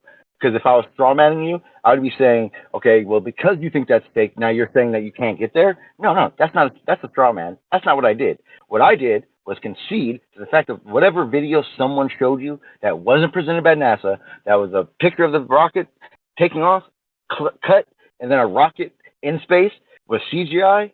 I concede. I'm not going to argue or argue against it. And I said that a while ago. Then I went to the point of, well, we understand about the planes and the rockets can go there. Well, why can't a rocket be out in that area? Yeah, I changed the subject because I conceded already. I'm on another point. You're the one who keeps bringing back what you saw. It doesn't matter what you saw. I conceded to it already. Well, the reason I brought it back up was because you used the word specifically CGI again, and I thought you were bringing it back to the old topic. I don't know why you would ever mention, if you said you were conceding and not going to talk about the point again, I don't know why you would ever then again mention the word CGI. I didn't. As a matter of fact, I didn't. And you can go back in the recording because the whole point of what I'm talking about is the fact that I did concede, and now I was talking about the capabilities of being able to do it or not. I had already conceded. I didn't bring it up. You're the one who every time I start doing this, what you did is you went, "This is a straw man." I was talking about the. I heard the word That's CGI. when I started talking about CGI again. So maybe it was did someone else say CGI? Because maybe you were talking and someone interrupted you and said CGI, but I clearly heard you saying shit and then CGI mentioned. I would not hear myself. I would not hear myself talking. I can hear myself right now talking. I would not hear myself talking. The only time I've said CGI in this whole conversation was to let you know that I concede to what you were saying. Okay, it could be CGI. That's the only time I've said CGI. Other than that, I've been talking about this point about planes, the Kármán line, or forget the definition, the area of which a plane cannot go anymore, and a rocket can. So that's all I was talking about. I didn't bring that up at all. I've actually wanted to keep it away from that. You're saying a plane can go 50 miles high? Up? Yeah. You say no. I mean, a plane can't. Wait, a plane can't go 50 miles high. I'm saying there's a limit that a plane can go. No, I'm saying there is a limit to which a plane can go. Yeah, but it's much before 50 miles. Say it again? Isn't it just generated by like how the amount of lift that the plane can... SR-71. That's going 50 miles? Okay. Say it again? Those more than 50 miles? What altitude does the SR-71 fly at? What about the X2? See, this is like you jumped in like I was saying something wrong. There is a max altitude that any aircraft can go because of drag and lift. We've already talked about that part. And beyond that is what we consider to be space. A rocket, which someone said a rocket can do it. So then I brought up the point, okay, well, how far can a rocket go in that area? That's all I said. Nothing I said is wrong. I don't know what you just jumped in to say. It doesn't really make sense. So maybe you want to explain it. I get where you're coming from, Sean. And after hearing you explain it, I'd have to agree with you on most of those points. So, yeah. I mean, yeah, the conversation really just is well, how far can a rocket go in that area? And I'm not even talking outer space because, hey, that shit takes a hell of a long time, and I don't get it.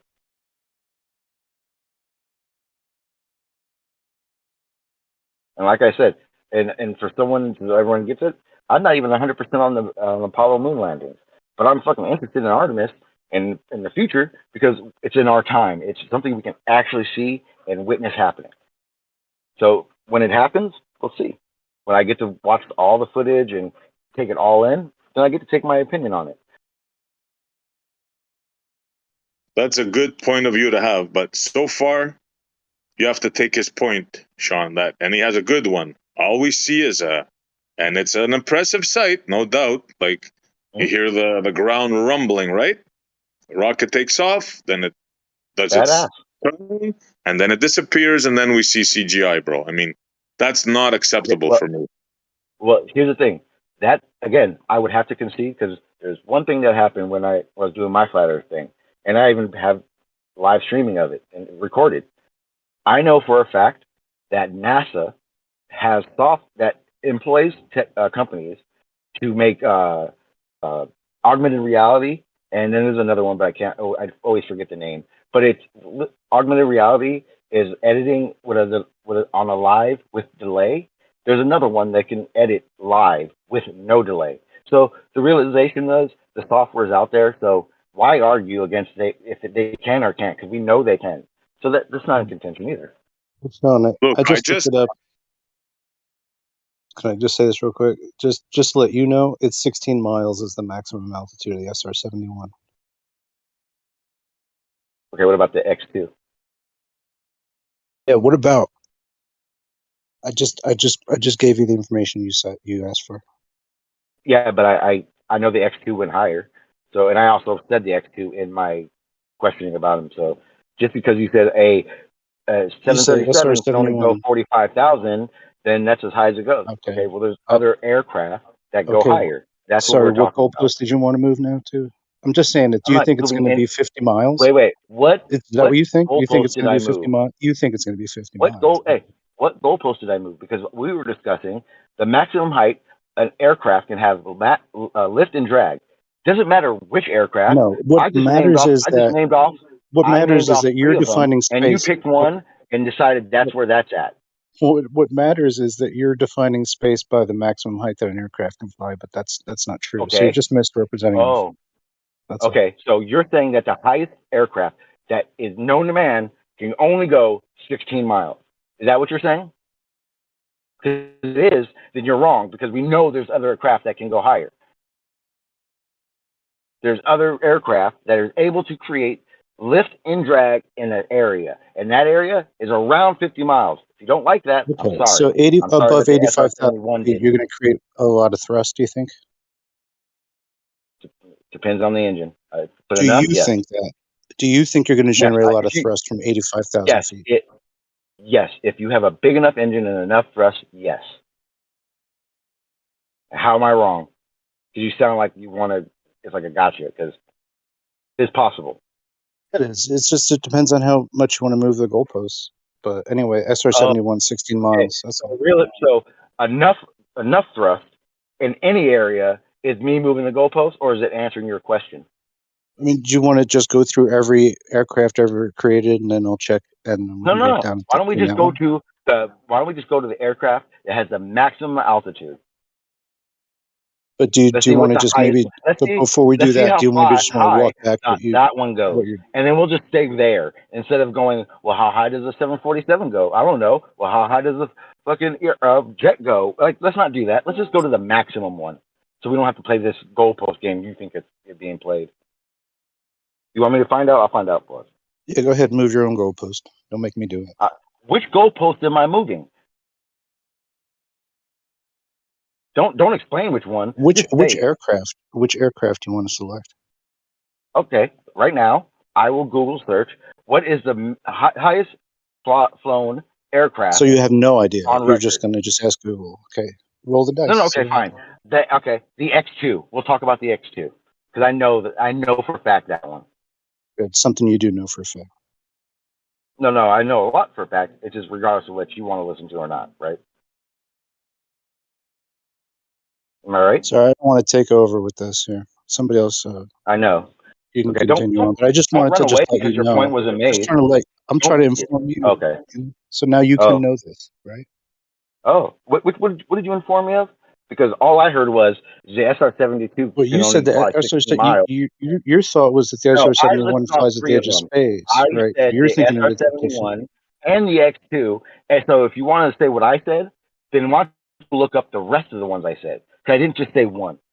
And then I also specified that it doesn't even matter which one. We're just talking about the highest any aircraft could possibly create. Right. Again, leading back to your erroneous statement earlier that the space is determined by the highest an aircraft can fly.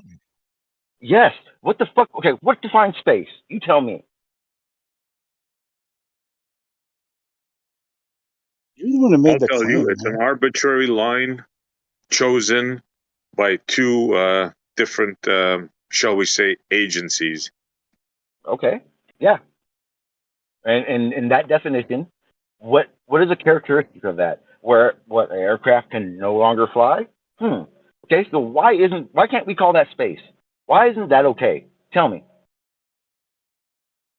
You can have your own definition for space. I don't care.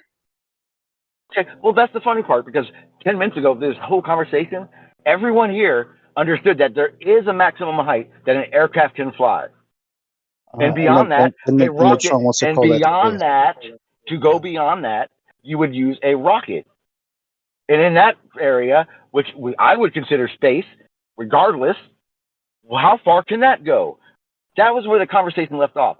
So where you are making this actual straw man, so whoever called it earlier, is ridiculous. I don't even understand what you're saying. Just coming into a you can go conversation ahead to and say have your I own move a definition of goalpost. space. Yeah. Okay, fine. Yeah. Okay, now what? Yeah, continue on. Okay, thanks. Well, I don't understand what point you think you made, except for saying goalpost 10 times for no reason.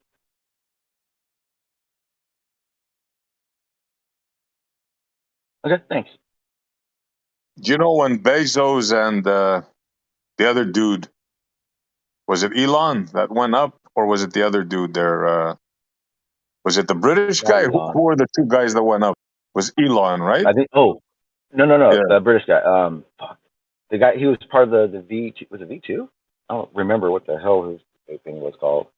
Anyways, recently when they did the Bezos and the other dude, Bezos. you know, they had a fight. They had a fight of who went to space, right? Because of the thing that I was telling you, that the 50 miles and the 60 miles. So one of them was saying, "Look, you didn't go high enough. We're the ones that reached space," and yeah, they were fighting. Yeah, I could. That sounds 100% correct. I could see that happening. There's a lot of situations where the UK, Canada, and the United States don't agree on something ridiculous. I'm not sure it was him. I know it was either Musk or him. Just recently, didn't they do a thing where Elon took some of his boys up, I think, and they were floating around, and then the other guy did it. Now I can't remember who they were. I don't know about that. My bad. I should have before I opened my mouth. I should have. But the fact is, they were fighting about it. Sounds like what rich egotistical people would do, right? Let's fight about who went higher. No, but that's not the point, bro. The point is that there's two agencies, and the point I'm trying to make is that the space is not a thing that's set, right? Because when people think about space, they think about the space shuttle orbiting, right? That's what they think about space. But really, there's another definition, and it's at 50 miles. That's the U.S. Air Force, and 60 miles, the international. Yeah. Okay. Yeah. So I agree. That's weird, man, to me. You know. I think it's perfectly normal between two countries that think they're better than the other, think they know more than the other. And I don't know who's right. They could both be wrong, right? It could be at 90 miles for all I know. It's not two countries. It's all the world, and it's the States. Yeah, probably. Yeah, the United States has the biggest ego of them all. They swing their dick with a mighty sword. And I'm not saying one is right or one is wrong. I'm just saying, look at that. Yeah, I don't know who's right or wrong either, and that definitely makes it a big, well, guys, who's right, and are either one of you right? For all I know, it could be at 1,000 miles, and that was what all their aircrafts could be capable of doing. I don't know. I have no clue. But that's why I think like the other guy that just jumped in, it was just like started doing the debate game. It's like you got to understand where I'm coming from before you decide what I'm doing. Because all I'm saying is okay, let's talk about what is possible and where this area is. Right? If the highest point can go 16 miles. Bro, you let off with that. You know for a fucking fact that NASA can go up to space. You already led with that. Fuck you. Fuck you with your straw man. You're a the hell are you talking are about? No, you bona said that fide shit. fucking liar. You said that because I shit. never No, said that. roll I'll get that you $1,000 beautiful right beam now. footage back. Bro. Yeah. Yes, please Yo, do roll it, your beam motherfucker. footage. Because I never once said that. Don't come in here fucking bullshitting and fucking playing a Well, game roll like the that, because shit I don't back. fucking. How am I I wrong? didn't say that shit. You said it the other Because guy. I didn't say that. I did But I was not fucking listening. say that. Then I No, misheard you. obviously you don't listen. Yes. Well, I certainly do. Okay, But SE, if at any point if in you need time, me to did you hear mishear me it, yeah, say, I sure, go know, ahead. SE, at any point, did you hear me say, I know for a fact NASA can go into space? You say that you know they have the technology. You say I know for a motherfucking fact that they can. Bullshit, motherfucker, I just got done saying, and I say the whole fucking time, let's talk about what is possible. Don't fucking come in here and straw man the fuck out of my argument to make your argument. Don't do that shit. That's fucking pathetic. What kind of argument am I making? I'm just calling you on what you said. A That's all. pathetic one. A pathetic straw man one that you were What do trying you to mean? tailor to make your argument sound good. First, you claimed It's you know fucking what NASA bullshit can and do. it's pathetic. Secondly, you claim It is that fucking space is where pathetic. planes can't Your go. straw man is Hold on, pathetic. I think you might have misheard him, because he definitely said they had the technology to do something, but that technology was to be able to fake it. That's what he was. He's like, they definitely have the technology to fake it. Yep, Well, then, that's exactly what the fuck I said. well, And then I was I talking would about like the to. augmented All right, reality relax, and the Sean, other relax. software that was better. All right. Well, Let's all settle down. you may choose to accept my apology or not, but if that's Okay. what you said, then We're good. I did not hear the complete statement. My apologies. Okay, we're good. Didn't happen. We are good as fuck. Maybe we could talk Sean's about ready to why it's fist fight you over impossible. How is it impossible How? What's impossible? to shoot a rocket into space? We didn't say that, but okay. Where do you want to start? Is the Earth open, closed, or isolated system? Left lane, sky lane. Sorry. It's literally an open system that practically, for purposes on the ground and things like that, they consider it closed. But it is open. Meteors come in, gas leaks off. So, if I heard you correctly, Skylane, you said both open and closed, partially closed. You said closed but partially open, or was it partially open and which way was it? It depends on how you want to do it, but we're going to get stuck in that semantics bullshit, and we won't be able to accomplish anything. You brought it up, bro. You brought it up. Okay, does that mean that we can't shoot a rocket into space? Well, first we gotta answer: is it open, closed, or isolated system, and then we can move on from there. Well, let's just call it rocket? open with respect to shooting a rocket. Let's call it open with respect to shooting a rocket. How about with respect of something else? Can you throw a rock into outer space? According to you guys, if you throw it hard enough, yeah. If you find the cannon big enough, that's part of the storyline. Yeah. But can you throw it? No, you can't. I can't. Nobody can. I'm not. Why are you so throwing a rock? There's different considerations in what you're doing. With respect to shooting a rocket into outer space, let's consider it an open system. And with respect to shooting a rock, it's considered closed. Is that what you're saying? See, here we are. Never mind. Bro, you started it. If you want to back out, I could understand why. No problem. Yeah. I won't hold it against you. I'll finish it. It's an open system, period. That is my opinion. That is my view on it. When I apply what I think we're talking about to it, it's an open system. Okay. Only when you're applying your stuff to it, it's open. How about other times? Is it closed? Okay, Montreal. What do you think our system is? I'm not. Don't turn it on me, bro. I was talking with Skylane. I have if to. you want to take over, Sean, you answered the question. I did. 100%. That was me that just said that. So you're saying it's an open system. Open system. Open system. Yep. Can you describe what an open system is, Sean? Matter goes in, matter goes out. Matter goes in.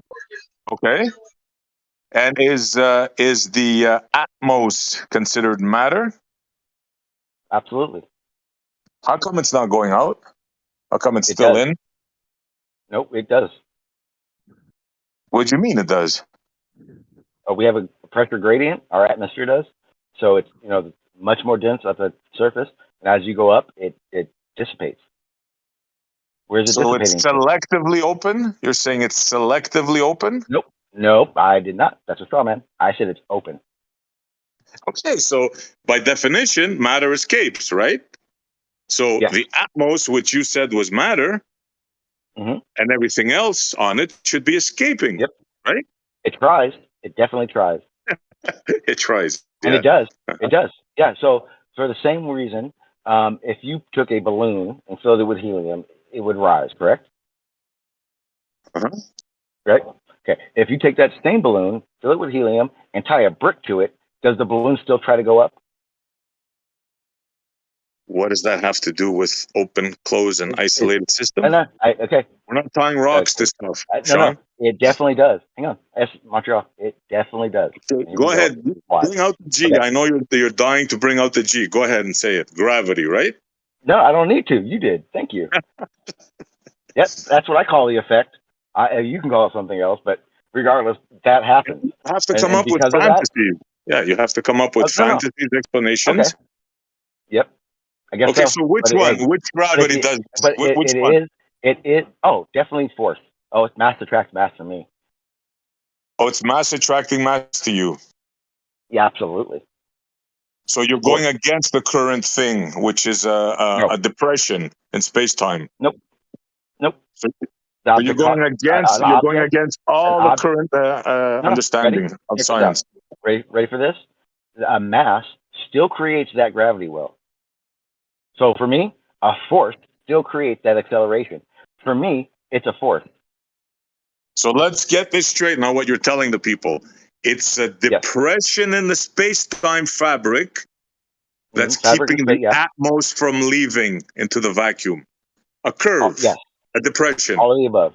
Yes, it basically is. It's like the brick on that helium balloon. It's not a brick. It's not a brick. No. Think of Hey, it as it's not. Hey, super. it's not a helium balloon either. But we use it as an example. You can use whatever you want. You just have to conceptualize this fantasy of yours, that conceptual fabric of space-time, right? Absolutely. Like an actual depression in the fabric. Yeah, neither one of us can show each other what we're saying. So it is conceptualized, both of us, right? It's a philosophical conversation. That's all we can do.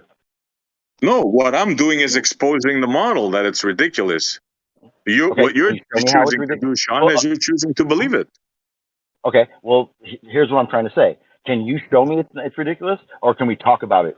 Because all I can see is that we're talking about it. We're both giving our opinions and our beliefs about what. Yeah, I could show you. I could show you reality. Like I could show you gas, right? I can show you vacuum, and I can show you what happens to that gas next to a vacuum. Now you cannot show me what your model says. See, that's the difference. Montreal. Can you show me a feather and a ball dropping in your reasoning work behind it? But you're changing the story now. You're going to No, a bowling ball and a feather. Well, no, because what's going to happen is I'll skip it. What's going to happen is you're going to go, what you see is what happens on a flat Earth. Okay, well, what I see is what happens on a globe. Again, we're both philosophically talking about this. Neither one of us can show each other what we're talking about, so we can either have a philosophical conversation about it, or we both need to shut up and show each other, right? Well, look, if you put it like that, obviously, but at least my understanding of stuff, I can point you to reality, right? You have to point me to depressions in the fabric of time, space, space-time, and silliness like that. No, you did that. I didn't say anything about that. Now, Sean G is avoiding that. You're dragging it into it. Yeah, because I'm trying to show the ridiculousness of the model. Of course, he has to avoid that. That's why I said, for me, gravity is a force. You said, oh, but current science. No. I just said that I was just making the point that in either example, I can show you where a force still has everything to do with it. So for me, it's a force. The gravitational well that GR talks about, I don't care about it. It doesn't matter to me. It makes zero difference to this conversation for me at all. That's so why you're I'm putting not Einstein under the bus. Are you telling me you don't think that the him. ground? Are you telling me you don't think that the ground is accelerating up at you when you're free falling? It's blasphemy.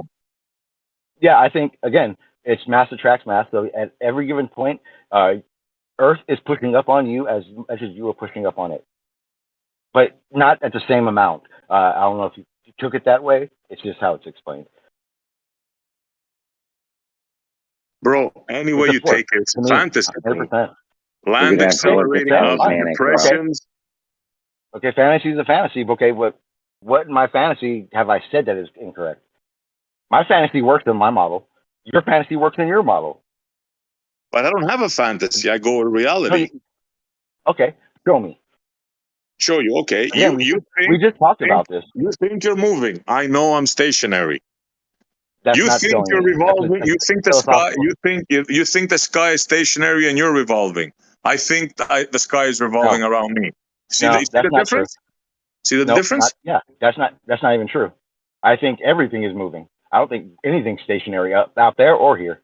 That's even worse, bro. That's even worse. I guess so. I guess. But here's the thing. You saying that it's just stationary and everything above us is moving is just as ridiculous in my philosophical idea of how this works, right? No, bro, your philosophical idea, agreed. But I'm experiencing reality. You've been told a story which you believe, bro.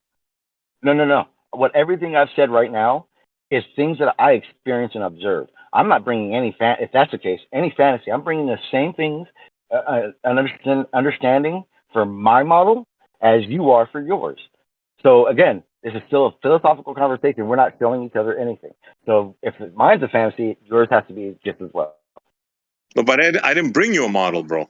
I just told you what I simply see in reality. I told you I don't experience movement. Right? Yep. And when I look in the sky, I see the sky moving, not me moving. Okay. See, that's how I do things. Montreal, that's your model. What I explain is my model. When I say that, I'm not saying stationary Earth model. Ha ha ha. I'm not sure if anyone caught that. I know you did.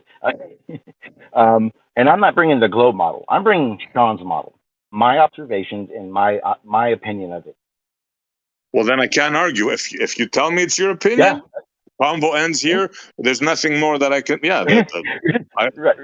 With respect. Yeah, of course. Yeah. And realistically, that's all we're doing is having that philosophical conversation. And unless we both agree that that is the conversation, it's a standstill. It doesn't move. Yeah, but Sean, I have the right. You're not wrong. I have the right to criticize your model. Yeah, absolutely. And me as well. That's why we're all here. To conclude, rockets going to space are philosophical. For me, for our conversation, yes, because I can't build a rocket and I can't launch one to show you. So yes, and neither can you, or you haven't. I'm not going to say you can't. You haven't. So yeah, still a philosophical conversation, huh? Yep.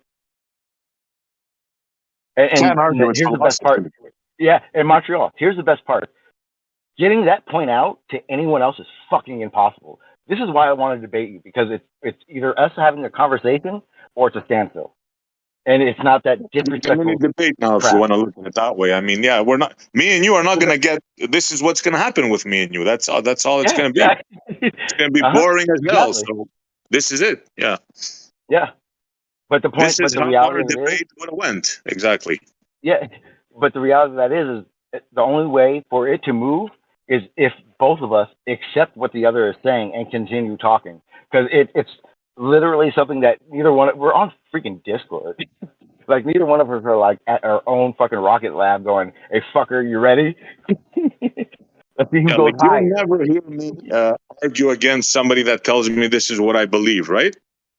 Yeah, it's impossible. Confidence there. I mean, there's no debate after that. It's your belief. I respect that, right? But if you're telling me this is how it is and you're stupid, and like some of these ballers, well, then you got a fight on your hand, right?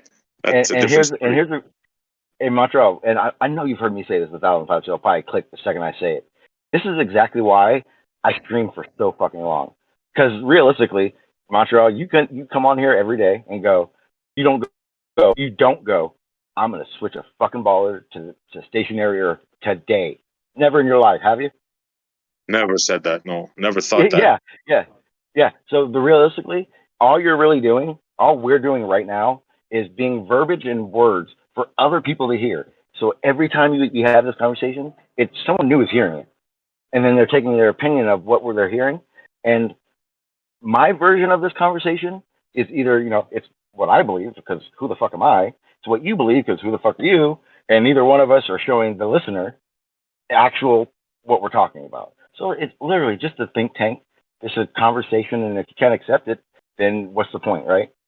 Yeah, I say it all the time. When I talk to a baller, I know I'm not going to convince him of anything. He most probably he ain't going to convince me of the model because I already know most of it, right?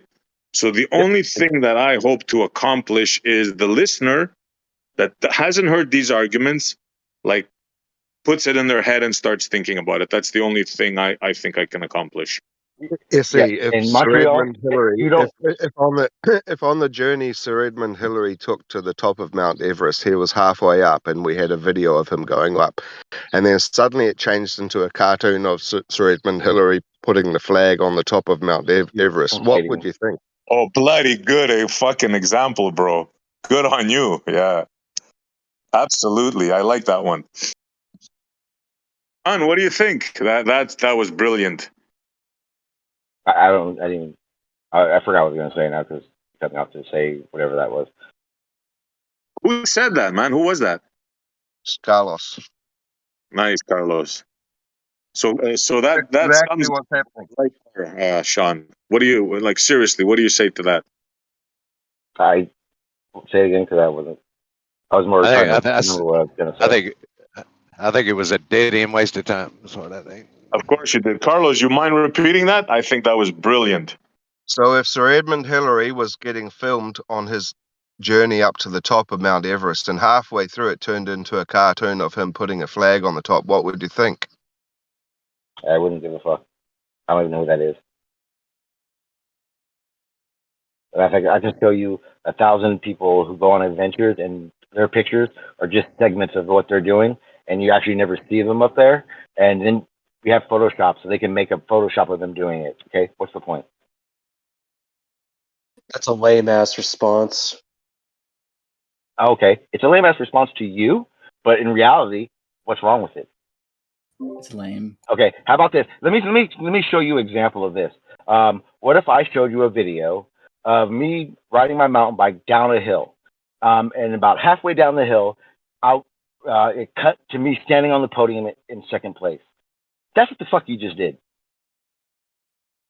Okay, it'd be dishonest. It wouldn't tell the full story. What do you want me to say?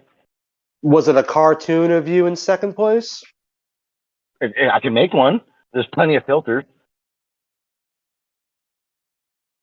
The point is that it's not a full video of my race. You seeing me get in second place. Okay, that'd be disingenuous. Did you really get second place? Is what everyone would say. Did the guy really climb the mountain? Okay, what's the point? Now tell me, why is that so lame of an answer? Why didn't they just film you in second place? Why does it make a cartoon about it? Because maybe he didn't do it. Okay. Okay. Maybe NASA didn't do it. Okay. What's your point? We've already done this. You're talking to me like you're gonna get some NASA fanboy to come at kind of response at you. No, It's not gonna it was happen. just I'm not that type of person. it was just another false equivocation. That's all. Okay. Yeah. Oh, another straw man. Okay, I got it. And that's why it's not philosophical, and that's why we're here today to remind the audience That is why it's that there are a lot of Okay. anomalies in your model. And I want to show me your program that breaks down their footage that shows it's CGI. Otherwise, okay, I agree. It's CGI because you said so. Now what? Philosophical. It's not changing anything. Sorry. I've already made my point. You can't argue it. It's true. What's my point? We just did this. Montreal, do you want to explain what's going to happen now? You're trying to argue something with someone who doesn't do that. You're trying to argue with somebody who doesn't have those arguments. I am not the typical Glober. Do not come at me like I'm going to mainstream argue you. Sorry. I know this tactic. I did it. There's a certain tone to someone's voice when they're in deep denial and they're very defensive and trying to protect a lie in their belief system. No, to try the funny part is I'm being as real as it gets, and you're just upset I'm not arguing correctly. That's all this is. Sorry. My bad. Not going to happen. That's not my style. Not your typical Glober. Did you not hear that?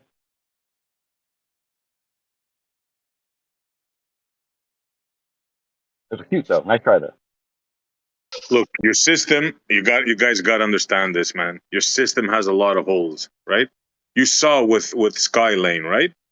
He came in. I told him open, close, or isolated, and you know, no disrespect to you, Skylane, but you see, he had nothing. He had to back out.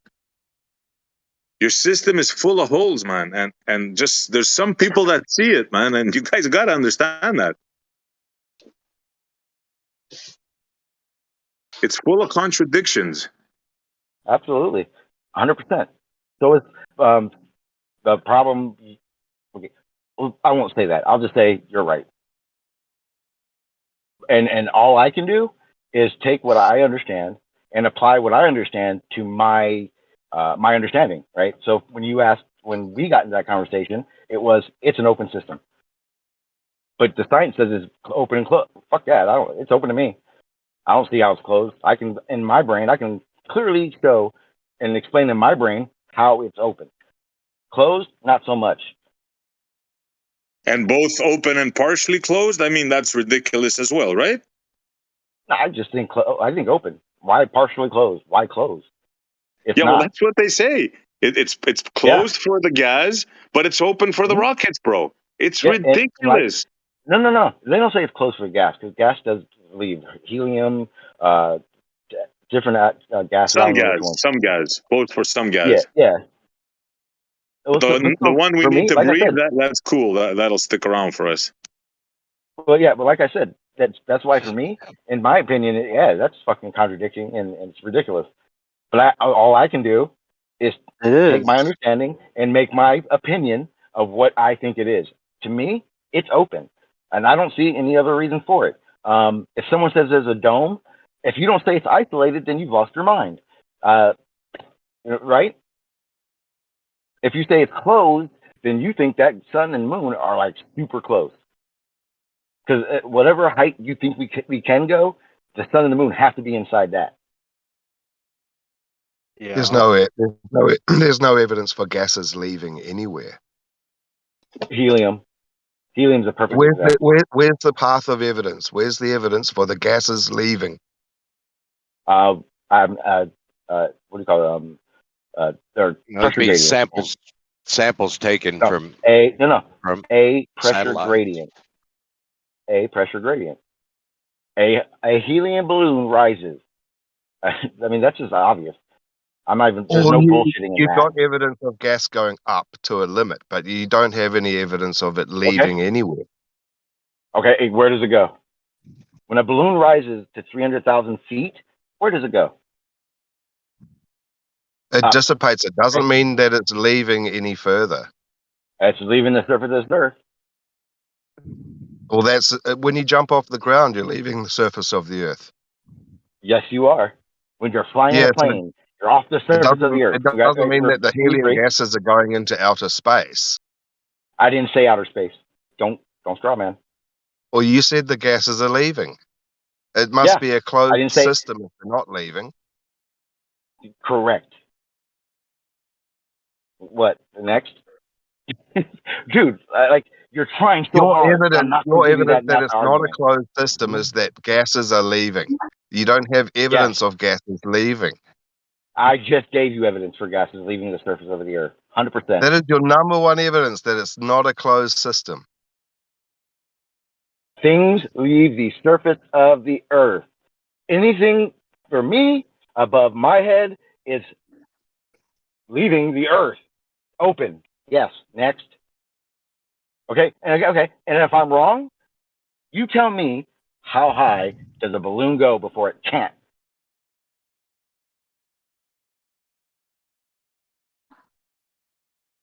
Because in a closed system, everything can go up to that point.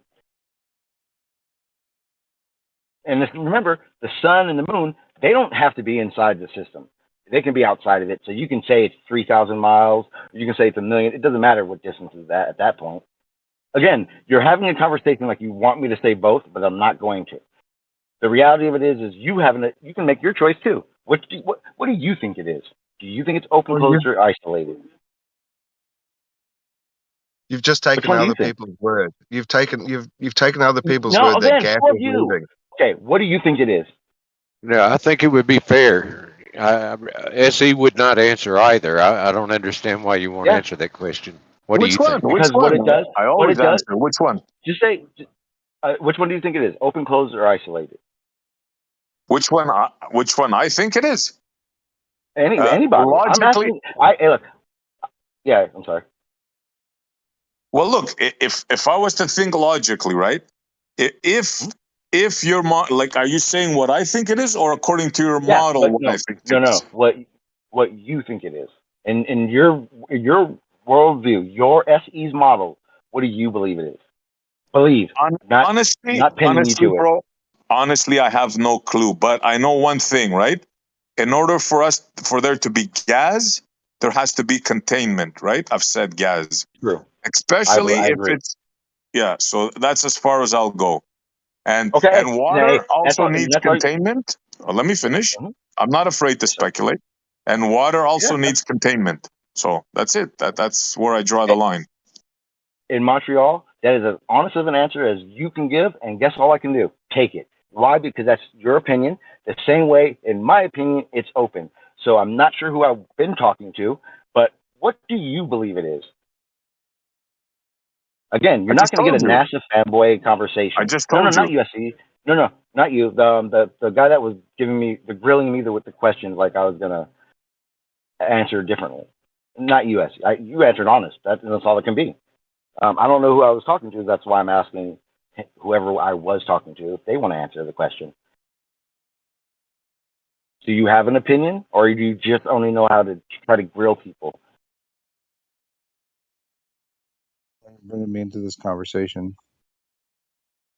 Okay, but you brought yourself into the conversation.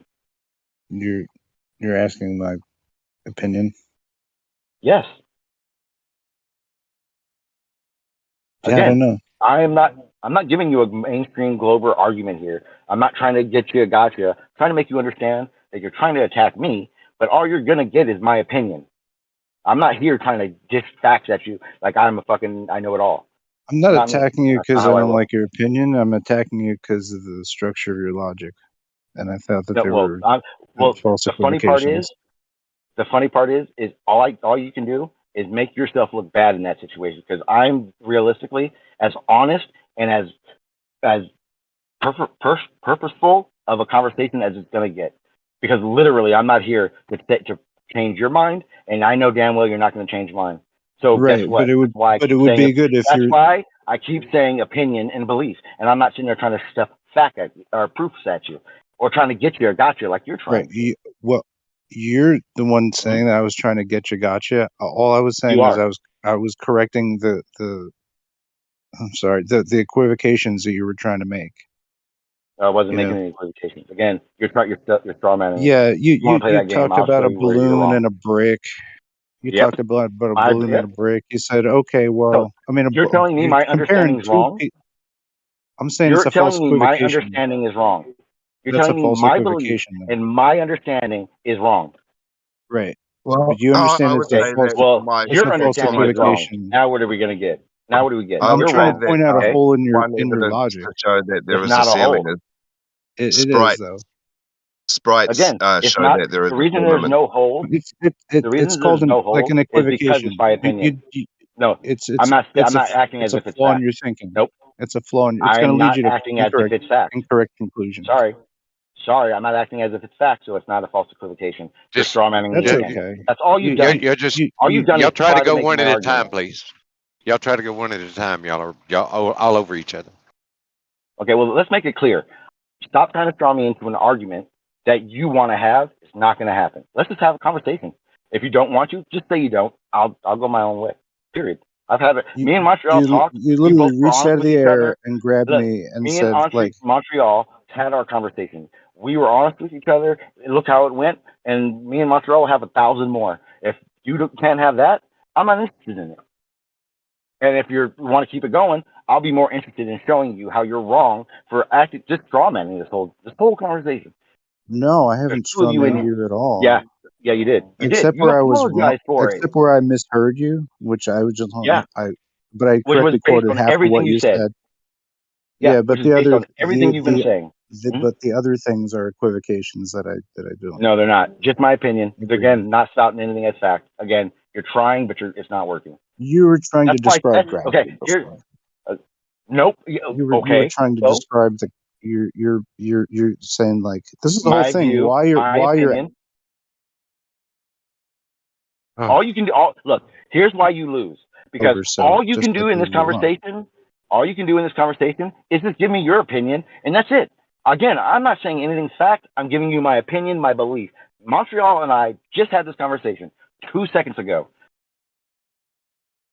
I know, and this So kind of started from when you departed from gravity and said like, "Oh, it's imaginary. Everything's imaginary." Like, you know, what the fuck? that's When did I say that? See, straw man. because All you you've you done is can't straw compare man. brick to gravity. See, I that can. just doesn't work. What are you Because talking you're about? saying like I can. you're like there's a gravity well, and it's Guess like a the brick, fuck what? I right? can. Because I that's can. not material, right? Okay. Why do things fall to you? So you're saying that a brick is a force, is what you're saying. That's I'm saying, effectively what you're saying. I'm saying, in my opinion, when I apply it and think it in my head, this is how I put it as an example. If you think I'm wrong, okay, fine, whatever. Do you Doesn't mean think it's I'm worth wrong. clarifying that you could have a better example? And Okay, I could be a college is that professor. is You that could be a fucking college with you? professor, and we both can explain this whole thing better. Yeah, we all suck at this. So guess what? Sorry, nope. I guess that doesn't work. Well, you've had Because enough you time explained it to as get it well. to describe it, right? You know, So what? And you're the one what? who's volunteering explanations of gravity. What the fuck? I'm not volunteering shit. I'm not trying to teach you. This isn't a classroom. You're not my son. I don't have to teach you anything. What are you talking about? Stop. This seems a little bit weird and personal somehow. No, yeah, it seems weird and personal that how you keep acting as if you're gonna get this. NASA is the greatest argument. Fuck, not gonna happen. And guess what? You're wrong. My I opinion and don't my know. belief I don't is know not what wrong to me. I don't know what you're talking about. I just I literally know. corrected you. I I know you don't. corrected you The literally reason about you the don't know maximum. what I'm talking about is because you're fishing for an Whatever. argument, and in reality, all I'm telling you is No, you're not I'm going to not win because trying it's to my argue opinion. with you. You are. Exactly. What I'm are you just trying talking to about then? correct. If What you about want to this? look at What does this any have kind to of do with correction rockets to your in declarations space or in the air? as What does being that have to do with it? Anything besides that is just your guys is fucking trying to if have a big argument if that's not going to happen, and I'm if not letting any it happen. correction I make to you is an attack on your personally, and I'm lobbing you into like, no, forget No, it. Then not I anymore. won't comment. I won't add No, in, or I won't correct you you already if I think apologized that your for the logic is personal flawed. attack I took. That's not You an already invite for you to talk apologized for over me. I did you wait for you to. apologized for what I thought was personal. What's happening now is just you No, having a coaxing an argument that's not going to happen. no. I'm not making an argument. Yeah, you are. I'm How? no, I don't care if you like my example for no. gravity, but not one point in time have I said anything here is fact and any of you guys are wrong. Matter of fact, if you listened, you would have heard me say that Montreal got wrong. I didn't say he was wrong. That's his opinion. It's my opinion. Okay, I thought you were one of those You types are of people who like kind of draws lines and declares things. But today it seems like you're no, willing I to like never. discuss Oh things wait, on time this the fuck out. new and You don't open fucking know me level. pretty And good then. Montreal, how? are you still here? I'm not gonna set you up right now. I'm Montreal, are you here. still I'm here? here, Yeah, I bro. mean, Come, you guys I mean, gotta but Do how I go. ever? many One how many calm years down do over I Do have I there. to know ever you for? listen, But how Montreal? many Do I years ever do I have run to know you around for though? declaring facts and saying this is how it is? It's not been my experience that you've been like that, but calm down, bro. Have a good convo. I Calm, like, wasn't up to you. I wasn't like Or, I'm not like this to you. I'm like this to people who want to attack me and act as if I'm some way and I'm not. And you've done this yeah, the but he full just time. said he So yeah. realized that he took it maybe a different way, and yeah, he's trying to make amends with you. Okay. Well, I've had to say this to him twice now, so it's a little frustrating. The way I see it is if you're not a physicist or you're not a top pharmacist and you don't know all of the answers and the intricate details, I'd say that you're sort of just on the base level understanding. I 100% agree. It's kind of like an alcoholic defending their addiction. Yep, 100%. Both sides, and it's both sides doing it.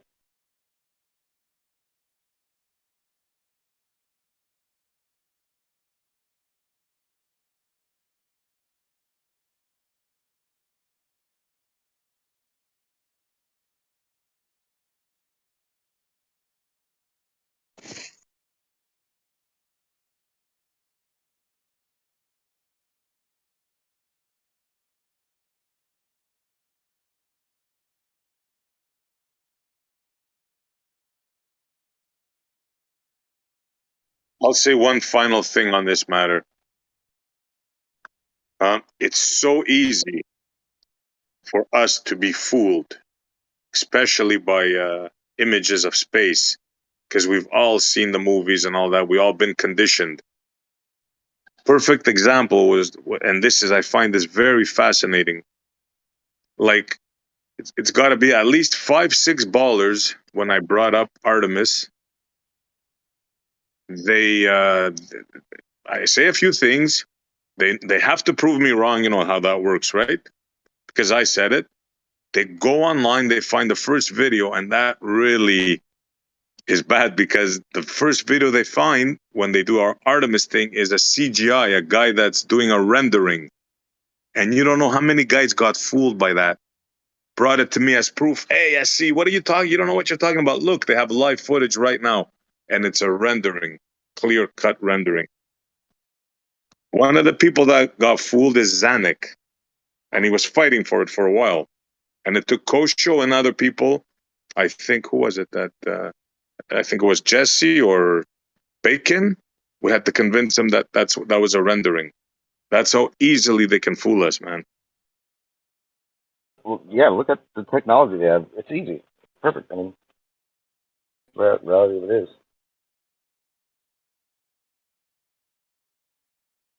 Thank you for calming me down, Montreal. I needed that. That's cool. We all get heated.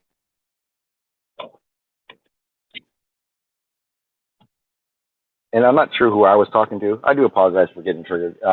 Yeah, It's frustrating. You may or may not remember me.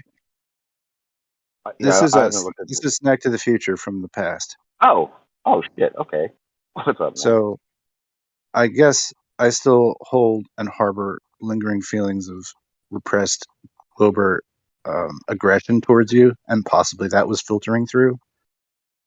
If you're like a gentler, reformed Glober at these days, I mean, I'm mellow. I'm pretty mellow anyway. I was just trying to correct, whatever, fucking just inject some facts. That's all.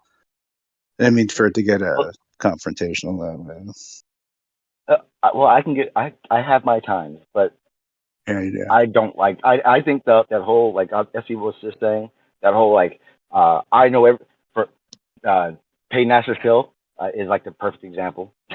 That is like the worst thing I've ever. That is why there's a conflict between Flat Earth and Globe, because of people like that. And both sides have them, but I can only really say I don't want to be as far away from that as possible, because that's ridiculous. Yeah. So to like fairly answer the question, I don't know what you were asking before. Like, is it an open or closed system? It's confusing, right? And I don't know, like, is that like where does local and where does the finite start? I don't know where that is anyway, right? So like it's right. I mean, like within the universe, right? Effectively, it's like its own closed system, if you will. It's its own pressure environment. Am I wrong in saying that? I don't know. No, I think, because that's like and it is confusing as fuck, and that's why I say it's open, because I can only really understand what I think it is, and in my application of it, I say it's open. But like science does, like there is no isolated system. But they think the universe is, like you were just saying, is an isolated system. But then they're like, there's nothing outside the universe. It's like confusing. It's extremely confusing. I don't think that they came up with these things. Go ahead. Yeah. If you had Yeah, a but fishbowl upside down and it had condensation on the inside, which way do the water droplets go? I don't know. What the Okay, question so, consistent? I've never seen meteorites coming up from the horizon. Okay. Me either. There's another thing that can prove a firmament as well, and that's the rebound of sprites in the upper atmosphere. They're bouncing off something, and it seems to me to show that there is some type of a barrier there. There's lots of little evidences that you can see that it is a closed system. Okay. Look, we can speculate, right, with the stuff that we have, and shout out Rakia for this. First time I heard this was Rakia brought it up. You guys heard of superfluid? You guys know what a Yeah. Yes. superfluid is? Yeah? I don't know exactly what it is, but I've heard of it. Okay, that's helium, right? When it's under pressure, it starts to boil, right? Okay. And then all of a sudden it stops boiling and it settles, it's calm, and it becomes what's known as a superfluid. Okay? Now, this superfluid is zero viscosity. In other words, there's no friction in there. There's your space, right? Now, as I was researching into that, again, thanks to Rakia, I stumbled on what's called super solid. And that blew my freaking mind away right there. So there's your I'm gonna make a firmament. comment. This is all speculation now, right? We're talking La La Land, right? But there you go. Well, A what is solid that? explanation of a possibility. But what is that though? It's Super solid. just look it up, Google it. It's what happens to the helium. I'm not exactly sure. It undergoes another change, and it's like it has it's a solid, but it's super viscosity, and it has all these properties of a liquid and of zero friction, but it's a solid. It's the best way I can describe it. It's mind-boggling. And it's see-through. Right? So there you go. You want to speculate? You want firmament? There it is for you. and that can be passed through. I don't think so. I don't think so. I think it's a solid, if I remember correctly. Like the liquid you can pass through the liquid, right? Like in other words, from atmosphere, I said it, bad, slap. Atmos to superfluid, and then to super solid. Yeah. The Hey, atmosphere. Montreal, is this that one test? It was on video, and it was like all blue, and they're saying like it gets faster than the speed of light or something like that. Was it that test? I don't think that's that, bro. No. Okay. This is an I'm reading actual it right thing. now. Like this is actual, and they show it. There's video of it. Yeah, And, they're and saying another thing, it says starting from 2017, a definitive proof for the existence of the state was provided by several experiments using atomic Bose-Einstein condensing. Hold on. So yeah, I mean it's something. It's a proven something. That means it'll do like quantum locking type things. I think that's what the Bose-Einstein condensates do. I just put the wiki link in it that I was reading. Just a really brief of what it was. Yeah, that's it. Yeah. So I that's an interesting way to go. Keep up with that. And the crazy thing is I think even like that is probably so basic compared to what's actually happening. Because I mean, like what every fucking few months where they're saying they discovered something and they're still trying to explain everything else. And again, one of the things that and I know you guys hate gravity, but one of the things that like really made me realize that gravity isn't so defined was the fact that the further away from the surface you get, the less gravity acts like gravity. So I mean, whatever's out there, whatever's going on, I mean, I think we've only just peeled the first layer. I don't think we even understand most of that. So now check Basically this the out. theory of everything. Another thing, another tidbit of this superfluid. When put in certain containers that are semi-porous, in other words, they contain the helium before it goes into the super solid state. When it does go into the superfluid, excuse me, when it does go into the superfluid state, it escapes, it goes through the container. And another crazy thing, one last thing, is it seems to climb up the walls of the container. It seems to defy gravity. Yeah, Whatever all that's gravity is. confusing. Like the worst thing I've ever heard that was so confusing that it blew my mind. You ready? Neutrinos. I think I've heard you talk about it, Montreal. Like they say we've discovered neutrinos from blah blah blah, blah billions of light years away, and I'm like, bullshit. How do you know?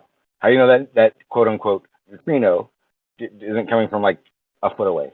Like how? How the fuck do you see something that you don't see? Yeah, absolutely, bro. It's a lot of stuff is made up, man. A lot of stuff, especially in the subatomic world. That's where the real fantasy is, you know. What do you figure? Like neutrinos are. I don't think that they could be total bullshit, right? So I don't. That's the confusing part. How do you what distinct a neutrino from an air molecule or blah blah blah? Yeah, well, they got to like detect them underground in big water vats and shit. Like, you know, that's some odd stuff. But it's also like supposed to be passing through you like all the time as well. So billions, like, as we're talking now, billions. Yeah, they're just like what they say. bashing the shit out of you. Yeah. Like, Yeah. If someone claimed to know that, my first question is how. But that like you said. Well, the Greeks thought of it first, right? It's an ancient thought. It Is it? literally has a It's nothing new under the sun. They were debating all of this mass attracting mass, the unseen for thousands of years. The Kabbalah, if you want to go read that, they'll talk about it. But what specifically would they say neutrino? That's like they talk like about. That was like all of this about stuff that you talk bacteria, about, the right? unseen and quantum. No, they had listen. The Kabbalah takes ownership of quantum mechanics and quantum physics. The Greeks have talked about all of this stuff before. You're just going over ancient arguments. Well, can you explain it? So, because I don't think I've heard it or understand hearing it. Well, why don't you just go look up the word neutrino? I thought maybe you could just. Anyway, yeah, it definitely does. Do you think it's a new conversation you're having? Do you think No, this is a absolutely new? not. new You seem word? pretty smart on it. You ought to share it with I'm pretty smart on it, huh? It seems like you believe it, but you don't know it comes from Greeks, right? Again, all we're doing is asking a question. Why are you attacking? Like I've heard There's no neutrino. attacking. I don't know much of. Okay. I asked you Sorry. if you're familiar with the conversation. It's not new. You're not discussing anything new, and you seem shocked by it. But here's the best part about it. It's just from the Greeks. Who said? It's It's a something new. Neoplatonic. It's a Neoplatonic assessment, man. It's a combination of all philosophies into your reality that you. Yeah, dude, that's what it is. I can go down this rabbit hole, but can you just tell me the word? What word did they, or what is the event that they could say neutrinos related to in classical Greek stuff or any Greek stuff? Go ahead. What does the word mean in Greek? I'm asking I you. don't You're think- saying that the Greeks already did this. You're saying that we're talking specifically What's the about word neutrinos. mean in Greek? No, I'm saying You're talking to right the hand. He's not going to give you a straight answer.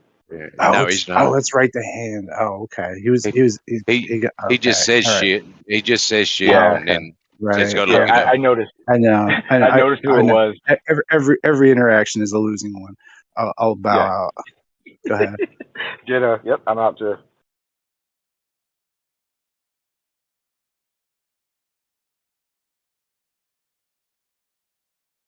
Like, your shit against Brenda, that's so fucking classic, bro. Like, so fucking good.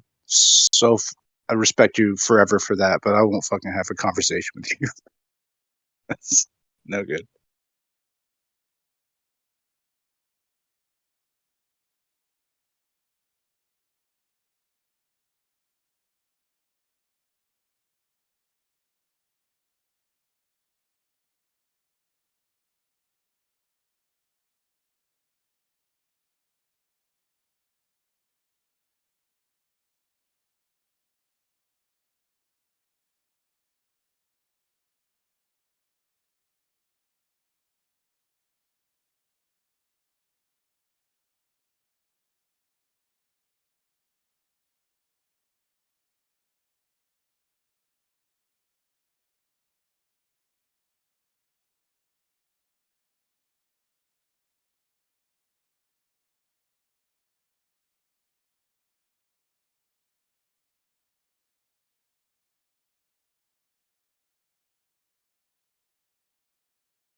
No way. Are you telling me there's about 58 people here and no one is talking and there's so many brilliant things to talk about?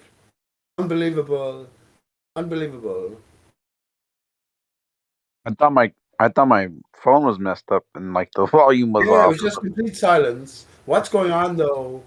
What's going on? Is all our time consumed with now mainstream media consumption and just a permanent battle of the ball earther liars, ball liars?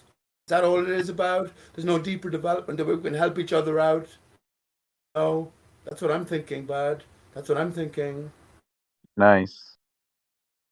It's not good. Actually, I know there's a greater point to this because ultimately it's stressing our own dependence and our own trust and faith in ourselves. That it's a lonely journey along this earth.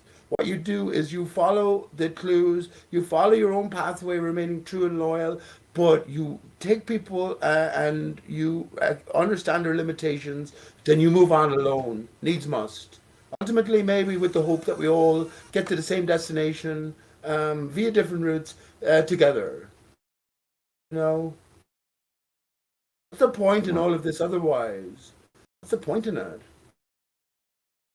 What's the point in sharing ideas if we can't share all of the ideas? If we're not all on the same quest. Meanwhile, If we're you're not all, running around if calling we're not all, everyone a let me shill. finish by saying, if we're not all on the same quest, which is the quest for truth, what's the point in it then?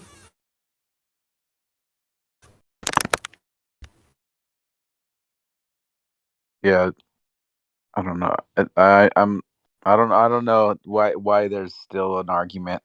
I said earlier, like it's not like we come here and talk about how the grass is purple and then spend hours debating that it's not or it is, because we all know like that it's not purple, it's green. But I don't know, maybe people are colorblind and they see it a different color. I don't know, but why do we come do hours and hours of? I guess it's because we have to. We're just spreading truth and defending the truth. I guess. Apocryphon, it's a brilliant point. And welcome back, bud. I know you were frustrated. No flat earther should be muted over any fucking ball earther. Sorry about that for my passion, but it's a great point in the sense of how I'm going to extend it. It's like green, purple is not green, grass is green. It's something we all agree on. As flat earthers, we're going against the mindset of the populace, which says that the ball is round. You know, Yeah. now if the ball is not round, maybe the grass is not green. You know what I mean? It's like what people accept to be true, the common mind, the masses accept to be true. Does it make it necessarily true?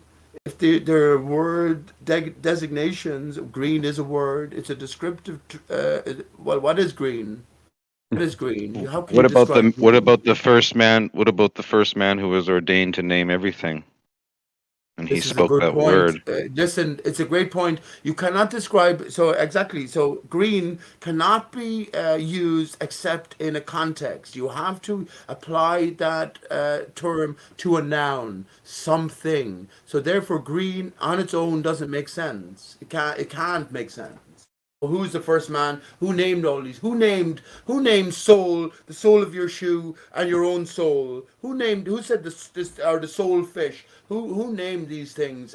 When they were naming them, they did not think that the most predominant ones, the soul. Okay, I'm not going to debase the word soul in English and equate it with the bottom of my feet. You know what I mean? I'm saying, yeah. Who named? Yeah. Yeah, you know what I'm getting at. I don't believe Doesn't the anyone English named these things, except everyone named these things. God named these things. doesn't the English language have double meaning more than any other language, really? As it sometimes has triple and quadruple meaning. Like it's crazy. There you go. Yeah. The English language is the devil's language, and devil backward is lived, right? So every word you're given, God, that's it. Actually, can I say this? Think of the as a child, the most basic influential words. Just as an adult, the most significant core words, shortest, as simplest terms. Go. I make many examples, but God is a perfect. God, go, stop, do, be, it. You know, what is there a potential significance to this choice, or is it all random, arbitrary? Yes, I say, of course, that there is a significance to it. But what do we make of it? We got to read things from the back to the front and from the upside to the downside, or the downside to the upside. That's what I reckon. We got Oh to my take gosh, it regular apart. sentences, please. Well, why do we understand why is God? So someone, when they were naming this man that Dad had talked about, when he was naming God and dog, would it have been obvious that God and dog is backwards? Can I tell you my thoughts on this? A dog always points his head downwards. A dog never, very rarely. That was a joke there. I was sort of going into a dog bark. Very interesting as well, the bark. But yeah, a dog very, very rarely points his head upwards. Dog always pointing downwards. His head is. He's focused on the ground. And dog is inverse of God. Now, it's either of no significance or potentially some significance. How far are we going to sort of pursue it? In the beginning was the word, we are told, in a different context. What are we to make of it? That's every word is so. Do you know what I'm saying though about is that one of the most to be or not to be is the greatest the most what do you call it, significant Shakespearean quote by Hamlet, Hamlet. But yeah, do you know what I mean? If there is significance, well then we have to go down that pathway. Of course, every ball earther will deny any significance to anything, and lots of flat earthers will as well. But if there is, though, how are you going to know what you're missing out on unless you go down that pathway? I think you're selling yourself short, actually. I actually think you're selling yourself short. I don't think there's any atheist flat earthers around. So that means that you accept intrinsically to yourself that there is a greater aspect to you. Material aspect, if you want. What about pagan flat earthers? There's pagan flat earthers. They focus around the trees. There's pagan ball earthers, which is Druss. Druss has been here a few times as well. They focus around the tree, being the life, the ancestry, the country, the tree itself. But I don't know who. Name a pagan flat earther. I'm saying there has to be pagan flat earthers, right? Yeah, but that's just a thought, a frame of mind. But if you can't name one overtly, I don't know. What's a pagan? What do you think a pagan is? Well, you're gonna, worship multiple gods, right? Like you're going to take part in the Monday, Tuesday, Wednesday, Thursday, Friday, Saturday, Sunday God ritual. Well, I have it from a pagan trust that ultimately what they do is revere or respect the earth. They revere and respect the natural processes which they sort of exemplify or compress within the symbol of the tree, which is so interesting to me. You're talking about Gaia, right? Well, I'm talking pagan. What's a pagan? That's what I was asking you. What's the opposite to a pagan? A person who worships Monday, Tuesday, Wednesday, Thursday, Friday, Saturday. That's not Sunday, that's not a pagan. all of How those. can that be All a of pagan? those. That's a nihilist. All those days are. All those days are based in gods, right? And they have significance and representation to the calendar and how these gods fall on certain calendar dates. So it's intentional, right? Okay, so you're saying that they sort of the Grecian or the Roman or Hellenistic empire or the Roman Empire, they were all pagan empires. So it's actually, just to bring it more close to home, I was talking about Druss as well, Data, who is a pagan, a bull earther, but he has a different, a sort of modern interpretation, focus, emphasis. But yeah, so you're saying that all of the gods of the Roman sort of realm, they were pagan gods. Monday, Tuesday, Wednesday, Thursday, Friday, Saturday, Sunday. They're all based in gods. Yes, but that's what we are all based in as well. It still persists. It persists. So non-pagan? What's a non-pagan then? Well, you obviously don't celebrate or participate in the traditions of those gods. It's almost like you don't. It's I almost actually like you find don't. this. It's almost like you don't have any traditions or any practices regarding any kind of idol worship. It's almost stupid. I actually find this almost fucking stupid, retarded. But if you ask any member of the public, anyone, what do you adhere to? What do you believe in? What do you celebrate? I don't know what the average person would say. I just live in the fucking now. I have lots of thoughts about different things, but yeah, I celebrate the now. So in a sense, maybe God is made up of the 7 days. Maybe God is pagan. You know what I mean? God rested on the seventh day. Is it all just a telling? It's just an interpretation of the same fucking thing. What is God to the non-pagan? They can't answer. It's ineffable. I actually had a conversation yesterday with a Muslim and lovely guy. I shook his hand loads of times, and he was there with his book of books. And I actually asked him, "What is God?" And he said, "God is unknowable. We cannot." I asked him, "Was God a he or she?" Because he kept talking in terms of Muhammad and he and his representation. He said, "No, it's not. We don't know it. We can't. We can't. What do you call it? I use the word ineffable, God, unknowable, all powerful, etc." He didn't know those words, but yes. And I said, "Well, how can you be so insistent on the nature of God then, if you already admit that you don't know God?" I could show the brochure. The reason I went over to him, and I talked to him before as well. I didn't quite remember, but he remembered me. But I said, at the top of your front of your brochure here is a ball Earth. Do you believe that people in Australia are upside down to us right now? And he said, "Yeah, we've had this conversation before." And I said, "Okay, now I remember you about somewhat."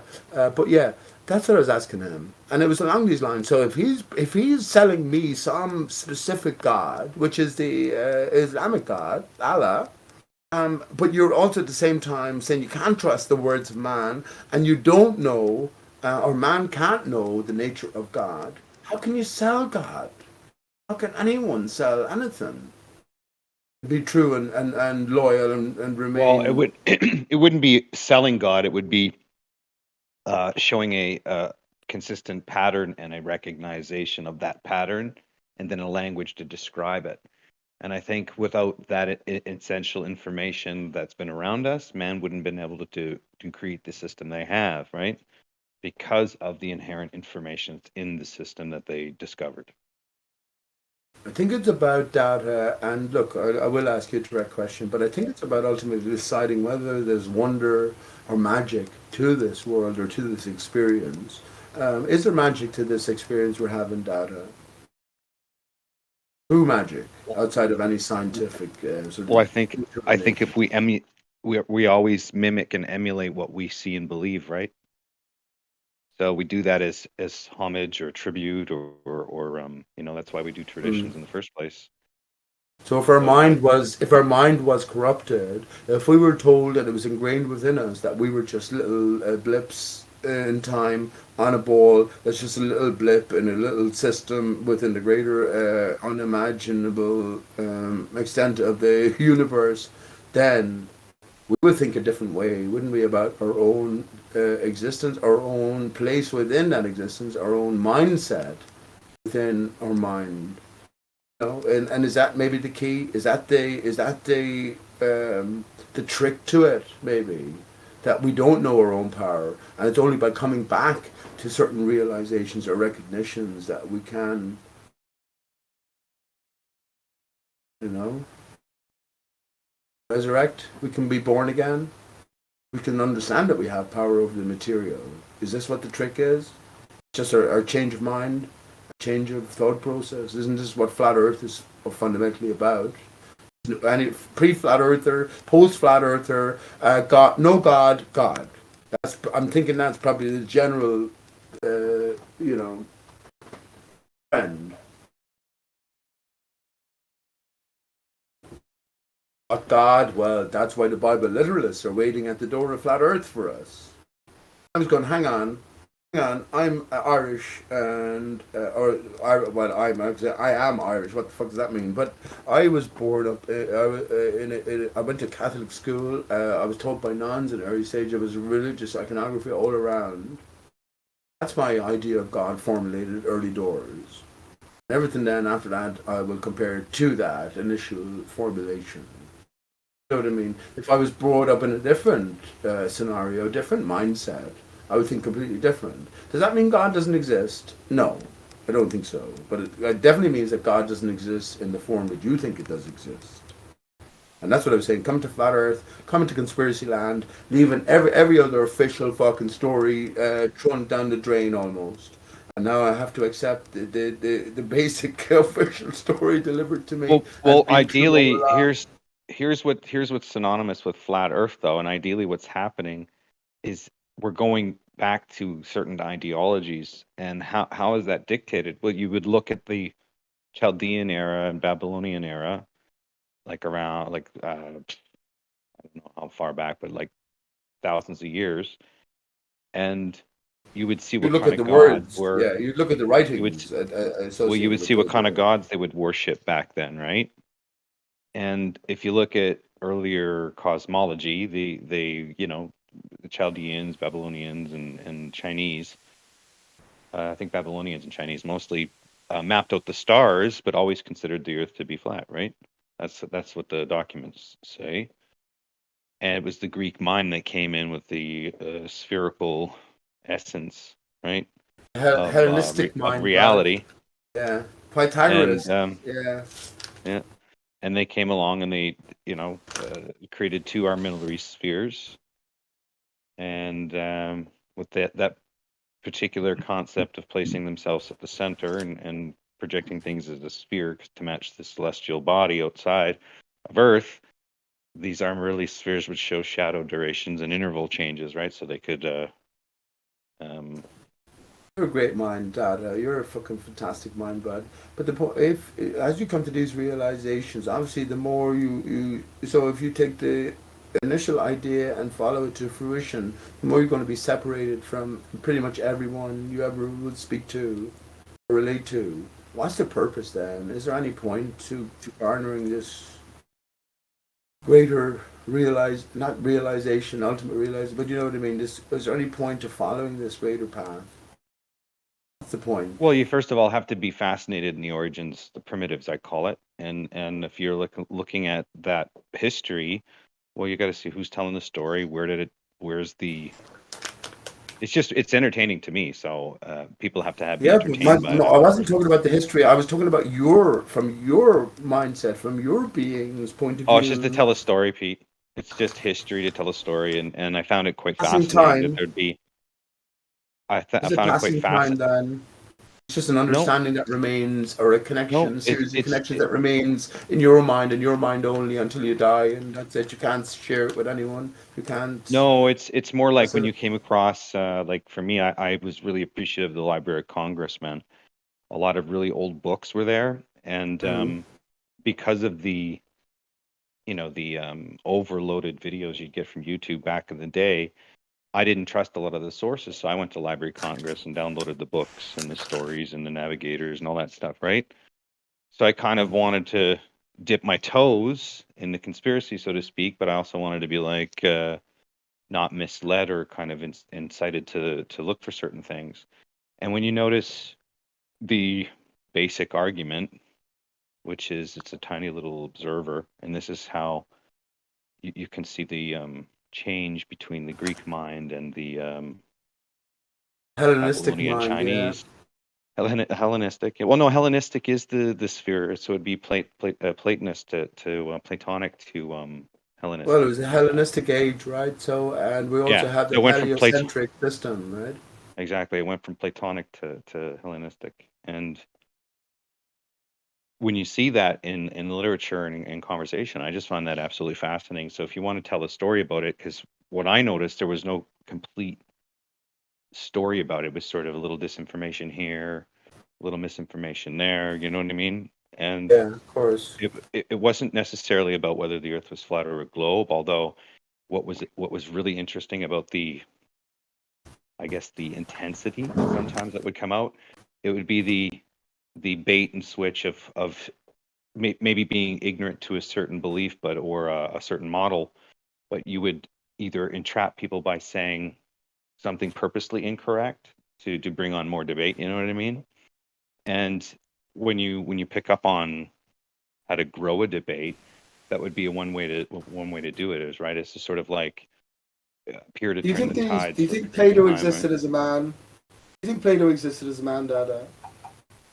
I don't know. I think there's writings there that would indicate a thinker, and that material there. Why would it be fabricated when it's at least corroborated throughout many years of institutions verifying it and the source of it. So, and I don't really see what's inherently wrong with Plato and the idea.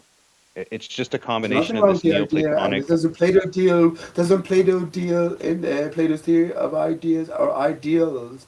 I'm not saying there's anything wrong with the ideas. It's like, in a sense, to me, Tesla. It's like, in a sense to me, Einstein. There's nothing wrong with the ideas. It's the deliverer. It's the character that is you know established. I don't think the guys were out Reasonably to the guys postman. weren't out to the guys weren't out to lie. I mean, it seems that they took a lot of pride in being truthful, the Greeks, right, to a certain degree. So the way that and translation and accuracy when it came to mathematics and geometry and literature it was a precise science to be accurate what you were doing. They took a lot of pride in that. So with a combination of all these philosophies, you saw a society built, right? Which happened to be ended up to be Western civilization, but there wasn't this necessarily overindulgence in a mass consumption way until more society turned materialistic, right? So But I mean, here's the point for us. I mean, how far do we extend our trust back? Do we create idols in a sense and put these idols and their ideals on a pedestal because they were so insightful, or can we at least consider that there's fakery in play? I mean, do you know what I well, mean? it's about the story. If you realize that, like, okay, so they did this exercise before to a smaller group of people, right? When you have the internet and you have access using YouTube and how many people you can do this to, it's phenomenal. The results. You're just rubbing your two hands together, waiting to see the outcome, right? But they did these critical exercise thinking things before. It's just never been able to do it at such a large scale like YouTube, right? Well, all planned and potential. I mean, all of this is sort of a deliverance to us. So everything is pre-established, and we are just going down a certain pathway, which was predetermined for us to come to awareness or awakening. And this is what I'm saying about, well, just incorporate historical revisionism. If you want, did Plato exist? Did Pythagoras exist? Pythagoras, of course, is credited with being the But more of first his to cult, more suggest of his occult, Earth and is a his ball. Yeah. his group grew very large, and so obviously there had to be an individual like this. I mean, the idea behind his cult is that before you could even get in, you had to take a vow of silence for 5 years. So I'm sure once you get to that level of commitment and you actually do that, well, that's you know I think the point I'm trying to make more so is like it's a reference within your own mind. Does it make a difference whether these characters existed or not? I hold it does and it doesn't.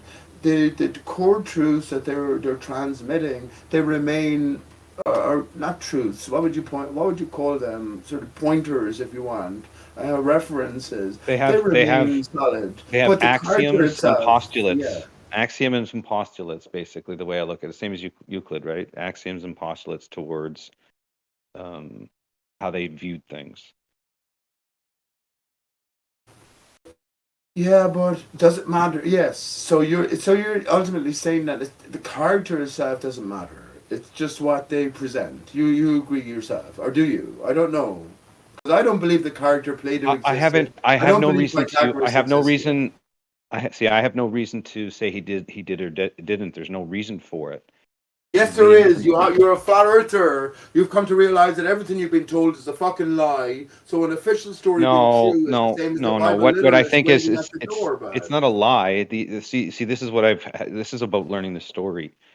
It's not a lie. It's just whether or not you believe what you've been told. Now, if you're the type of individual that follows the herd and follows your friends, you're going to believe what you see and hear, right?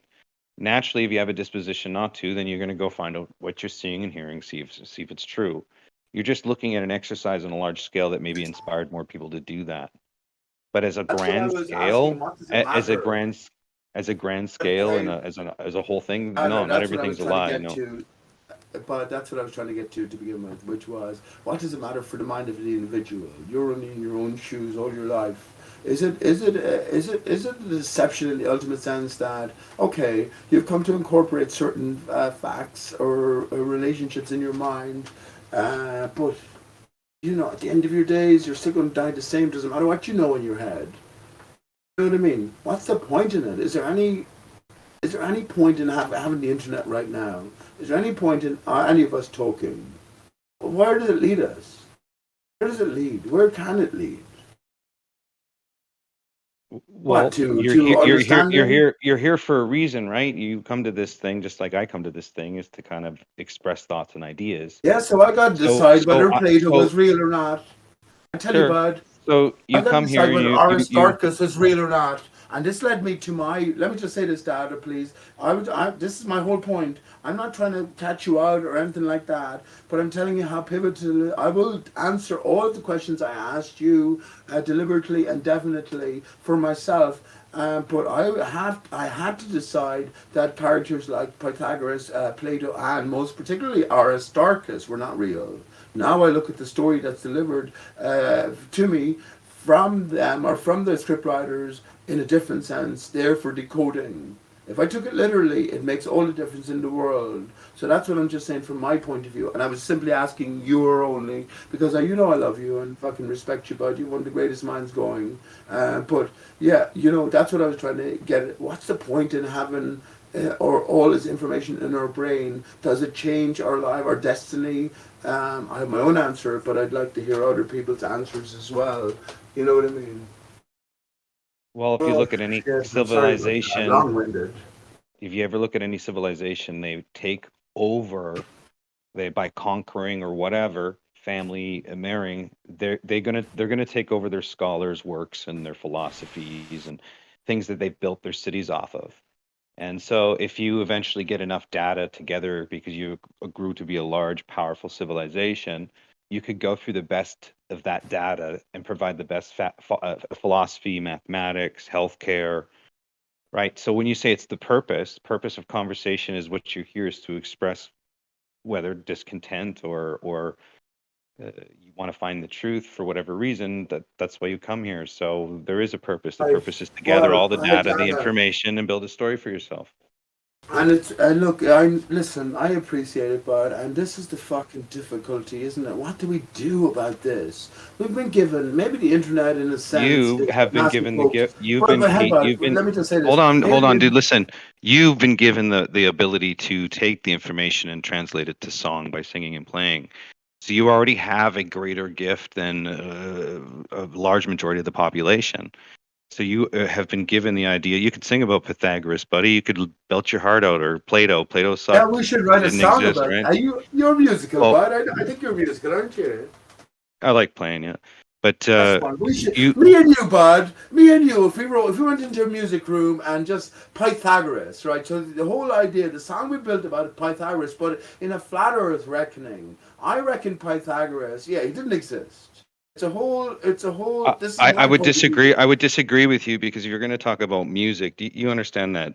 Okay, so Yes, what's written but in what? what he had to So hold say. Hang on. on, please. What's What he written in had to say. history? What's written in history is that because of Pythagoras helping create modes and and scales, that tribes, different Greek tribes like Ionian and so forth, I can't remember them all, I have to look them up right now, but these would be scales. So you would go to each village and they would be playing in a certain scale. So music was very, very huge back in the day. So all the Pythagoras must have existed because all of these tribes would use his scales in music. And what travelers would do is when they were pulling up to a village, they could listen to the scale and know what village they're in.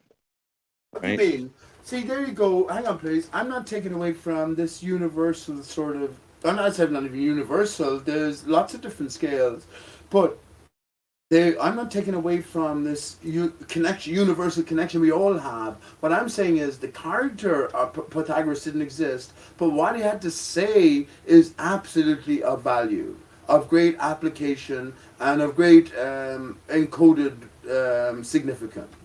You know what I mean? I'm making that distinction, so I don't Well, put if the you were an character on a empire, pedestal, but I respect and not revere because I don't know it so well, but I respect and actually more so as a flat earther because Pythagoras was the first. Actually, you know this as well, Dada, because you posted me some of his deeper writings. But yeah, he was the first to develop the ball Earth as an idea, the globe Earth. Aristarchus the Samos was the first to have the heliocentric system, the spinning ball Earth, and all of the other planets rotating around the system. So there's a deep connection. I think that's why you posted me those links as well, which are brilliant. As much as I've got to actually have saved them and have to get back to them again, but maybe everything its own time. But I think it makes the ultimate difference whether we put the idol up on a pedestal. We imagine a situation in reality of a man existing with his super intelligence to be able to deliver all of this mystical, appropriate, pertinent stuff. You know what I mean? well, see, I look at direct. To our own progression. That's all I'm trying to say. Yeah, see, what I'm just reminded here, the direct evidence to me that these men actually exist is that all of their actual musical attributes. So again, like if you were to take over a civilization, you were to take over the information that was written there, and the author that wrote that information, you could accumulate and package that data as an educational program because it was logical. There was hold on, but this is how you build a society, right? You can just story. It's a you can story. see you can see the succession of each author and how they adapted to philosophy and mathematics and how it was changed. Now, you're saying you're saying that the information from these other texts are just conjured up, made up. Well, somebody had to make them up. I'm not saying Well, somebody that. had to make them up, right? So Yes, I'm when you saying look that at the truth we live in. Hang on, Dada. What I'm saying is ultimately, if you want to get to the core and the nub and the heart of my point of view, I'm saying that all of this is a fabricated fucking story. The character doesn't exist, but the core truths are delivered via the fabricated character, the crafted character. Same thing with Einstein. Core truths are most flat earthers will say Nathan Oakley is a perfect example of this. He has actually as an avatar in his corner, no. He's telling you he's a liar. He's telling you he's a limited actor. Now, why? Well, Einstein is true in a way. True in a way. That's my point. If we take everything literally, we lose the meaning. If we see deeper, for instance, if we see through the character, but the core information they're presenting, if it has to be decoded and there is core truth in it, that's where it leads us to greater, progress within our own mind. That's what I will say, just within our own mind. Now, that's what I was asking you. Where does your own thought processes lead you? Where has it lead you? Where do you hope it will lead you? Will you just die at the end of the day, not being able to talk to anyone around you, and you'll just have a core understanding to the best of your ability of the nature of life, universe, and everything? Does that suffice? You'll just die like the rest then, and you'll just be another corpse. try to live a good life and tell a good story. You do it either by playing songs and singing and recording them, hanging out with people, telling stories, enriching other people's lives. You that's the story you tell. Focused on anything else, focused anything else beyond your capable hands, well, then you're probably going to drive yourself insane. Well, isn't this the thing about rock and roll? We could go into a room for an hour here, music room on Geo's, And Gio, shout out to Gio. Wonderful man, Gio. And I'd love to hear Gio's more. I'd love to hear everyone's bottom line on things. Imagine the world was to end tomorrow. You had to get your story out where you were at this point in time. I'd love to hear If the everyone's. world was ending tomorrow, you would like really you would only do vain things. I mean, for me myself, being around other individuals would be probably priority. Being in a The group. end of the world as we know it. It's the end of the world as we know it. It's the end of the world as we know it. And I feel fine. Did anyone ever wonder why Michael Stipes from REM, Rapid Eye Movement, All Is a Dream, why he feels fine? Because the world never existed in the first place. And who gave us the world to begin with, Dada? Pythagoras, bud. Pythagoras definitely took over. Yeah, for sure. Gave us the globe Earth to begin with. What was his reasons? Well, What was it wasn't. Pythagoras' reasons for giving us a It wasn't globe? really. It wasn't really that. I mean, if you look into Ptolemy and how he That made was the later. model. That was later, bud. Yeah, it was after, but Yes, we're but looking at. Pythagoras gave us the globe. He gave us the world. What was his reasons, to the best of your knowledge, off your cuff? What was his reasons for suggesting that the Earth was a So globe? it Because was remember this. ideally the most perfect item in the world was a sphere, and it couldn't be anything else but a sphere because it's the most perfect shape. Right, but we are in a fallen state. So what do you get when you imagine a sphere in a fallen state? I have no idea. I can tell you. Eyeball. That's why I'm not a flat earther.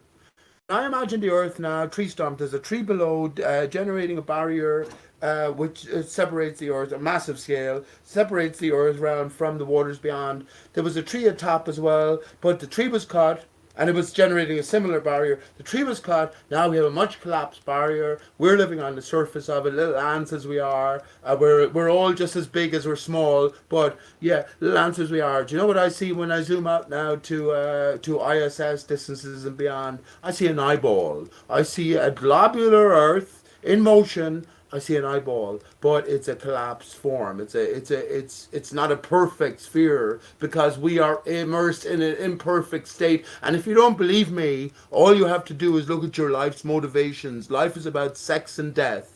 On a certain point. That's leaving the innocence of children behind. Return to innocence, right? A rockabye baby on the treetop. When the wind blows, the cradle will rock. When the bough breaks, the cradle will fall.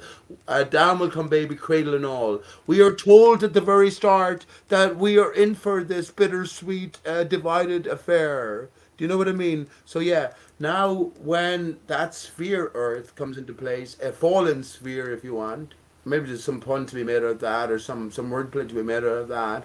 But yes, that's what I see. It's an eyeball Earth from the side. The greater mass, the greater division, the greater separation from the waters beyond, the womb waters beyond, is below us. We are on the iris, if you want, of the eyeball at the top. Because everything is imperfect. Well, eyeball is pretty perfect, man. I don't know what you're talking about. Eyeball is not perfect. Eyeball is not perfect. Your left brain right. controls your right eye. Tell me why. It's perfect. You get to vision. It's You not get to see whatever perfect. you want. You can zoom in on stuff. It's great. No, it's not perfect because it comes from a prior perfected state. I bet you, I don't know this, I'm a shit researcher, but I bet you if you could reattach your eyeballs into your brain, there will be a nice little slot waiting for your eyeballs to go back into. If everything is exaggerated and taken out, stretched out, this is why our left brain controls our right eyeball, our right brain controls our left eyeball, and there's a similar sort of connection throughout our extents. And everything is flipped upside down, right? We all can appreciate this, Dad. That's why I said everything's about sex and death. Actually, this is why the 322 crew, the Yale crew, the Skull and Bones crew, they have to masturbate, as we're told on the internet, the fucking the web. Why do they have to do it though? Well, because ultimately everything's about sex and death. They have to masturbate within a coffin. Everything's about sex and death and that recognition. And here's the thing. When we think, because we can all relate to the truth on a personal basis, if it doesn't relate to you yourself, I'm not saying you particularly, Data. I know you're acting your part. Everything was grand until you went to that party, that mad party in the 90s. It changed everything then. Anyway, but we can all relate on a personal basis, our relationship to the female. And the male is and the female. Imagine they were combined. We're looking at things separate. Imagine they were combined in a prior state and everything was pulled apart. Now we got to understand what is the how was it pulled apart exactly? Was it pulled apart on one on axis? Was it pulled apart on one axis but in motion in like a ballerina around the central pivotal point? That's what I think is more close to it. But also there's other things to it. There's a stretch to it. It's like the distance from the top of her head, the crown to the heart, and the heart to the ground is 2/3 to 1/3. Right. So I'm just saying to you that everything you hear, especially now, apply it to yourself. If you don't care about yourself so much, if you've forgotten now, you unlearned how to care about yourself due to life's tough experiences. Well, at least care about your children. Explore it further and encourage them to understand that they have a different setting now within this greater, what are you going to call this, realm? This greater realm than was previously, and that what you were brought into, and that what was previously understood or accepted. What else can you do? Can you tell them to go along, get along, go along, get along? Then you don't love yourself, you don't love your child. Maybe if it costs you everything, fuck it. How can you be fake? How can you be as a truth or fake at any moment to anyone?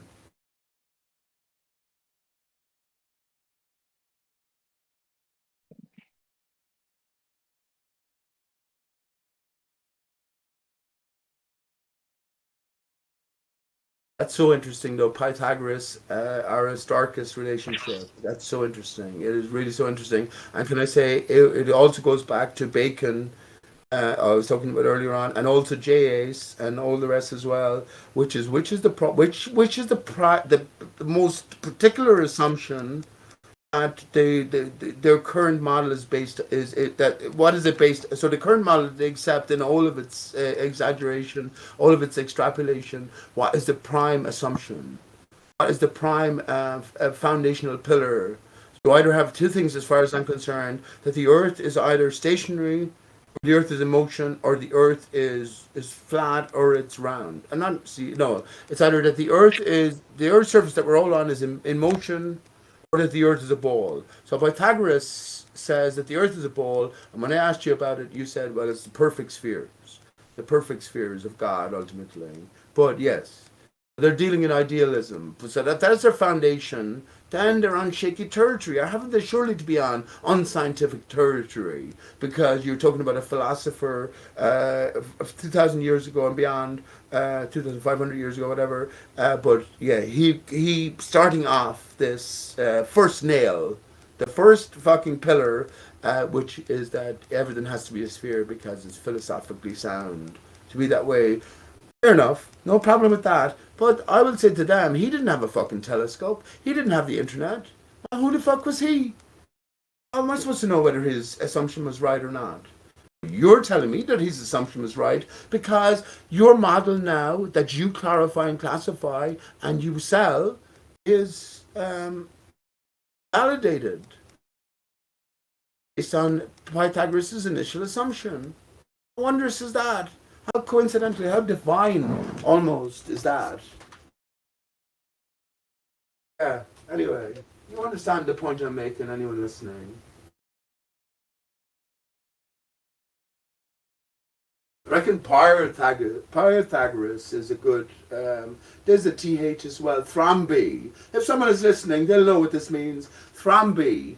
Thromby, another man in China ate a bat today again. This virus causes mice to be made out of men. Anyway, yeah, how far are you going to go back?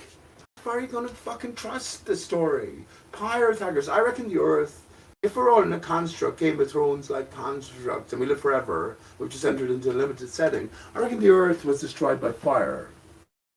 But not the flood. The flood didn't destroy the Earth. The flood actually saved the Earth in a sense. It put out the fire.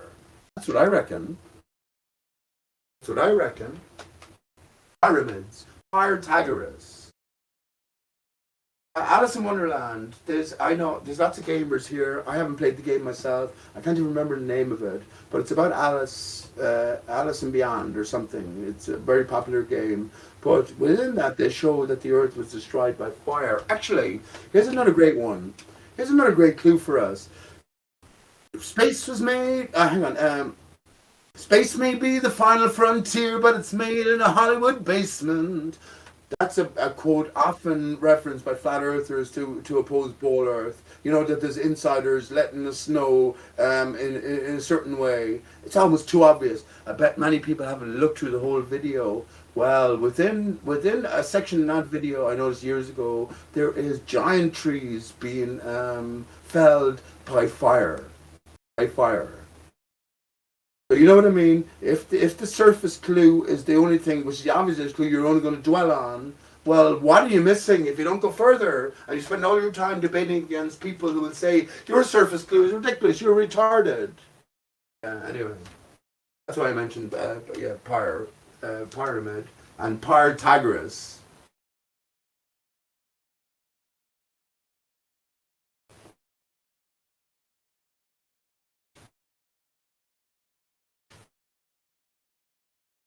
Imagine it was only you in the world, Abha.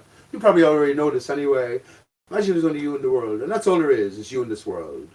No one else. But if you represent everything, if everything has a greater significance, and there's an onus on your shoulder like Hercules in a sense, you're carrying the world, you're carrying your male kind, well then that puts a different focus, doesn't it? On things, because you just want the truth for yourself, but more so I think you probably care about more people, other people more than you do care about yourself. So you want the truth for them, you want the perfect outcome for them. What else? What else? I remember now. You reminded me. I presented my brother Andrew, and he loves his dog Brandy. If anyone has seen my channel, I said, Brandy is a pit bull terrier, a beautiful dog, absolutely wonderful. But I presented Andrew a scenario. Gabe, I call him. He's 9 years younger than me. But I haven't spoken to him in a while now, by the way. But because I called for a new beginning, and definitely a new beginning came about in a sense. But I presented a scenario at the end of the Titanic movie that you have the door, and there's only room for two, and there's Andrew, which is Babe, my brother. There's my mother, and then there's Brandy, his dog. I said, "Who are you going to save?" He thought about it. It broke his heart to say it. I'd have to save Brandy.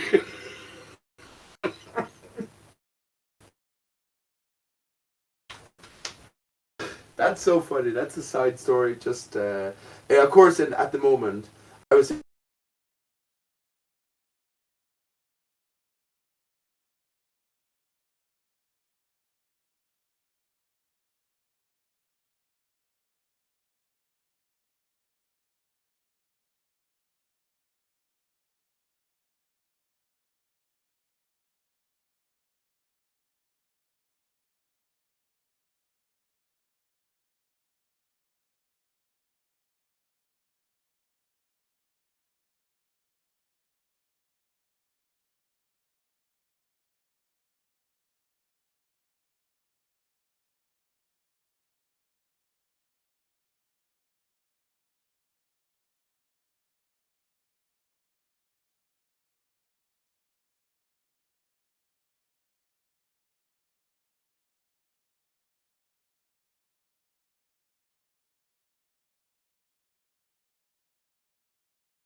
Sorry about that, guys, or sorry about that, Dad, as well. Maybe I cut off from a long time ago, and I was talking away like a fucking idiot. So sorry about that.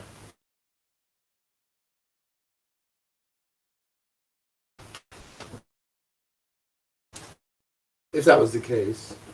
Can anyone hear me? Anyone here?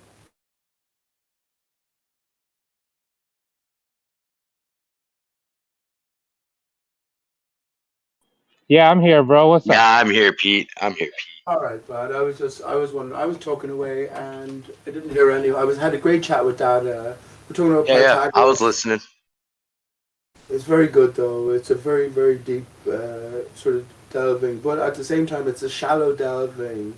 Let's not sort of fool ourselves that we have to be hyper intelligent or super keen to make inroads. No, don't sell yourself short, or don't sell the children short. More than anything, I would say they made us believe that we have to be so specialized. That's the only way that you can make progress. That's where fucking Einstein and his expansion leads to. You have to be super hyper intelligent. No one can understand quantum mechanics. Anyone who claims to understand quantum mechanics doesn't understand quantum mechanics. Only 3 people in the world could understand Einstein's theory, which incorporated quantum mechanics. So yes, 3 divided by 3 by nothing. What do you get? How many people can understand the greater theory? Yeah. But that's not the way. That's my point here. That's not the way. Don't sell yourself short. Don't sell yourself short in being able to mentally encompass your material reality, because you've accepted, you're something else. We're flat earthers and beyond. If you're not a flat earther and beyond, where the fuck is your thinking going? You know what I mean? Where can it go? I'm just asking the individual to think in their terms. I'm not trying to convince anyone of anything, but that has to be foundational. It has to be. It's your evaluation of self within the greater environment that you put yourself in, or you find yourself in. Do you know what I mean? And I think that that's the core. One of the core keys is what the heliocentrists do is to ultimately separate you and yourself from the nature of reality. You're such an insignificant aspect. That's why it requires specialization to an extreme level. So yes, I think it's all for the purposes of, dichotomous realization. You have to be provided with an opposite, and the greater the opposite, actually, when your mind comes right, the greater the truth deliverance. That's what I would say. What else, though? What the fuck else? Everything means nothing. This is the core again. Everything means absolutely fucking nothing, or everything means everything. It can't be. There's no middle ground. Do you know what I'm trying to say here? You know what I'm trying to say? All human beings, all life is either miraculous or else it's miraculous by measure, and maybe humans at the top of the tree, at the top of that, because we're not just beasts, and it's not taken away from beasts. If you eat animals at this stage, well, stop doing it. Stop doing it. Someone has to suffer. Someone has to. Well, you'll help a homeless person out in the street. You will help a little injured dog on the ground if he's neglected. But you'll eat a chicken. You'll eat a lamb. You'll eat a turkey for Christmas dinner, who's brought directly up. Yeah. What do you know what I mean? This is the imbalance set within us. So coming to terms with that, yeah, we don't need to profit. We profit materially. We profit in the gut, a sensible feeling of pleasure by eating these things. But there's always a price to pay. You know what I mean? I don't want to dwell on that. But the point is that coming to flat Earth and beyond, there's a different context for thinking. So how much can you challenge yourself? How much can you challenge yourself? Respect for all life has to be a core, and again, everything is either, bottom line, everything is either miraculous beyond measure, or everything is meaningless. I already accepted wholeheartedly everything is meaningless. A different story to tell about that as well, how I portrayed that to my son. And I said, my son, as I was walking around when I was living in Ennis, he was only about 8 or whatever, I was going, my son had that this is the greater setting for our reality. What makes life meaningful, or the only thing that we can hope for, to make life meaningful, is love for oneself and love for a fellow man. We're all in the same boat together, sinking fast. You know what I mean? So, but yeah, coming to flat Earth and beyond, then. Actually, I still have the same thing to say. We're all. It's all about love, and we're all in the same boat together. But a completely different context.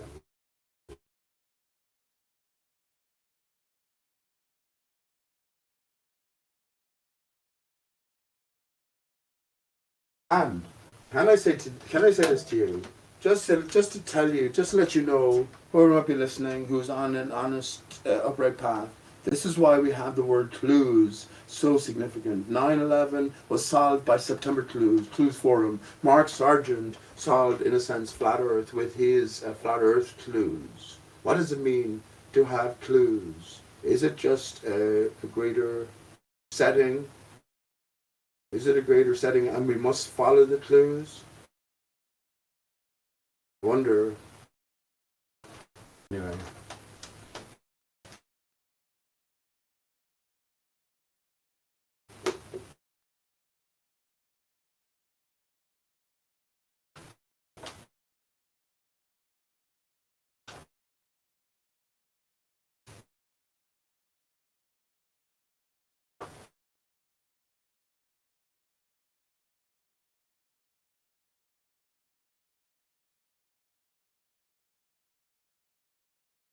Scooby-Doo clues.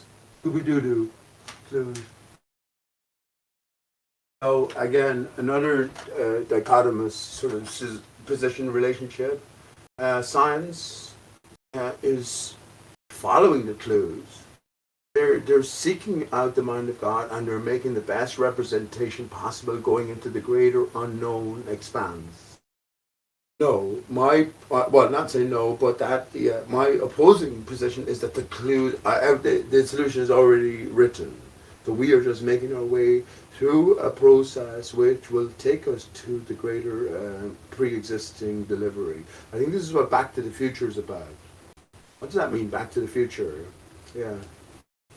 Are we going forward blindly, or are we going backwards determinedly? That's a good way of putting it. And in a sense, this is what Tartaria is about. We have come from a prior Martin Leakey. Brilliant! I was talking about clues. Martin Leakey.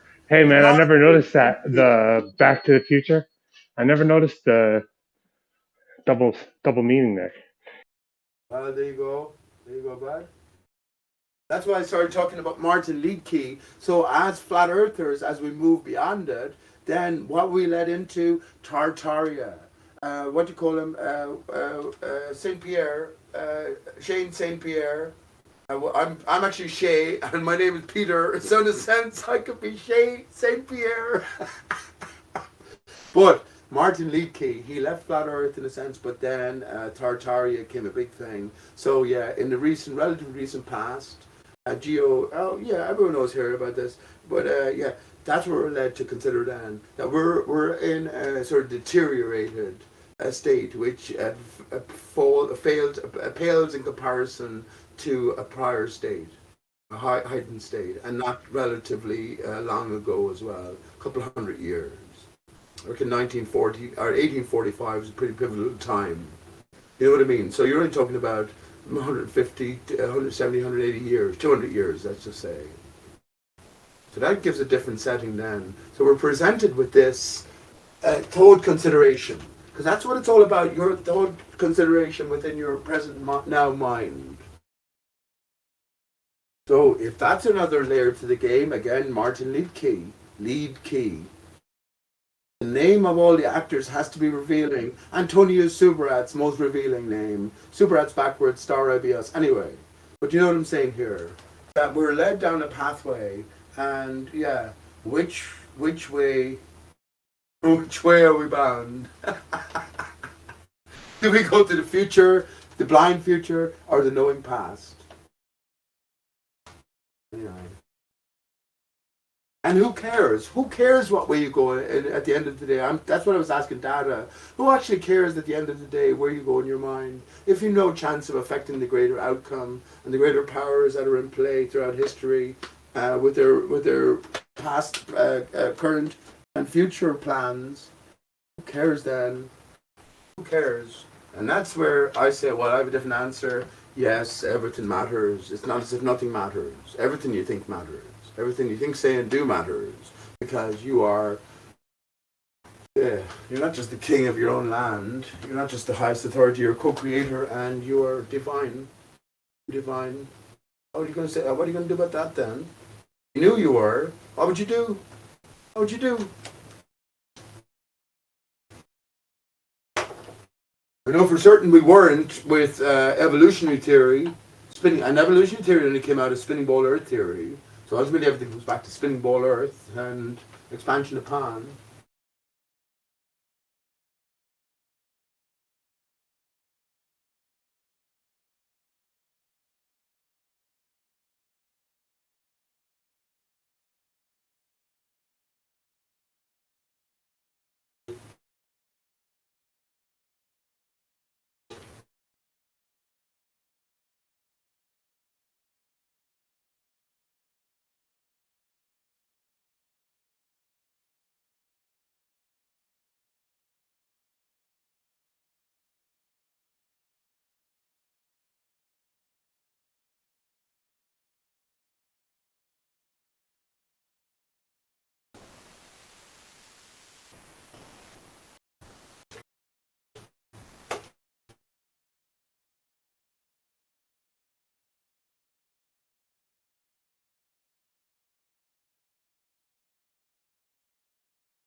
Oh, let me just tell you, okay, in pictorial form, consider a zero, consider a diameter, and consider a point. Right? Everything comes back to these three component aspects, and we have to understand that the point is at the very center of zero, and the point in extension will give us the line, which will give us the diameter, which will give us the diameter or the radius in motion, will give us the circle. So one emanates from the other, from the other. So what does everything go back to? It goes back to the point, the center point, which is ultimately referential to the zero dimensionality of the thought, right? Which is God. You know what I mean? So we have immersed ourselves in this reality. This is why I'm asking this, is we have to come to terms with the letter G in relation to just the picture I painted in your brain there. So we have the circle, we have the diameter, and we have the point at the center. Now formulate a capital letter G from that. What's missing? What's taken away? That's what we've got to consider. And also, we consider that, we think of the Vitruvian Man, we've got to consider that in terms of our own aspect. Remember, everything has to come back to our own aspect. How are we made up? How are we divided?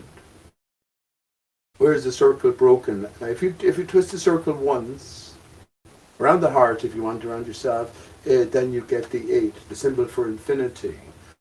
If you think about infinity, if you continue to twist that circle, actually an infinite number of times, you get the number 1. So infinity is just an endless series of ones. So everything ultimately just come back to the 1 and the 0, right? But when you understand, well, not when you understand, when you consider what I just had to say there, where did the 0 come from? Well, the 0 came from the point, which led to the line, which led to the circle.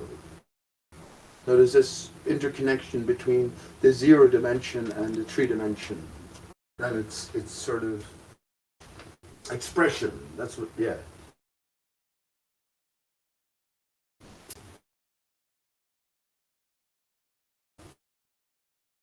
Vitruvian Man is in a sphere, by the way, not a circle. Leonardo da Vinci never existed. Like Michelangelo, never existed. How do I know Michelangelo never existed? Well, just going on the story itself. He was said to have the ugliest sin, like Socrates, said to be ugly as sin, but preached or developed the most brilliant of art. most brilliant of philosophy in a sense, or practical philosophy, which is art. And remember, art is artifice. Artifice. Yes. Why does it have? Why does it have to be fake? Yes. You have no hope whatsoever of expressing a thought, a deep thought, in a pictorial form or a linguistic form. You have no thought. You have no hope whatsoever. You can make inroads into it. It's like asking a songwriter to explain his song in opposition to, like, I don't know, a hearer and their interpretation. No words will suffice. You know what I mean? But anyway, Michelangelo, yeah, he had a face, or say he painted like an angel. He had the face of a devil. Mangelo, great Michelangelo, Mangelo, man angel, man fallen angel. Sistine Chapel roof.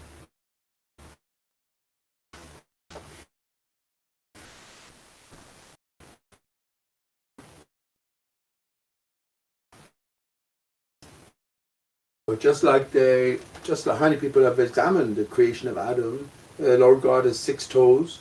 You never noticed that, but space may be the final frontier, but it's made in a Hollywood basement. Okay, something significant is delivered at the first fucking line. What is there ingrained within? That's what I was talking about, the trees, the giant trees destroyed by fire within the video. But yeah, same thing with Michelangelo and the Sistine Chapel. Have you looked at the surrounds? What's beneath Adam? What's beneath Lord God and His truth? You have the red and the blue, the red and the green blue, the calm and the fiery. Why do we have a blue mind? Why do we sing the blues? The blues are about melancholy. It's the mind. The fiery red valley is about the material, attention, a focus, drag, the material draw. You know what I mean? Why? What do you get when you mix blue and red? Well, you get purple. So you have the purple heart of Jesus, right? So we have multiple divides within us, and we're also told that, or here's a great one. We're also told that our second brain is in our gut.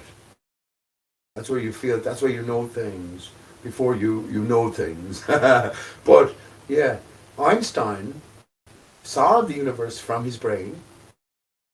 He spent his life searching for the God, which is the GUT, Grand Unifying Theory, and he died of an aortic aneurysm, which is the heart valve, the heart connection to the gut. Isn't that funny? If it's there to be decoded as opposed to be taken literally, that's a fucking good interpretation of it. Everything has to go through our heart in this current form. We can't live in the mind alone. We can't live in the gut alone because, well, we are greater and we are lesser. That's why the balance. Jesus always points to his heart, the sacred heart, which is locked in chains. And there's a key needed to unlock. Yeah, that's why everything has to go through the heart because it's a central point. Heart's an anagram of earth. So yes, we are immaterial within material confine. I'm not saying you have to fucking believe what I have to say, but I keep bringing it back to you. If it doesn't make sense to you, your own composition, well then reject it. That's what I would say.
Isn't it such an amazing dichotomy? The best dichotomy ever. Everything either you decide, everything either means nothing, nothing at all, or everything means something and everything. Isn't it such an amazing divide? That there's no in between. You've got to either go one way or the other. Isn't this what heliocentrism and beyond, Big Bangism is about versus, flat Earthism and beyond? I think it is. It has to be. And I wonder how we'd all behave, act. Isn't it interesting that a play begins with an act, and within the act is the scene. You're creating a scene. I wonder how we'd all live our lives if we understood either way that it was so.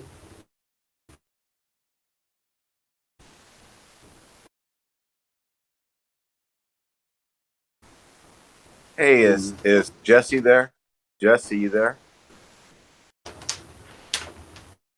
Jesse. Jesse, paint your picture. Hey, How Jesse. he used to be. Hey, Jesse Electric. Jesse Electric, are you there? Hello, Jesse. Send him a message and send him a tag in chat, bud. If he's not here, I'll shut up gladly. I know he's got his mute off, so I don't know where he went. Hey, Jesse, speak up, bud. Hey, What's wrong with Jesse. you? Rude. Hey, Jesse, you there? I know a lot of flirts like you, Jesse. You run away from Globers like me, but don't run away from a Glober, Jesse the Flurf. What's going on with that? What's up with that, Jesse? hang on. You're the flurf. He's the Glober. Jesse is definitely a Glober. Yeah. I'm trying to get him to become a Flurf, but he's very resistant. I think Matthew and Jesse are like the same. What do you think? I think they're the same person. What do you think? I think Jesse is Look a Pig from years ago, but okay, I get what you're saying now. So you're pulling the pig by the tail. Okay, fair enough. Yeah. You're trying to be convinced. Jesse, speak up, bud. Speak up, Jesse. Your mic is off. Yeah, Jesse, you can hear us, Jesse. Don't play the Flurf, Jesse. Don't be scared.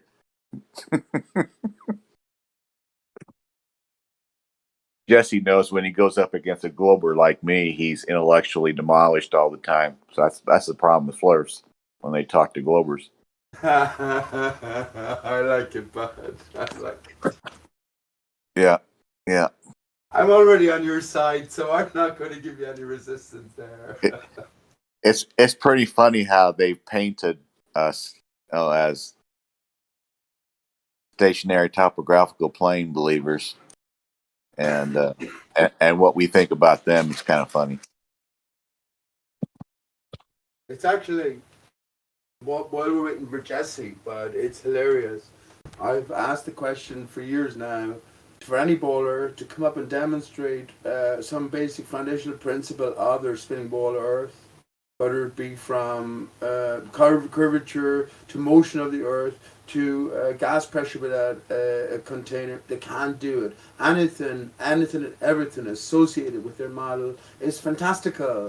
And that's why I don't like to get involved too much into thinking about it, except in the decoding sense. But yes, they can't demonstrate anything experientially or experimentally. And here's the crux of it. It goes against their whole scientific principle. It's such a paradox, isn't it? That they're crucified on their own, I just want to see. Their own principles. They're crucified on their own scientific principles. I just want to see 8 inches per mile squared. That's all. Show me 8 inches per mile squared, and I'll be a Glober. But I can show you that. Actually, I will show you that. I actually can show you that. You can. Yes. Okay. All right. I'm willing to partake in your knowledge. Okay. Now, why is Jesse still on mute? Why is he on mute? Is he masturbating in the bathroom or something, and he forgot to mute himself? Oh no. You had to go there, didn't you? It's okay. It's not a dirty word. We all do it. Hey, Jesse. It's okay. I understand. Thanks for playing. I was gonna sing, Jesse, paint your picture of how it used to be. Hey, bud, what I will say to you, when I say I can show you, I will show you in your mind anyway, that yes, the Earth surface is stationary. You think of a tree stump or something like that with a barrier above. So the 8 inches per mile squared applies along the barrier above. And they've just simply done the switcheroo. They've converted what do you call it, a contoured sky to a what do you call it, a contoured Earth, and via making the sky flat. That's what they do by the bowlers or the heliocentrists do, whatever, via saying that it doesn't matter what distance all the skylights are at, you can just put them on one similar plane, which they curiously describe as a circular plane, but you can't have. How can you have? Anyway, that's a different matter. So yeah, they've just done the great switcheroo. Yeah, so the contour, the 8 inches per mile squared, the 69 miles per degree applies along the surface of the barrier above. That is so much gibberish. Are you sure you aren't a closet glober? My goodness. Are you sure that you're not a native English speaker? Gibberish? What does that mean? You mean gibberish? Gibberish, no. Gibberish. That's gibberish is in Germany. Gibberish. Gibberish. Gibber. I love they've gone to. It's just 1 degree out of 360, so it can't be that much. Well, what's 1 degree? 69 miles. Well, 69 miles doesn't matter. It's only like 3,000 feet of Earth curvature. It doesn't matter. It doesn't matter. I mean, 3,000 feet of Earth curvature is actually nothing. It's just a little over a half mile. But no, it's just 1 degree out of 360. And then Matthew loves to invoke.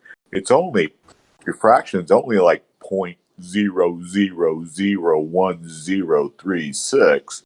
Just like, Yeah. It's just it's like you're not moving at. It's like, hey, Waterworld. It's like you're not moving at 1,000 miles an hour. You're just moving at a 0.0034 degrees. Sorry, is it degrees per minute or per hour?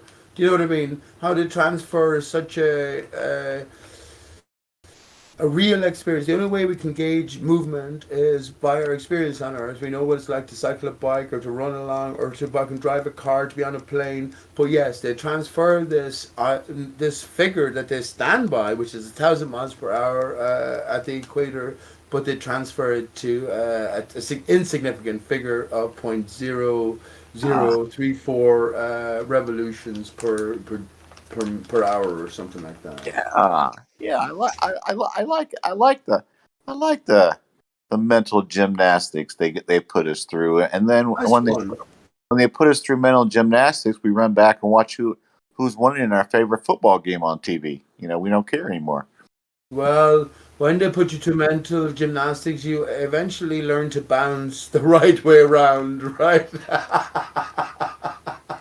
See, I heard Jesse has learned to stand on 1 foot, 1 toe, put his left arm out, and then go he as a flurf. But not all flurfs can do that yet.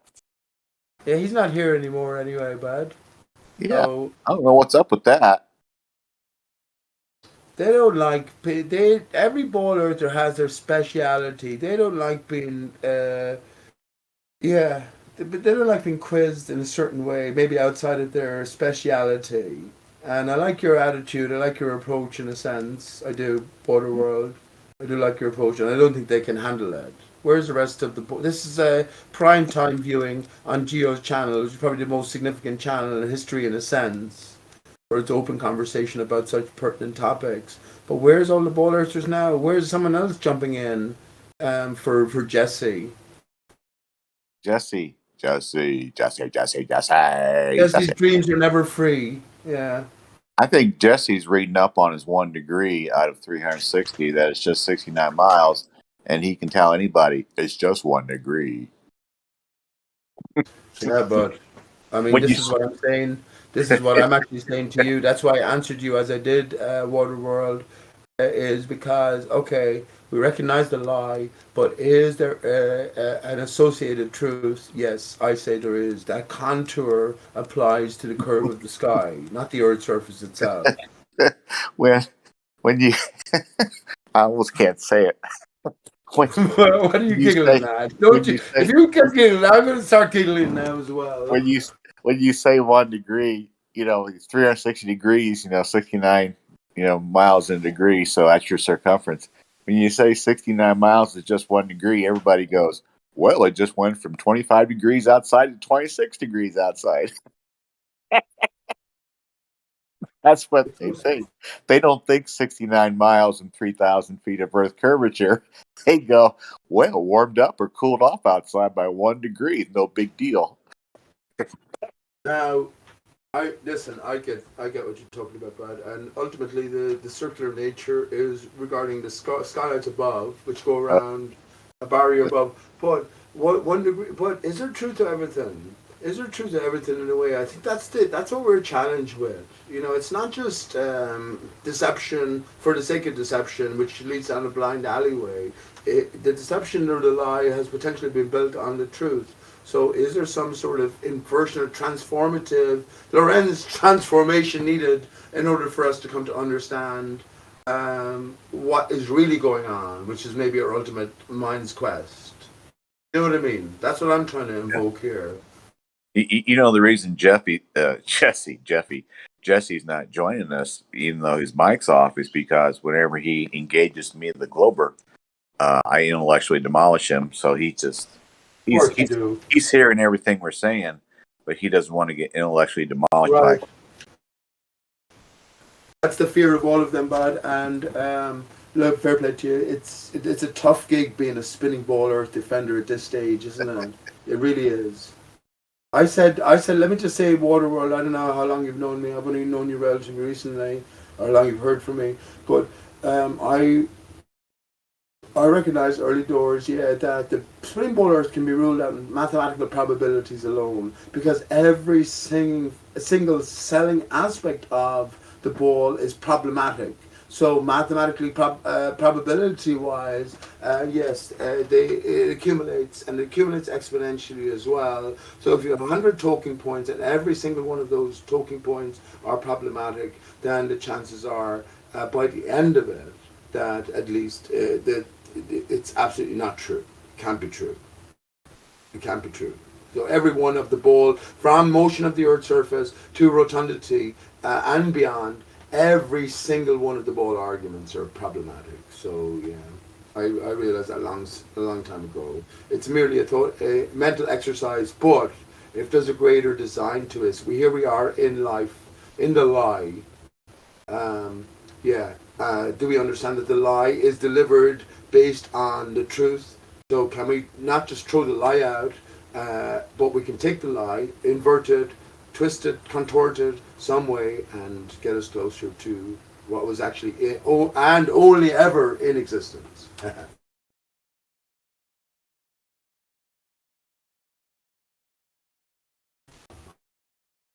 Actually, I'm reminded, Waterworld, of one of the only questions Jesus didn't answer, which is from Pontius Pilate, which was, what is truth?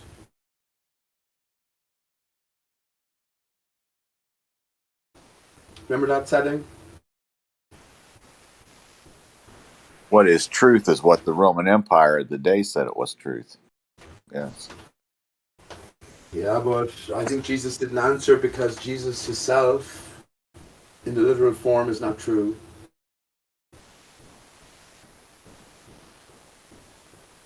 If we accept Jesus to be true, we might as well be ball earthers again. We'll accept the impossible. We'll accept something that we've never experienced, we've never seen any other do of the same kind do. That's what the ball relies on, isn't it?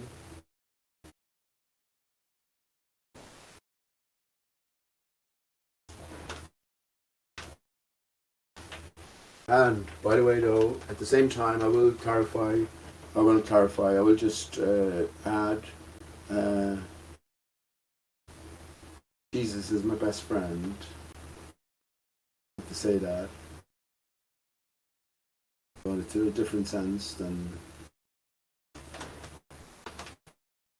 So it's a denial. It's a complete denial, but it's a complete acceptance at the same time. And I can't unless you allow me to expand beyond that. I can't explain that so simply anyway, so easily. Maybe that's what the devil and the God are about, two sides of the same coin. Maybe that's why in the book of Job we're told specifically, which predates the books of Genesis by Moses, that the devil is operating under the auspices of God, under the instruction of God, under the allowance of God. There's a cooperation involved. Do you think the devil is female? Would you believe that? God is male, isn't he? Who do you get to do the dirty deeds? The dirty deeds. That's funny.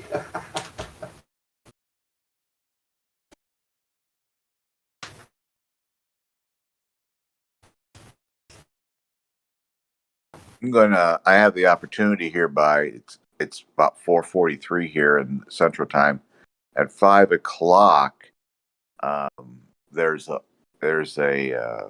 bus leaving to go see Earth Bulge about 50 miles away from here. I'm going to the bus, and it's a free ride up to go see Earth Curvature. It's about 25 miles from here. So I'm going to go hop on the bus so I can go see Earth Curvature. I'll take some pictures when I come back, and I'll show you 8 inches per mile squared, and we'll all become Globers. How's that sound? That sounds great, Waterworld. Can't wait. You must be buzzing, bud.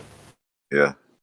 It's getting dark around here about 6, so they're going to supply lights and everything so we can see the Earth curve. There's a short window. I think at 8 o'clock the Earth curve goes away, so they're going to get us there by 6:30 and shine lights on it for about an hour, and we can take pictures. And then at 8 o'clock they're going to bring us back because the Earth will go back flat again. So I just want you to know that. You have this specific window now, and I'm excited for you as well, my friend. I think it's going a to 70. shake realities. This is going to shatter paradigms. Yeah, I think I have a 74-minute window. So I think I'm going to catch it. Yeah, make sure you have if you need to defecate or anything, make sure you do that beforehand. You don't want to be fucking in the midst of this window and miss your opportunity because your bowels are after calling. Hey, I tell you what, it's happening just a little bit north of Keller, Texas, and you may read about it and see it on CNN tonight or tomorrow night. But if you see it on CNN, you know it happened, you know it's true, and you can believe it.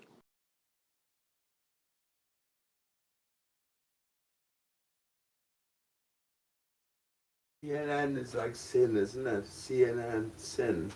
When we're born into sin, I knew when I held my beautiful baby Steve in my arms, and we didn't get to do that for about 7 days. He was premature, and he was locked away in an incubator. His mom didn't get to hold him as well. I was the first to get to hold him, or just to put my hands in. But I knew that well, sin is a different thing. That child is purely innocent, so everything has to have a different. I'm not saying I knew it at the time, but looking back on it now, I knew it.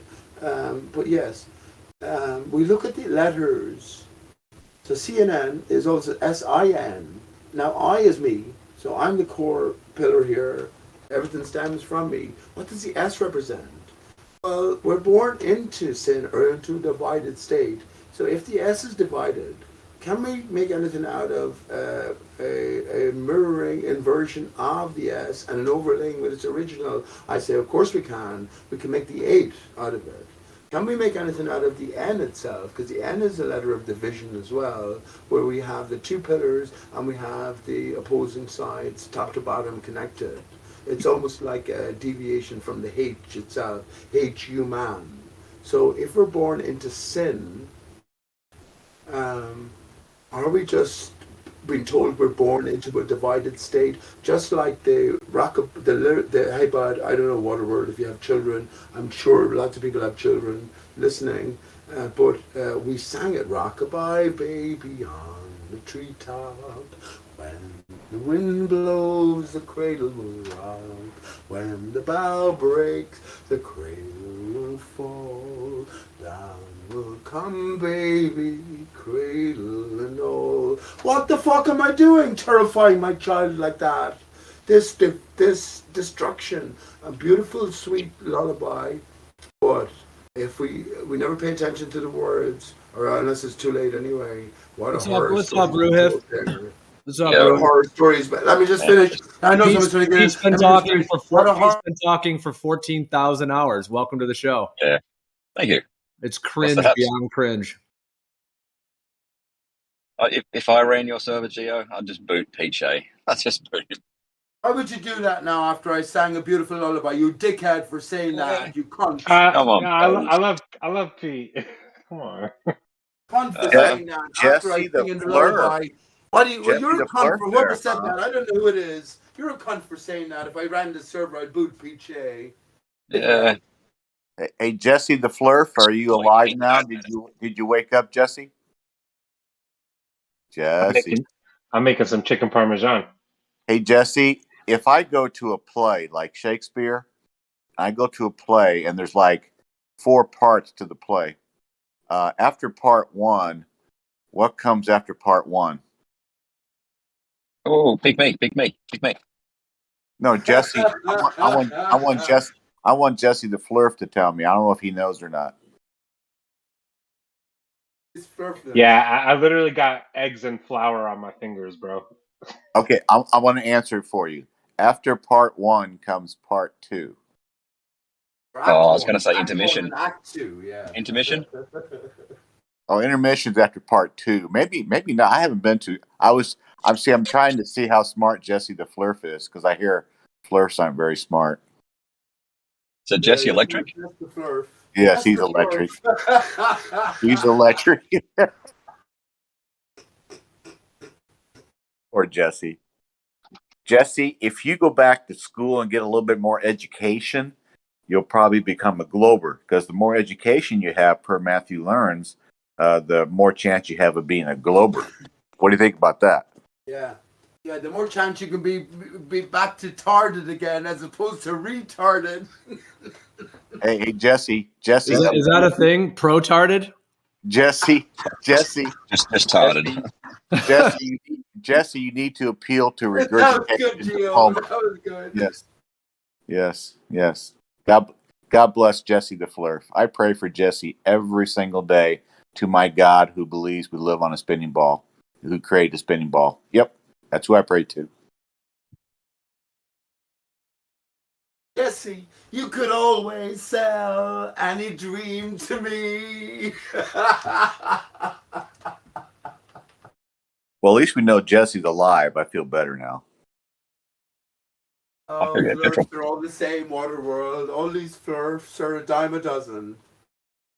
Yeah. I pray to the God who created a spinning ball for Jesse the Flurf every single night. That's how selfless you are. You could be praying to God for so many other things. I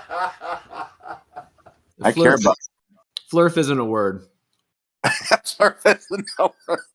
Language is dynamic, Geo. That's hilarious.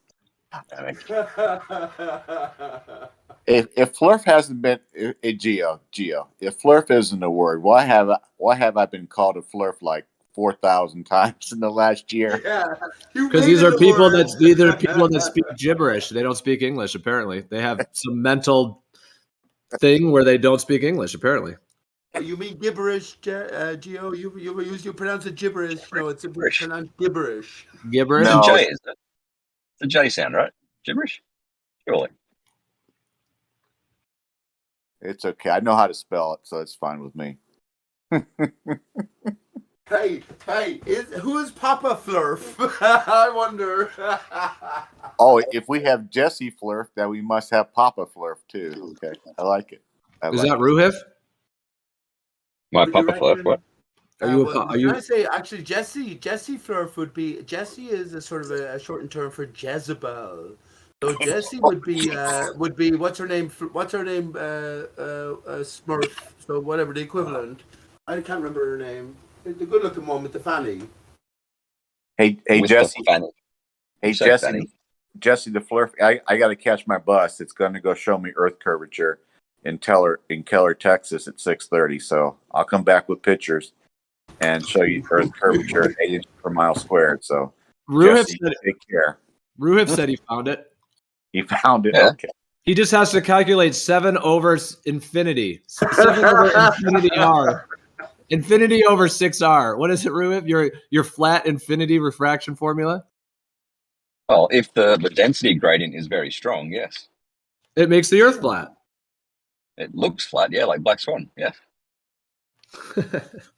Can I just say, Can we quote you on that? It looks flat. Can we quote Ruhif? It looks flat. As long as you have the qualification under very strong refraction, it looks flat. Not typical refraction. Under very strong refraction, it looks flat. Can I just say, just to end the last conversation with Waterworld, I looked it up and it is Flurfat. The female Smurf was Smurfat. So yeah, Jezebel is the Flurfat. So Jesse the Flurfat. It sounds like a flatulence or something. It sounds like a type of fart. I'm just saying, a Flurf and a Smurf, a Flurfat and a Smurfat. Smurfat was the Jezebel. Well, imagine being an old female or amongst how many Smurfs were there? Fucking hell, she definitely got around. She You called get herself